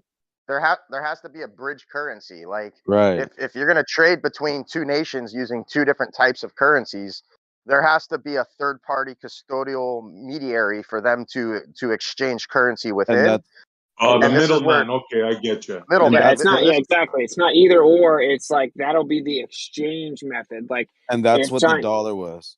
exactly. If China, The, the dollar, everyone goes through the dollar right now internationally. It's the dollar right. that is accepted everywhere in the world. XRP will be accepted everywhere in the world. But basically, what will happen is these gold-backed individual currencies of these countries, they'll just trade with each other exclusively, and Right. that'll kind of be their economic war. So, like I'm saying, we're entering a new financial paradigm where it's similar to the world reserve currency now, but it will also be entirely different. It won't be an individual country's currency backed upon tangible assets, or at least allegedly, because ours is not, right? It'll I, actually just be a universal method of exchange. I think what's being missed though is the reason why we get gas to $3 a gallon national average, and Germany is like $15 a gallon. It's because we are the standard and they have to switch to our currency, so we get like a discount, for lack of better words. We get a That's the good trick. Yeah. we get a price break because we are the standard. But once they start trading amongst each other in the yawns, then we're going to have to convert our money to their money to get it, if they make it. That's a big if. You're getting it, Oh, bro. I don't agree with that though, because what's going to Oh, happen is Trump's going to that's what come they're back. doing. Oh, But Trump's going hopefully. to come back, and Trump's going to come back, and then he's going to it's all a script though. But anyway, Trump's going to come back, and then he's going to go back to getting our domestic reserves. So we'll Right. start getting our oil from here. What's going to happen is it's just going to be an economic revolution across the board. And Right. XRP will be the method of exchange. I mean, Daislow's over the mark. I tried to say this on my YouTube in like 2018. It's just obvious. Yeah. If Yeah, they win the court case battle, right? Or is that done already? Oh, they basically already have won it. Yeah, that's been Okay. ongoing for years now. they're just waiting for summary judgment from George Torres, but all of this is coming to a head, and it has to come to a head before it ever reaches the Supreme Court, if it's going to go to the Supreme Court.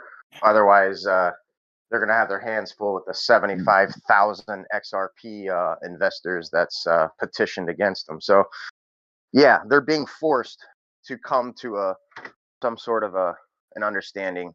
And if you look at all of George Torres, if you look at Judge Torres's past litigations and summary judgments and stuff, they've all been in favor for crypto. So she understands how significant this court case is.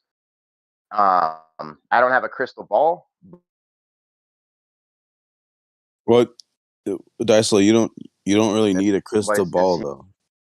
Well, you went out, Dice. So finish the last part of what you're saying. You said I don't have a Yeah. crystal ball. What?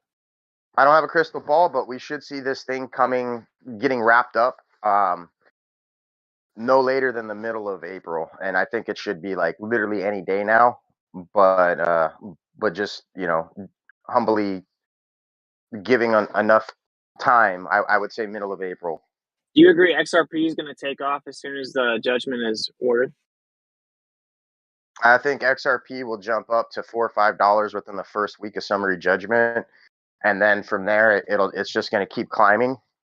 Because if you listen to all the analysts that talk about it, for XRP to be used for its potential, its use case scenario, it would have to be in the triple digit margin somewhere for it to be utilized properly.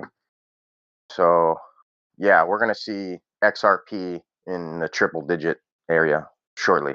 The trick is going to be knowing when to sell, because there's going to be a drop off. There's going to be maybe a small plateau, but then a fucking right. Yeah. So the whole trick is to cost dollar average acquire and cost dollar average exit. Meaning, as it goes up incrementally, you're going to sell small incremental amounts. So that way you never completely cash your bag out. So if it does something phenomenal, you're still a part of that. Correct. Dude, Let's I know say so somebody many. was. I have someone that real fast. I have someone that was watching my channel in 2018, and he has over 100,000 XRP right now. Yeah, he's a very small percent. I think somebody did a chart analysis, and they said out of all the people in the world, it's like 0.01% that have even heard of XRP, and then an even smaller percentage that have actually acquired it. And then it's anyone who has 25,000 or more are in this tiny little niche of I think it's like 0.001%. So yeah, I mean, just having XRP alone, like you've already positioned yourself well. Dang, Now I how have much you have just under is 25,000. nice. So now how much you have is going to determine how fast your wealth will come to you. So you could still get rich off 100 XRP. It just means that it's going to take you longer for those price points to be achieved before you can capitalize on. Yeah, Let's and what say they you did it guys are so right. brilliant. Go ahead, sir. Let's say you guys are right. Now it's at 52 cents, right? Triple digit is hard. It's like enticing, right? So let's say somebody would want to buy. What would be the best route? Because you guys know about this stuff. What would be the I would best say route right now? I would Get say the another simplest crypto first. I would say the simplest route, and now that's what I used to tell people until I've heard of On Hold. I guess there's an app called On Hold where you can buy XRP directly. But in the past, I would tell people to acquire like something different, like Stellar XLM, and then just swap it out in a wallet. But you can buy it directly from On Hold or Uphold. Sorry. Yeah, that's a big ordeal. You could tell there was something big with XRP once they took it away from Coinbase and all these things, obviously, because that's what I bought it forever ago, and I never, I don't really look into this stuff a bunch, and yeah, it's like I can't even access it. Well, it's funny Yeah, because exactly. Coinbase, being like the largest exchange in the United States, was one of the first ones to delist XRP in fear of getting themselves entangled with a court case. So they willingly delisted it, and now as XRP or as Ripple's coming to a head in their court case, and getting some sort of formal clarity as an outcome. Now all of a sudden, Coinbase is getting dragged into court with the SEC, and they're being told that all of their crypto on their exchange is illegal because it's all securities. So basically, Yeah, that's funny that. the only thing that Coinbase can do now is to delist every single crypto on their website and relist XRP. Not Yeah, again. dude. Whenever they Might have the delisted it off of Coinbase, dude, it was such an obvious maneuver to me. But I don't know. But either way, it made it so much less likely that people buy it. So they're able to fully position within the banks while no one's buying it. So Yeah, I mean, that's a That was a conspiratorial tactic. thing. It was a Yeah. tactic though. It like here's what I find really interesting. Like for the naysayers who are like, oh, digital money, blah blah blah. I have to constantly remind them, like, you do realize that they are literally writing into law. They have written into law the things that would be the foundation of us having a digital currency. Like the government doesn't do that and not have a digital currency as an outcome. Like this doesn't make any sense that anyone would naysay it or like, oh no, it's not going to be digital. It's not going to be digital. Like when the world, as a whole, economically speaking, when the world as a whole is getting together to discuss these digital currencies, the governments are at least, then that has to let somebody with half a brain at least see like, well, wait, maybe it is going to be digital in the future. Well, this is why I've always said that people have a hard time understanding money as it is, and crypto is just like a whole nother level of difficulty to try to understand if you already had a hard time understanding traditional Right. fiat. Right. And so with that being said, our traditional banking system prior to digital crypto was already digitized. Right. So when the world banks give money to the central banks, who give money to to the national banks, who give money to the you know community International banks, bank. like yeah, like all of this handing off, so to speak, is all done on a screen digitally. So it's already digital.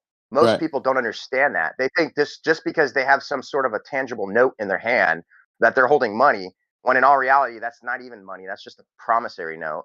So Right. it's like people are so like just confused when it comes to economics, basic economics. Well, they're disconnected, and I think that's been systematically like planned like that though. Like where they don't want the masses to really understand what's going on, because there's a lot of things you can do with, like, if you really are educated, there's a lot of things you can have your money do for you, like even through like insurances and through like CDs and through bonds. Like there's a lot of shit a human being can do, but those things aren't necessarily taught in even even in universities. That stuff isn't taught, because there's a lot of stuff that you can get out of school and then you go on to learn, and then you learn all these like UCC ones and filings, and you're like, what's that? Like, oh my god, you don't know? Like that's like the rich man's trick right there. That's how they get down, I and mean, it's not common knowledge. knowing that Gary Gensler, who's the current chairman of the SEC, was a professor of crypto at MIT for I think 17. He was a professor for 17 years. I don't know how long he taught crypto, but I mean, this is the guy that's perceiving everything to be a security. Right. I don't believe he truly thinks that. I think he's staging himself in such a way to like try and capitalize on his backdoor deals that he's corruptly created for himself. That But is at obviously the end of the getting. day, right? But at the end of the day, I mean, this is supposed to be like the upper echelons of education, and this guy's supposed to be teaching the younger generations, the most brilliant minds to come into the world and do something with it. I mean, and he doesn't even understand it himself. So Right. I mean, I'm really questioning our entire education system at this point. You know what I mean? Like, Yeah. no doubt. It's just It just seems interesting like we got a because bunch of bozos. Go ahead. yeah.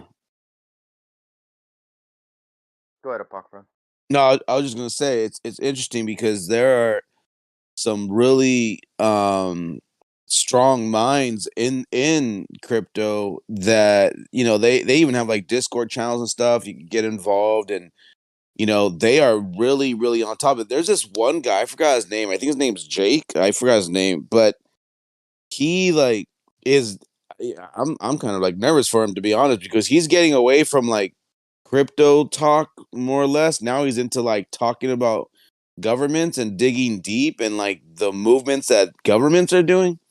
And this dude's like super, like he's informed, man. He's he has a smart head on top of his shoulders, but like these guys, I think, can like literally be the front runners of even the education part of it. So like you might have teachers and professors taught for 30 years, but they don't know anything about this at all. And I think these young kids that are like growing up in it and really looking into it, like they might even like find themselves a teaching position Yo, of Daiso, so this Uphold, right? They want your social security number, your address, all this stuff. But you can go to tradeogre.com. And if you have any other crypto, you can buy XRP, and then you can just drop that in an Exodus wallet. Yeah, there's many So, ways to do it.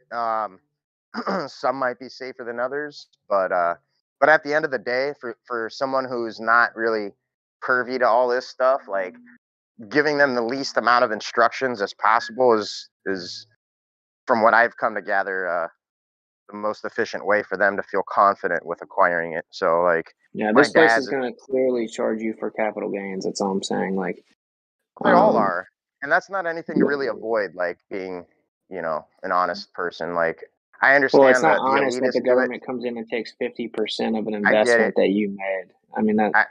I get it. I get it. I agree and I get it. But I'm just saying, like, at the end of the day, like, trying to get the majority in to understand that and accept it and agree is like a whole nother story. Yeah, And I'm signing up for this place, and I may buy some XRP through it, but just in case anyone wants to take the extra step, I'm just saying there's a place called tradeogre.com, and it's like incredible, right? You can lifetime trade at the preferred purchase point. Like it intricately tells you all these different buy-in points at the same time. You pick it, you buy it, and then it'll hold it on there for you. But you should obviously take it off. And everyone should just, I don't know what wallet you use, but Exodus is fire. Exodus is like the fastest wallet I think I've ever encountered. yeah, I like Exodus, but I'm just you have to remain leery of all of these exchanges after seeing what's taken place currently with Celsius and FTX and just all these heists, straight up heist. So Well, we've got to be yeah, that's careful. Exodus. Wait, so like, I guess technically you can't exchange coin to coin, but it's really just a wallet, right? It's not like an You can swap exchange in per. the wallet. You don't Yeah, have you to can go swap in the to, wallet. yeah. That's right. So yeah, if I want to get my XRP out of Coinbase, you're saying get an Exodus Yes, wallet. Okay. correct. Like Yeah, if you get an yeah. Exodus wallet, you can take it straight out of Coinbase. Do not hold your shit on Coinbase unless No. Exodus doesn't carry the support for it. Then maybe that might be an excuse for you. But I would still look into trying to get your money off any major exchange, dude. Yeah, like Because Exodus doesn't have a lot of stuff, right? Like it doesn't have Pirate Chain, doesn't have Darrow, but it has Monero and XRP and all the major coins like BTC and ETH. So like, what's up yeah, with I that would I personally suggest it. ATF? Is that the Amazon coin that's supposed to be coming out? Oh, I don't know. I don't know anything about that. Yeah, I don't either. I think it's I don't just a even lot of. look into new coins anymore. Like, I don't either. yeah, like I know XRP is definitely like it's a banker's coin. I disagree with it in principle, but it's a solid investment and it's like an incredible technology. And the crypto, there's like this huge idea going on in the crypto community that it's like it's like the worst coin. It's a banker's coin, and not to get it. And ironically, it's like the best one. So even within the people that know about crypto, XRP is demonized. Well, they're So looking at it from a traditional perspective, right? Like the whole point to crypto is to be your own banker. And with that understanding, sure, it is a banker's coin, but not under the pretense that you're positioning it to be. Like it's all about getting your money away from custodial agencies that can, do what they've done already to the system with fractional reserve lending. Like the whole point is to be your own bank and not put your hard-earned money into a system that can just be stripped from you at any given time. yeah, what people don't seem to get is that the United States will be releasing a digital coin themselves. There will be a United States digital coin. It appears, Yeah, and that's the thing yeah, just scream about that if you want to, but right. like XRP is not where you should be mad. Like XRP is just what you're going to be transferring everything with. That's how you're going to send some money to someone across the world. And it doesn't matter what anyone thinks. If you're going to make any digital exchange in 5 years from now, it'll be going through XRP. Yep. Let's go XRP. If I don't get rich off this coin, it wasn't meant to be, dude. Well, Yeah, it you would should stand buy to more. reason that the Chinese, right, they're going to have their own XRP. But then, if that's the case, there's going to have to be another exchange mechanism between the two systems. That's going to have to be another money-making thing right there, Well, no? that's what I'm trying to. That's what we're trying. No, like that's what we're trying There's to going to have say. to be a Like, there's Yeah, third something that's the whole called point of mechanism. what we're saying right now. there's something called Swift right now. Okay, and that's what everyone uses in the world to transfer money internationally. There's Swift, tons of money that's it. The one. yeah, that's going to be replaced by XRP. And so like China is going to send money to Russia through XRP and vice versa. They're just going to have their own probably their own digital currency eventually, but that's backed by gold. And so Russia's going to be like, I just want China's money. And China's like, I just want Russia's money because both of them have been stockpiling gold. But either way, we're talking about how do they send to each other? It'll be through XRP. And I don't even think someone can compete with the technology that Ripple has. It's like incredibly fast and basically free. And right now, Swift is nowhere close to free and it's very expensive. And they already have international deals. Like Ripple has huge deals in Asia. They struck huge deals in Asia. What was it, like 3 years ago? Right. So it's already set up. It's very I usually obvious. play this 2-minute clip of this guy who goes through all of Ripple's networking, like in a matter of 2 minutes, super fast. I'm sure you've heard me play it before, but if you've never heard that, I mean, that should tell you how fucking networked they are. They're like the only crypto that anyone wants to work with on a high level. I mean, the groundwork is laid, the networking is there. It's literally just a matter of flipping a switch. So if you think about that, if anyone else is going to catch up to that, they've got a lot of work to do. Just saying. Yeah, it's impossible pretty much. I've not seen the video though. I would like to see or hear it. Oh yeah, if you want, I can share it. My screen. It's a quick 2-minute video, and it runs down all of their networking, dude. It's amazing. If you'd allow me, I'll pull it up right now. Yeah, sure. I mean, 2 minutes, everyone should be fine. I did buy more XRP. Every day you came in talking about get XRP. I did buy a couple bucks more every day. So, I mean, I only got a few bucks now, but better than none. No, that's good, bro. You know what's crazy, dude? I bubbled up. Oh, go ahead. No, allegedly, there are tons of people that put a lot of money into it once they heard me explain it in like 18. And so many people have hit me up and they're like, dude, when XRP pops off, I'm going to send you 10%. I'm going to send you 20%. And I'm like, yeah. We'll see. We'll see what happens, because once people really see that they have $100,000, it's a little different than when they talk about it. They're not going to send you, and they shouldn't. Go ahead. Sorry, I was just going to say they shouldn't say shit like that. Like 10, 20%, bro. If you want to like get together, have a coffee about it, that's cool. Don't give your money away. Like, it's not like, hey, I need 10%. Yeah, like I don't just care. tell I will everybody. say though, I did help them a ton, right? But I did it out of love. You know what I'm saying? I didn't do it thinking like, oh, maybe people will give me money. I'm like, well, if I spent this many days nonstop researching XRP in 2018-ish, I might as well tell the truth community about it, because what I've discovered is they already have a plan and they're going to be using this, and it doesn't matter what anyone has to say about it. So I went ahead and told them, just try to help them out. That was when the whole pandemic. So like when I really broke down XRP the hardest, it's like right after the pandemic popped off and they were shutting everything down. That's when I really started pushing it. And that was when it was 17 cents. So that was, I guess, 2020. That's when I really started telling people, like, you should definitely buy some right now. And it was because people were losing their money. People were losing all of their retirement and stuff. And I was like, well, you should take it out of your retirement and put it in here, but not financial advice. All right, guys. I got the video. I got the video ready. You guys want to watch it with me real quick? It's like I said, it's 2 minutes. I'm gonna break it down for you real quick and tell you how powerful XRP is. Gotta share screen. You guys ready? All right, here we go. Jeremy, you're hot micing.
There you go. That's a great summary. That's awesome. Wow, I can't believe you found somebody that can speak faster than Witsit. Give me that script, Tulsi. But yeah, like, you see, obviously we don't agree with it in principle, right? Like, you saw those names. It's not about that, though. At least I don't agree. I don't support their United Nations Agenda 2030 with Bill Gates. That's not really the point. The point is that they don't care what you think, right? And you might as well make money. It's like AI is going to be used for negative reasons. You can still make money with it right now, though. That's a big case. No matter what. I'll give him that, though. Wow. No matter what money system we use, the evil elites are gonna figure out a way to fuck us with it. So Obviously, they're going to take control of XRP, bro. I mean, they're telling it to you right there. Yeah. All roads lead to XRP. Legit, I dude. bubbled Legit. off it. I bubbled off XRP before. It was years and years ago. It was up to like $2 or something. I bought it at like a quarter, 50 cents. I can't remember, but I did good off XRP back in the day. Made a couple grand. Nice, yeah. You know, we want that generational wealth, bro. And this is what I'm talking about. When you look at all the money tied up in Nostra Vostro, all the money tied up in the traditional system, when all of that gets flipped into the new system, we're at let's just say 1.5 trillion right now. I don't remember what the peak of the overall market cap was for crypto, but just It think was of 3, wasn't it? yeah, close to 3. Yeah, I think it was around 3 But trillion. point being though, when you add all of the value in the world onto the exchange, think about how much the value is going to increase on any crypto that's standing and remaining. Remember, 90% is going to cease to exist here shortly due to the fact that most of these things are securities. So they're going to get gobbled up by the SEC. But then we've can't we got do the like some kind of commodity. game? My bad. Go ahead. I thought you were done. I was just going to say, and then we got the commodities market, which is going to get, you know, the IFTC or whatever the hell it is they're going to start getting far overreaching. But the problem is if America stifles the innovation too much, they're going to lose their power. They already see their power getting stolen by China and Russia's deals, you know, getting stronger. So the only thing they could do is release the gate, dude, and let it happen. Like, it's either we lose our position as a superpower and third world country instantly, or we allow all of this innovation to work and the 1% elitists are no longer the 1%. So that's literally where it's at right now. That's where humanity is at. Go ahead, Jeremy. Sorry, getting preachy.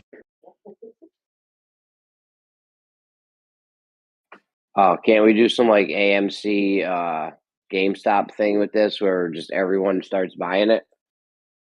Like just tell everyone to buy it. No, you don't have to. What's going to happen is once you start seeing the bank runs and the collapsing of our traditional system, which is happening, all of these bank collapses are happening. What that's going to do is that's going to awaken the masses and say, holy shit, my money is not safe where I thought it was. I better do something. And they're going to look at what everyone else is doing. And what everyone else is going to be doing is what's been happening, which is crypto, the thing they've been avoiding. And they're going to be forced to get into it and have to learn. So that's what's going to happen. That's what's going to usher in this new adoption is the collapse of the traditional system. So how do you get started with crypto? Which currency do I use? First thing you So got to do is you're gonna figure out how to turn your. First thing you got to do is figure out how to turn your fiat dollars or whatever dollars you're using into crypto somehow.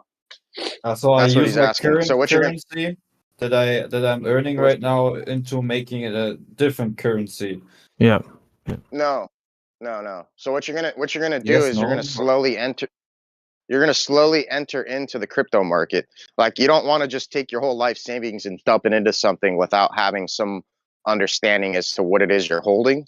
So I didn't know what it say is it. you hold. Okay, I'm just telling you. Yeah, I You didn't know, I'm say that. I'm giving you just saying, how do I a get heads up. started? Yes, Do yes. I You, use you have to buy it with your money. Yeah, for sure. Oh, okay. Like So I just Coinbase transfer. is a good. Yeah, you got to So- buy it with fiat. You got to exchange from fiat. No. Listen, Clay. You're going to download an exchange of your choice, which could either be Coinbase, which I don't recommend, or something like Uphold. I'm even hearing I'm even hearing that you can buy and sell directly through the Exodus wallet.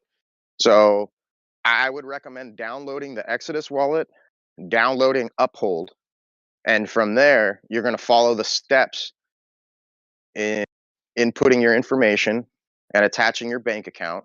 And then from there, you're going to dollar cost average your way in. So whatever you can afford to lose on every paycheck, let's just say it's $20, you're going to take that $20 and you're going to purchase crypto. And then from there, it's a matter of what crypto you purchase, you know. So that's Okay, I get it. But what if I just like the currency I'm using right now, like the euro, for example? Then that's easy, and you don't have to do anything. Okay.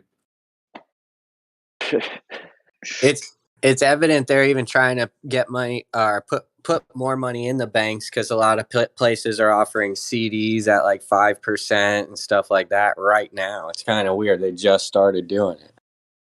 Dude, who's offering CDs at 5%? Capital One. Holy shit, Get bro! Last smoked. I checked, the CD interest rate was like point something, not even a whole percent. Yeah, Dude, so you guys know who Jeff Berwick is? No. Oh wow. Do Okay, you? Sorry. Never heard of him. Jeff Berwick used to be like really big for stock market suggestions way back in the day, like 2007.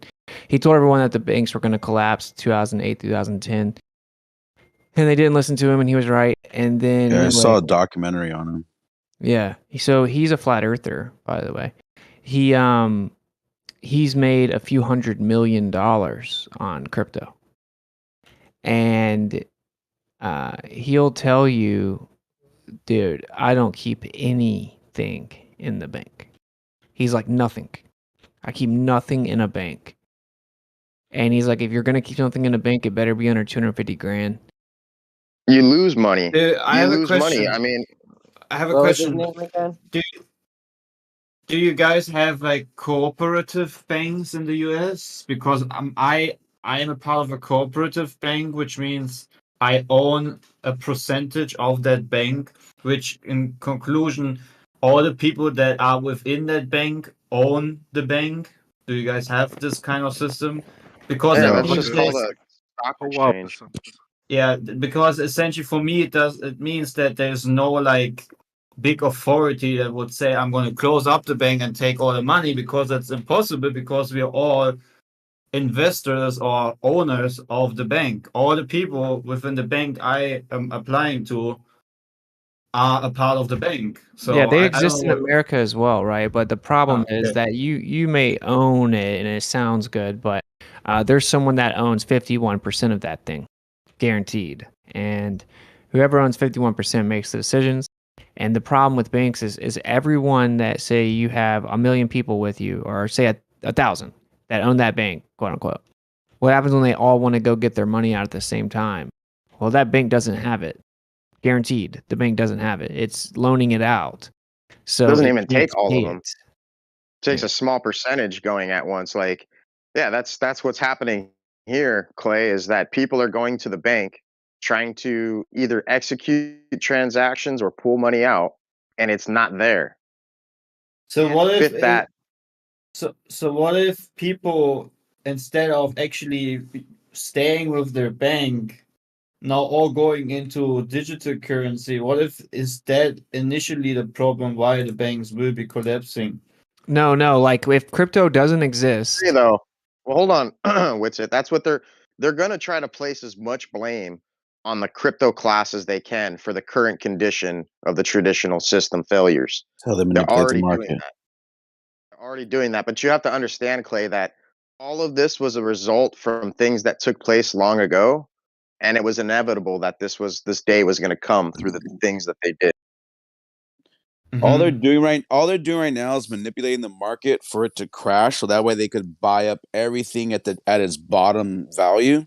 Because then when it rises, then they're gonna get stupid rich off of it, no different than they've done for decades and decades and decades before. But like if you're wondering, like, as far as like, will Bank of America exist if everything goes crypto? Like, no, it's just a convergence of the US dollar. Then it's going to become into this digital world where when you go into a bank and you're like, hi, I want to get a loan, they're like, okay, well, how many, digital coins do you have, or whatever currency that sets precedence, XRP, whatever it may be. And then it's going to be traded and exchanged based upon the value of the market but with the crypto or with the digital currency being the standard, like across the board. Like for instance, like right now, payroll, like ADP and companies like that pay you, like they have a very, very close, like they walk a fine line with the markets because they are, that's the way we're promised to be paid these dollars, in our paychecks, and that's the way we get paid every week. Well, when everything switches over to a digital currency and like that fiat dollar is no longer, I mean, in existence, in place, then like those companies that control, your paychecks, they're just going to be paying you. Oh, well, what's your digital wallet? Like instead of your routing number, like the way you usually do it today, like it'll just be like, well, what's your digital wallet? And then we're going to direct deposit it into your digital wallet. And it's going to be the same concept, but just a new currency, a new platform. It's really not that hard, but in time, everyone's going to see. All your questions will be answered eventually, but that's not even something you have to worry about, because did you have to worry about how money is and all of its ins and outs when you were a teenager and you got a job? No, it was all in place for you, a system. Oh, I just signed this paper. Oh, you gave me this money. Great. And you didn't have to know the ins and outs of how money works. But what Dicelo But is doing what did and Woods is everybody always doing, tell you though? What did everyone always tell you from a young age? Work hard and save your money, right? right, And that's kind of one of the worst things you could ever fucking tell somebody in right, you today's got to world, invest your because money. it's all about working smart, not working hard. Like, Right. be efficient with your time, right? But don't rely on somebody to hold your money for you and think that it's going to be safe. Or two, putting your money in a bank, Clay, like you lose money having it in a bank. Like they might, if I you're lucky, give only you like, I mostly have cash. I only put some amount in a bank, so I I know it's pay off all the online stuff and other things. I I only speaking hoard the in general. cash. Yeah, I'm just speaking in general because this Okay. has kind of been like the traditional mindset for a long time from like a Right. lot of the previous era and generations, right? Like work hard and save your money. But saving your money, right, just means that it's devaluing itself, valuing of the purchasing power of the dollar, which we can see systematically on a timeline chart, but also inflation. So you have like these two things working against you, and they're going to give you this illusion that, like, yeah, we're going to give you 6% interest on your money. But that quickly gets gobbled up with the other two factors that I just presented. So it's a But loss holding your but money. can crypto or other currencies within that not also just completely dying, be worthless from one day to the other, where people jump from a bridge and kill themselves? I I mean, mean, it happens. You should, at this point, you should it's at least be happened. putting It like, will. go ahead. Sorry. Well, we have seen it in the past, right? People killing Yeah. themselves. Yeah, it will happen. Like for instance, like let's say with the the new agreement with Saudi Arabia and Syria, Russia, China. Let's say the yuan. Let's say that happens, okay? And if that happens, and then they are going to, I mean, pretty much if they just stick to that, trading into that, and now they're no longer having to convert their money, their yen and euro or whatever they use, um, um, when they no longer have to convert that into US dollars to buy petrol, that will essentially collapse our dollar, and the value of it will be like pennies to the dollar. So then like all your dollars that you have, let's say you have US dollars, if you're going to, make that equivalent, then your US dollar that you have, let's say it's right now an American has like $50,000 in their savings. Okay. Essentially though, if the market was to if the dollar was to drop, then essentially they're gonna be like, oh, okay, well, your $50,000 is now only worth $5,000 because that's how much it is valuable on the market because of the drop. And a lot of people don't understand that, or they don't see but that's what makes people. That's what's going to make people kill themselves when they have millions of dollars of this U.S. Dollar, this system. So it's going to have to be converted over. But when it converts over, after the markets crash, then you had 1 million. Now you have now you only have 50,000, and then they're like, okay, well, congrats, you have 50,000 of our new currency that we're going to go ahead and launch to as a that's been getting set up for the past decade, and now this is going to be the new exchange, the new dollar that everyone's going to be making. So Let me try to help everyone out real fast. So the people that were asking, if you go to Exodus, they now just released where you can buy the crypto through there. So you can just download it on your phone. You can link it to your computer, everything. Just go to the store, Apple Store, Exodus, right? EXODUS. And you can put a debit card in there. You can put your bank in there if you want to, whatever you want to do. You can buy crypto through there. And then it has a certain list of things you can buy. And then you can just swap it to XRP or whatever you want. And you can receive crypto from anywhere else with that. It's like a super easy to use app. You can even buy the crypto from there. So they're not going to ask for your social security number or your tax forms and all this crazy stuff. You just go there. It's a also for warm way to Germany? store it. It's not the safest way. You could do it with a VPN, Clay, if your country doesn't allow it. But nonetheless, nonetheless, I'm sure they do though. Yeah, nonetheless, I'm just saying, like, we can't put of our faith into these exchanges, dude. Like, we gotta be a little smarter and perceive potential possibilities that this thing could go upside down like all the rest of them. You can also you can buy a hard wallet, but I just want to point out, just in case you guys don't know how it works, right? You have key phrases. So when you get this Exodus wallet and you set it up, it's going to say, here is your list of 12 words in a specific order. And when you press and hold down on the button, it'll show you the words. What you do is you physically write these words down somewhere, preferably in more than one location. You physically write them down. Don't take a screenshot. Don't store it on your computer. It's all subjected to be hacked at that point. So this is why you physically write it, like he's telling you. Exactly. Don't just take pictures of it or whatever. Physically write it down, and then that's how you get into your wallet. All you need to know is the words in the proper order, and no one else can know them.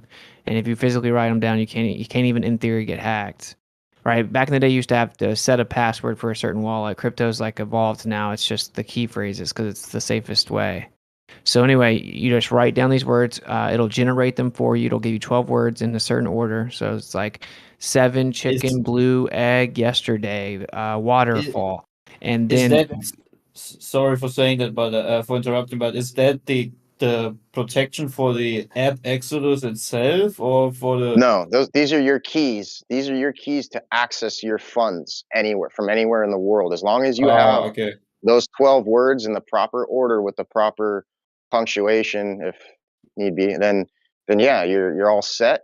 And then from there, you can further protect yourself, right? Because if somebody were to come up to you and put a gun to your head and said, "Give me your keys," right? Like, you're kind of screwed.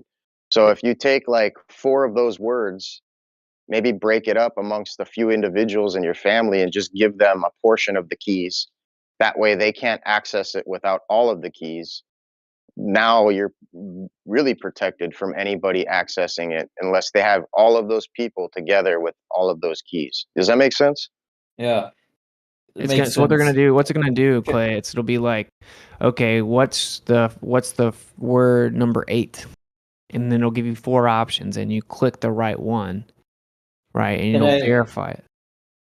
I understand, but can I use PayPal with Exodus Wallet? PayPal? Yeah. You can use Apple Pay, debit card, or a bank. But yeah, no they want to PayPal. identify you. No, I don't think this specific wallet takes PayPal. No, but no, there has to be a paper trail, Clay. Are there any wallets that take PayPal? PayPal, you can purchase crypto directly through, but you're limited to the types of crypto you can purchase. They're only going to allow you to purchase Ethereum and Bitcoin, which are, you want to stay away from those. But you might have to use you might have to use Ethereum at some points just to get other money. So, with that being said, Clay, a tutorial on YouTube showing you can buy through PayPal on Exodus. Yeah. So Clay, listen here. If you go to PayPal directly, you purchase Ethereum or Bitcoin.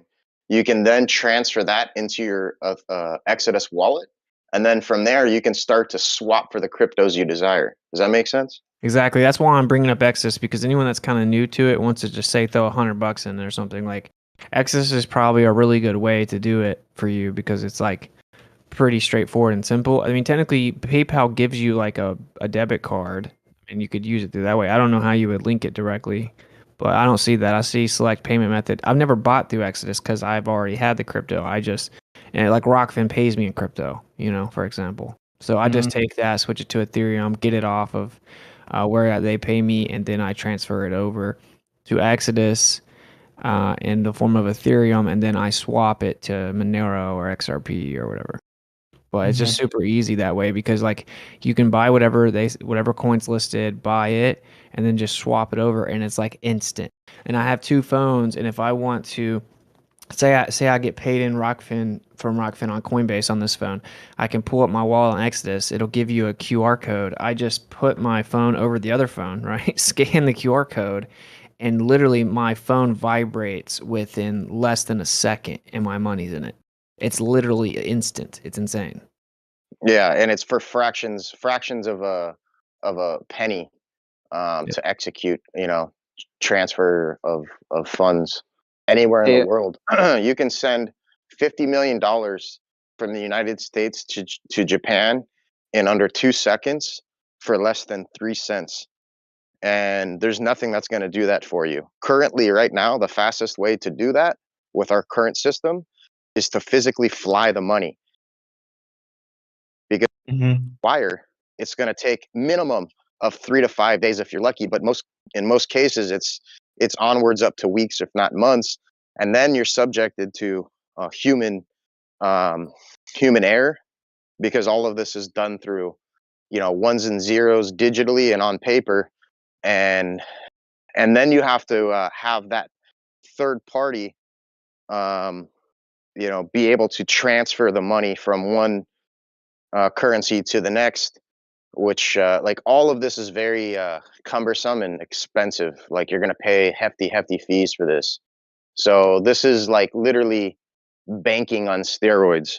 But people get really overwhelmed with crypto, right? Like when they're new to it and you start telling them about it, it's easy to get overwhelmed and like check out. And that's why, like, to keep it really, he's telling you why XRP is a good investment.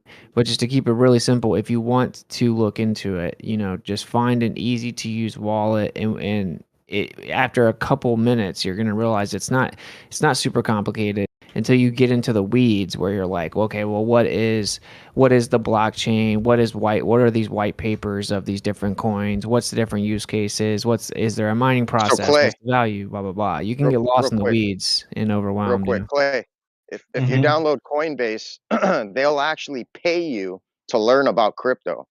Like there's little things you can click on, which will be like a challenge. So essentially they'll give you pertinent information as to answer the questions they're going to give you. And if you get them right, they're going to give you small amounts of a certain crypto. It might not be the crypto you want, but in all, teaching you how it all works and what the terms mean and how they're used. So it is, important to learn about this now, because eventually all of us will be forced to learn about it.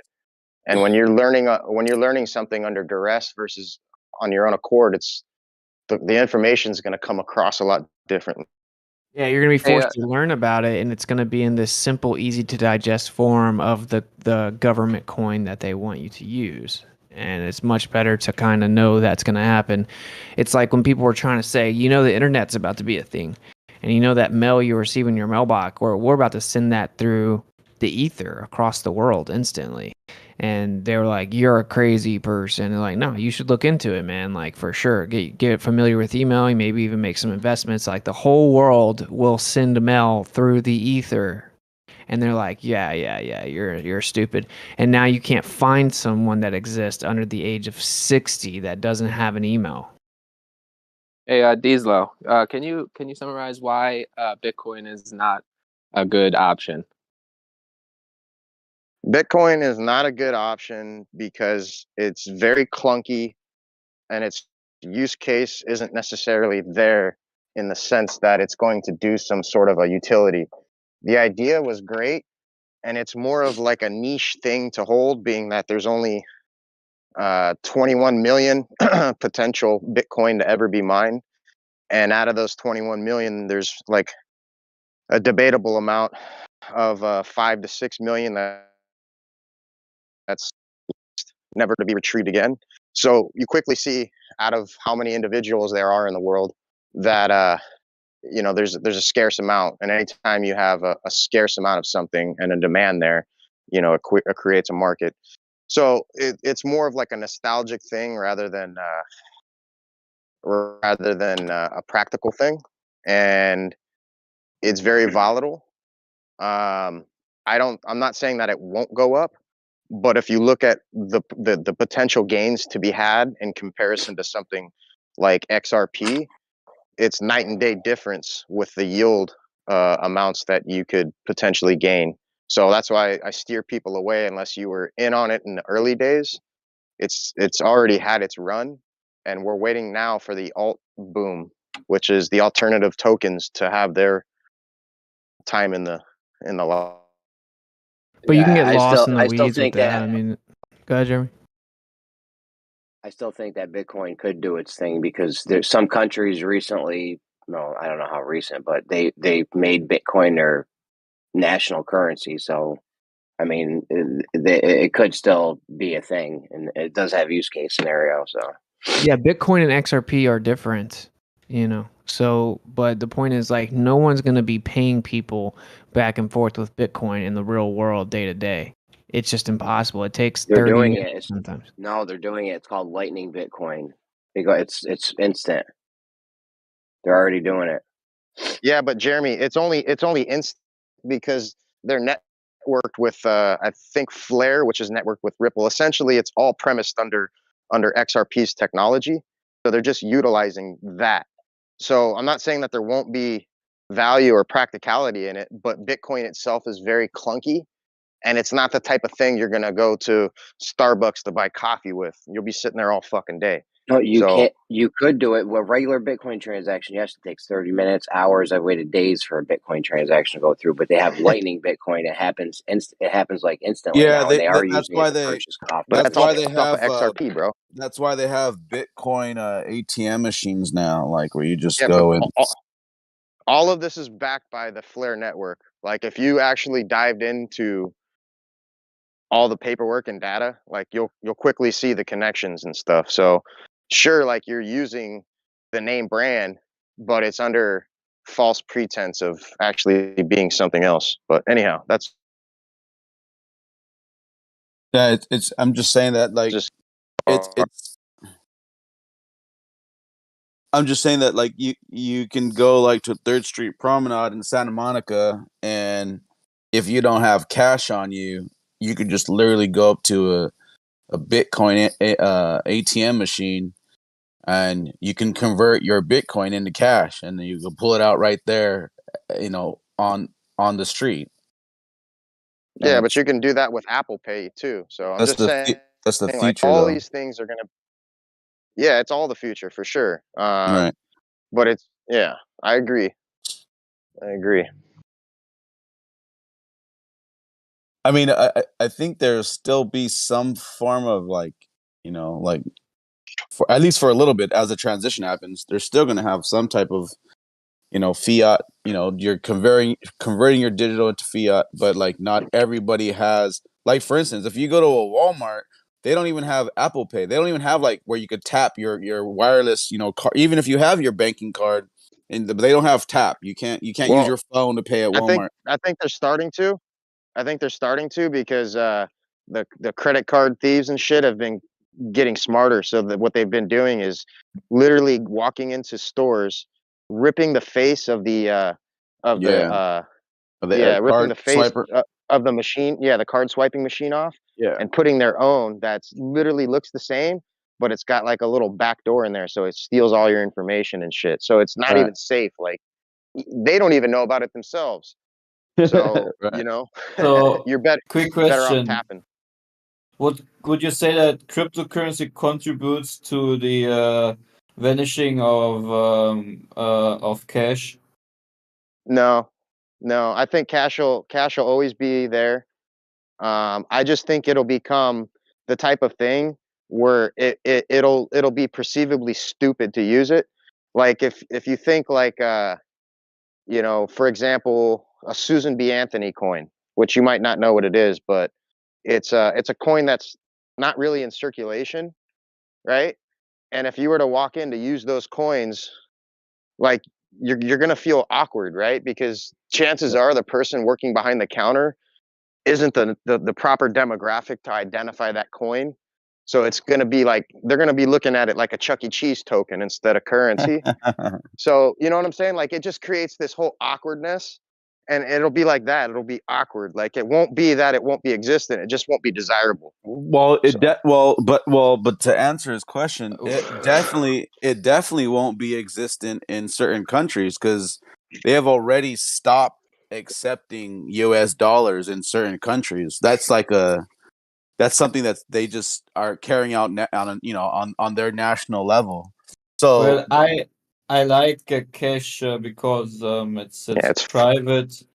No one, with U.S. cash. nothing is digital, which means nothing needs to be stored somewhere or can be tracked or whatnot. I think cash is ultimately the old school good way of paying stuff.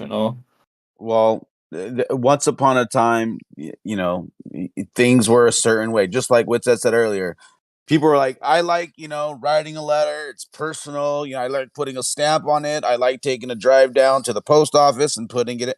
Like you're right. There are things that are very like we are very accustomed to, but maybe this isn't for you to learn, but maybe your children's children will grow up in a world where there's not going to be writing a letter and putting a stamp on it normally. Now it's like, let me just send an email from my phone.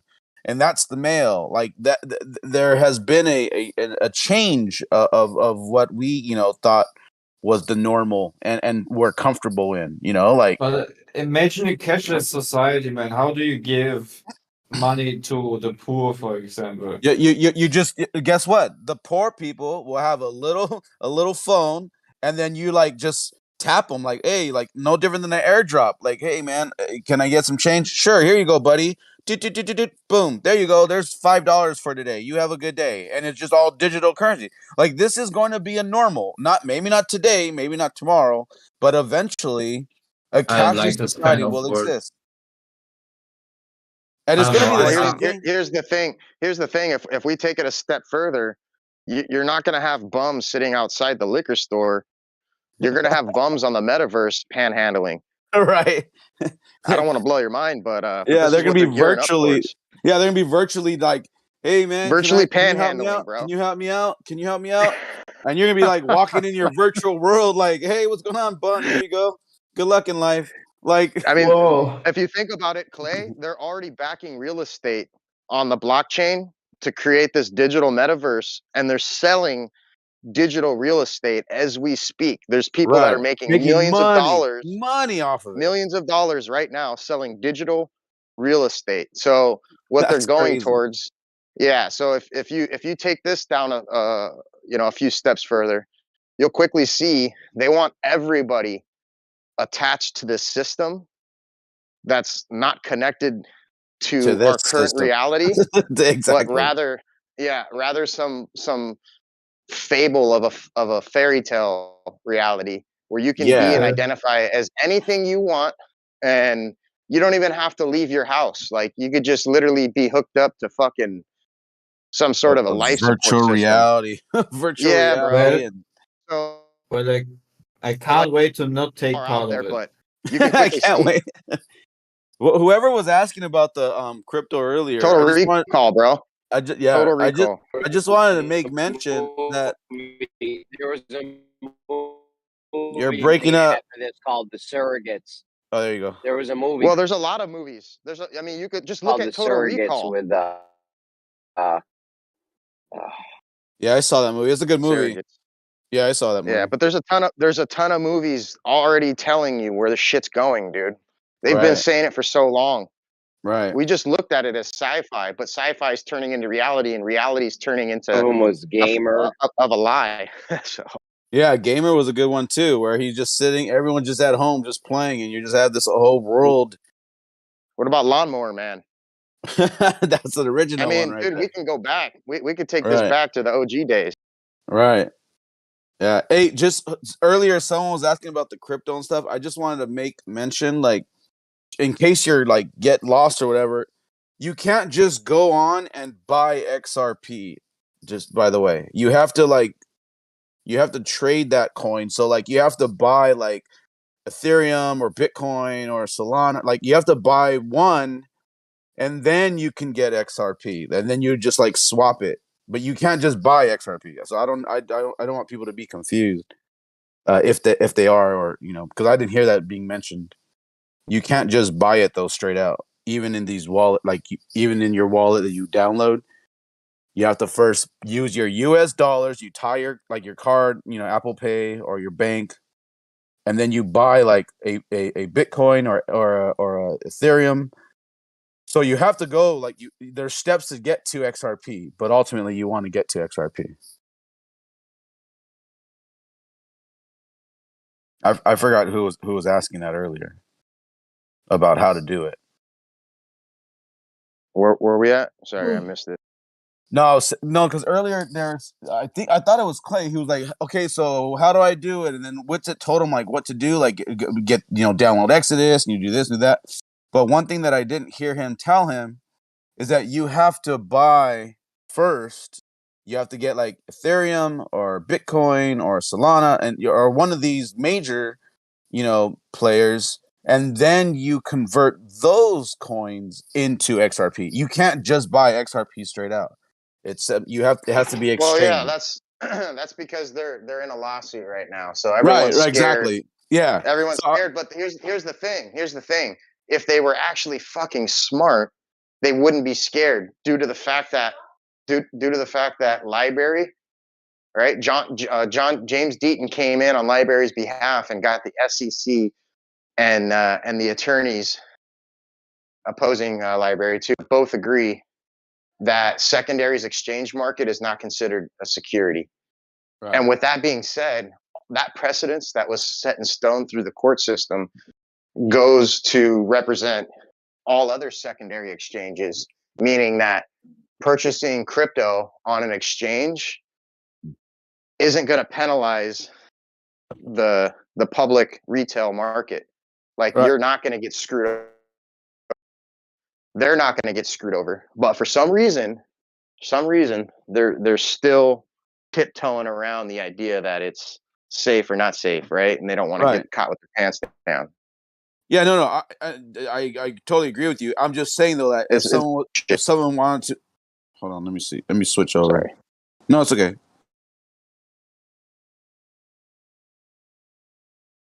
Can you hear me now? Is that better? Was I going in and out? No, you're good. Yeah, it's because I walked away. What I was just saying though that like if someone was going to buy XRP, I think they might have got lost. Like, wait, why can't I find it? Why can't I buy it? It's because you have to exchange it for now. But once everything's said and done, I think they will then you could just buy it directly, of course. But right now you have to go through an exchange. So I think it was Clay, right? Was it? Is he still here? Yeah, I'm still here. Sorry, I was reading something. I didn't pay attention for a while. Sorry, what's?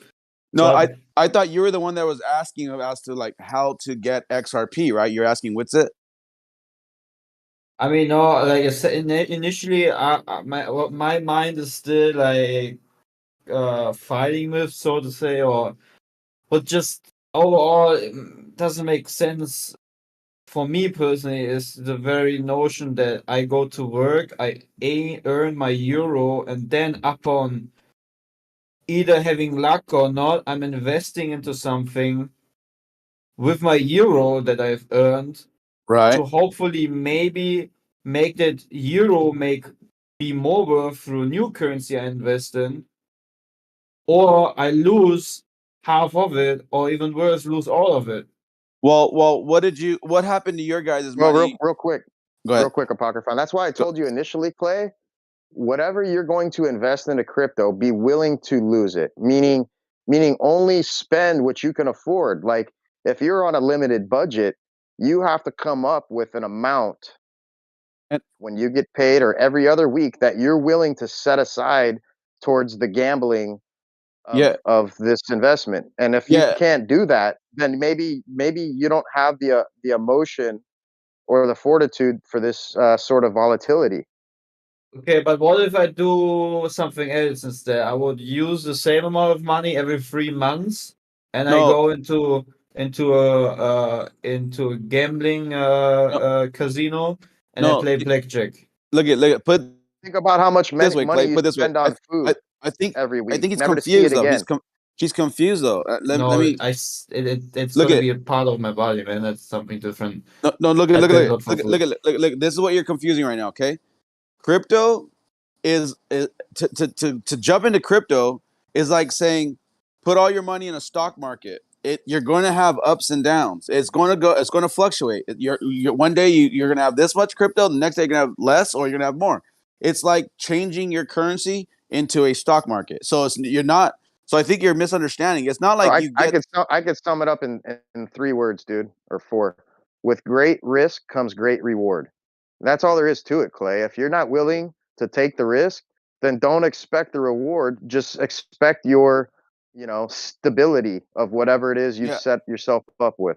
Yeah. So Clay, in crypto, you can get all these coins, but you can exchange them for a US dollar. Okay. So let's say I put $100 into a crypto and overnight it turns into 200. You can go and sell 100 of that crypto to US or to your euro dollar, to your dollar. That way you have something physical. That's what you're misunderstanding, because but once things change over to a digital currency, then you will just be changing your crypto to that digital. It's going to be the same thing. It's not. It's just going to be a digital thing. Okay. First of all, this is not financial advice. No, I'm just saying how it works. Second of all, I would. Okay, this is not financial advice. Second of all, I would take if you have extra money, I wouldn't put anything into crypto that you're not willing to completely lose. So if you want to put $5 a week in or $10 a month or whatever, I would just throw a couple bucks at it at least at this point. But like I said, don't put anything in you're not willing to 100% lose. Yeah. I'm not saying go empty that's out what your I bank said. account. That's what I said initially, dude. And also, But what is smarter? We know this What is isn't smarter? financial advice. Good white's not. All right. What is smarter if I play the lottery every time I would use that money for crypto? No. I'll tell you why. Because when you play the lottery, when you go buy a ticket, you've lost that whole dollar. Okay. But you can't. It is a risk. You could either make that dollar into $3 or $5, or you can make that dollar zero, because if it drops and it collapses, like that is a risk. Like he said, with great risk is great reward. Exactly. With great risk is great reward. Yeah, but we're not saying put all your cash that you have in your bank No, into a I also crypto. didn't say that I would want to, man. I'm not stupid. I'm just saying that's what Jeff Berwick would say. He's like, dude, I told people 5 years ago to not keep any money in the bank, because whenever SVP collapsed, Silicon Valley Bank, right? Recently, there were people lined up outside, and he's like, why would you even go there? You're going to stand in line to get money that they don't have to give you? He's like, you should pull your money out before the collapse. You shouldn't go stand outside afterwards. He's like, yeah, it blows my mind. People haven't realized they should not keep money in the bank, but he's like, certainly not all their money in the bank. And, I don't think most people here have over 250 grand just sitting in the bank. But if you do, you should put it in different bank accounts. You should never have more than 250 in a bank, because they won't even back up more than that. Yeah, right? I thought it was 100 G's. It's 250 that they're FDIC, assuring that they only approve. They'll only assure to up to $250,000, and that's it. Yeah, there was this basketball player. They were asking where his money was. He's like, I got 80 bank accounts, because he would always just go do the minimum, the maximum you can to be insured with, and then just go open a new bank account up somewhere else. Right. So people that had $10 million in that bank. Well, now they can only get up to 250,000 assured. But I did hear though that the government was trying to introduce like this emergency law for the bank, so that way they can cover the millionaires that did have their money there. Well, the FDIC insurance is no guarantee as to the timeliness of when you receive that money. That's the Right. key. They can give you your 250 grand back, but it could be over a 15-year period, and that's still well within their legal their responsibility. Yeah, their legal responsibility there. That's the thing. Most people think like, oh, if banks go under and I'm FDIC insured for up to 250,000, that when the banks go under, I immediately just get my 250,000. So that's an No. interesting point that you're bringing to the table, because in court a few days ago, it's been spread out throughout the XRP community. I forget what her name is, but she's representing some sort of the banks or something. Maybe she's the IMF. I don't know what the fuck, but I could play the video. Either way, what she said essentially was that unless you're insured, like you're not gonna have your money covered in the event of failure. Right. And that goes. So it kind of contradicts what Extremicists came in saying the other day, how somehow his money got taken, but that it was returned by our government. Like it just, something doesn't sit right with that. But anyway. Well, if the dollar collapses, which it's like pretty much on a path to do, then everyone's going to be screwed across the board. Doesn't matter unless you have pulled your money out and invested it in these different areas that we're talking about.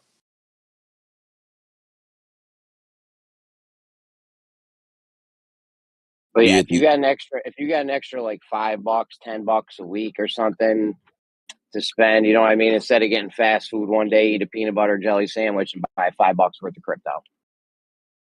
Yeah, because Just get your it's if you have at least a little bit, at least you're ahead of the game, and you're not gonna get left behind if it was to, if and when the shit hits the fan. At least you weren't completely losing. You're not completely losing everything.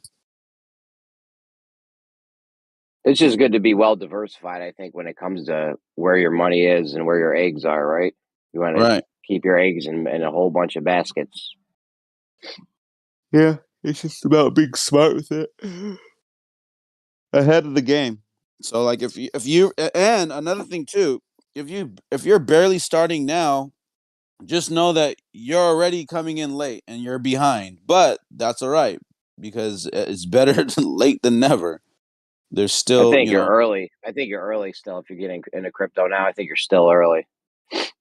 Well, yes, in the sense of, because everything has dropped and fallen, at least you're coming in lower than when it was at its peak a couple years ago. But yeah, get in eventually. You got to make some moves, because the writing's on the wall. Everything is like, I think there's 200 more banks by the end of the year that have already expressed that they're going to be in trouble. I know Bank of America, one of the largest banks in America, announced already back in January. They announced like our fourth quarter, they're going to have some hardships, and they're probably going to have to be bailed out, because they might be another Silicon Valley Bank situation. Think of that. That's Bank of America, bro. That's one of the biggest banks, and that if they collapse, dude, do you know how many people are bank with Bank of America, and how many people are going to lose money? Yeah, it's going to be sick. I'm just wondering what's going to be the next to the moon, NASA or XRP? XRP is the only rocket that could ever physically go to the moon, bro.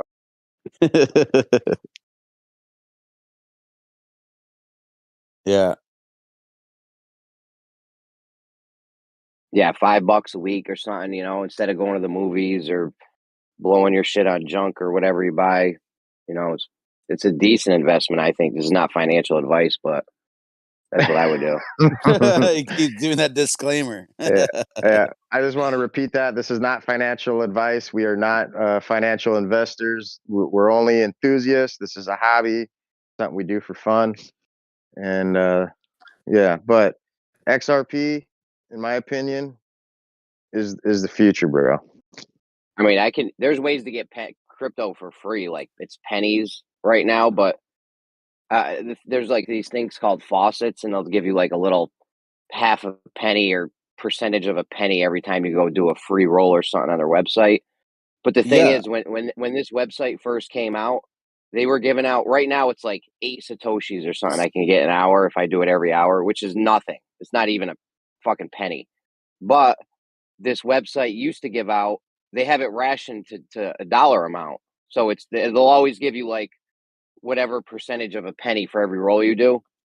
But before, they used to give out 500,000 satoshis every roll.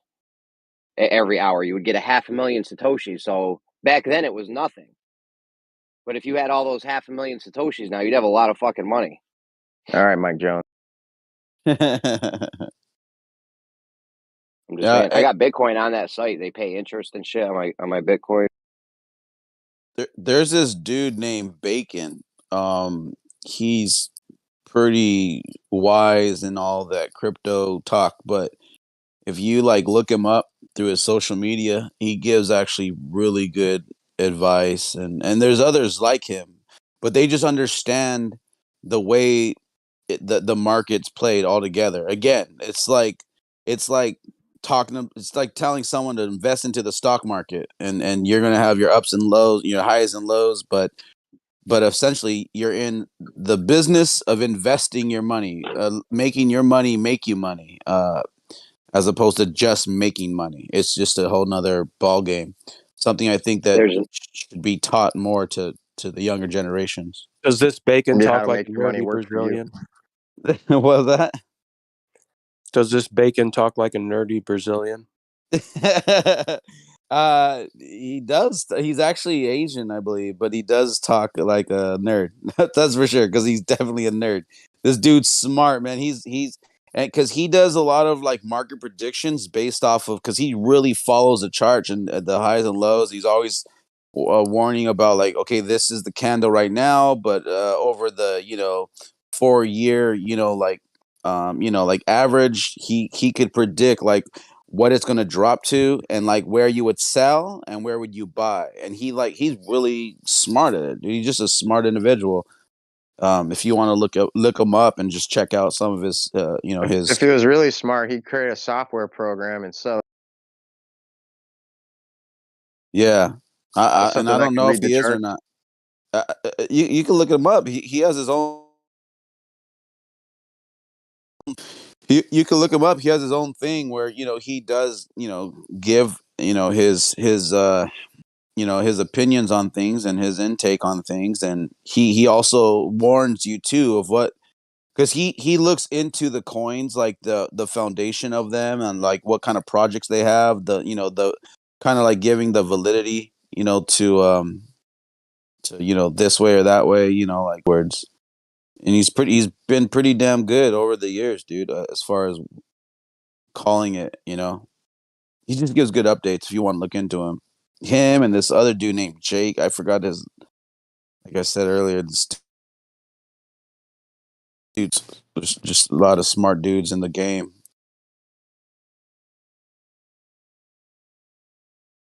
Yeah, it's valuable information for sure. And, I researched all of that stuff, and I, bought a bunch of crypto back in 2018 or whatever. And I just appreciate this, where here on this Discord, because I looked up which wallet should I put it in. And I was always nervous about different ones. And finding that Exodus was huge, because, yeah, having those sit in Coinbase, not really knowing what's going on with it was stupid. Hey, I was gonna ask you, Dicelo, what's your thoughts on MetaMask? I've used MetaMask for quite a few years now, and that's kind of like I go through that exchange through Uniswap, so that's kind of what I use. Yeah, I mean, it seems like they're really networked with like a lot of the new projects coming out and stuff. Right. Like it seems like they're set up to where you can like work with it on a lot of stuff, but if you look at the interface, something doesn't sit right with me, dude. Like when you've got that much money put into your network, right? Of investors, like you're the custodian for all this money, and your interface looks that outdated. It seems super sketch. Like Well, compare it to Exodus, like it's like night and day. Well, what I would say is this: There's no froth. I feel like Exodus is more like for the lame. It's very simple, very user friendly, very easy. To where MetaMask, like, it is more complicated, but it's because it's more like in depth in what you can like on the exchanges and everything like that. Like, because you can also, there's a lot of things within it that people don't even utilize. There's so much stuff that you can do within MetaMask that has been built to do. But like you're saying, Exodus is like, it's almost like Robinhood was so simple, dude. And when a coin gets put on Robinhood, it usually pumps only because there's so many lame that use Robinhood because it's simplicity. And then once you give access to, like, it makes it so much easier to buy and trade and swap. Like, it only like it's just it's like it's just a simpler avenue for people to use, like, like point click, simple, boom, done. You don't have to, because MetaMask it can be confusing if you don't know what you're doing. It's more for like the more people that are a little bit more educated in the system. Like when I go to MetaMask, there's so much stuff on there, but I know how to navigate through it because I've been doing it for a few years now. So I know, like, what, okay, this is where I go. I have to go to Uniswap. I exchange this coin, pay my gas fees, transfer it over, go to your main wallet, switch it out. I also use KuCoin too, which is another, like, it's very difficult. It's not for your average person, but they all necessarily will do the same thing. Ultimately, you're taking your US dollars, converting it to crypto, and now you're playing the market. I mean, but essentially it's all the same thing. But Exodus is like one of those, it's for the the simpleton, like, I just want to sell, connect my bank card or my Apple card, buy it, and then it just sits there. That's it. Cool. I have it. I now have a wallet, a digital wallet. But I was just speaking in regards to, like, if you've ever used it, if if you like it, if you don't, your pros and cons about it. I have all my, I mean, I think I have like about 45,000 coins just sitting in it. So yeah, it's really important that I don't, like, lose it or or get hacked or whatever, because that's a lot of coins sitting there. But it's just there. I just leave it there, and it goes up and down and up and down, and it is what it is.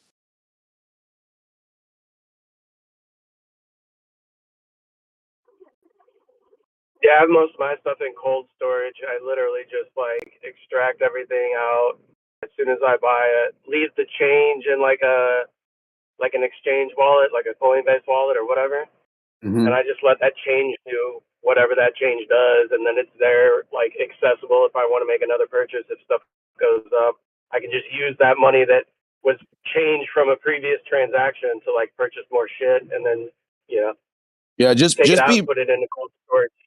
Yeah, you just got to be mindful, and also you have to kind of like keep your ear to the to the streets or whatnot, to the online communities, because, like, I lost money when that whole shit happened with Binance, and Coinbase. Like, I lost money. One day I woke up and I logged in, and it just no longer can you even log in. The government took it away. They shut them down. They closed it.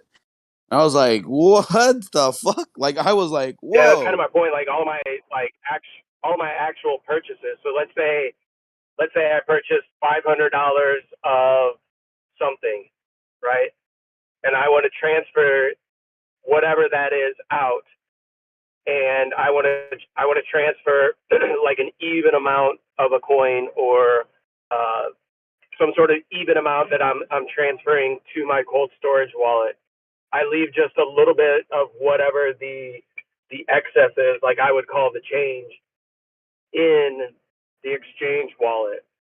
Right. Right. So it's like if I purchase $500 worth of something, and that winds up being, 63.02 of that coin, then I would leave the 0.02 in there, transfer out the 63, and then that 0.02 can go up or down, fluctuate, whatever. And that's what's sitting there. It's like the shit I don't care about whether it completely goes away because I can no longer access Coinbase or something like that. But the bulk of everything I have is sitting in like a physical cold storage wallet, Right. Yeah. something that nobody can tap into that unless they physically grab that shit and know, the keys. Yeah, that reminds me Well, of. Did you hear about the story that you know who Mr. Beast is, right? You know who before you Mr. get into that, All right, go ahead.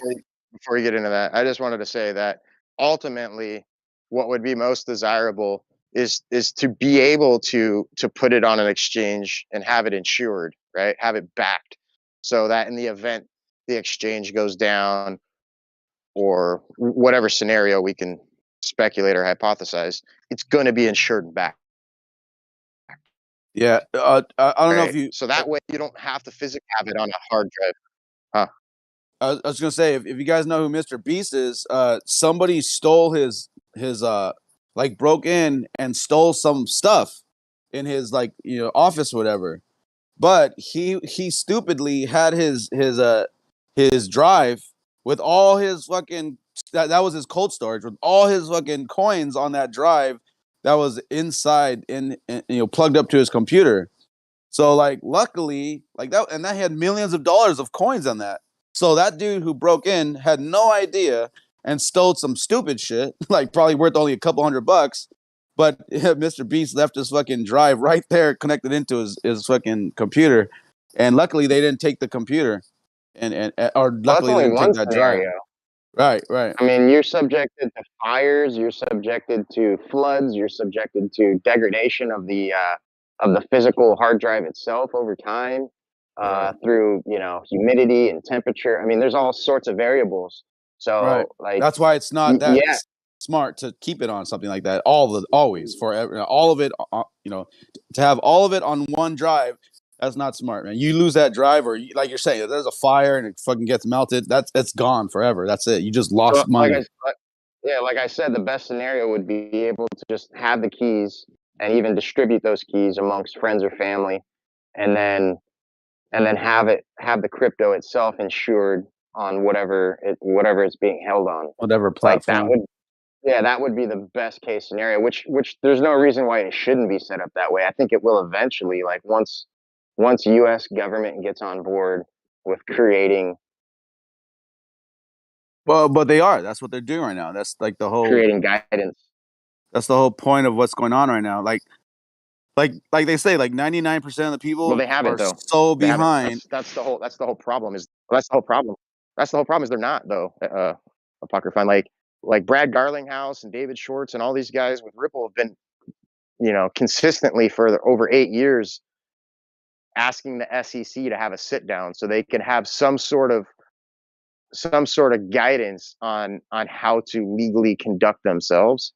Right. And the only thing they've been given was the runaround, and it's all intentional to stop the adoption, to slow it down as quick as possible.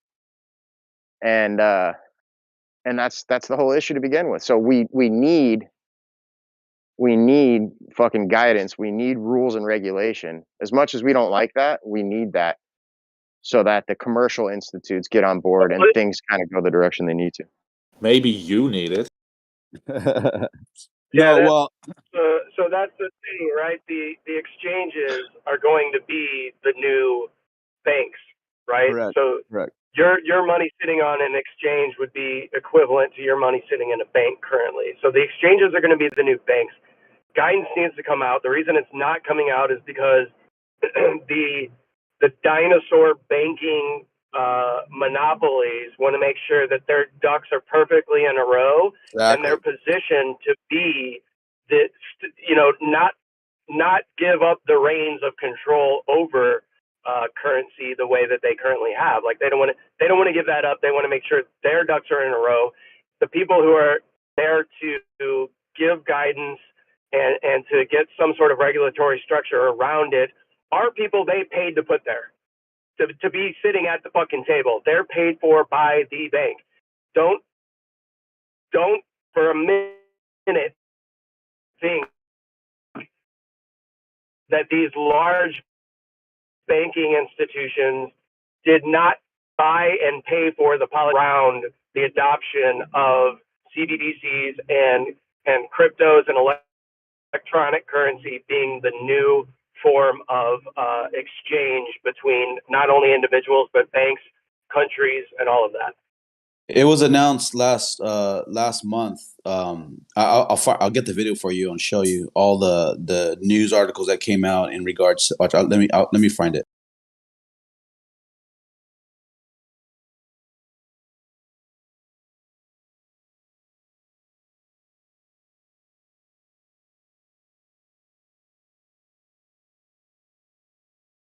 Yeah, these people are so used to having the strings of control when it comes to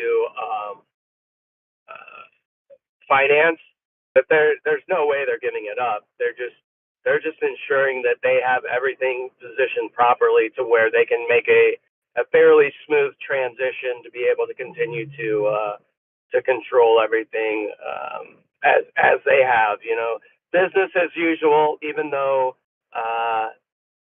the medium of exchange has been transitioned.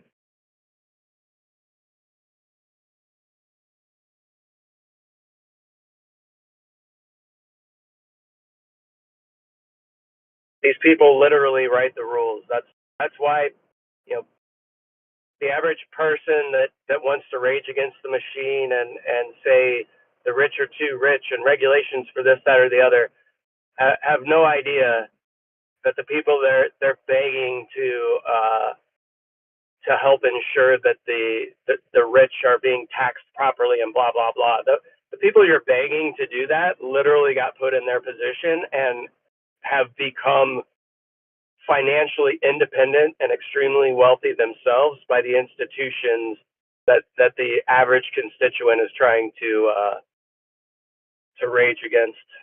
Yeah, well, another thing too is a lot of this pushback of digital currency and cryptocurrency has only been so that way the like you're saying, the dinosaur establishments, only so they can get fixated in it in a position to where they are not going to lose. They do not lose, they won't lose. So they've been pushing back and manipulating the markets just so that way they could come in, buy low, slowly they're creeping. So that way when it launches, they're obviously going to be in a better position than your normal person that's sitting at home, you know, with a regular 9 to 5. All that pushback has been though is not because they don't want it. I think that's the huge misunderstanding. It's because they they want to make sure that they are in control of it, and that's all they want to do. So they're introducing laws and all the foundation for this whole system to launch. I believe the first week of April. So first week of April, they're launching one part of it, one aspect of it, and then I think July 1st they're going to launch the next part, which will be then the international version of it. But it's set to happen this year. Everything's going to launch this year. That's like they themselves have already disclosed that information. So I don't know. Yep. It's called the flipping of the switch. All these switches are going to start getting flipped, dude. And, yeah, the first week of April and then the first week of July. Yeah. Yeah, and the conduit of, you know, how money is traversed is all going to be digital through the blockchain. Yeah, and you even have like I said earlier, ADP. They're even they understand that they're gonna be paying people through a blockchain. Like that is going to be even their own like foundation to, you know, or system, should I say, in place. So that's how they're even like gearing up to how they're going to start paying people digitally. And I mean, even that in itself, like, so anyone's just saying, "Oh no, this is just a phase. This is just a fad. It's going to come. It's going to go. It's never going to work." Like, dude, ADP is like one of the largest fucking payroll services in the United States, and I'm sure there's companies alike in different countries. or this is how that's how you take care of your labor force through these different entities. And when they are gearing up for it, like, dude, how much more writing on the wall do you need to realize that this is where it's going? It's not like a secret. It's not a conspiracy. It's fact. It's just what it is. That's where it's going. Yeah. Well, it's only going to create further restrictions ultimately on the people. I mean, I don't necessarily think it's going to be advantageous at the end of the road, for people that are going against the grain, so to speak, Yeah, the not accepting the naysayers. current system, Yeah. the naysayers, anyone. So it's not gonna Yep, be a good thing for those people. You're going to be seeing a new version of social distortion, and it's going to be take away this block fucking chain. Yeah, That's pretty good. it's all there, Yeah. dude.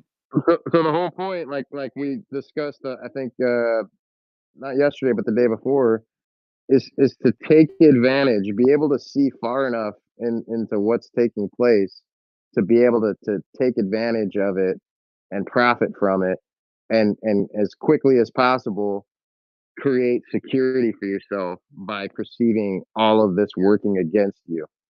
And that's kind of how we got onto the conversation of creating our own physical community, and which quickly went into this utopia scenario. But like we already know, you know what I mean? This reality, this life is full of trauma. You can't escape from that. But the best we can do is try to live as free, as possible outside the current system while still having the luxuries thereof, and perceiving the bumps in the road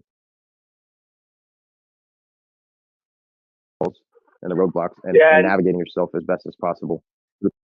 And just to be clear, you and I were not the ones that were trying to propose a utopia. Everybody else was No. overlaying a utopian ideal over what we were discussing.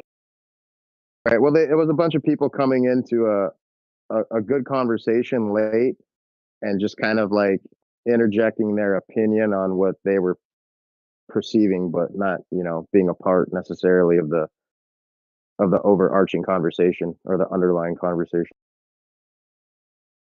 I mean, we haven't even like touched the surface of the social credit system. That's a whole nother beast that we have coming ahead of us. That's coming to America very, very soon as well. So it's going to be more than just crypto as well. You're going to also have that social credit system like what China has. Right. Yeah. It's definitely going to usher in all of that. And so, so just to I could read this for you. It says the Board of Governors of the Federal Reserve System. This alone, they've already announced. This was on March 15th, in Chicago. The first week of April, the Federal Reserve will begin the formal certification of participants for launch of the service. I lost my place there. You see, certificate of participants of the service. Early adopters will complete a customer testing and certification program informed by feedback from the FedNow pilot program to prepare for sending live transactions through the system. Certification encompasses a comprehensive testing curriculum with defined expectations for operational readiness and network experience. In June, the Federal Reserve and certified participants will conduct production validation activities to confirm readiness for the July launch. So this is launching in July, like for sure. This is even from the Federal Reserve, position, as well as the participating. In addition to preparing early adopters for the July launch, the Federal Reserve continues to engage a range of financial institutions and service providers to complete the testing and certification program and implement the service throughout 2023 and beyond.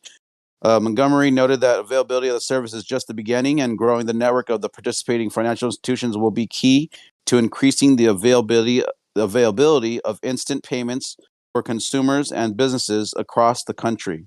So this is through the FedNow service, which is going to launch with a robust set of core clearing and settlement functionality and value-added features. More features and enhancements will be added in future releases to continue supporting safety, resiliency, and innovation in the industry as the FedNow network expands in the coming years. With the FedNow service, the Federal Reserve is creating a leading-edge payment system that is resilient to it, adaptive, and accessible, said Tom Barkin, president of the Federal Reserve Bank of Richmond and FedNow program executive sponsor. The launch reflects an important milestone in the journey to help financial institutions serve customer needs and payments to better support nearly every aspect of our economy. So this is like in place. They announced it. They already put it out there. It says that the Federal Reserve banks are developing the Well, FedNow service. real quick, I mean, you got to remember that they don't reveal these things on mainstream outlets, right? Like they do this behind the scenes while everyone else is focused on, you know, the Trump indictment or the war in Russia or whatever it may be. Like nobody's focused on these things, these topics, right? Like you got to understand, like they're not very uh fun. I guess would be the simplest way to put it. Yeah.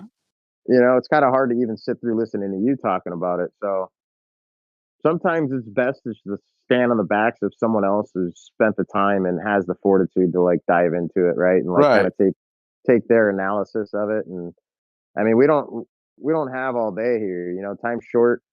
No one can sit there and dive through every avenue of possibility. It's like sometimes it's better just to kind of like see what's going on from other people's perspectives and see what makes the best sense. I mean, that's just kind of how I've navigated myself. Mhm. And I might not be an expert in any one area, but I feel like I've been able to synthesize the bullshit pretty well thus far. You know, Yeah, I mean, like you said earlier, the CB DCs and everything, as it's just like the solution for the payment as far as the credits and everything. So like this is, I mean, it's happening. It not only is it going to happen, it's already happening. And you have at the World Economic Forum, they fucking they already were envisioning the augmented society, which will be ruled by the Internet of Bodies or the digital ID. The digital ID is a whole nother. We haven't even talked about that yet. The digital ID is what's going to be given to everybody, so that way you will then have a digital wallet. So like it's almost like everyone's going to be given one through the World Economic Forum. This is what they're planning. This is what they're launching. They have patents already of the systems that they're already designing.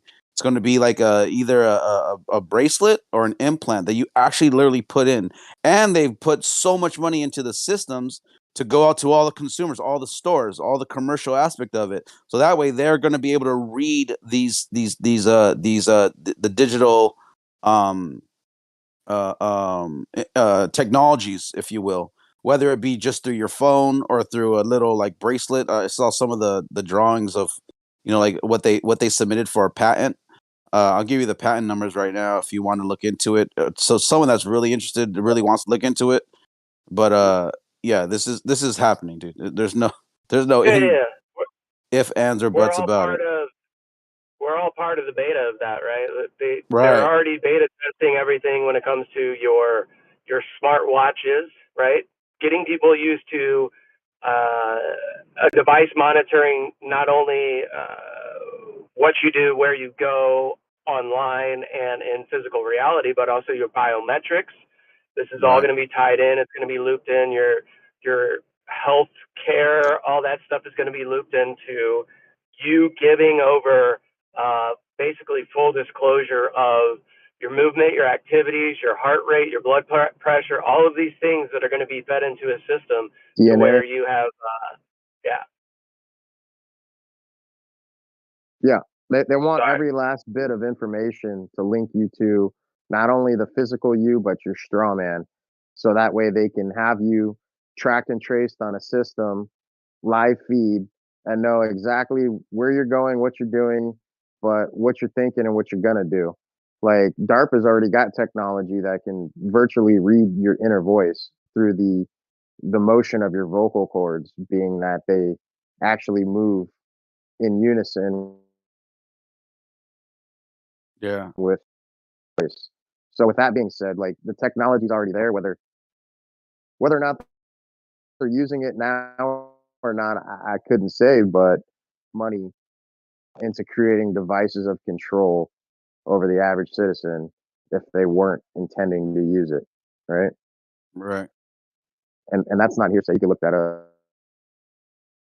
Dude, what I will say this though, one of the cool things about it is like I mean, I'm not really I hate the fact of thinking of everything's going to become that because all I think about is just Mark of the Beast. But one of the cool thing about it is like one of the things they're saying is like, let's say you work and instead of having to wait 7 days to get your paycheck, like through digital currency, you'll be able to access that money in real time, 24/7 of what you've made for that day. And it's gonna really be a game changer for a lot of people. But I think it's also gonna be bad because then a lot of people are gonna be broke by the end of the week, having access to your money all week. But with digital currency, that's kind of one of the one of the advantages that you'll be able to. At least that's what they're saying. I don't know if that's how if that's going to end up being that way or we'll see. Yeah, that's a good point. That's one of the ways they hold your money from you already right now. Mainly the reason I went into business for myself. I couldn't stand that you had to wait 2 weeks for your money. Right. But with digital currency, so like one of the United States patents, it's called the digital passport with verified data provenance. That's one of the things that they've already patented and they're having in place. The applicant was Bank of America. And just the way that was back in January 10th. If you want to look it up, it's the U.S. pen is 11553-311B2. 11553-311B2. That is it. That is the patent that was that Bank of America applied for. That was on January 10th, 2023. And so they're gearing up. They're gearing up for their whole system to change in this whole digital digital passport to where you're gonna need that to even access your money. It's fucking crazy, bro. Like it's the world we're gonna see by next year is gonna be like it's gonna be a total different world, dude. Do you think it'll leave a lot of people, like at first, like by next year, broke? So that way their 2030 agenda makes sense to Yep. rid the world of poor and to rid the world of impoverished. They have to make you poor and impoverished first to do that, right? Right, right. And think about it. Okay, here's a list of the banks, right, that are the pilot, right? These are the guys that are like gonna start testing it. They're not small, dude. You have Bank of America, Citigroup, Goldman Sachs, JP Morgan Chase, Morgan Stanley, and Wells Fargo. That's just to start, dude. And that's like yeah. that's just the start of it. That's good. That and then once they work out the bugs and and realize okay this is definitely the system we're going to use, then that will flow over into all the other institutions, banking institutions. Yeah, those are the big names right now. So Yeah. So right now, Bank of America has 5,556 patents that are pending or granted. That's all, and one of them is a watch, like a smartwatch, and also an implant. It's literally like look it up, dude. It's on their fucking patent. That's the biometrics of it, of how they want to set it up. It's going to be based upon your face biometrics and also the digital ID that's either implanted on your hand or the watch that you wear, and that's going to be where you're going to carry. That's going to be your digital ID. That's dude. It sounds like I'm fucking talking sci-fi like a movie right now, bro. But no, this is literally what is February 22nd, 2023. They talked about the biometric the stamp for the United States patent that the office issued it, and it's called a trust stamp. And dude, there's just so much behind it, dude. It's there's a lot. I mean, I've spent some time looking into it because I'm a nerd, but a lot of people don't normally look into this stuff. But it's there, dude. It's not a it's not fake, man. It's not a conspiracy. It is what's happening.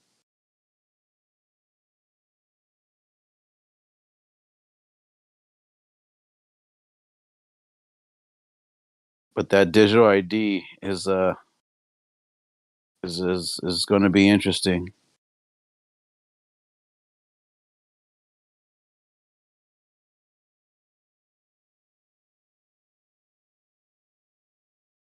We'll see in time.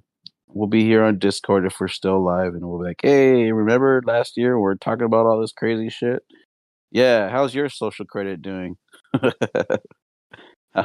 What's your bank up to these days? Did you get your digital ID yet? Did you get your brace? Did you get your watch yet?" Are you guys familiar with the journalist Whitney Webb? She's done some pretty good work on these kind of subjects, especially like the wearables and implants and where we're moving as far as digital IDs and all that. Anybody familiar with Whitney Webb? I'm not good with the names, but I'm pretty sure if she's in that realm, I've probably seen her talk about it one way or another. Because I've been really paying attention to a lot of it, but I'm not good with names. Yeah, she's been interviewed a couple times by James Corbett. Are you familiar with James Corbett? No, again, I'm not good with names. All right, I'll see if I can find some info to maybe drop.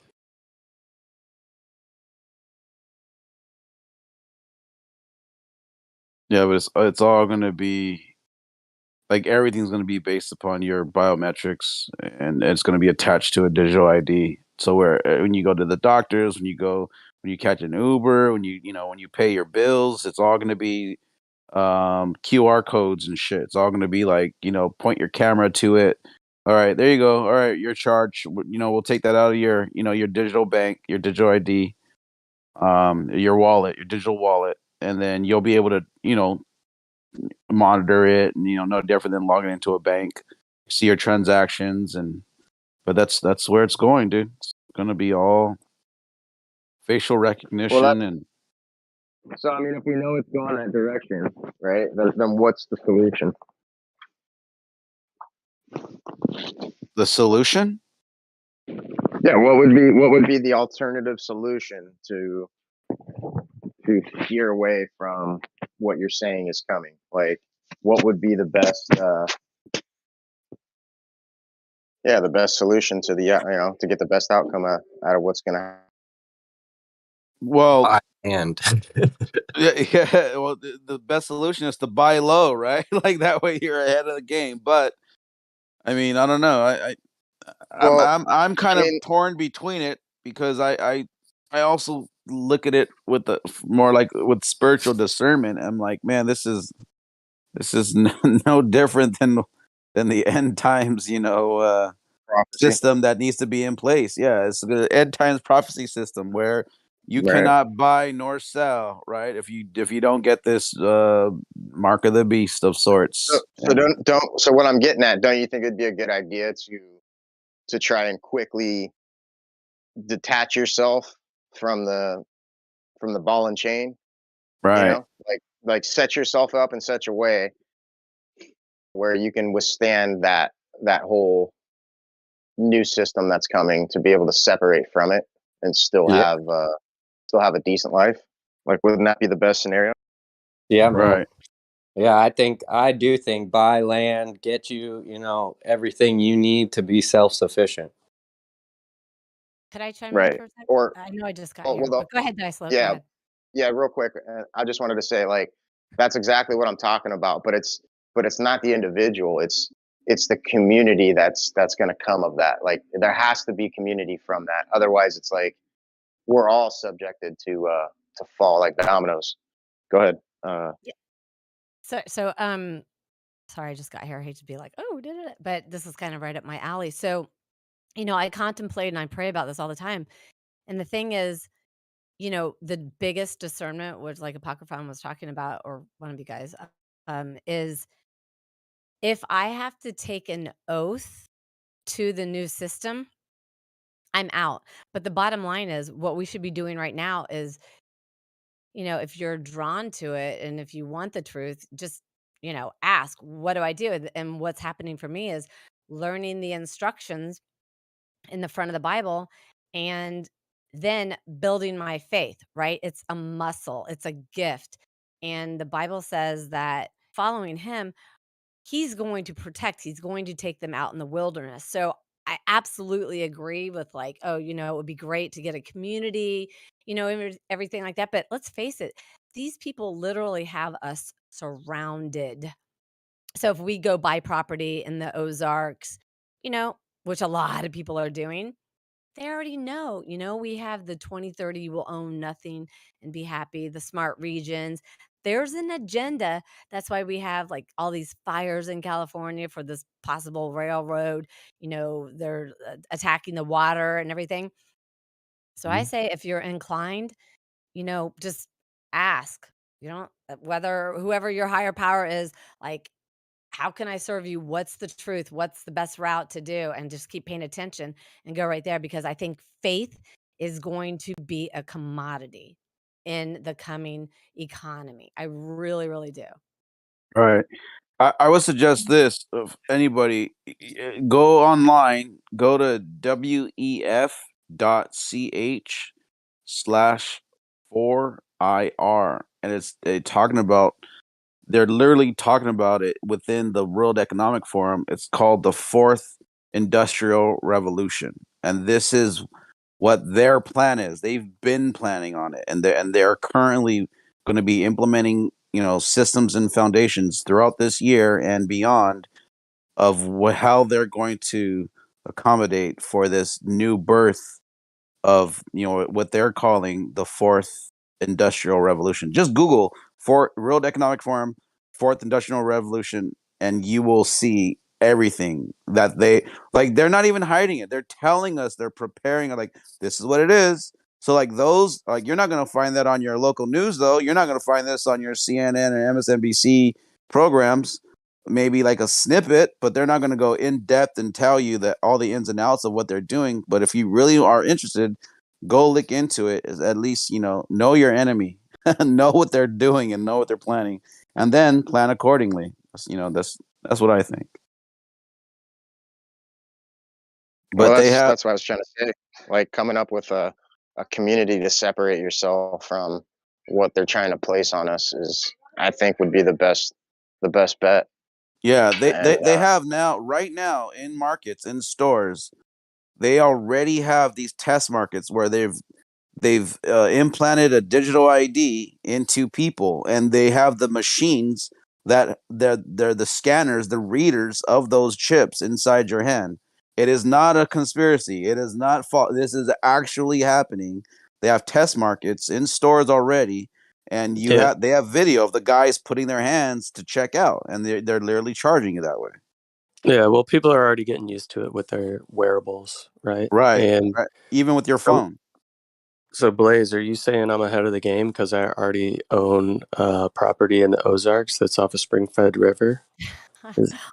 Well, I'm saying, Nice. Napon, you're yeah. out there by my girl. I'm gonna be moving back out there next year, by the way, to the up there in Arkansas, on the bottom side of the Ozarks. Yeah, My property's in Missouri, but I'm not up there. Yeah, you're just north. yeah, but Yeah. that's the key. You have to be there, right? Because did you see what they're doing, Napalm in St. Pete? They're putting in, because there was never any kind of fence or anything, but they've been like putting those steel barriers all along the highways, 275 over here now, because they had it partially, and now they're adding more towards you get to the Howard Franklin. That's going to be so you can't turn around. Oops, there's a roadblock. I better turn around. No, sorry, you're not going to be able to turn around anymore. So the key Blocking in is, the cattle. what is that? Blocking in the cattle. Yeah, I perfectly don't know said. how you can. I don't know.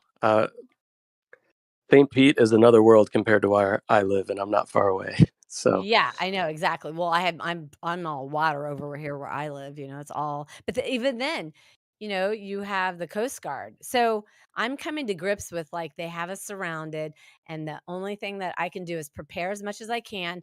And if I get the word, and he has my creator has me going someplace, well, at least will have built up enough prepping stuff for some other people as well.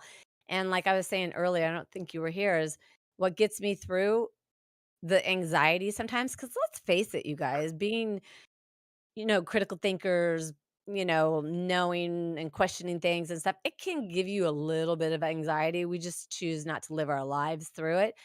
And anytime I do something like that, I just, trust my creator, because faith definitely is a gift. And I believe it's definitely going to be a commodity Right. in the coming economy. But I will say this, from my interpretation of the scriptures, tribulation is a last call for said non-believers or people on the line of whether, they know there's a creator, but they're not exactly sure. They haven't really put so much time into it because they've been doing other things and da da da da da, right?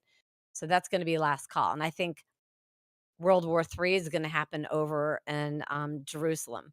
When Jerusalem is surrounded, which, on the map, it definitely is. But I mean, like wartime and the US, like right now, I just saw something on, I get my news from Instagram for what's happening over in Palestine. And I just saw uh, a Israel flag, and it said "F you, Biden." So, like, what? The US abandons the United States.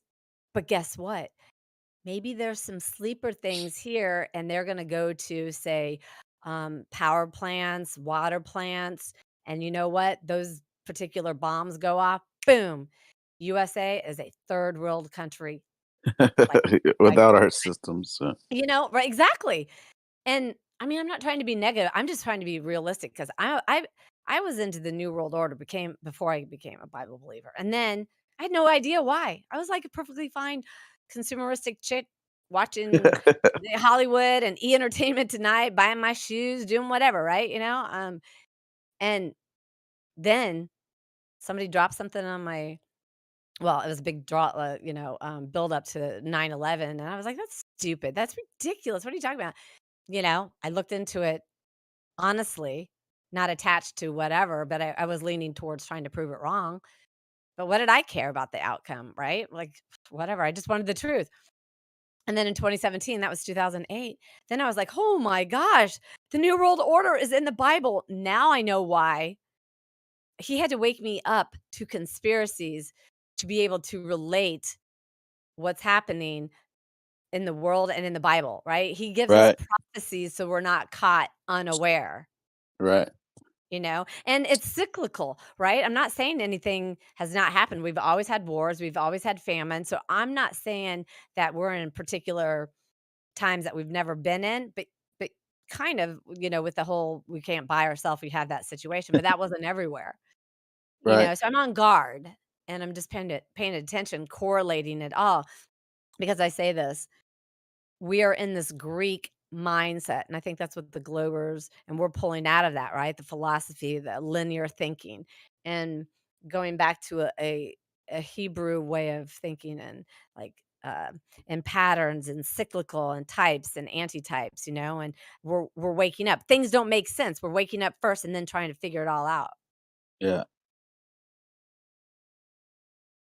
And to be Well, clear, I okay. don't want any of this stuff to come true, what I'm Uh, saying, just to be clear.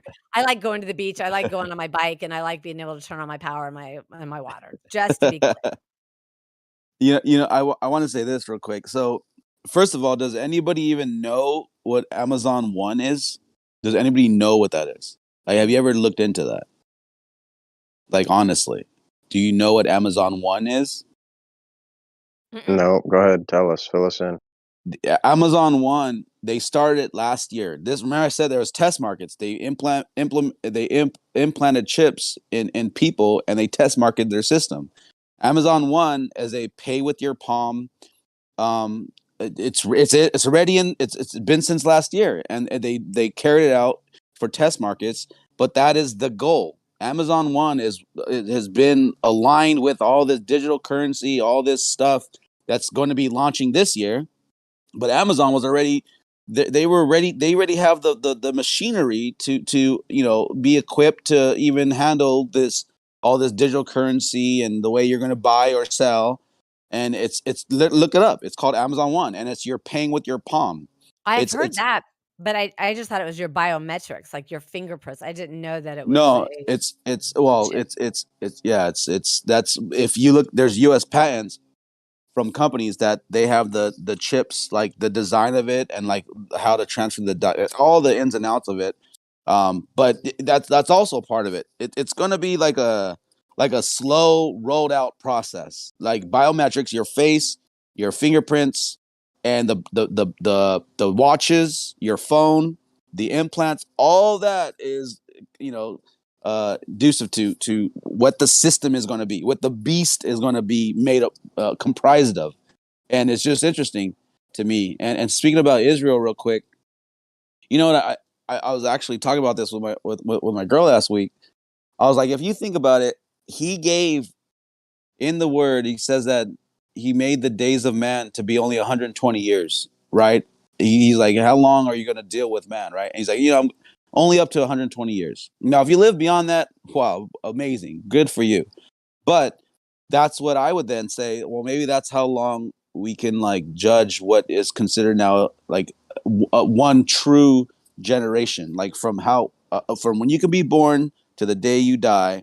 Let's say if that was the number we could use, and then I was talking to my girl. I was like, well, then that would mean by 2068, then the world should end, because it's prophesied that when the star of Israel rises again as a nation, or when Israel becomes a nation again, that generation shall not pass. Yeah, It's but Israel's written. not a nation. No. In Yeah. 1948, they became their own. Like they separated. They became their own country again, or whatever, whatever, That's however you want to say. the Belford Declaration. Mm-hmm.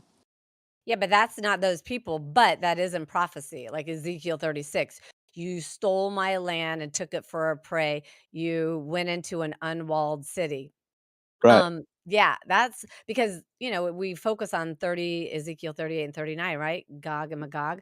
Right. But we need to go back to 36 where it says that's, and it even says it in 38, about taking his land in an unwalled city again. Yeah, But and it yeah, says that when they become a nation again, that generation will not pass. Like they will see the end. And it just made me think, because like if you think about it, like people say, well, because that there's an argument. They've been waiting for the end of the world since once when Christ was crucified, right? Like they were expecting it to be Well, like technically, when he comes back. Go ahead. Technically, it does say that no man will know the year, the day, or the hour, or the True. minute. But So just be it ready, like a doesn't thief comes in the night. say like no man will know a roundabout, right? Like, I mean, if you're gonna put it like within a certain like a generational timeline, like that's not necessarily saying a specific year. Correct. So I'm not it could be saying possible.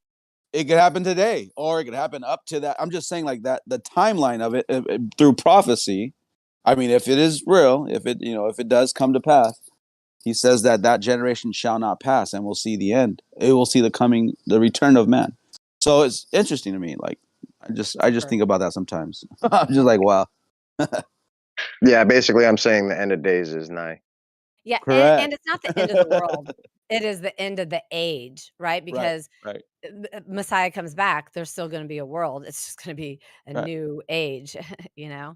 a righteous government. Yes. That's important. It's not that the world will cease to exist, but Yes. because it says that the new Jerusalem will fall upon the world, and they even have this measurements, right? Is it 1,800 cubits or 1,200 cubits by 12? I forgot what the measurements are, but yeah, and then there are going to be that years to where it'll be righteousness, the reign of righteousness, and then the final war, right after that, or is it before? I forgot. Well, I don't know. I think there's two Gog and Magogs, or I think there's two wars. Like one, possibly when Messiah's coming back, and then there's another one, So the final because judgment.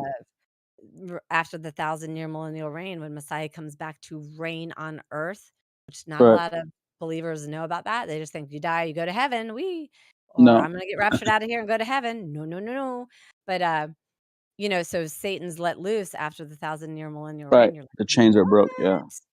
But Yeah. that's to give people, I think, to give them the opportunity for free will, right? Because when you're born into a righteous government and everything's lovely and beautiful and serene and harmonious and everything, you know, whatever. But I think it has to, Father's so gracious that he's given people the opportunity to have free will. Choose him. You don't have to choose me if you don't want to. You were Right. born into this righteous government. I mean, I Right. don't know what other justification there is to after a harmonious 1,000 years and people are born into it and all that stuff, what the reason would be to have Satan let loose after that. But, back to the the system, I got a new iPhone, and with this one, it's wanting me to finish setting up and doing the face identity thing. I'm like, "I'm not giving you that, no." But it's the red little thing that how when you get that update, hmm like, that I have to do that. I'm like, "No, thanks. Not happening." Right. But we're gonna live in a time where, eventually, sometime this year, where you're gonna need to, because that's the only way you're gonna be able to buy and sell. Mhm, So and I and I do agree, it would be great to start a community right now. At least you guys are gonna be away from the cities, you're relying upon each other, and, like, I think that's amazing.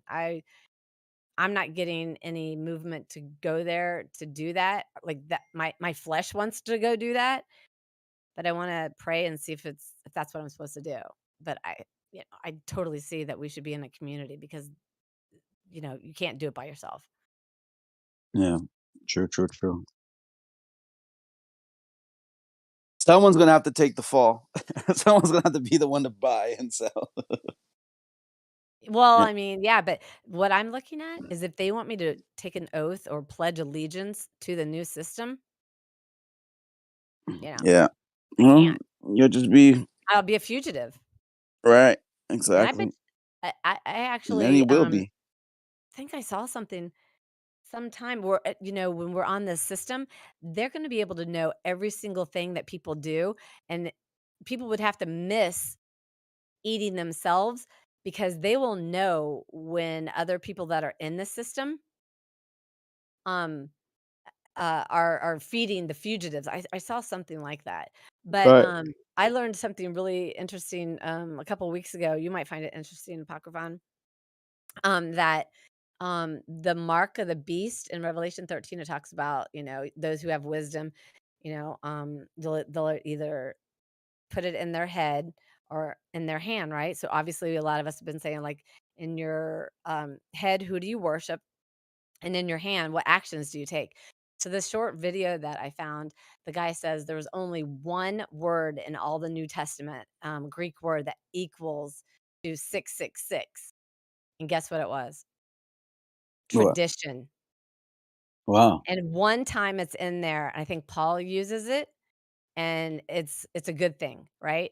But all the other times, the 12 other times, it's used as man's tradition over the instructions. Right. Well, he Yeah. says, don't mistake God's commandments as traditions of men. That's probably the scripture you're talking about. But that goes back to, like, that's very true. Like, the traditions of men are one Easter, thing. Christmas, Right. I mean, All, what all these other things? traditions. Yeah. Nobody really celebrates the things that are in the scriptures. Right. Like, the The the the feast, the, the festivals, the feast, yeah, the Sabbaths. right. The things that God said and sworn, like, that you and all your generations will, abide by. And, like, there are things you're supposed to do. And but man also introduced a lot of laws that they say you have to do this according to what, they Mhm. have deemed a tradition. But it's not a tradition of God, it's a tradition of man. No, Hey, and that's what Go I ahead. was gonna say I'm gonna jump off for a little bit. I got to get ready for my appointment. But it's good talking to you Yeah. guys. Yeah, you too. I actually was gonna go after this too, so if you're the only one I was gonna talk to about this, so I'm sorry. I was just gonna say no, I was just gonna say you know, the shape of the earth always leads back to the spiritual component, you know. So it's for the guys, the people, the women people in here. Sorry, not sorry. It just it is what it is. But you guys have a great day. I You gotta go too. too. Yeah. All right. Yeah, I got to jump shower. You guys take it easy.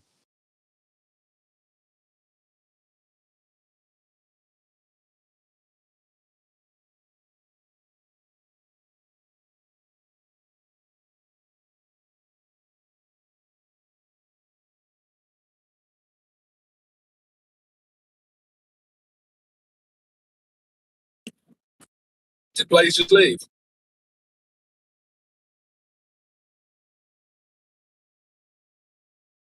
Oh, that's a shame. Yes, she said she had to go. Oh, that's a shame. I was hoping to talk to you about something. It doesn't matter. Yeah, there's one thing that people haven't really been talking about with regards to the implementation of like a centralized digital currency, and I think it's important because of the control element, and that's the programmability of digital currencies, specifically with regards to taxation. So there's a few things that you can do with that, which are really going to be a problem for us, I think. The first is that they'll be able to tell any money that hasn't had tax paid on it through a transaction. So that means that all self-employed people are basically going to take a pay cut the second any centralized currency works is implemented. The second of all, they'll at the moment there's a concept known as the Laffer curve, which is the idea that you can get to a certain taxation point beyond which, if you increase the tax take from income tax specifically, but other taxes as well, your tax income as a government actually decreases. And there's a number of reasons for that, but one of the main ones is tax evasion increases as the amount of tax that you charge increases because it just becomes unreasonable. But of course, if you're able to actually program the money itself to be taxed at source, which they could do with a digital currency, then they could implement any kind of brutal taxation they wanted to, and there would be literally no way of dodging it. And that could prove to be very, what's the word? Just very oppressive. Yeah, Let's just say oppressive. but then also on top of that, if they can actually, if they could tax something at the source of at the point of sale, which they could do, they could even vary that based on your social credit score, right? Correct. So yep. It's like if you're a bad boy, you pay more tax, basically. Yep. I have. Which I think they'll. Yeah. Sorry, go on. I've talked a little bit about the taxation aspect of digital currencies. My idea of what's probably going to take place is kind of like the last thing that you mentioned there. I think it's going to be a transactionary tax. So anytime money is transacting, built into the blockchain or the components in which allow the transaction to clear is going to be a taxation point, meaning you have no way to avoid it no matter what. Yeah.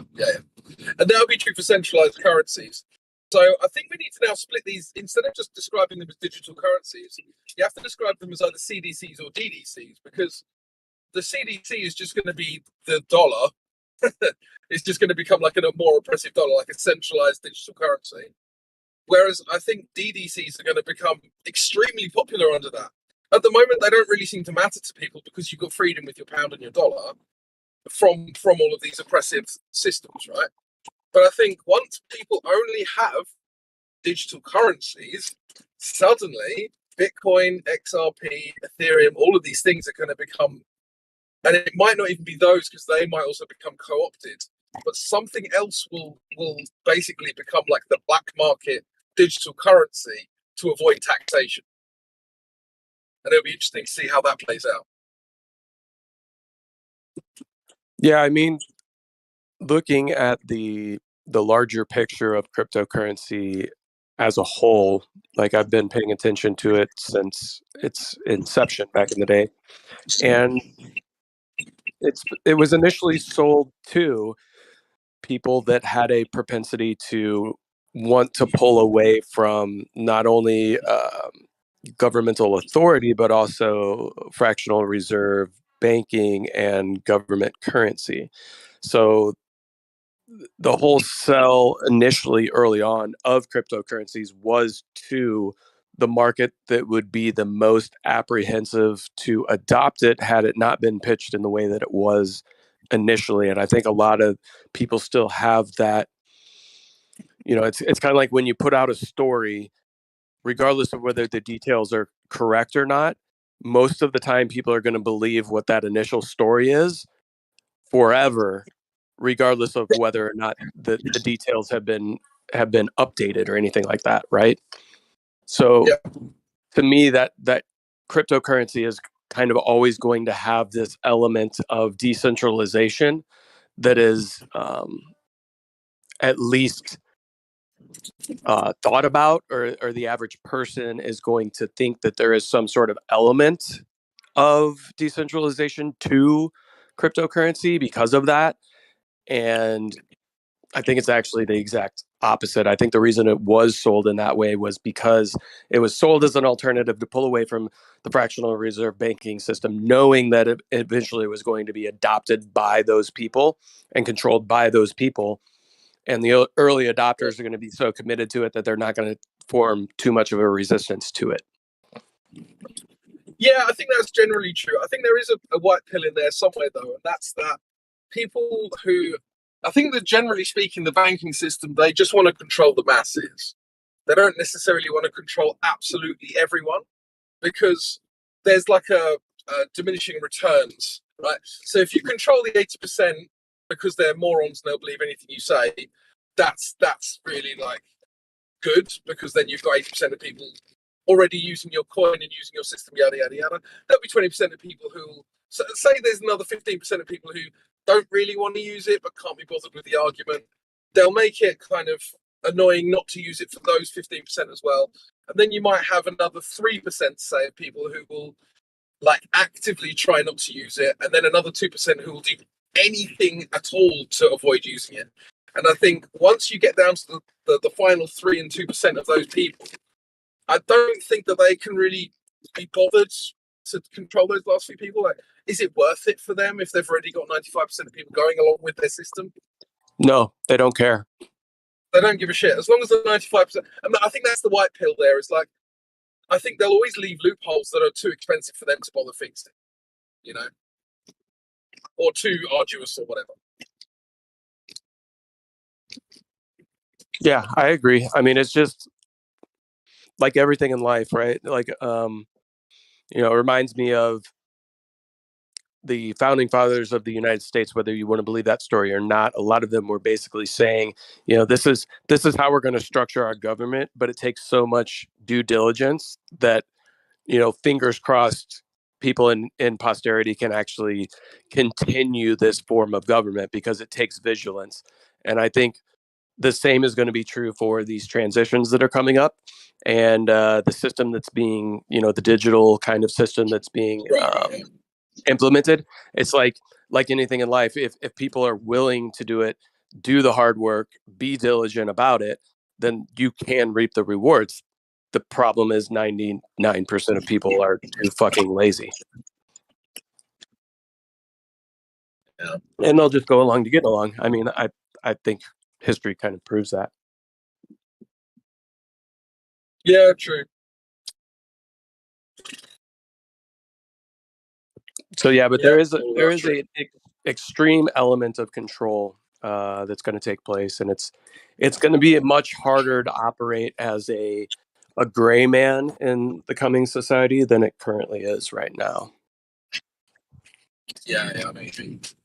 But I think it's gonna turn a lot of grey people either white or black, if that makes sense. So you're gonna have people who kind of wanted to operate on the fringe. They're either going to say, "Fuck it, I need to be part of the system," or they're going to go the other way and they're going to go, "No, you know what? Fuck the system. I'm out." And they're going to find a cabin in the woods and they're going to do that thing. And because it's going to be impossible to live in that middle ground, right? Like you say.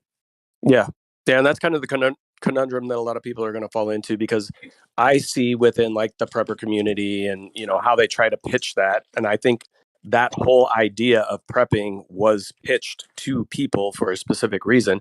And I think the reason it is kind of pitched and promoted is a prepper isn't necessarily, at least in my opinion, somebody who's thinking bigger picture outside of themselves and their family. And I don't think you can survive without having some sort of connection outside of yourself and your family. Like, sure, you can. Good luck. You might last a little while, but do you have a plan to be able to network with people within your community? Have you created a network of like-minded individuals to be able to, you know, try to accomplish whatever goal you're trying to accomplish? I think most preppers just look at it as like an EMP goes off in the United States. Everything goes down. What do I do? Grab my guns, my food. Now I run to my shelter. And then it's like you hunker down for a period of time. And that's like, yeah. What is your plan outside of the first 3 weeks of this taking place? Do you have Yeah, yeah. because it's like they're in a way they're kind of hoping everything goes back to normal afterwards. It's like, but if this is like an enormous event that's going to change everything, like what's your plan for that? Right. And I don't think you were around, but you probably would have been great to have in the conversation that Dyslo and I were having the other day regarding this, kind of trying to figure out something together. Can you have a community of people that are kind of like-minded, that do possibly interact with the system in some way, shape, or form, but keep an arm's length away from it, and have kind of the same mentality? And we were talking about, at least my idea of that is that it starts solely based on like a change of mindset. Like that has to be everybody's first big step, is changing their mindset as to like what is considered a need and what is considered a want. What can you live with? What can you live without? What ultimately are we working towards? Is it working with the abundance that the creator has provided and giving that creator all the glory? Or are you going to continue to stick with the mindset of, you know, getting things for yourself, resources for you, getting yourself ahead, being the biggest person within the community, right? So it's, I don't know. Yeah. Yeah, I hear what you're saying, dude. I've got to head off, but this is a conversation we should pick up on. Yeah, cheers. Cheers, mate. Have a good one. You too.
What's going on?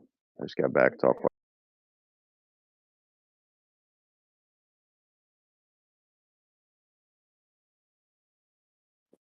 Sorry, Dicelo. Do you want me to just speak to myself to entertain you? Yeah. Yes. All right.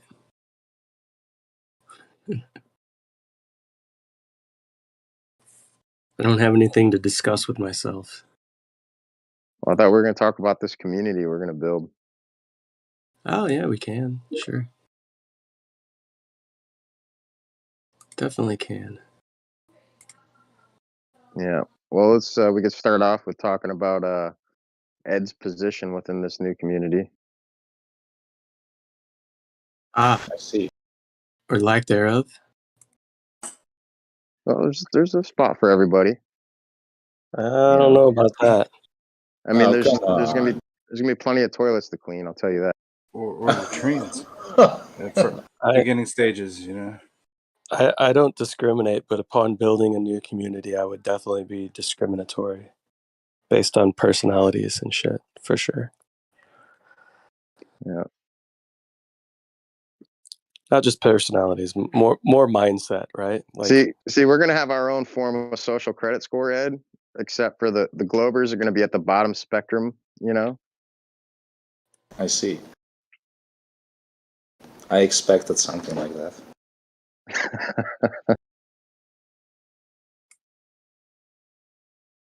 You I don't know, can dude. graduate from potato peeling all the way to ditch cleaning.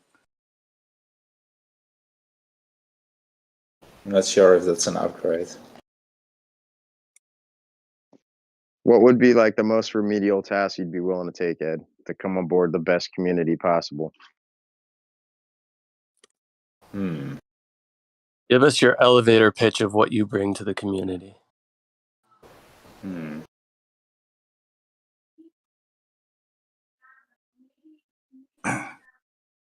Start off with good looks. I mean, that much, huh? I don't know. We'll have to talk it over. He's like, I'm good at proofreading.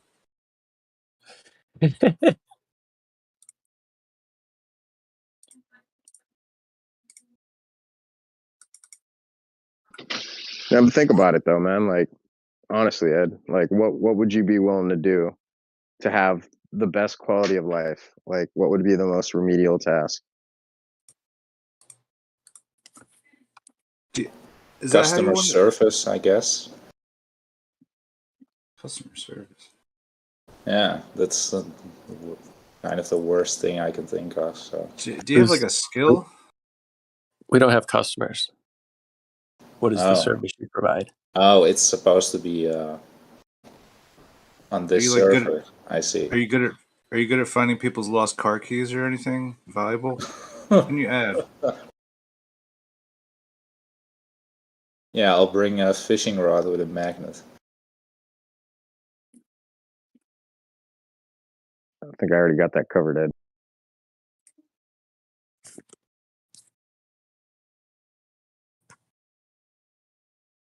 This Ed resume is looking pretty vanilla, guys. Yeah, so far it's a few blank sheets of paper. Got anything to add to those sheets, Ed? I'm not sure. You're at this point, Ed, you're kind of like at the perimeter of the community wall, but like not necessarily like within it. Like I'm about to get kicked off the wall. That's what you're saying. pretty much like you're on the wall. Like what was that TV show with the dragons and shit? Like you're on the wall, dude. Right. Game of Thrones, that's it. Yeah. Mm-hmm.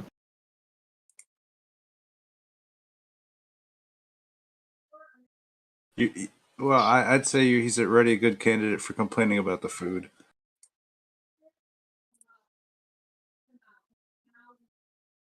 Food critic.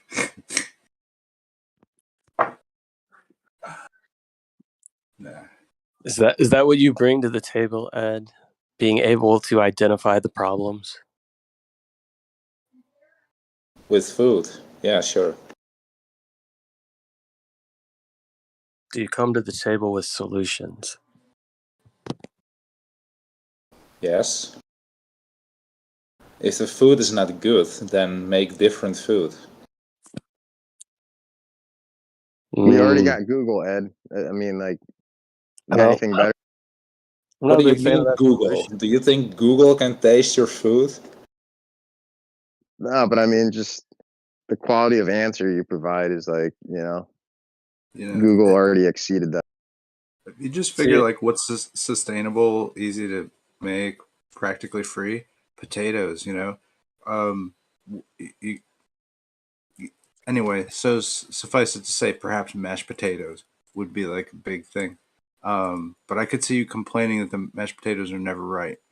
Do you like mashed potatoes? And two, are you picky about them? Mashed potatoes are fine. That's no Raw. problem.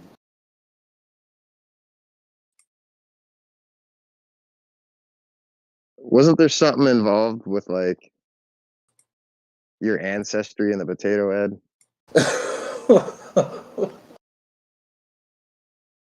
I don't know. You tell me. Or like, don't you have like a terrible hatred for like a cucumber or a tomato or something? No, but you shouldn't mix them.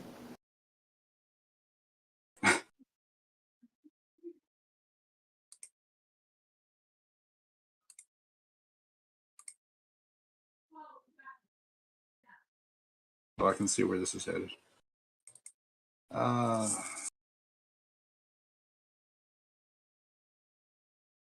So what's the whole what makes the money happen for the do we need money? Oh, Is it just no, like we're gonna like pretend space that never pays taxes or needs supplies or anything?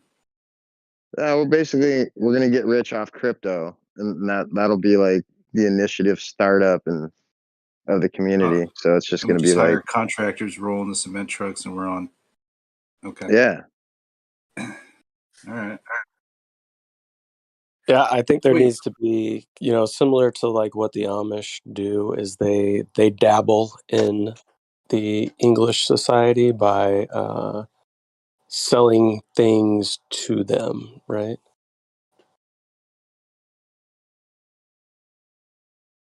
So a product of some sort. Well, we do have And to this, have sustainability because, like, if we are gonna technically compare ourselves to the Amish, I think it's like annually, like once a month, they allow outsiders to come in and impregnate their women because they don't have enough like Okay. Sex they, trade. That's one. genetic. What about we grow yams? We're the Yamish. Think The about Yamish, I like it.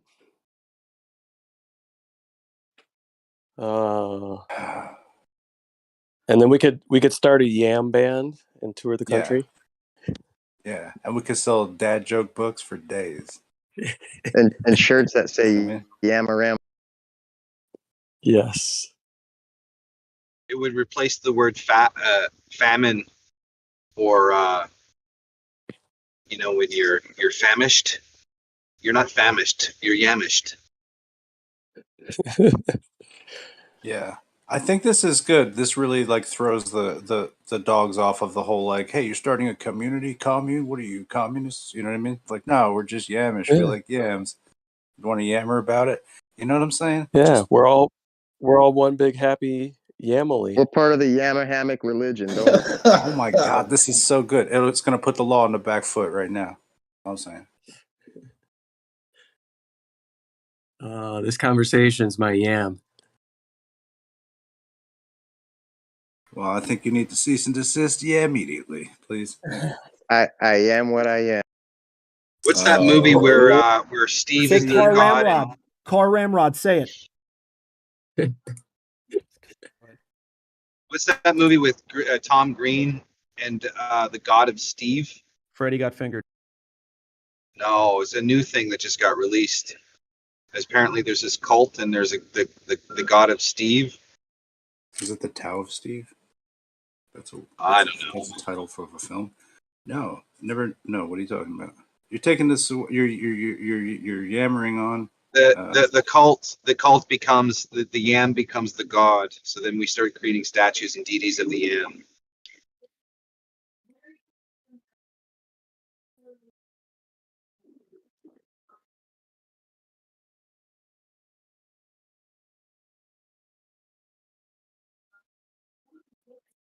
I don't think we're talking about yam worship just yet. So we haven't moved it to cult, but we will elevate it later. We get them in on the ground floor with just the Well, jokes. true communism can't have some type of.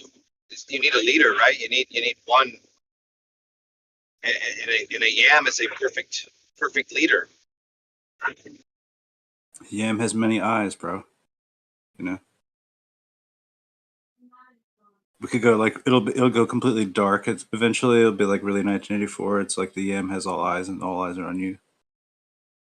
We You know what I mean? all are yam. Yeah. I am yam. Or no, it'll be like, yeah, why am I? You know, it'll be like an offshoot. It'll be like, yeah, I don't know why I am. You know, I am what I am, and that's all that I am. yeah, the Popeye, Yam. the old standbys. We'll call them Popeyes. But where do we get the spinach from? Where does the spinach for this whole operation come from? The only place that you're gonna ever start your own bank in your own village is with a militia first. Well, yeah, we definitely got to have a militia like before they take away the Constitution, which they're etching at. So And we do potato guns, but whole potato-based armament and defense system.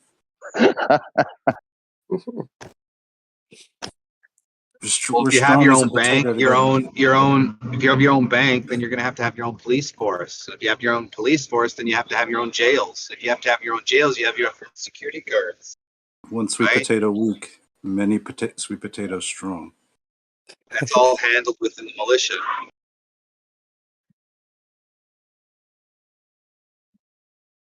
Oh, we can't afford militia. We're not even able to afford uniforms for the militia unless we can get some fucking money into this. Well, you know what we do is we start the second only company that makes devices that resurface the ice at ice rinks, and we call them Yambonis. Huh. Still on the yams. This ice is as smooth as butter. Get off the yams. I just got off your. Oh wow. Or maybe Yams I we just could- got off on yours. Yeah, we'll have maybe like we- inappropriate shirts with yam jokes on them. I mean, this could be this is a happy place so far. I like it. I like it. I like it. We can have a little I think we could have a start a little- company that transports people to the hospital, and we can call our vehicles the Yambulance. All right, that's good. Medical transportation, somebody can just be driving people back and forth. That's not bad. yeah, but we do got to have rivalry, right? Like, what would be the opposing team here? Well, you want to have pets too. You can keep them in little containers with little wheels and call them yamsters.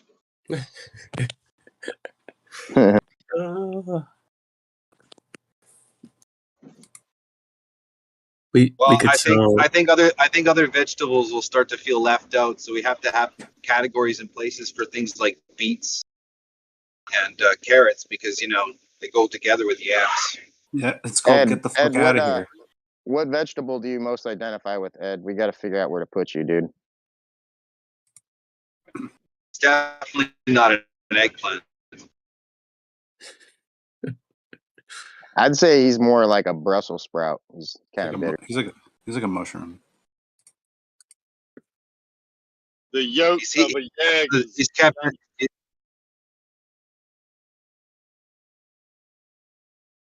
Did you say Ed is like a mushroom? So he's kept in the dark and he's fed all kinds of shit.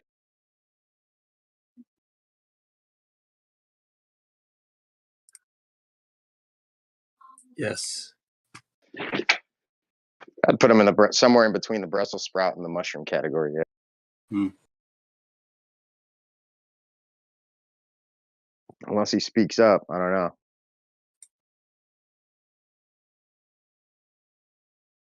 He could be Say fuck more of him. a carrot guy, just kind of like leads the donkey or the He's not jackass. gonna make it. I can already tell he's not gonna make. He's not gonna make the cut. He's gonna be the last. He's gonna be the last pick for the dodgeball game as well. I feel that. Well, that's why I said, like, with the whole militia requirement, like, we could just have like Operation Hide Behind the Glober and just put these guys on the wall. He's gonna be the equipment manager. Is what he's gonna be.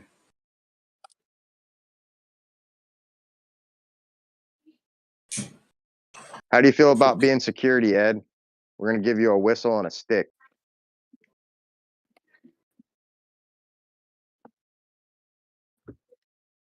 Where would Maybe a you yam. get your laws, or how would you, if you were to have your own city or own town council, how would you invoke law? Like, how would you put laws into place? Like, what would you have for orders to keep your So that's a city and good. town orderly? Like, What that- about an that- active Dungeons and Dragons a good role question. playing style system?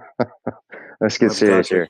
Godric I would- was okay. I was thinking honestly, like taking the foundations of like what we originated from, like something along those lines. But I don't know, man. I mean, it's a hard question.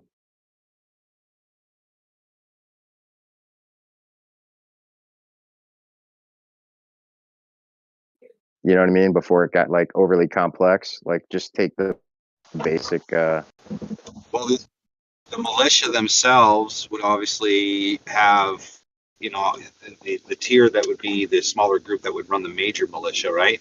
Because you're looking at least 300 men. You need at least 300 men. Yeah, minimum. That's a Can't great do fuck movie all too. with nothing less than 300.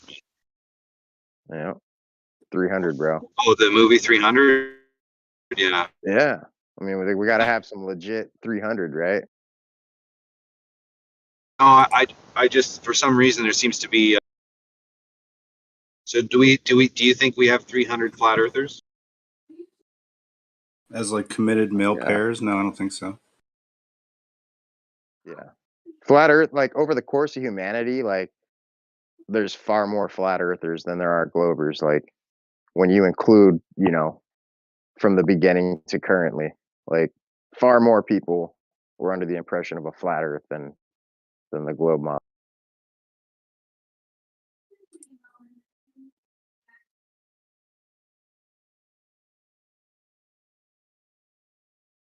Yeah, we got plenty of flat earthers, bro. Anyway, the whole thing's gonna just be floated by crypto gold strike in the beginning. Yeah, pretty much. That'll be the initiative startup, and then from there, you know, it's all about self sustainability, and then being able to create some sort of a trade to keep current with the you know, all the current shit. So Well, we'd have okay. to So have what's a natural where's the resource. setup at? We'd have to have some sort of a natural resource, some sort of like you know, an exported item to be able to stay series of, you know, the things What we're if we just comfortable. open up a truck repair garage on the premises and just run that on the side? Always got mechanics, always got a shop. You know, these are all good things. Yeah, I mean, for sure, locality is always going to be best. You know, having something close by that you could rely on, but Probably you might even not have sell that. everything. The further away you go from anything, the cheaper stuff is, but then the more expensive it is to get the stuff that you want because it's further away.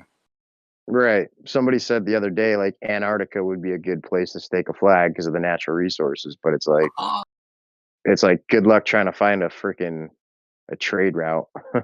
Yeah.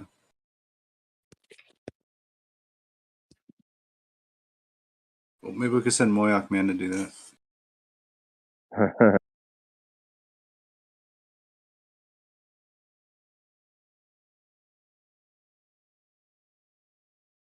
Yeah, I mean, we'd have to like heavily be relying on the fact that there's more land out there than what we've been told.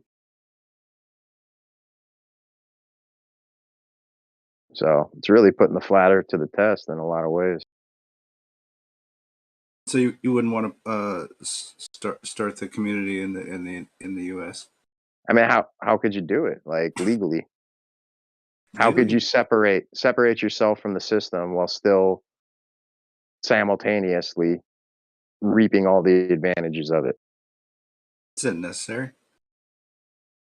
Well, yeah. I mean, you don't want Create to it. be like tossed around by like all the stuff we like already see coming. We don't want to be a part of that. Create it fictitiously, right? Put it on paper. Yeah. Make sure to community, draw up metaverse the community. Make it a yeah, blind just trust. draw up the Articles yeah, of we do it. foundation. Yeah. Make it a corporate structure. Legitimize it. Do it as the nation state. Draw up the founding documents for Yamistan or whatever whatever it's going to be called. I'd say like just treat it like a joke, but for all the things that are legal, and then make them very accurate. But every other way, we're just having a fun here. And then, like people do with nation states, you become a not a citizen, but your association is with a specific nation, and that nation is Yamistan or whatever the heck you want to call it. Or Yamastan. And then we could use that like Police Academy reference, where Hightower goes and does the voodoo thing. But anyway, The problem is you already know like we're going to be quickly demonized, right? And we're going to be portrayed as like this nefarious entity group that's like, Mm-hmm. But you this is know, why and it's like the wall of dad jokes will insulate us politically. Yeah, well, I mean, you would really have to play that part real well, but like putting yourself within confines of that system is just dangerous. Like you're just better off like dancing on the edge. You know, I'm just being saying there's all somewhere kinds of far enough protections out of and jurisdiction, but yet still within reach. I don't know why Yeah. anything needs to be out of anybody's necessarily jurisdiction. I mean, having to do your own enforcement, own justice. I don't know, man. We come with the comical approach, win over the hearts and the minds of the people. I'm saying, yeah, to start with, and then we bring in the Just leave us alone, man. Or I'm sorry, just leave us alone, Yam.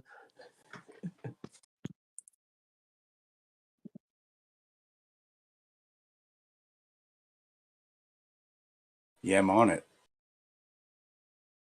Yeah, Mona. Yam bam, thank you, ma'am.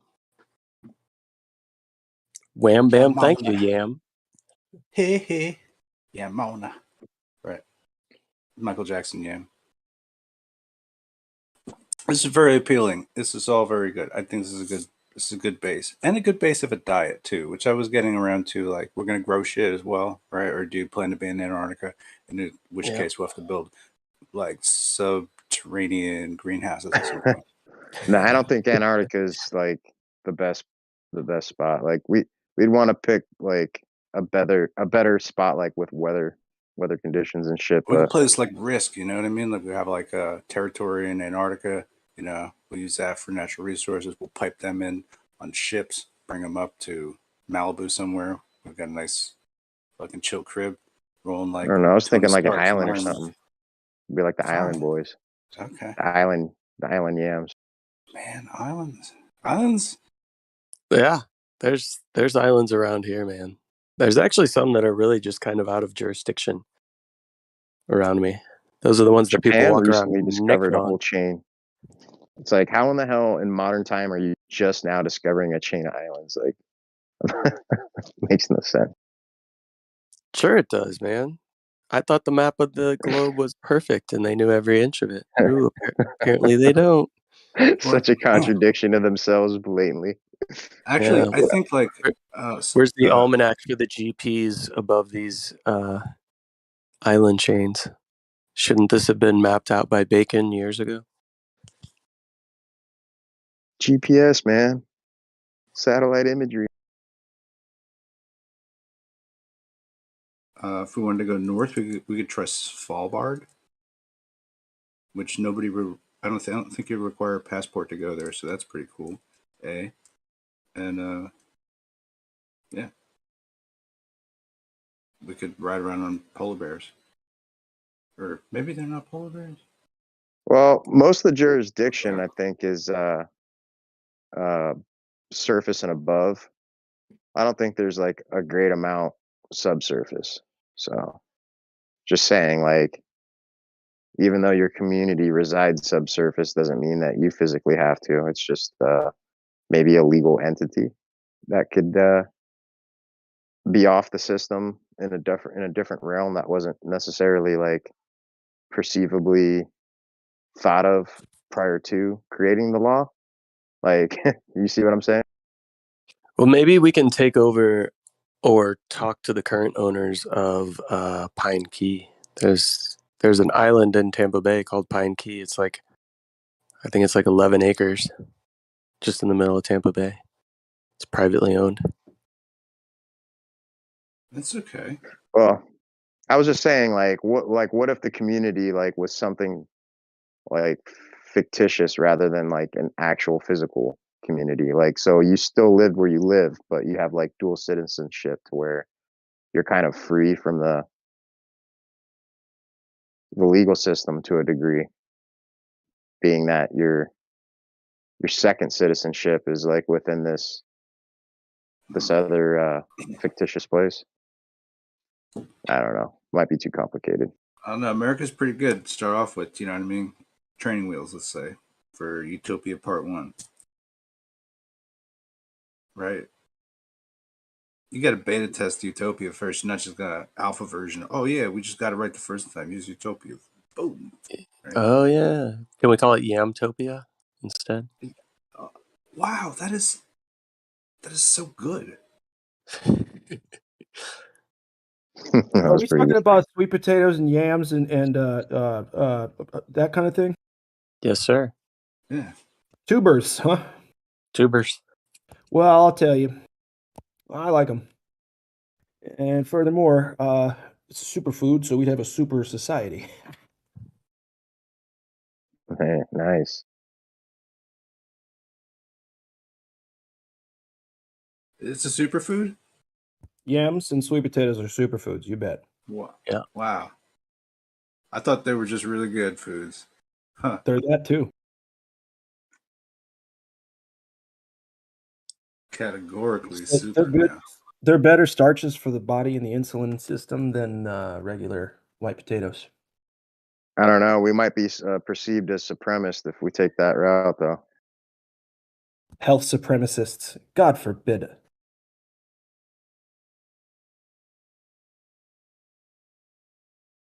But we're for the more colored starch here, so really, you know, maybe we're just kind of restoring the balance to a world that's been dominated by the white potato. I feel like you're onto something there. Is there sweet potato vodka? I don't know. Potato, make sweet potatoes yams again. Oh, he's on something, all right.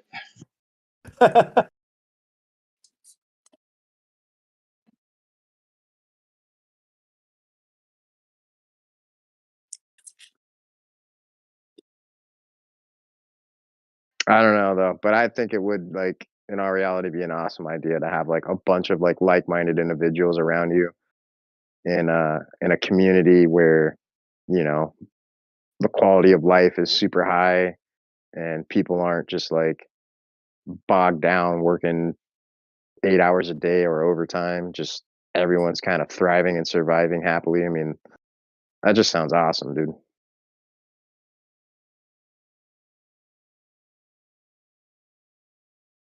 I'm not saying, you know, we're going to be free of all the bullshit, but I think the idea, right, is a good one, and it seems like a lost one.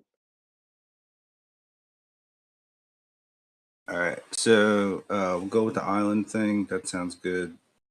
Probably beaches, right? Fishing. You can do some fishing. That's good. we'll figure out this fucking potato thing. But then, right, like how many people are we gonna like max it out? Be like, yo, 200 people on an island, and then I mean, like, about why it? does it have to be in like one particular place? Like, why can't we have like multiple You want places? like Like Omni yeah, like Yamtopia? yeah, like a franchise of a community. You know what I mean? Like just just different areas. Again, this is beta test. We got a beta test before we franchise. You know what I mean? Then we get the logos and the T-shirts, which is gonna be great. Hats with Nice. visors. Yeah. I'm talking sweatbands, athletic socks. We're gonna have a gym, right? Shit, come on, it's gonna be great. You could actually like lift bags of yams. You know what I mean for a workout. It's be sick. I'm telling you. Now, how do we get yam-based fuels? Can we do hydrocarbons somehow? We'll just run the whole fucking thing on yams. We won't have enough land to really. We're not gonna be able to do this. Yeah, Just not necessarily. We don't have to be like spread out on the surface. We could just have them stacked up in buildings and grow them indoors. Can we grow them like marine sweet potatoes, like on skiffs, like on the water, maybe? That sounds a little crazy. Just crazy enough to work. Okay, maybe just crazy. All right, I'll give it a rest.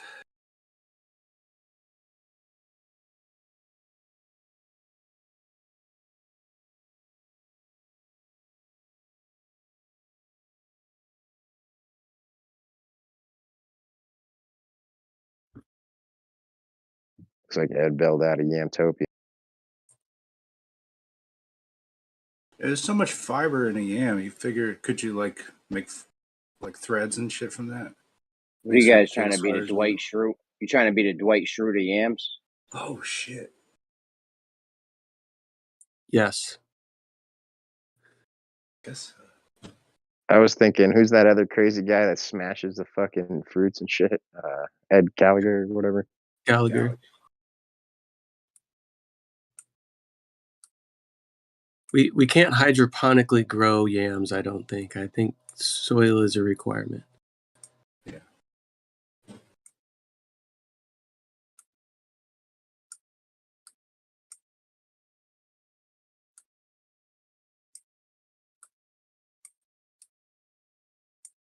Really? Yeah, they're tubers, man. How deep do I they don't grow? know. The fuck's a tuber, dude? 3 feet. Fucking potatoes are tubers. Come on. Do they even need to? So there's some that you can just like lay on top of the ground with like leaf coverage, and they'll pretty much spread out and do their thing.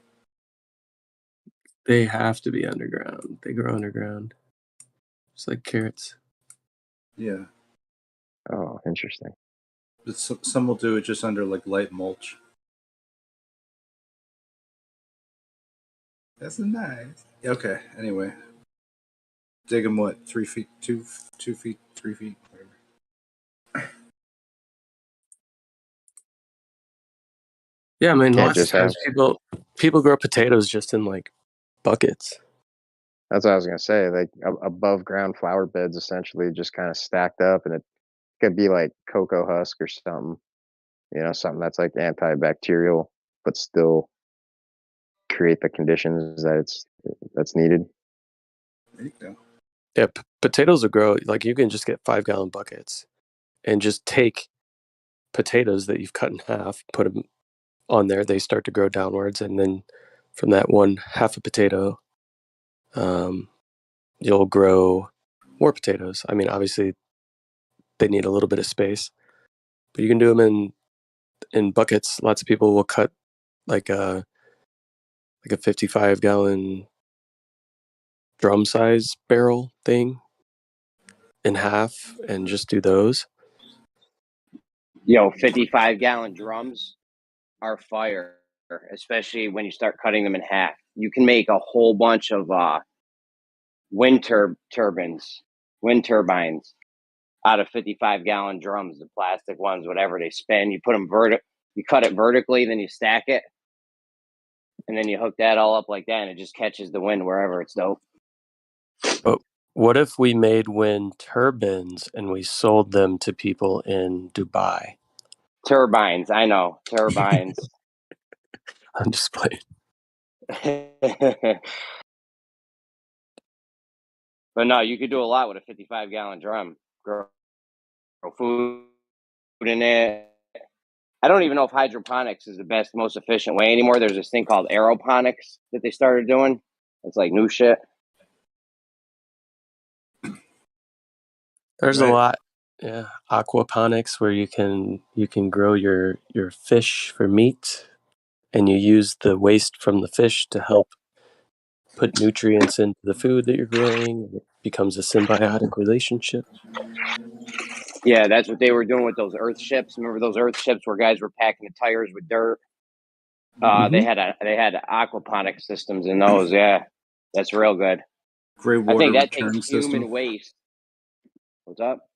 Gray water return system where they take the gray water from the like the dishwater I think and all they were those using things. the brown water for it, dude. I think you can take it takes that aquaponic system they had set up takes human feces or human waste, and then it goes through the whole cycle. So- Like the fish use that. The brown water goes direct to a septic, and the gray water goes to that can go directly to soil for plants. And then once the septic water goes through the cycle, it gets pumped back into the soil, so it eventually goes there. But it's got to go through some kind of a process. Yo, is Rekia in here? Or the sinks from the bathrooms drain into the toilet to become the toilet water, or things like that. They'll do shit like that, just so they're not wasting the water. Yo, Rekia, are you listening?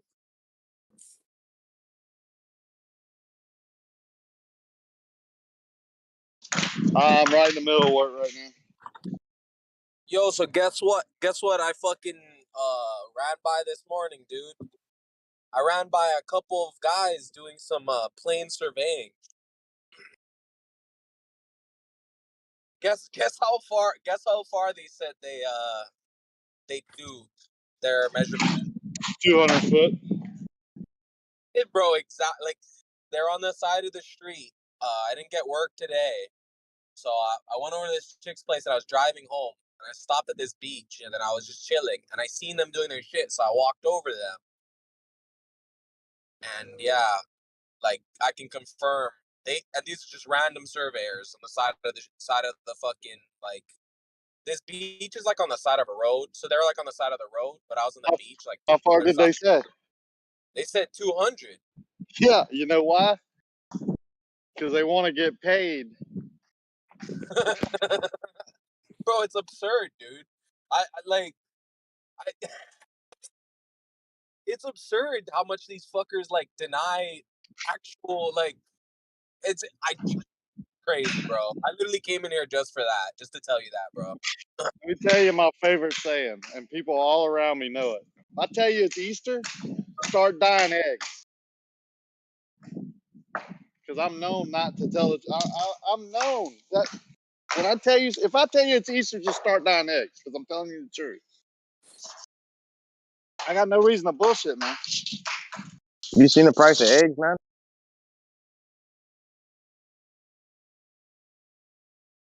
Nah, I don't buy eggs.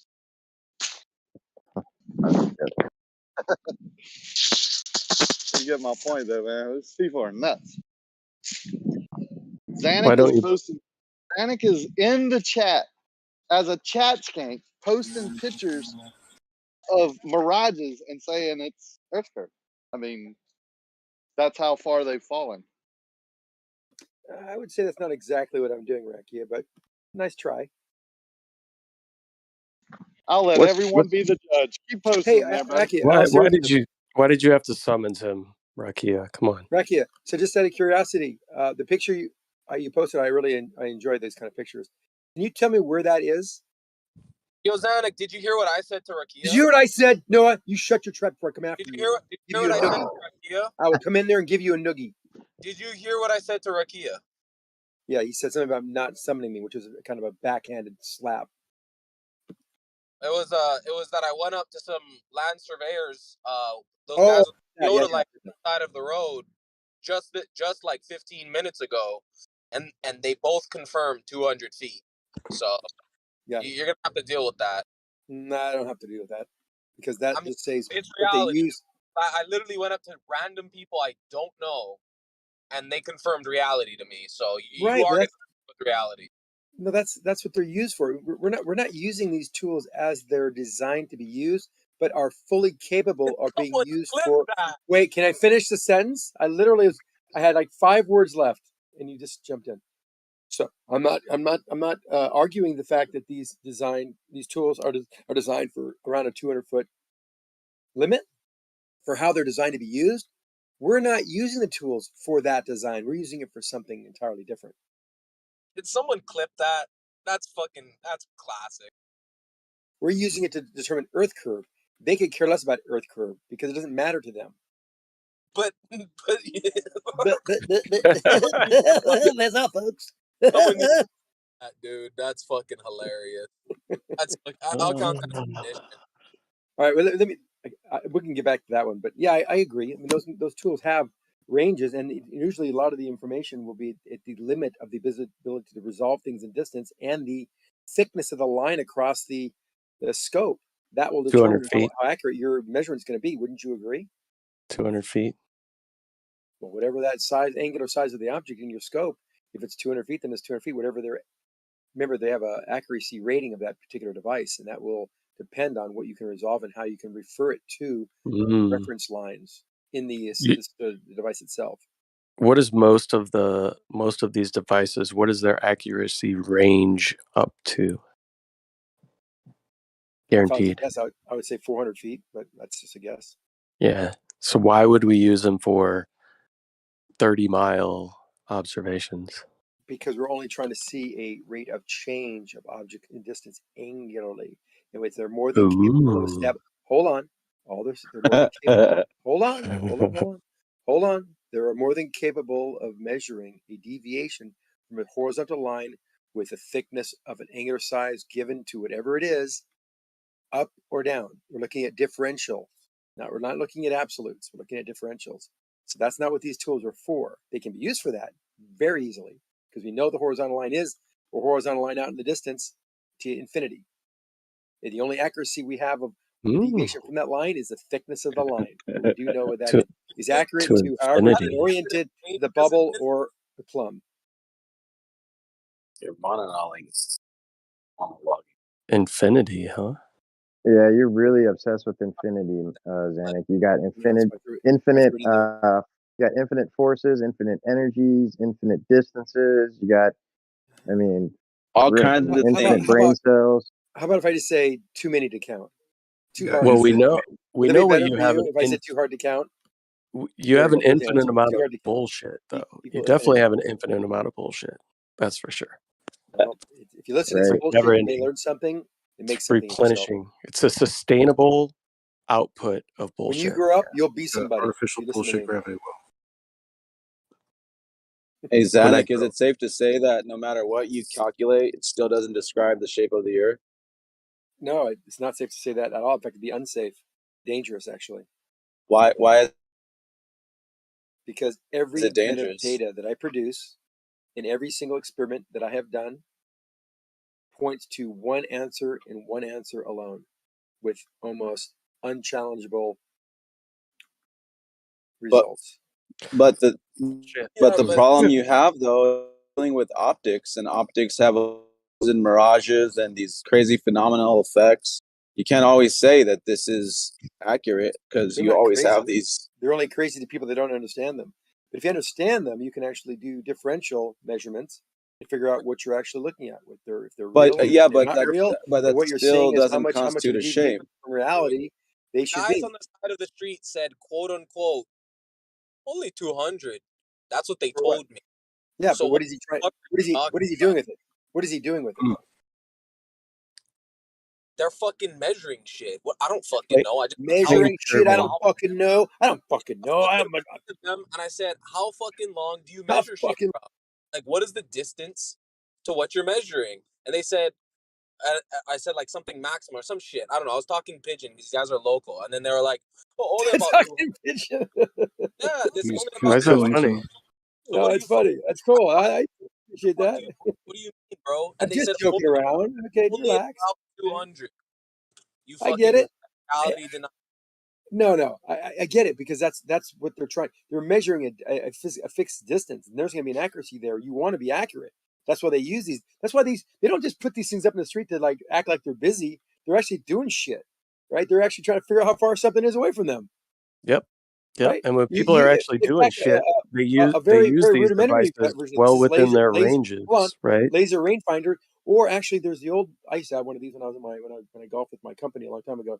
Used to bring this little thing out, little gizmo, and it was just a mechanical thing. You looked through the scope on it, and it had a little line, and by how we know how high the pins are, so you could tell how far the hole was away by how big the pin was in your viewfinder.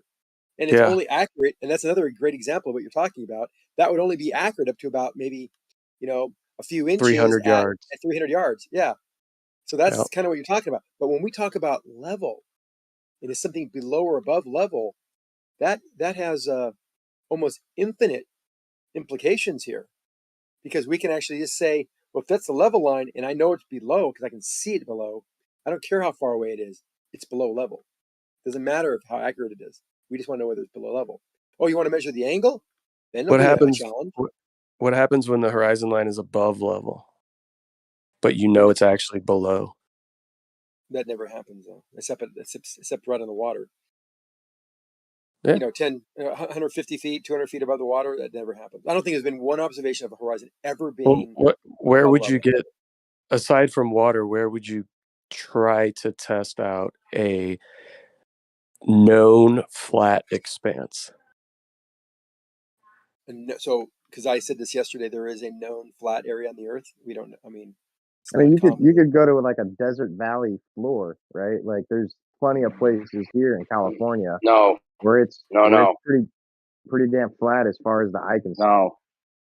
Rumpus Jeremy's told us there putting you back in line. are no flat spots. Rumpus told us there are no flat spots. It's impossible because But I'm in geodetic charge. surveyors say Rumpus flat is is not in curved. So I said, charge. what happens if there's actually a flat spot? Right. So is something like Salar de Uyuni in Peru, or like the Bonneville Salt Flats, are these areas that when they fill with like an inch of water and you can see like a mirrored surface as far as the eye can see, right? Which can only happen on a flat surface. So if these places are theoretically flat spots within a curved earth, wouldn't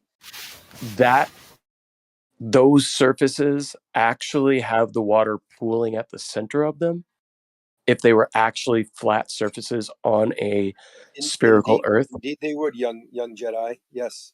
So Salar de Uyuni and like the Bonneville Salt Flats, is your claim that these surfaces, when they show that perfect mirror reflection, are actually surfaces that are perfectly following what would be a perfect circle of the Earth at 8 inches per mile squared for their square?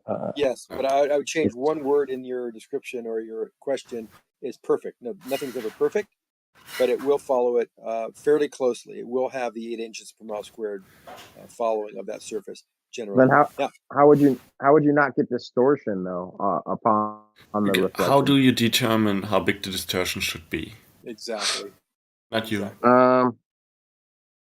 Good question. How would you? Through the convergence or divergence or parallel of the of the line segments within that reflection.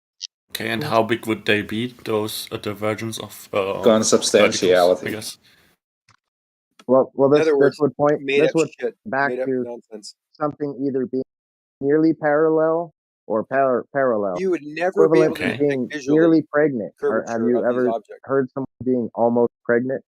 No, it's either is or it isn't, and it's observable. Yeah, but can you determine the difference, like by your eyesight? Can you just look at something and see if it's off by If a it's fraction of the a second or deviation not? is very tiny. Yeah, at the Well, distance. can I At the finish, dis. please? So Oh, hold on, sorry. Ed, go ahead. Dyslow. If the deviation is very tiny, then you're not really gonna see it just by looking Right. at it with your eyes. Well, right, but this you got to remember this is in contrast one end of your visual perception to the other. And with that being said, you're going to see a significant increase or decrease lines either being convergent, divergent, or parallel. Okay. Analogous to the sun's rays, like plenty of videos showcasing this very thing, just in another way. Right. Well, if you want to make the analogy with the sun rays, then we already see that with train tracks. You said you see them what? Anything of contribution so far? My point was with the perfect mirror What was image. that, I'm Dyslow? not clear on how you established that. Okay, if it was really curving with that weight, then we should see a distortion of Cut out a that bit, I kind, and think. it would clearly be perceptible. That's not obvious to me. What did you say, Ed? What are your observations on that? You wanted to throw in the analogy of sun rays. Yeah. I was just saying, like, Right. I didn't hear the end part of what you said. Oh, so are you saying sun rays are parallel or not? Well, if they were parallel, then that would imply like a further distance. But being that they don't appear to be parallel, shows that it's much more local. I see. Yeah, they're diverging. Of course. Uh-huh. Would you say the same about train tracks, though? Would you say that they're diverging? No, I wouldn't say they're diverging. I would say they would converging in the distance. But it looks like they are, though. Yeah, it appears that they're converging in the distance, not diverging. Right. So why wouldn't the same apply to the sun rays then? Because it looks like they're converging or diverging, whatever perspective you want to take it from. Well, because it increases or decreases depending on the distance of observation. So at the given distances of the mileage you guys claim the sun to, we should see a lot less of an increase of that angular converging or diverging. Why? It's just the way geometry works. Yeah, that's that's your claim, but why though? Can you substantiate that? It should be more than less than what we observe. I mean, I felt like I answered it. You just proved it by assertion. Well, you just said, well, that is geometry, but you didn't really elaborate. Because I can say that is not geometry, and then what? Then you would have to show that to be the case. Yeah, so you can just say it without showing anything, and when I do the same, I suddenly have to show my case. That's not how this works. So go ahead and demonstrate it, please. I mean, you don't agree that the longer the line segment creates the possibility for having things being more or less parallel versus the shorter the line segments. I wish you would just show your evidence and not ask me about it. But I'll post something in the chat, if you can look at that, please.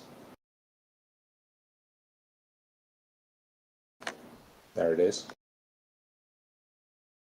So what do you think of that? Those all look to be converging, diverging, but in fact they're not.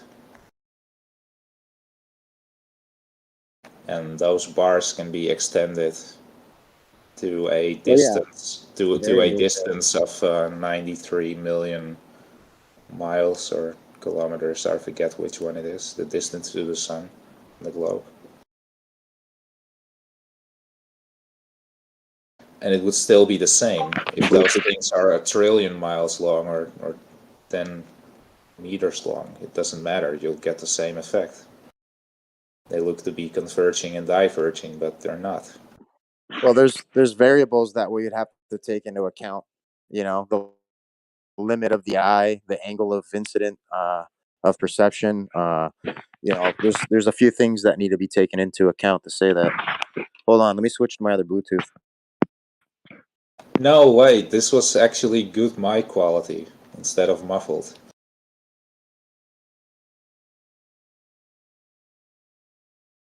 Yeah, that was the first time I ever heard him with good mic quality. I gotta agree.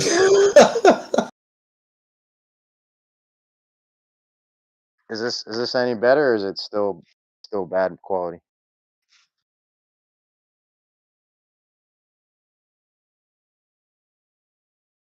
Sound beautiful, man. All right, cool. So yeah, you got to take into account all the other variables. You got to remember that you're using an optic to perceive all this to begin with, which is set up in such a way. So you'd have to understand that the optic. What are you talking about? An optic, and it's set up in such a way? Please, Yeah, the human eye. please elaborate. The human eyeball perceives reality in such a way. So you have to account for the limitations of that and the framework by which we perceive reality through that optic to be able Okay. to validate any long distance observation and the geometry within that observation to conduct a distance based on all that stuff. Like, so when we're Okay. talking about the sun being closer or further based on the light rays, like all this stuff has to go into accountability to come up with a viable, unbiased result. Uh-huh. Well, okay. I gave you an example of what I was talking about. Can you do the same? Hey, what's up, Ed? How's it Yo, good going, luck. bro? What up? What's up, my man? How's your mama? Yeah, that's pretty good, bro. Got him. Got him. Yeah, you did. Where were you, Good White? We needed financial advice and stuff, and you weren't here for it. Hey, dude, I've been telling you, dude, just to buy it all. I posted in the chat about 2 weeks ago, buy everything. And if you didn't listen, You hear that, folks? Buy you're it still all. broke like a joke, like dice flow. But This is not financial advice, I by the way. said buy. Yeah, this is strictly entertainment. But I did say to buy all of equities, even Bitcoin. I even gave specific levels, and you'd be rich right now. But instead, Jeremy and Deisler are hodling XRP, and they're still broke like a joke. So anyway. Well, I knew back in the day you were right. Started investing POGs back in '95 that you were onto something. So I've been listening to you. Pogs. Yeah, I never mentioned Pogs. Come on. Stop lying. No, serious. No. What does I've that been even mean? buying Post your it. things for when you posted post your. Where's the timestamp for when you posted your prediction? This is like 2 weeks ago, bro. Okay, find it in the text. I search your name in the text chat and live stream one text, and it'll come up. Yeah, go ahead. Yeah, right. this was when everybody was crying that the banks are gonna fail and that they're gonna drop the stock market and it's all over. And that's when I said buy everything. And even that guy, do you guys follow Michael Burry? The guy for that was on the movie The Big Short. Well, you want to know what he tweeted today? Because What did he tweet today? in early January he said sell, right? Like that was his big signal that everything's Sell, gonna sell, sell. fail. No, not sell, just sell. Well, today he posted, I was wrong about selling.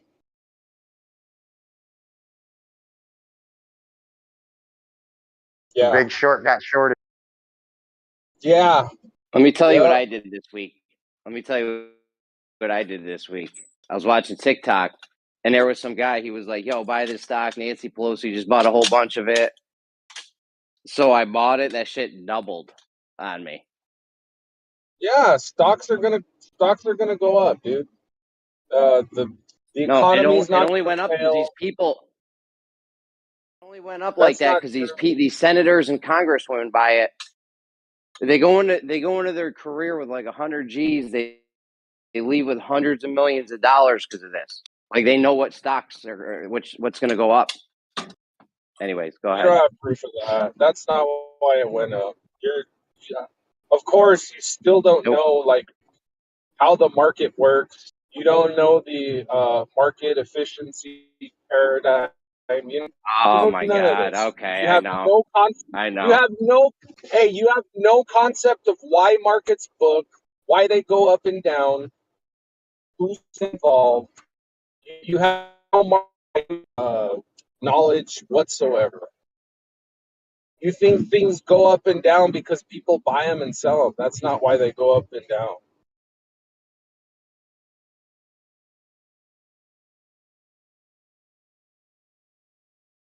Anyway, so yeah, I've been crushing it. Just I hate to toot my own horn, but yeah.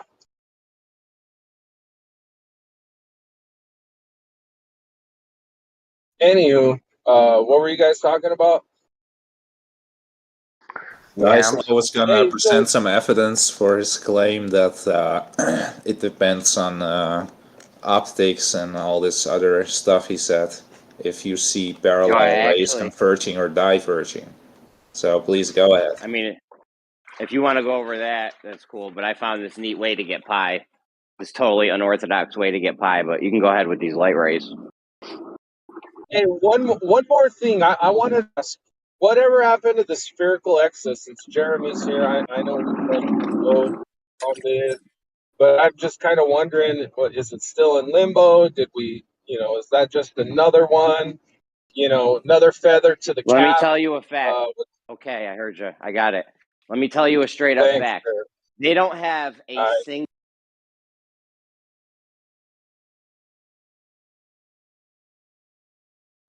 Sorry, Jared. Go, bro. He disconnected. Oh, did he? Yeah, so much for this fact. Yeah.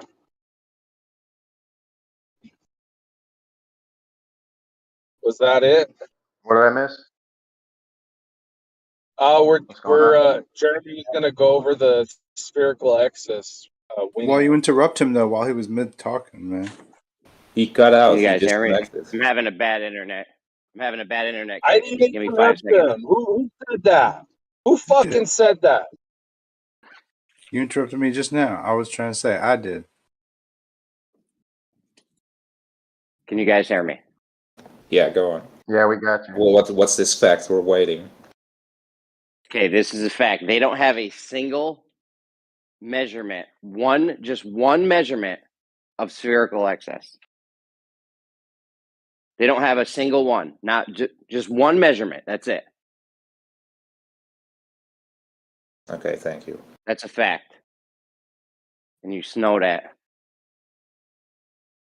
I know now. So that's where we are in the spherical excess measurements.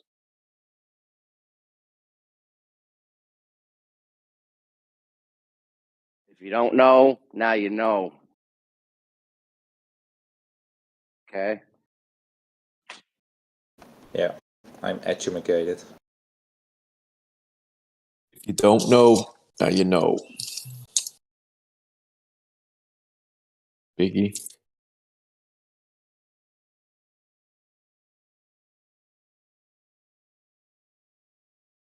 Can someone unmute Richard? And let her.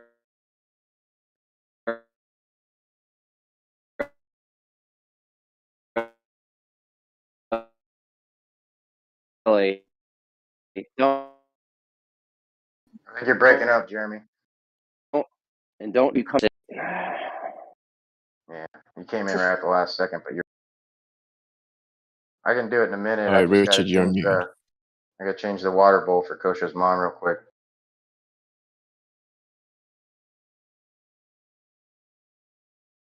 I got Richard. He's unmuted now. You hear that, Richard? Hey, Yeah, Dick. I've been here, dude. What?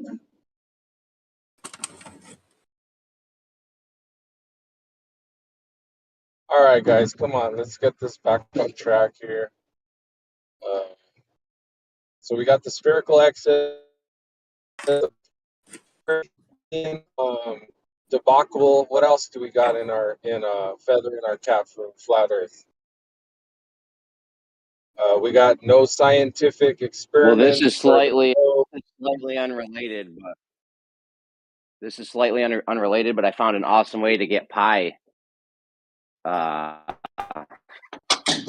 if you wanted to hear about that, Dude, pi was sold 2 weeks ago, literally, like 3.14. I like Why are strawberry you bringing it up now, bro? Depends on what pie it is, really. Strawberry. What other kind of pie is it? With like whipped cream on top. I don't know. Apple? Like flaky crust. Yeah, apple's all right when it's warm, but strawberry pie is, man. Kosha's mom's got Yeah, meat pie.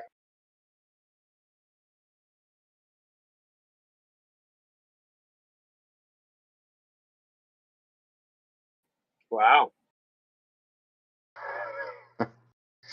Half off. Go ahead, Witsit. What's the spherical excess of Kosha's mom?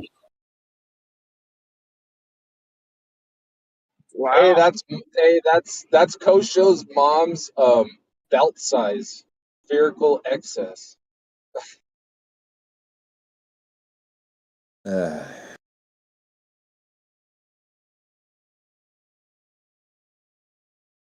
Like, you know how they have like certain numbers? She just I'm the only one with the shitty jokes around here, Good White. You just stick with the financial advice, bro. That landed as good as the Malaysia flight. No, you're missing the. No, it's like large spherical excess, right? Or you get extra large, and then once you get beyond extra large, it's just oblate. I did have one bone to pick with Witsit about Christianity, if he's willing.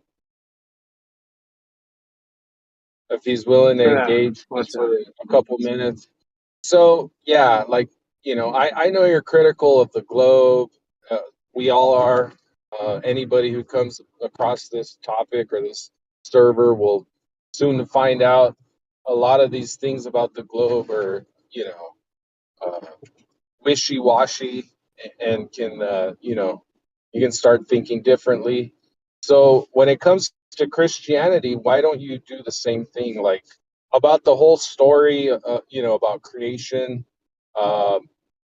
Adam was made from dust, but we all know that in order for a human to be created, they have to be created from a woman first. So in all feasibility, it would be like only logical for the first human to be woman so they can make another, right? No, because the woman would still have to be made. Or technically they'd have to be made both, right? Because you can't have one without the other. But technically That's the right. woman should be first. Well, yeah, it could be, but you started your argument with it would have to be, which is not, doesn't make sense. Well, look, it makes sense because in order for, I mean, actually the whole story in itself doesn't make sense. So why wouldn't you? Yeah, here's my whole point. Like stuff like that, like stories like that. I mean, we all talk about Narnia here, and to me, it seems like the Bible itself is Narnia. So why aren't you critical of the Bible the same way you are of the globe? That's kind of just my question. I am. I am. Your critique so far has been terrible. Do you have anything else? Yeah, I have plenty of things. There's plenty of stories in the Bible that just don't make sense that you would have to believe on blind faith. Yeah. Do you have an example? Yeah, many. Okay, go ahead. Yeah, how about the proof and existence of God? Nobody's Well, seen him. All they seen was burning bushes and lightning strikes, and yeah, nobody's ever seen him. Okay, so yeah, logically speaking, there has to be a creator. That's pretty common sense. No, but we have to witness things, right? You're the same thing. You require proof. You require evidence. You require witnessing things, demonstratable. We've never seen God demonstrated, so why don't we do the same thing with these globers? How they can't demonstrate their globe, you can demonstrate your God. Okay, but there has to be a creator. So Yeah, I get it. I believe the Why? same thing. No, hold on, Ed. Let me and Witsit go back and forth. Yes, All right. I do believe in a creator. I just don't believe in the Holy Bible creator. okay, but your only critique so far has been that the woman would have to exist first, which is ignorant. So I mean, if you have like any more specifics, I don't. Well, how do you know for a fact it was the Holy Bible creator and not some other guy? Because we all know Well, that's that's a good. very possible. Well, yeah, the specifics of the creator do require faith. That's right. I've never dapped up the creator. So I said prayers to the creator and got answers directly through the book that directly answered my prayer. So until someone else has similar experiences, I feel like their critique is kind of empty. Well, people have gotten answers from Allah as well, and who's to say he's not the God you're praying to accidentally, and he's answering your prayers. There's You're also just people in baselessly China. claiming that, though. No, there's people in China Isn't that the same who God though? get answers. Isn't that the same No, God? no, I think Yeah, they're different. well, that's not what the Muslims think. So Okay, when they pray to Muhammad and Muhammad answers their they prayer, don't. Pray, I think you're They don't praying. pray to Muhammad. Okay, let's use another God. What if the Shinto God, the Japanese God? They believe that basically nature is God. Okay, so people pray to nature. How do you know it's not nature uh, giving you these things? Because There's that's other ignorant and gods. logically that's logically bankrupt because a creator had to make nature.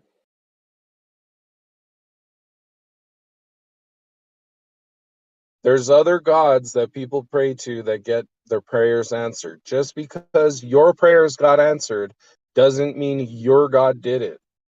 But you're just saying that. Like every time someone says that, I ask for specifics. They never had. They're just baselessly saying it. Just like Glober saying all the scientists. Like I went and said a prayer, and I opened up a 2,000-page book, and the first sentence I read directly and specifically answered my prayer. So that's happened You more don't than believe in. once. Okay, yeah, there are coincidences, but that doesn't make it. No, hold on. That doesn't make it absolutely true uh that God answered your prayer. Things happen. Oh There wow, are good argument. coincidences. Yeah. Okay. That's your argument. Okay. So that's your proof. That's not actual proof though, because you didn't I'm not witness trying him to prove anything to giving you you these though. prayers. Well, I know if Yeah. you can, but you're saying just because your prayers got answered, which is, you know, If anyone that's hears not this proof in conversation, itself they're gonna anyway. you're like doing my bidding for me though. You're just making the Bible look better. All your critique has been terrible. Like I said a prayer and I said I asked for a wife and children, and then I opened up a 2,200 page book, and the first sentence I read was the Lord said, "Take a wife and children."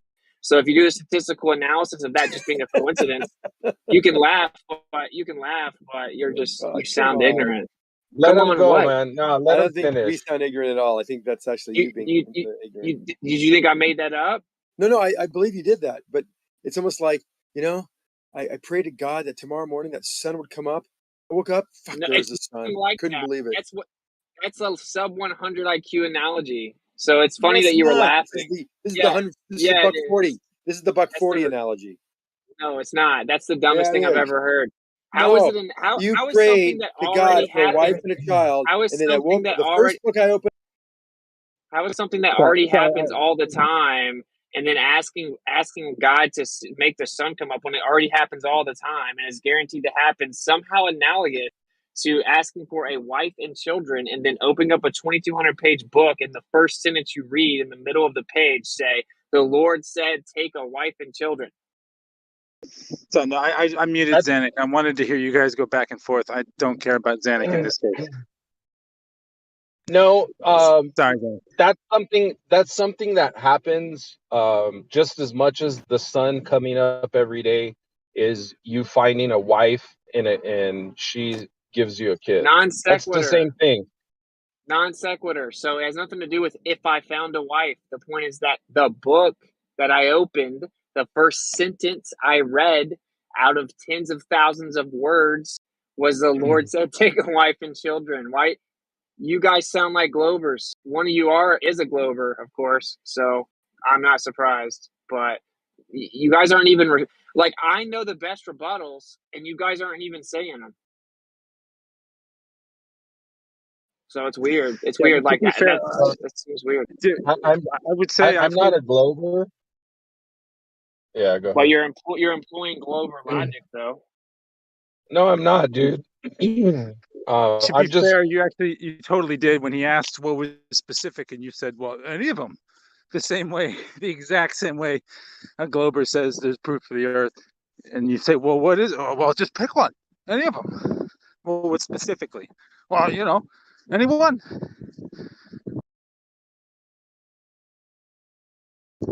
what are you It talking about? sounded very globe-like behavior, is what you were saying before. No, I don't think it did. I think his behavior of believing a coincidence that happened, that's more glow behavior because he's being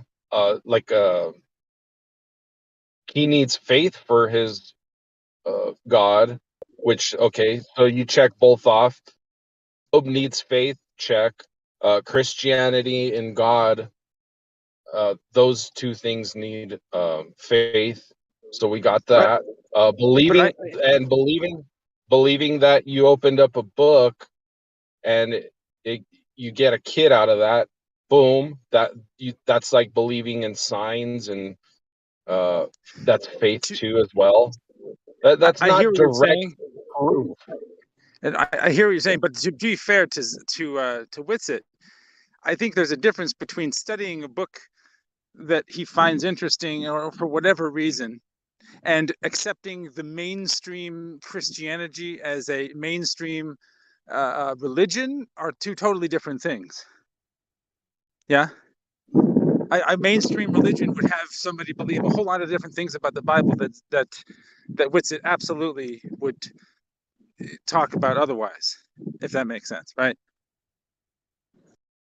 Well, just the rebuttal. The rebuttal was that your Anyway, rebuttal. wait, hold Your on. rebuttal. I gotta Okay. I gotta go All to right. the You're store, boring. so no, I'm gonna listen to you. I'm gonna go on mute and listen to what you have to All say, right, bro. man. So, cool. So your rebuttal, dude. Your rebuttal was No, people I'll find be wives right all back. the time. People find wives all the time. That's not a rebuttal. That's irrelevant. It's completely non sequitur. I'm talking about the fact that I opened the book. Sure enough, that within that very year, like within a couple months, I find my wife, and then she gets pregnant on they track back her conception date, and it's the very day we got married. But that's not even what I was talking. I'm talking about just the statistical odds of opening that book and reading the first sentence that I read. Literally, was the Lord said, "Take a wife and children." Okay, so Now that's the it point. would have Hey, Witsit, it would have been not a coincidence if the next day you would have found your wife, but you just said it. You said a month and then the year. So it wasn't like it happened right away. So it looked like it took your the Bible to You come still true in can't like respond. You still months. can't respond. Yeah, You can't yeah, respond it to the took actual months, argument. bro. What? Months. That's irrelevant. We're talking about the odds of opening the book directly to it. Why do you keep avoiding it?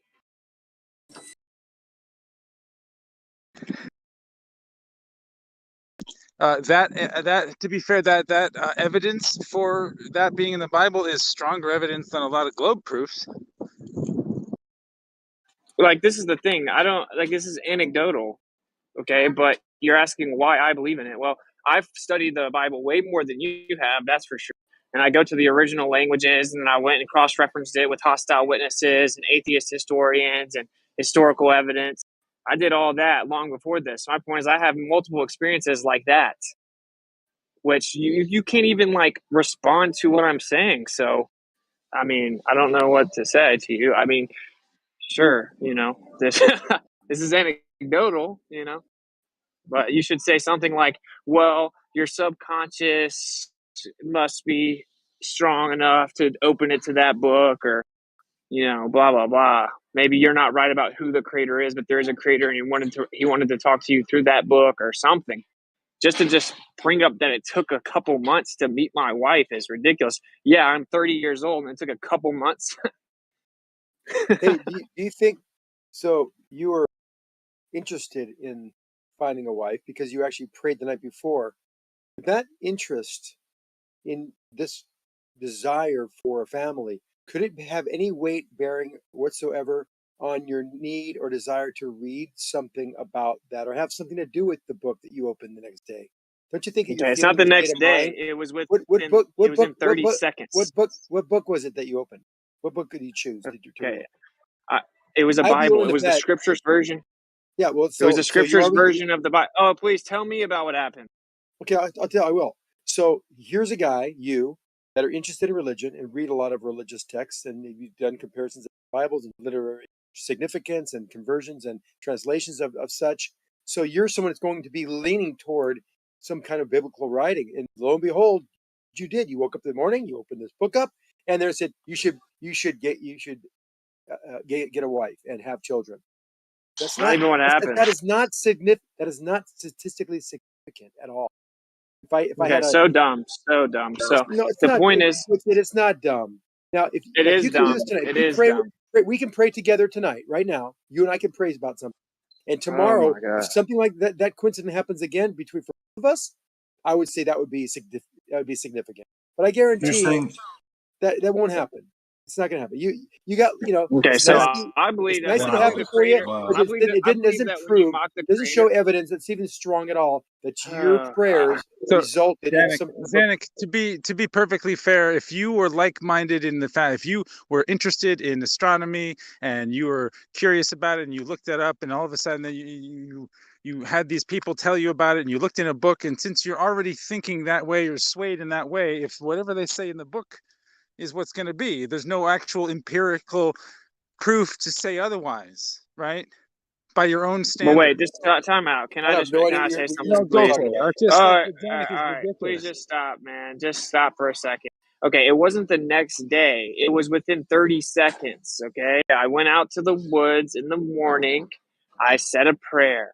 I specifically asked for a wife, and I gave him specifics about what I wanted. That I wanted a wife younger than me. This is the first time in my entire life I've ever prayed for a wife or even wanted one. I said I want a wife younger than me with no children that wants to have lots of children, that's open to the truth of what you created, etc. I then immediately opened the book. The first sentence I read, just opening the book randomly, was the Lord said, take a wife and children. The book had 2,200 pages in it. Okay, so that's the point. You can look up how many times it says the Lord says, take a wife and children. Then do the statistical odds of me opening it up randomly to the middle of the If book and reading that first sentence. if you Hey, want to what's it? if you want to create some kind of logical and statistical significance would happen, go ahead. I mean, I'm not Hey, going to argue. because Hey, it's what's it? so silly. I don't want to even talk about it. What's it? Yeah, because you can't address it. I did Yeah, address it. You open Hey, a what? book that talks a lot about family and God and religion and having wives and all these things that are in Bible. You picked up a literary document, a literary piece that's going to have a lot of that in it, and you happen to open it up and see, boom, there it was. You go grab a wife and a kid or whatever. If you opened Auto Week, or you wouldn't find anything like that in there. It'd be like, hey, how about a Firebird from 1967 with a 400 cubic inch engine? Wouldn't have anything about wives and kids. You happen to open a book that has a lot of that in there, and you happen to see that's the whole point. I invoked it because the question was, why do I place validity in that book out of all the other spiritual texts? So your critique, everything you guys are saying is dumb. What's it? You might That's check. substantial I think you're evidence, being dude. dumb. That's not first-hand, like, direct evidence, dude. Come on, like. Hey, buddy, He I knows. already He's just said it was pulling anecdotal. our leg. He's being stupid. What's it? So like I don't think you're allowed to see it. I'm not here to try to like the creator doesn't allow you to see it. That's not my. I'm not the. You don't have direct evidence of the creator, though. Like There you go. can't Just claim keep there's a saying the same creator. thing. Well, I know, Mike- but you've Mike never check? seen him create anything. Mike check? Okay, so now you're denying the creator again. What's up? You're good. We can hear you. Yeah, what's it? Have you ever heard the verse or the expression, don't throw your pearls before swine? Yeah, exactly. Yeah, You're right. that's what you're doing right now, bro. Oh yeah, but in a public setting, when someone tries to challenge my faith, I have to defend it. So there's like a. I don't expect to convince either one of these people of anything. I'm just telling you, dude. You're I hear you. talking about a very personal experience and whatnot, and it's not for them, obviously, right? Yeah, but maybe someone else in the room might actually be honest about it and admit that's kind of crazy, right? Fair and maybe enough. they'll It's look not that into it. crazy. You know. Well, we You get can that you pray don't to think any it's crazy. god, and any prayer can get answered from any god. There's no proof that your God did it. So, like you said, it is Okay, so anecdotal if and it's a different God, circumstantial evidence. if it's a different God, then he just so happened to decide to use the Bible to answer my prayer. Okay. Everybody's story is different. Everyone believes in different things, and if I told you that I heard a voice that I could without a doubt tell you something that unequivocally happened to me, and I guarantee you now I believe that there's something else out there because of this one voice that came to me. There's no way I can explain it to you or prove it to you, but if that's what I know as to be my knowledge and working reality of this world, I'm going to go with that. And even though I can't prove it to you in any way whatsoever, we all have something like that. Yeah, that's called faith. Yeah, I know that's called faith. I already And that's said that, though. exactly. Well, I know, that's Yeah, why you I said you don't had to understand what they defend don't your faith. understand. So, yeah, you guys are working on faith and not evidence. So, like I said, I already this said that is it requires exactly. faith. Yeah, hold on, you clipped me. This is exactly how this is analogous to how Globers have to believe in their globe through faith. So do you guys, and then you guys make up crazy stories about it too. I'm talking about the Globers, and you guys have crazy stories as well.